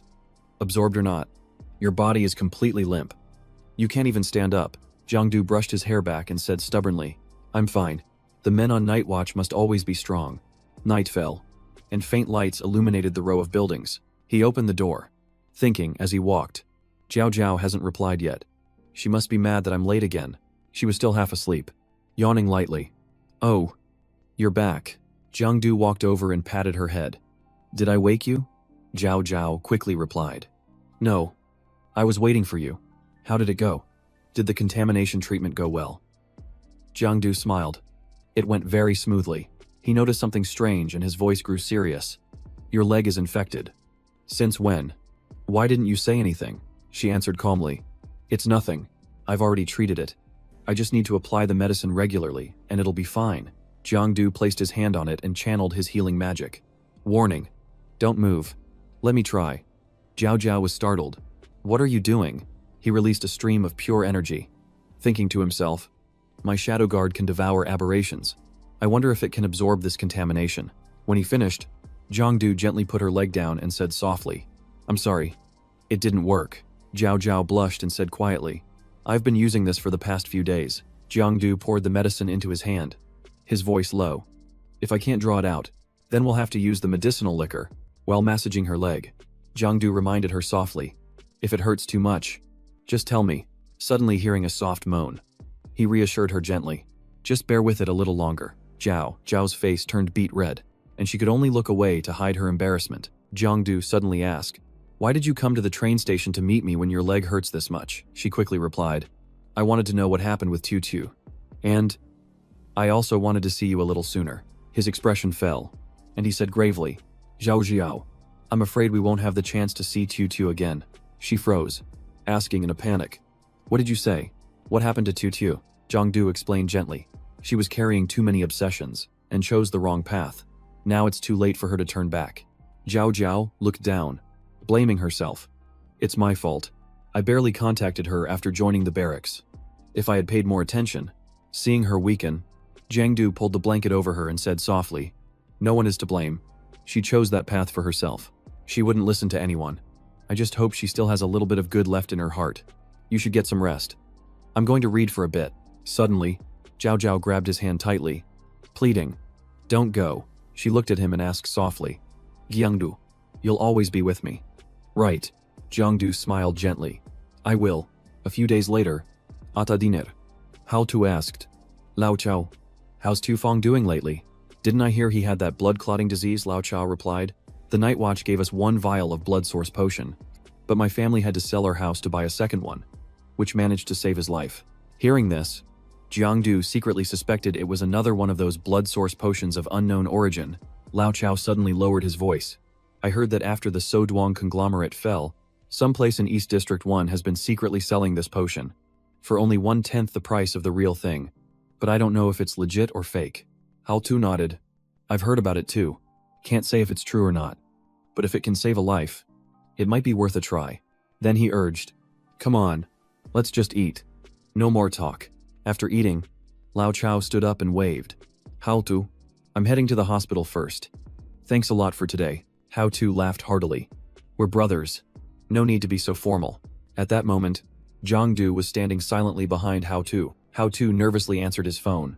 Brother Ho, did we make too much of a scene? The night watch is cracking down. I get it. I'm on my way. The call ended quickly. Suddenly, a plume of black smoke rose up in front of Hao Tu, and he looked around in alarm. From within the smoke, Jangdu slowly stepped out. He gave a faint smile. Where do you think you're going? Mind taking me with you? The scene shifts to towering skyscrapers under a crescent moon. In a dark corner, a horde of horrifying aberrants was gathering. Hoka unleashed his demonic energy, roaring in anger. Who chose this prey? You dared to capture someone from the training camp. Do you all have a death wish? A voice rang out. It was me. The guy stepped forward, hastily explaining. I didn't know her identity when I caught her. She seemed weak and smelled so fragrant. I didn't expect to cause a commotion, so I just brought her back. Hoka flew into a rage and punched the guy straight in the face, bellowing, You're the biggest idiot in the world. He yanked the red cloth aside. Underneath was a group of bound people, their faces filled with terror. He walked over to an iron cage, smiling sinisterly. You're too Dick. A cadet from the training camp. Aren't you? The girl shouted. You willingly became bloodkin. You're aberrants. You've betrayed humanity. Another woman approached and asked quietly, Hoka, what's the plan now? We can't kill her, but we can't let her go either, he said coldly. Call the boss and ask for instructions. Hoka stepped into a corner, his voice respectful. Boss, it's me. I have something that requires your orders. Yes, I understand. Turning back, his face was beaming. The boss will personally turn her into one of us. As for the night watch, he'll handle them. The feast will proceed as planned. The aberrants below roared with cheers. Long live Hoka. All hail the boss. He popped the cap off a bottle of wine and joyfully took a swig, getting splashed with wine. The woman giggled flirtatiously. You're so bad. The monsters slowly approached and unlocked the cages. A captive was dragged out, his face pale as he wailed. No. Please spare me. Anyone. Help me. I'll do anything. A female monster pointed at a person, her voice ice cold. Hey kid, come over here and play with me for a bit. If you win, you get one wish. But if you lose, I'll take a piece of your flesh. Okay. Hoka sat next to Tu Dick and sneered. Want a drink? Oh, right. Your hands and feet are tied. He didn't wait for an answer, instead forcing her mouth open and pouring wine in. Let me help you drink. He suddenly scoffed. I love watching you humans trample over each other. Don't even mention those patrol squads. So what if you have talent? In the end, you're all just cornered by us like rats. Hearing this, Tu Dick trembled, her voice cracking. What are you going to do? He licked his lips and said, Honestly, I've never tasted the flesh of a superhuman before. As he spoke, he dragged his claws across her neck, his voice teasing. It must be absolutely delicious. Facing mortal danger, Tu Dick could only pray desperately in silence. Someone, please, just come. Suddenly, a finger silently flicked a switch, turning off all the lights. Hoka frowned, his voice sharp. Who just turned off the lights? All the lights immediately focused in one direction. On the stage, two figures suddenly appeared, stunning the entire crowd into silence. Jangdu pushed aside someone in his way and sneered. Good evening. You piles of food. Hao Tu screamed. Run. Hoka, recognizing the newcomer, Tu Dick cried out joyfully. It's Du Ka. He's here, Hoka roared. You damn brat. You dare ruin my fun, brothers. Get him. Mince him. The monsters received the order and roared in unison. Understood. A barrage of attacks rushed toward Jangdu. Ho Jie flashed a sinister smile. Let's see how long you all can struggle. Tu Dick clenched her fists, praying silently. Du Sa, you have to be safe. Despite being surrounded, Jangdu unleashed his power, completely neutralizing the assault. A surge of electrical energy erupted from his body. Tu Dick suddenly rushed forward to hug him tightly. Overjoyed. I knew it. Du Ka couldn't lose, he asked urgently. How did you get captured and brought here? Without thinking, she quickly said, I was just passing by and got tricked. It's a good thing you came in time, or I'd be dead by now. Hoka's eyes widened as he roared. You little punk. You dare injure my brothers and try to steal my prey. He immediately channeled his power and launched an attack. Jangdu wasn't fazed at all. We'll see who dies, he said, meeting the attack head-on. The two sources of power crashed into each other like a bolt of lightning. As their techniques collided, Ho Jie screamed in pain, sensing that something was terribly wrong. Hiding behind him, Tudyk asked in a stern voice. Who is your boss? Hoka shivered and stammered. I'll talk. I only know his last name is Liu. He pressed further. And who's above him? The man answered. I honestly don't know. I've never met anyone else. Jangdu's eyes turned ice cold as he said slowly, if you don't know anything, then keeping you around is useless. Hoka fell to his knees, his voice trembling. Please spare me, I really don't know anything else. Jangdu suddenly sensed a murderous aura and became alert. Someone was coming. The large door suddenly exploded with a deafening bang. A group of people stormed in, shouting loudly. This is the night patrol, nobody move. Hochie scrambled over to hug the captain's leg, crying, Officer, save us. There was a man in black trying to kill us. We only survived because you all showed up. Quick. Arrest him.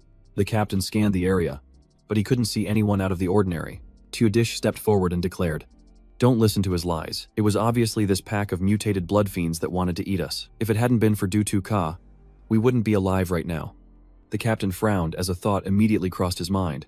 Du-Tu-Ka. Isn't that the guy who became famous online for being a scavenger? A voice came through his earpiece. What's your status? He replied. A minor complication. But thankfully no one was injured. The blood fiends and their leader are all apprehended. The voice on the other end said, Good. We've also confirmed the location of the mastermind, Mr. Liu, and are preparing to act. From the shadows, Jangdu watched silently. If the patrol team had already caught the big fish, then there was no need for him to get involved. But was that guy Liu really the one pulling the strings? As he sank into the ground, he thought, whatever. There are probably more clues to follow up on. Today's gains weren't too bad. I've been using my power continuously for a week now, so I should head back and recharge. She frowned slightly, thinking to herself, Du-Tu-Ka's presence just disappeared. He must have retreated. It's only been a month, yet he's already become this powerful. His fighting style is just like the Great Demon King from the training camp. Unless... The scene changes. Zhuang-Tu was puzzled. You finished 10 vials of the blood-wasting potion. You should have lost 3 years of your lifespan, but you don't show any signs of harm. Your body is truly bizarre. Jangdu replied nonchalantly. Well, I'm right here. If you want to run some tests, be my guest. She reached her hand out, murmuring, the equipment isn't detecting anything strange, and I can't see anything unusual with my own eyes. Zhuang-Tu moved closer and said softly, I believe that one day, I will find out just what it is you're hiding. Turning away, she added, from now on, you can take the potion on your own. Jangdu was curious. We're not using the machine anymore, she nodded. That machine was just to monitor for risks. Now that you're stable on the potion, you don't need it. Jiangdu muttered. But I still feel more comfortable using the machine. She smirked. That's probably because you get a nice view of Bhakti. Right. Suddenly, she leaned in close, half joking. Or maybe I should just video call you every day so you can gaze at Bhakti. Jangdu became flustered. Careful, I'm dead if Jao Jiao finds out. I don't have time for that. You're not recording this. Are you? She held up her phone smugly. Of course I am. Next time, remember to bring me 20 vials of blood fiend heart blood, or this little recording will end up in Jao Jiao's hands. Jangdu frowned as he scrolled through the news, seeing a headline that read, Mr. Liu arrested, mastermind of the blood fiend incident. Don't mess with me, he said. Let me read this properly. According to his testimony, one day his group discovered a passage into the shadow layer. As they were preparing to report it, a red crystal rolled out. When he touched it, he was corrupted. That crystal was the mutated corpse of a special blood fiend, influenced by its power. His life was changed forever. Initially, he wanted to help the patrol team, but the immense power caused his greed to spiral out of control. He established a clan, spread the tainted blood, recruited subordinates, and maintained a supply of fresh blood to boost his regeneration. This type of blood fiend is extremely adept at hiding, capable of fooling even the patrol, let alone ordinary people. He opened a pharmaceutical factory, spreading the contamination throughout the markets and shopping centers. In the end, he confessed to all his actions during the investigation. Jangdu frowned. First, they used Van Hai as a pawn and dragged Tu into it. And now they're saying the mastermind was captured this easily. It feels a bit contrived. Perhaps I should go investigate that factory myself. Feeling there was nothing more for him here, he turned to leave. I've got something to do. I'm heading out first. Meanwhile, the night patrol was on the scene. An officer was intently examining the screen of a tablet. Nearby, there were stacks of boxes filled with evidence. Jangdu seized the opportunity to sneakily grab a sample from one of the boxes. He looked at the potion vial, unable to hide his curiosity. He never thought a fake potion factory actually existed. He'd always thought it was just a rumor. He secretly guessed that a person with a bloodline class could create their own potions, so why would they need to open a factory? Even if the production speed is high, it would be too easy to get discovered. Holding the potion vial, he stared at it intently, wondering if there was something wrong with it. Without hesitation, Jangdu opened the cap and downed it in one go. After drinking it, he crossed his arms. Lost in thought, he immediately noticed a strange taste, and his eyes widened. What is this? It tastes like soda with an orange flavor. It might keep you alive for a moment, but it definitely can't heal you completely. He tossed the vial aside and started connecting the dots. If the Liu family was really behind this, was it all just about making money from selling potions? Suddenly, he turned back, a bigger suspicion forming. If the fake potions just had added flavoring, then how did Dang Koa's daughter get cured? Another theory flashed through his mind. Could there be different types of fake potions on the market? And the Liu family was just a pawn pushed forward to take the fall. He looked at the wanted poster, then thought of Tutu. What role was she playing in this game? Without hesitating, he called Dang Kwa and immediately left. The phone played a system error message. The number you are calling is currently off. Please try again later. Jangdu frowned. Why would his phone be off right now? He looked towards the bus, a bad feeling suddenly rising in his gut. Without a second thought, Jangdu jumped straight onto the bus. As soon as he got on, his eyes scanned the entire area. He suddenly noticed something suspicious. There were no blood patterns. Could it be one of Tutu's clones? The bus started to move. Leaving the station, right now, Dang Koa was disguised as a man with a pale white face. He glanced over and confirmed it. There was no health bar. It was definitely him. When the bus reached the stop, he quietly got off as if nothing was wrong. Dang Koa cautiously entered a dark, deserted alley. The feeling of being watched made him jump and turn his head. Who's there? He frowned, doubting himself. Maybe it was just his imagination. His body immediately transformed back into the shape of a young man. Jangdu hid in the shadows. Frowning, he can shapeshift. No wonder the Night Watch organization couldn't find any trace of him.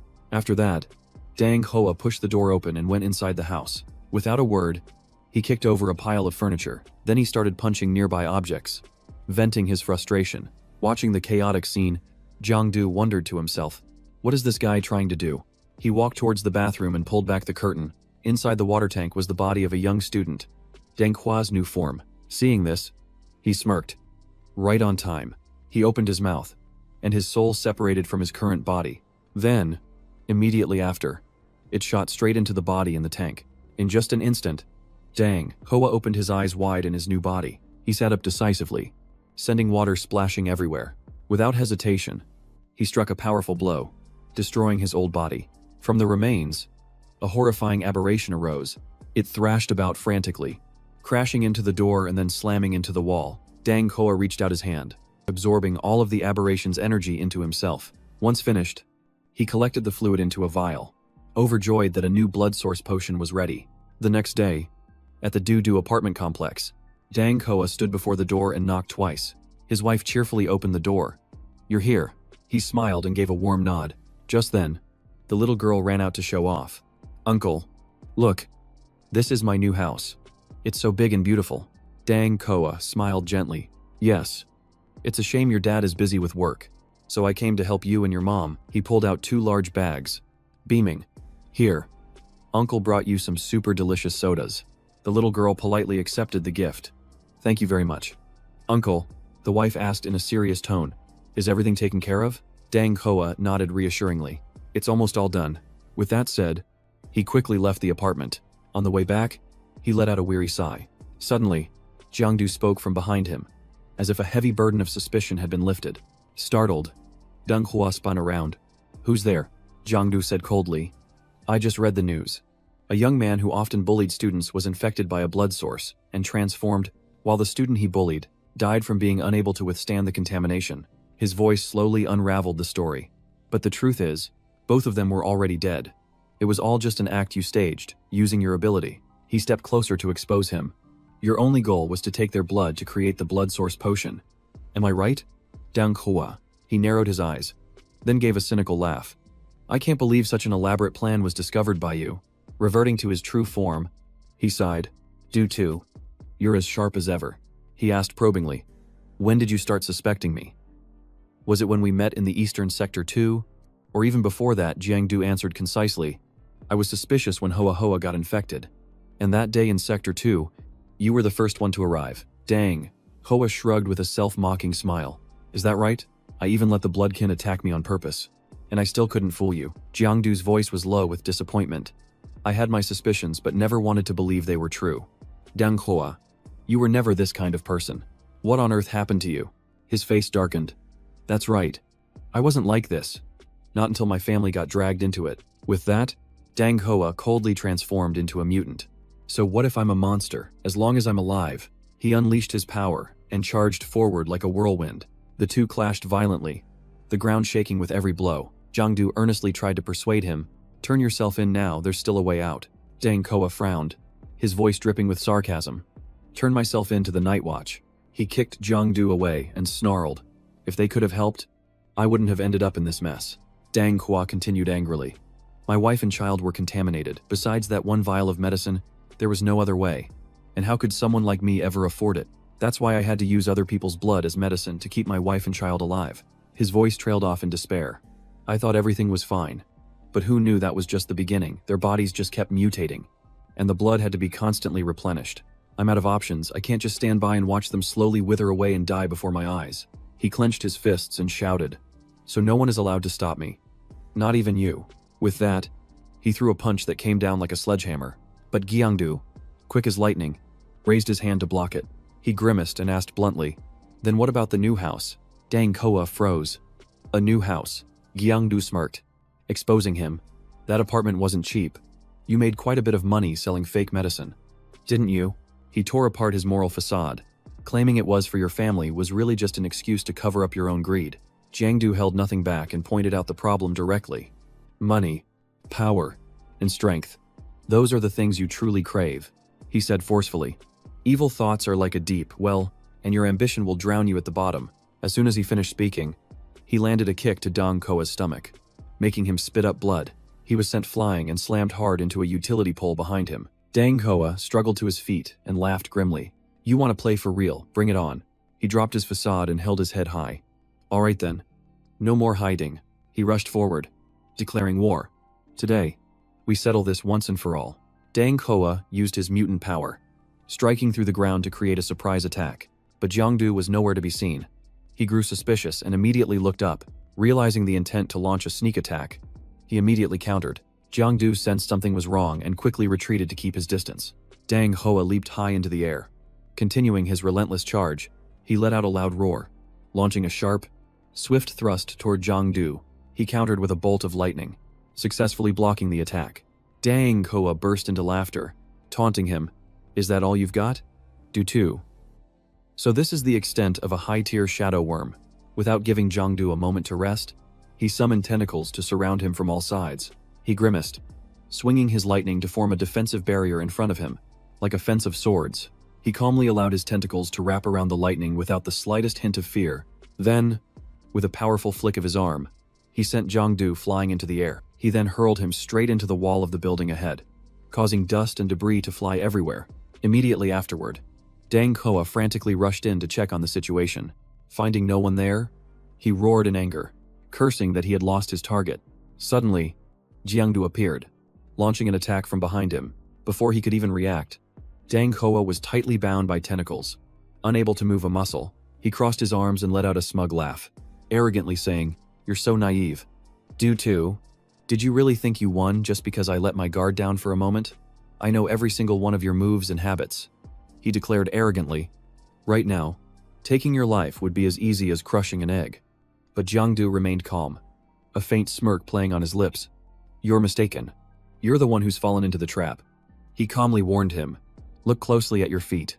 In an instant, a strange blue aura completely enveloped Dang Hoa. Before he could react, he was stunned by the violent tremors of the ground beneath him.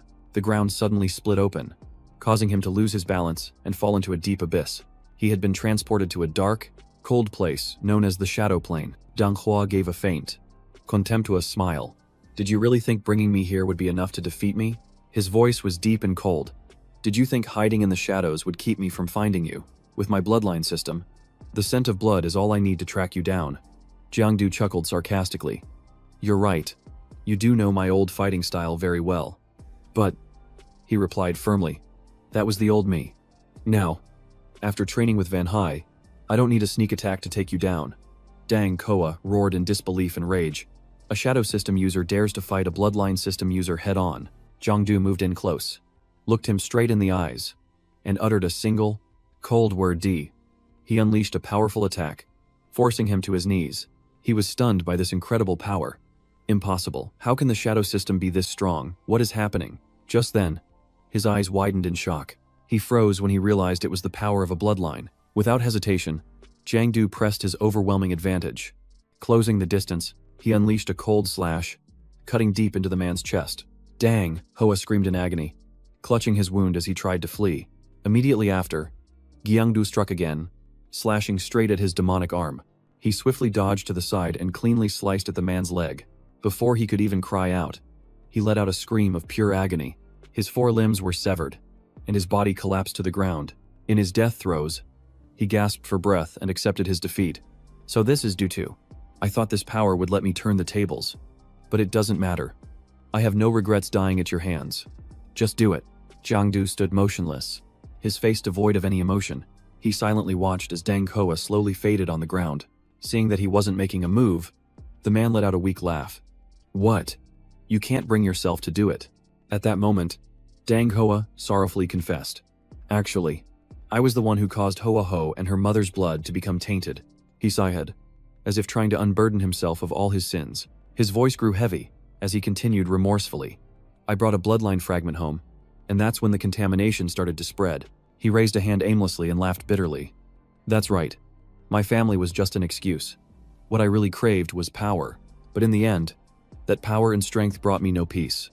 Every night, I was haunted by phantoms of fresh blood. By the time I came to my senses, it was already too late. There was no turning back on the path I had chosen. He covered his face and sobbed. I'm not afraid of death. I'm just tormented by the fact that my ambition dragged my family into danger. I don't ask for anything now. I just hope my loved ones are still alive. Jangdu's face hardened as he shook his head, his voice heavy. The price you chose to pay was the lives of others. If your family knew about this, would they even want to go on living? The man's gaze drifted into the distance, his expression filled with contemplation. Finally, Jangdu made his decision. I won't kill you, but your crimes will be judged by the Night Watch organization, out of respect for our past acquaintance. I hope you'll tell the truth one last time. He asked decisively about its origin. Where did your fragment of divinity really come from? Dang Koa gave a faint smile and answered directly. If I told you I just found it on the street, would you believe me? Hearing this, Jangdu furrowed his brow in thought. Tu said the same thing.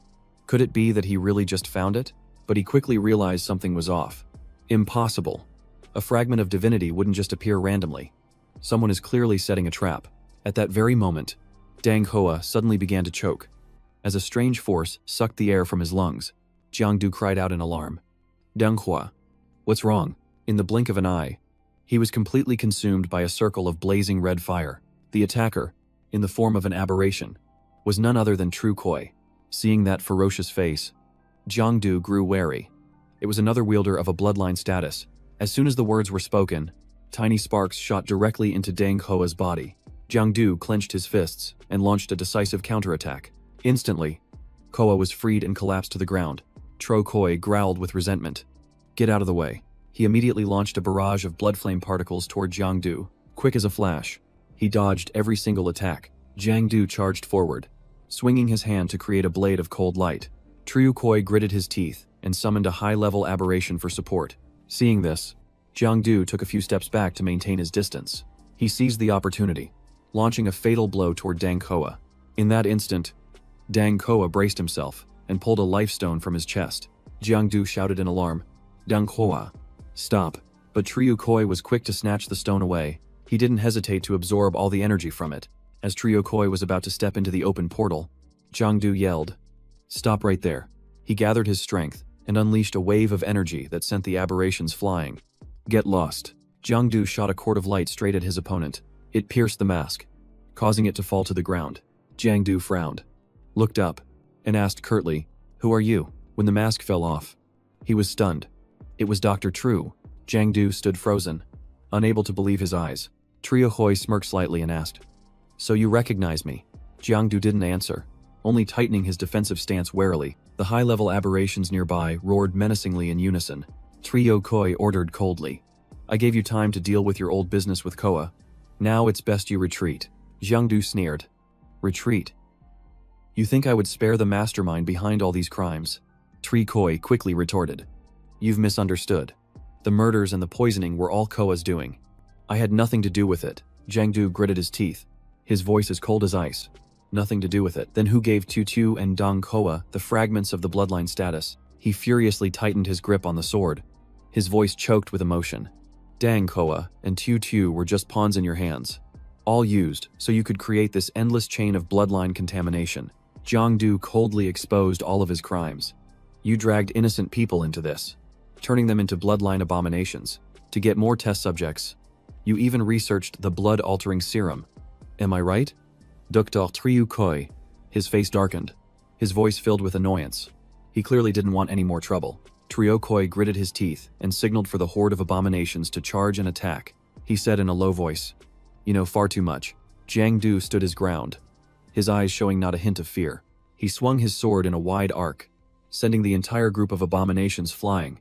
Immediately after, Jangdu instantly moved behind his opponent. But Triokoi reacted quickly, completely blocking the attack. The man smirked as he assessed him. "Your speed isn't half bad. You must not have been using your full strength in the fight with Dang Koa." Triokoi turned with a cold, arrogant laugh. "But against me, that means nothing." He narrowed his eyes and said menacingly, "You're walking right into your own grave." Instantly, Jangdu was engulfed by a swirling torrent of brilliant flames. Knowing he couldn't block it head-on, he quickly retreated to dodge the blast. In a flash, Jangdu's figure vanished amidst the thick smoke. He reappeared behind his opponent and declared loudly, "You're the one who's looking for death." Triokoi's face turned cold as he erected a layer of protective tentacles around his body. Jangdu didn't let him get away. Swinging his sword and slicing through all the encircling tentacles, he leaped into the air, gathering power for his next strike. Triokoi agilely dodged to the side, avoiding the fatal blow. Jangdu lowered his stance and growled, "Trying to run, are you?" He unleashed a rapid flurry of countless sword strikes. Jangdu braced himself and shouted, "Take this, my shadow sphere." Instantly, the energy sphere erupted, spreading out into a giant net. Triokoi was caught tightly in the net, struggling desperately. Seeing his move hit its mark, Jangdu smirked victoriously. "This time, you won't escape even if you grow wings." He immediately activated his strongest technique, initiating the death strike. The colliding streams of energy completely shattered his opponent's defenses. Triokoi panicked and clutched the lifestone against his chest. Jangdu couldn't dodge in time, and the sheer pressure forced him back in horror. Triokoi flinched violently when he realized Jangdu had touched his precious item. He angrily swung his arm, blasting Jangdu away with a scorching wave of air. "Get lost." Jangdu was sent flying, slamming hard into the wall behind him. Triokoi adjusted his clothes, his voice as cold as ice. "I admit I underestimated you, but unfortunately, you're still not strong enough to defeat me." Jangdu wiped the blood from the corner of his mouth and replied calmly, "Is that so?" He slowly held up the lifestone. "What about without this?" Triokoi froze, his throat tightening. "You? How do you have that?" Jangdu tightened his grip on the stone, a cold smile on his face. "I'll just hold on to this for you." Triokoi lost control, roaring in fury. "Give that back to me." Tentacles shot straight towards Jangdu at a terrifying speed. Anticipating the attack, he stepped forward confidently, his voice tinged with a smirk. "You want to try?" Jangdu raised his sword to block the lightning bolt in front of him, then taunted coldly, "Come and get it yourself." Seeing the hazy smoke enveloping Jangdu, Triokoi gnashed his teeth in anger. "Damn it. Is this his true power? If I'd known, I would have stolen the fragment much sooner." A surge of resentment welled up inside him. He was always just one step away from success. Triokoi remembered the hard times, researching the anti-abyss serum day and night, his body completely drained from exhaustion. But just as he was on the verge of completion, his superiors ordered a halt, and 10 years of his life's work turned to dust. He couldn't accept it. His heart seethed with hatred, and he was tormented by despair. And then, a strange voice echoed in his mind. That demonic voice spoke, "Are you the one calling to me?" He remembered that moment vividly. That was the day the abyss appeared and bestowed upon him the fragment of bloodline divinity. In his desperation, Triokoi reached out and accepted a path from which there was no return. He bowed his head to the dark power, willingly submitting himself to the abyss. Afterward, he acted in secret, splitting the fragment into many pieces to distribute among different hosts. By doing this, he was able to collect a vast amount of bloodline samples for his research. Those fragments absorbed blood energy, gradually becoming more powerful. He dreamed of the day he would complete his plan, reclaim all the fragments, and rule the world. Back in the present, Triokoi gritted his teeth. I've come this far. How could I possibly stop now? In a fit of rage, he pulled out 2 strange vials. Since you looked down on my research, he downed them in one gulp. Let's see if you can handle this power. A massive surge of power coursed through him, nearly driving him insane. Triokoi swung his giant hand, unleashing a terrifying power. Sensing the danger, Jangdu immediately retreated into the shadow dimension, cautiously keeping his distance, but hundreds of small fire droplets still seeped into the dark space. In an instant, they dragged him out. Jangdu was stunned, trembling inwardly. He could even penetrate the shadow dimension. Triokoi smirked triumphantly, surprised. The drug I developed was originally meant to deal with the abyss, he continued to explain. Naturally, it also has the ability to resist shadow types like you. As he spoke, he shattered the layer of shadow, his mouth still arrogant. My drug is perfect, yet those high rankers look down on it, he growled. They said my drug pollutes humans. All lies. Aren't superhumans the same way? At least my drug is stronger. Triokoi screamed manically, launching an attack that sent Jangdu flying towards the spatial gate. That is the proof. Jangdu was knocked back into the real world. He gasped for air, drenched in sweat. This is bad. My energy is almost depleted. While he just gets stronger the more he fights. I'm really running out of options. Triokoi advanced step by step, fireballs swirling around him, as if ready to devour their prey. Jiangdu's thoughts spiraled into chaos. Is my path as a superhuman going to end here? Triokoi waved his hand and commanded. Hand it over. Don't make me get rough. Jangdu frowned, remaining silent. He slowly reached into his shirt. In Jangdu's hand, the lifestone revealed a faint glow. Seeing it, Triokoi was overjoyed. Yes, that's it. But just as he was about to touch it, Jangdu snatched his hand back in a flash. Jangdu was resolute, his eyes burning with determination. I'll die before I give it to you. He closed his eyes and swallowed the object in his hand whole. In that instant, an explosive source of energy flooded his entire body. Witnessing this, Triokoi was stunned and stammered. You're truly insane. Jangdu bent over, his breathing ragged, sweat rolling down his face. Triokoi sneered, his voice cold. How foolish. Directly fusing with the fragment is a one-way ticket to death. He shrugged, waving his hand with a look of pity. Fine. I'm still a doctor. After all, his voice drawled. I'll grant you a little mercy, so you won't have to suffer for long. But at that very moment, the aura around Jangdu suddenly vanished, and all his energy became completely still. Triokoi was startled, his eyes filled with panic, unable to believe what he was seeing. He stammered, Why can't I feel the fragment anymore? This is impossible. Where did it go? Jangdu let out a soft breath, his voice calm. It was a little hard to swallow, but I'm fine now. He smiled lightly and commented nonchalantly. It didn't taste too bad. Kind of like dragon fruit. Triokoi roared in fury. Stop playing games. How can you treat a divinity fragment like it's just food? He prepared to strike, but Jangdu just stood there coldly, replying slowly. Immediately after, a violent explosion erupted between the two of them, sending clouds of dust and smoke billowing. Through the smoke, Jangdu's calm voice could be heard. Perhaps you didn't know, but bloodworms are the natural food for shadow worms. He stomped his foot hard on the ground as a light flared up around his body. The blood system fragment is mine now. The area fell silent as Jangdu's body transformed, reaching a completely new level. He stated simply, I've already absorbed it. Triokoi was stunned, sweat pouring down his face like rain. He screamed, his voice cracking. Impossible. All my hard work, stolen by you just like that. Triokoi threw his head back and let out a long scream, the sound echoing throughout the entire space. At the same time, a series of vials fell and clattered onto the stone floor. He hastily injected all of them, transforming his body into a high-level blood species. His eyes bloodshot. He roared one word, kill. Triokoi swung his arm, creating a storm of chaotic energy. He blinked continuously, darting around like the wind. Jangdu gracefully dodged, avoiding each and every ferocious attack. A flash of excitement sparked within him. His strength and speed had increased dramatically after absorbing the fragment. Jangdu's senses expanded, allowing him to clearly feel the blood pulsing through his opponent's body and even predict his movements. He charged forward with an overwhelming aura, his voice firm. My turn. Without hesitation, Jangdu gripped the hilt of his blade tightly.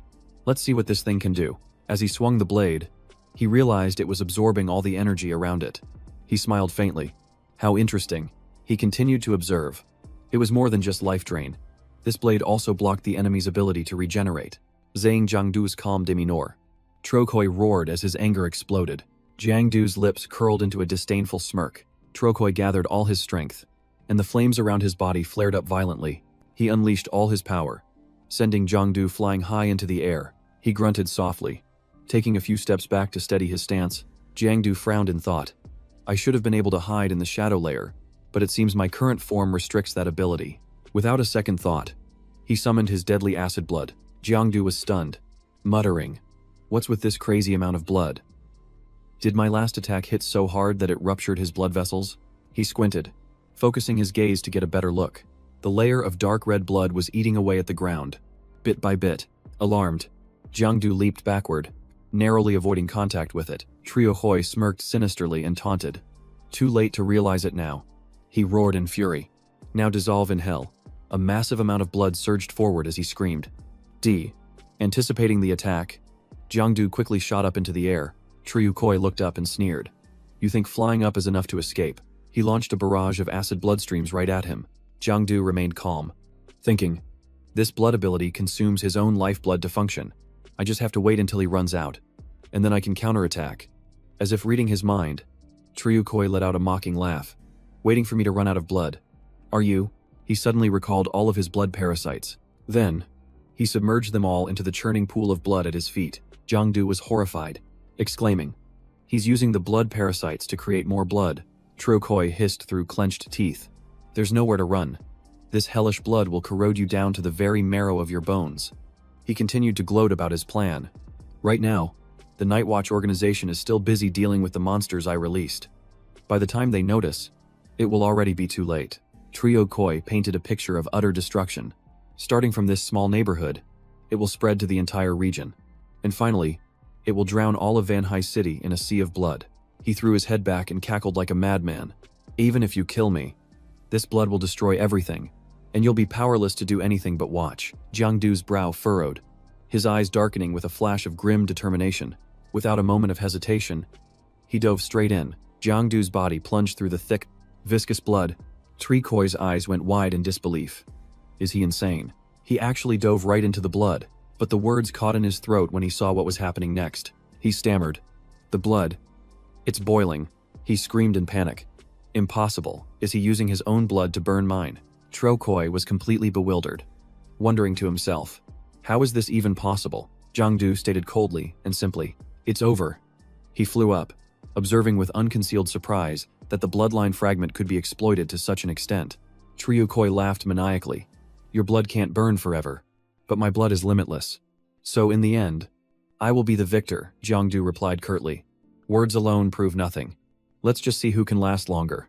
Hearing this, they both clenched their fists tightly, eye to eye. Their auras clashed in the silence. Suddenly, Triokoi lunged forward, roaring. Jiangdu didn't back down, charging forward with all his might to meet the attack head-on. The two torrents of power collided in a violent explosion. Amidst the shockwave, Jangdu gritted his teeth and pushed Triokoi back. He braced himself, his body running on fumes, with just over 1/3 of his health remaining. But the pressure from Triokoi was overwhelming, causing Jangdu's figure to gradually fade into thin air. When the dust settled, Triokoi realized there was no one left in front of him. He stood in the middle of the battlefield, laughing like a madman. I've won, you see. This is my true power. No one can stop me. No one. Just then, a thunderclad blade descended, piercing straight through his chest. Triokoi shuddered as blood gushed from his mouth. He turned his head, his eyes filled with rage. Impossible. You dare launch a sneak attack. Panting, Jiangdu replied coldly. I am a shadow. How else am I supposed to fight, if not with sneak attacks? Immediately after, the energy within the sword erupted violently. Triokoi screamed, his voice choked with emotion. I can't accept this, I haven't accomplished anything yet. In his agony, he remembered his past, how hard he had strived, but no one ever saw his efforts or acknowledged his worth. That's why he had to prove himself. He had to surpass everyone else. Triokoi rolled. I want everyone who ever looked down on me to pay. I want them all to see. I want to become the one with ultimate power. The ruler of this entire world. Tears streamed down his face, his voice breaking in despair. I still want more. He lay sprawled on the ground, whispering his final words. I still want more. A few minutes later, Dang Hoa staggered to his feet amidst the rubble. Captain Luke stood coldly before him and said, "So, you're awake." He turned away and gave a firm command. "Take him away, immediately." Dang Hoa was handcuffed in silence. As he was being led away, he couldn't help but look back over his shoulder. He saw Jangdu standing there, watching him in silence. Dang Hoa choked out his plea. "My wife. My little Hoa Ho. I'm entrusting them to you." Jangdu said nothing, just stood there in silence. After that, Dang Hoa was taken away without a single word of farewell. The scene shifts to a small eatery, the smell of hot steamed buns wafting through the street. The owner cheerfully brought over the buns. "Here are your buns. Sire. Please enjoy." Taking a bite, Jangdu nodded in approval. "This is really good. Freshly steamed buns in the morning are the best."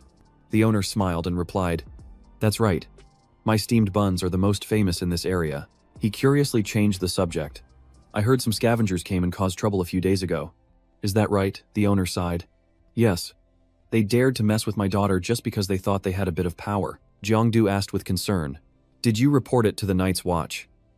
"After all, those scavengers fall under their jurisdiction." The owner said wearily, "I did, but they were released a few days later and came back to cause trouble." He smiled faintly. "I figured. So you taught them a lesson, didn't you?" The owner froze, unable to argue. He lowered his head, silent for a long moment, his eyes filled with complex emotions. Finally, he sat down and sighed. "So someone still managed to track me down. I really thought I had hidden myself well." He took out the life stone, his voice low. "You're here to collect this, aren't you? I had a feeling from the moment you walked in." Jangdu was astonished and asked, "You're giving it up that easily? Aren't you afraid your daughter will face retaliation?" The owner gave a sad little smile. "I'm still afraid, but I can't protect her forever. Relying on this thing is no substitute for becoming strong yourself." He gently handed over a few vials of medicine, saying softly, "Try this. It might help remove the remaining contamination." The owner was surprised and asked, "Aren't you here to arrest me? Aren't you with the Night's Watch?" Jangdu turned and walked away, his voice calm. "That's not necessary anymore. You're the last one, and you're the only one who passed." The owner clutched the vial tightly, tears streaming down his face uncontrollably. Deep inside, Jangdu trembled and whispered, "Why does it have to be me?" He stood silently, staring at the scene before him, his mind blankly repeating, "Why did everything turn out like this?" Jangdu shouted in horror, "Uncle Luke, Uncle Lai, Fatu, what's wrong with you all? What happened here?" Suddenly, the image of a girl appeared in. Jangdu was stunned when he realized it was the familiar girl. How. He immediately rushed forward, trying to reach out and touch her, but a cold-looking young man had already embraced Rao tightly. Seeing the stranger, Jangdu observed him closely with suspicion, wondering who he was. When he saw the man's face clearly, he was stunned and exclaimed, "It can't be." Jangdu screamed out in panic and pain. How. Back in reality, he suddenly shot up, his hand resting on her chest. How. At that exact moment, he snapped fully awake, and the atmosphere in the room became awkward. She blushed and angrily slapped his hand away. "Jangdu." Jao Jiao grabbed his hair and scolded him relentlessly, proving that some bad habits just won't die. Jangdu frantically tried to explain, "It's not like that. Please just listen to me." Jao Jiao, but she gave him no chance, immediately unleashing a flurry of punches that rained down on him in the blink of an eye. A full month had passed, and today was our final training session at Cloud C. Jao Jiao and I achieved top scores, so we were invited to give a speech. But since I'm not a fan of public speaking, I invited Fatty to grab a bite to eat instead. Afterwards, we said our goodbyes to Uncle Lee and Uncle Luke. Then, Jao Jiao and I flew back to the northern capital together. On the plane, I sat quietly, gazing out the window. Sitting beside me, she perceptively asked, "What's wrong? You've seemed so out of it all day." Jangdu confessed what was on his mind. "I've been thinking about what the abyss truly is in this world." Jao Jiao looked surprised. "You mean the abyss fragments? We've already studied them. They're everywhere." But Jangdu shook his head firmly. "No, I'm talking about the abyss itself." He shared thoughtfully, "I used to think the abyss was some faraway place in the universe. It wasn't until a few days ago that I realized it's actually very close." She tilted her head. "Close, what do you mean?" Jangdu looked straight ahead, his voice firm. It lies within every person's heart. Jao Jiao grumbled in confusion. What are you talking about? All of a sudden you're getting philosophical like some sage. Did you hit your head or something? Jangdu chuckled. It's just a feeling I have. You can just think of it as me joking around. She suddenly asked, if one day I was swallowed by the abyss, what would you do? Without a moment's hesitation, Jangdu took her hand and held it tightly. He answered resolutely, I would charge straight into the abyss without a second thought. I'd risk everything to bring you back, even if it meant having to confront myself. Hearing his words, she blushed and was left completely speechless. The northern capital drew ever closer. The path ahead seemed bright, but it was still fraught with danger, because the abyss is ever present, lurking everywhere.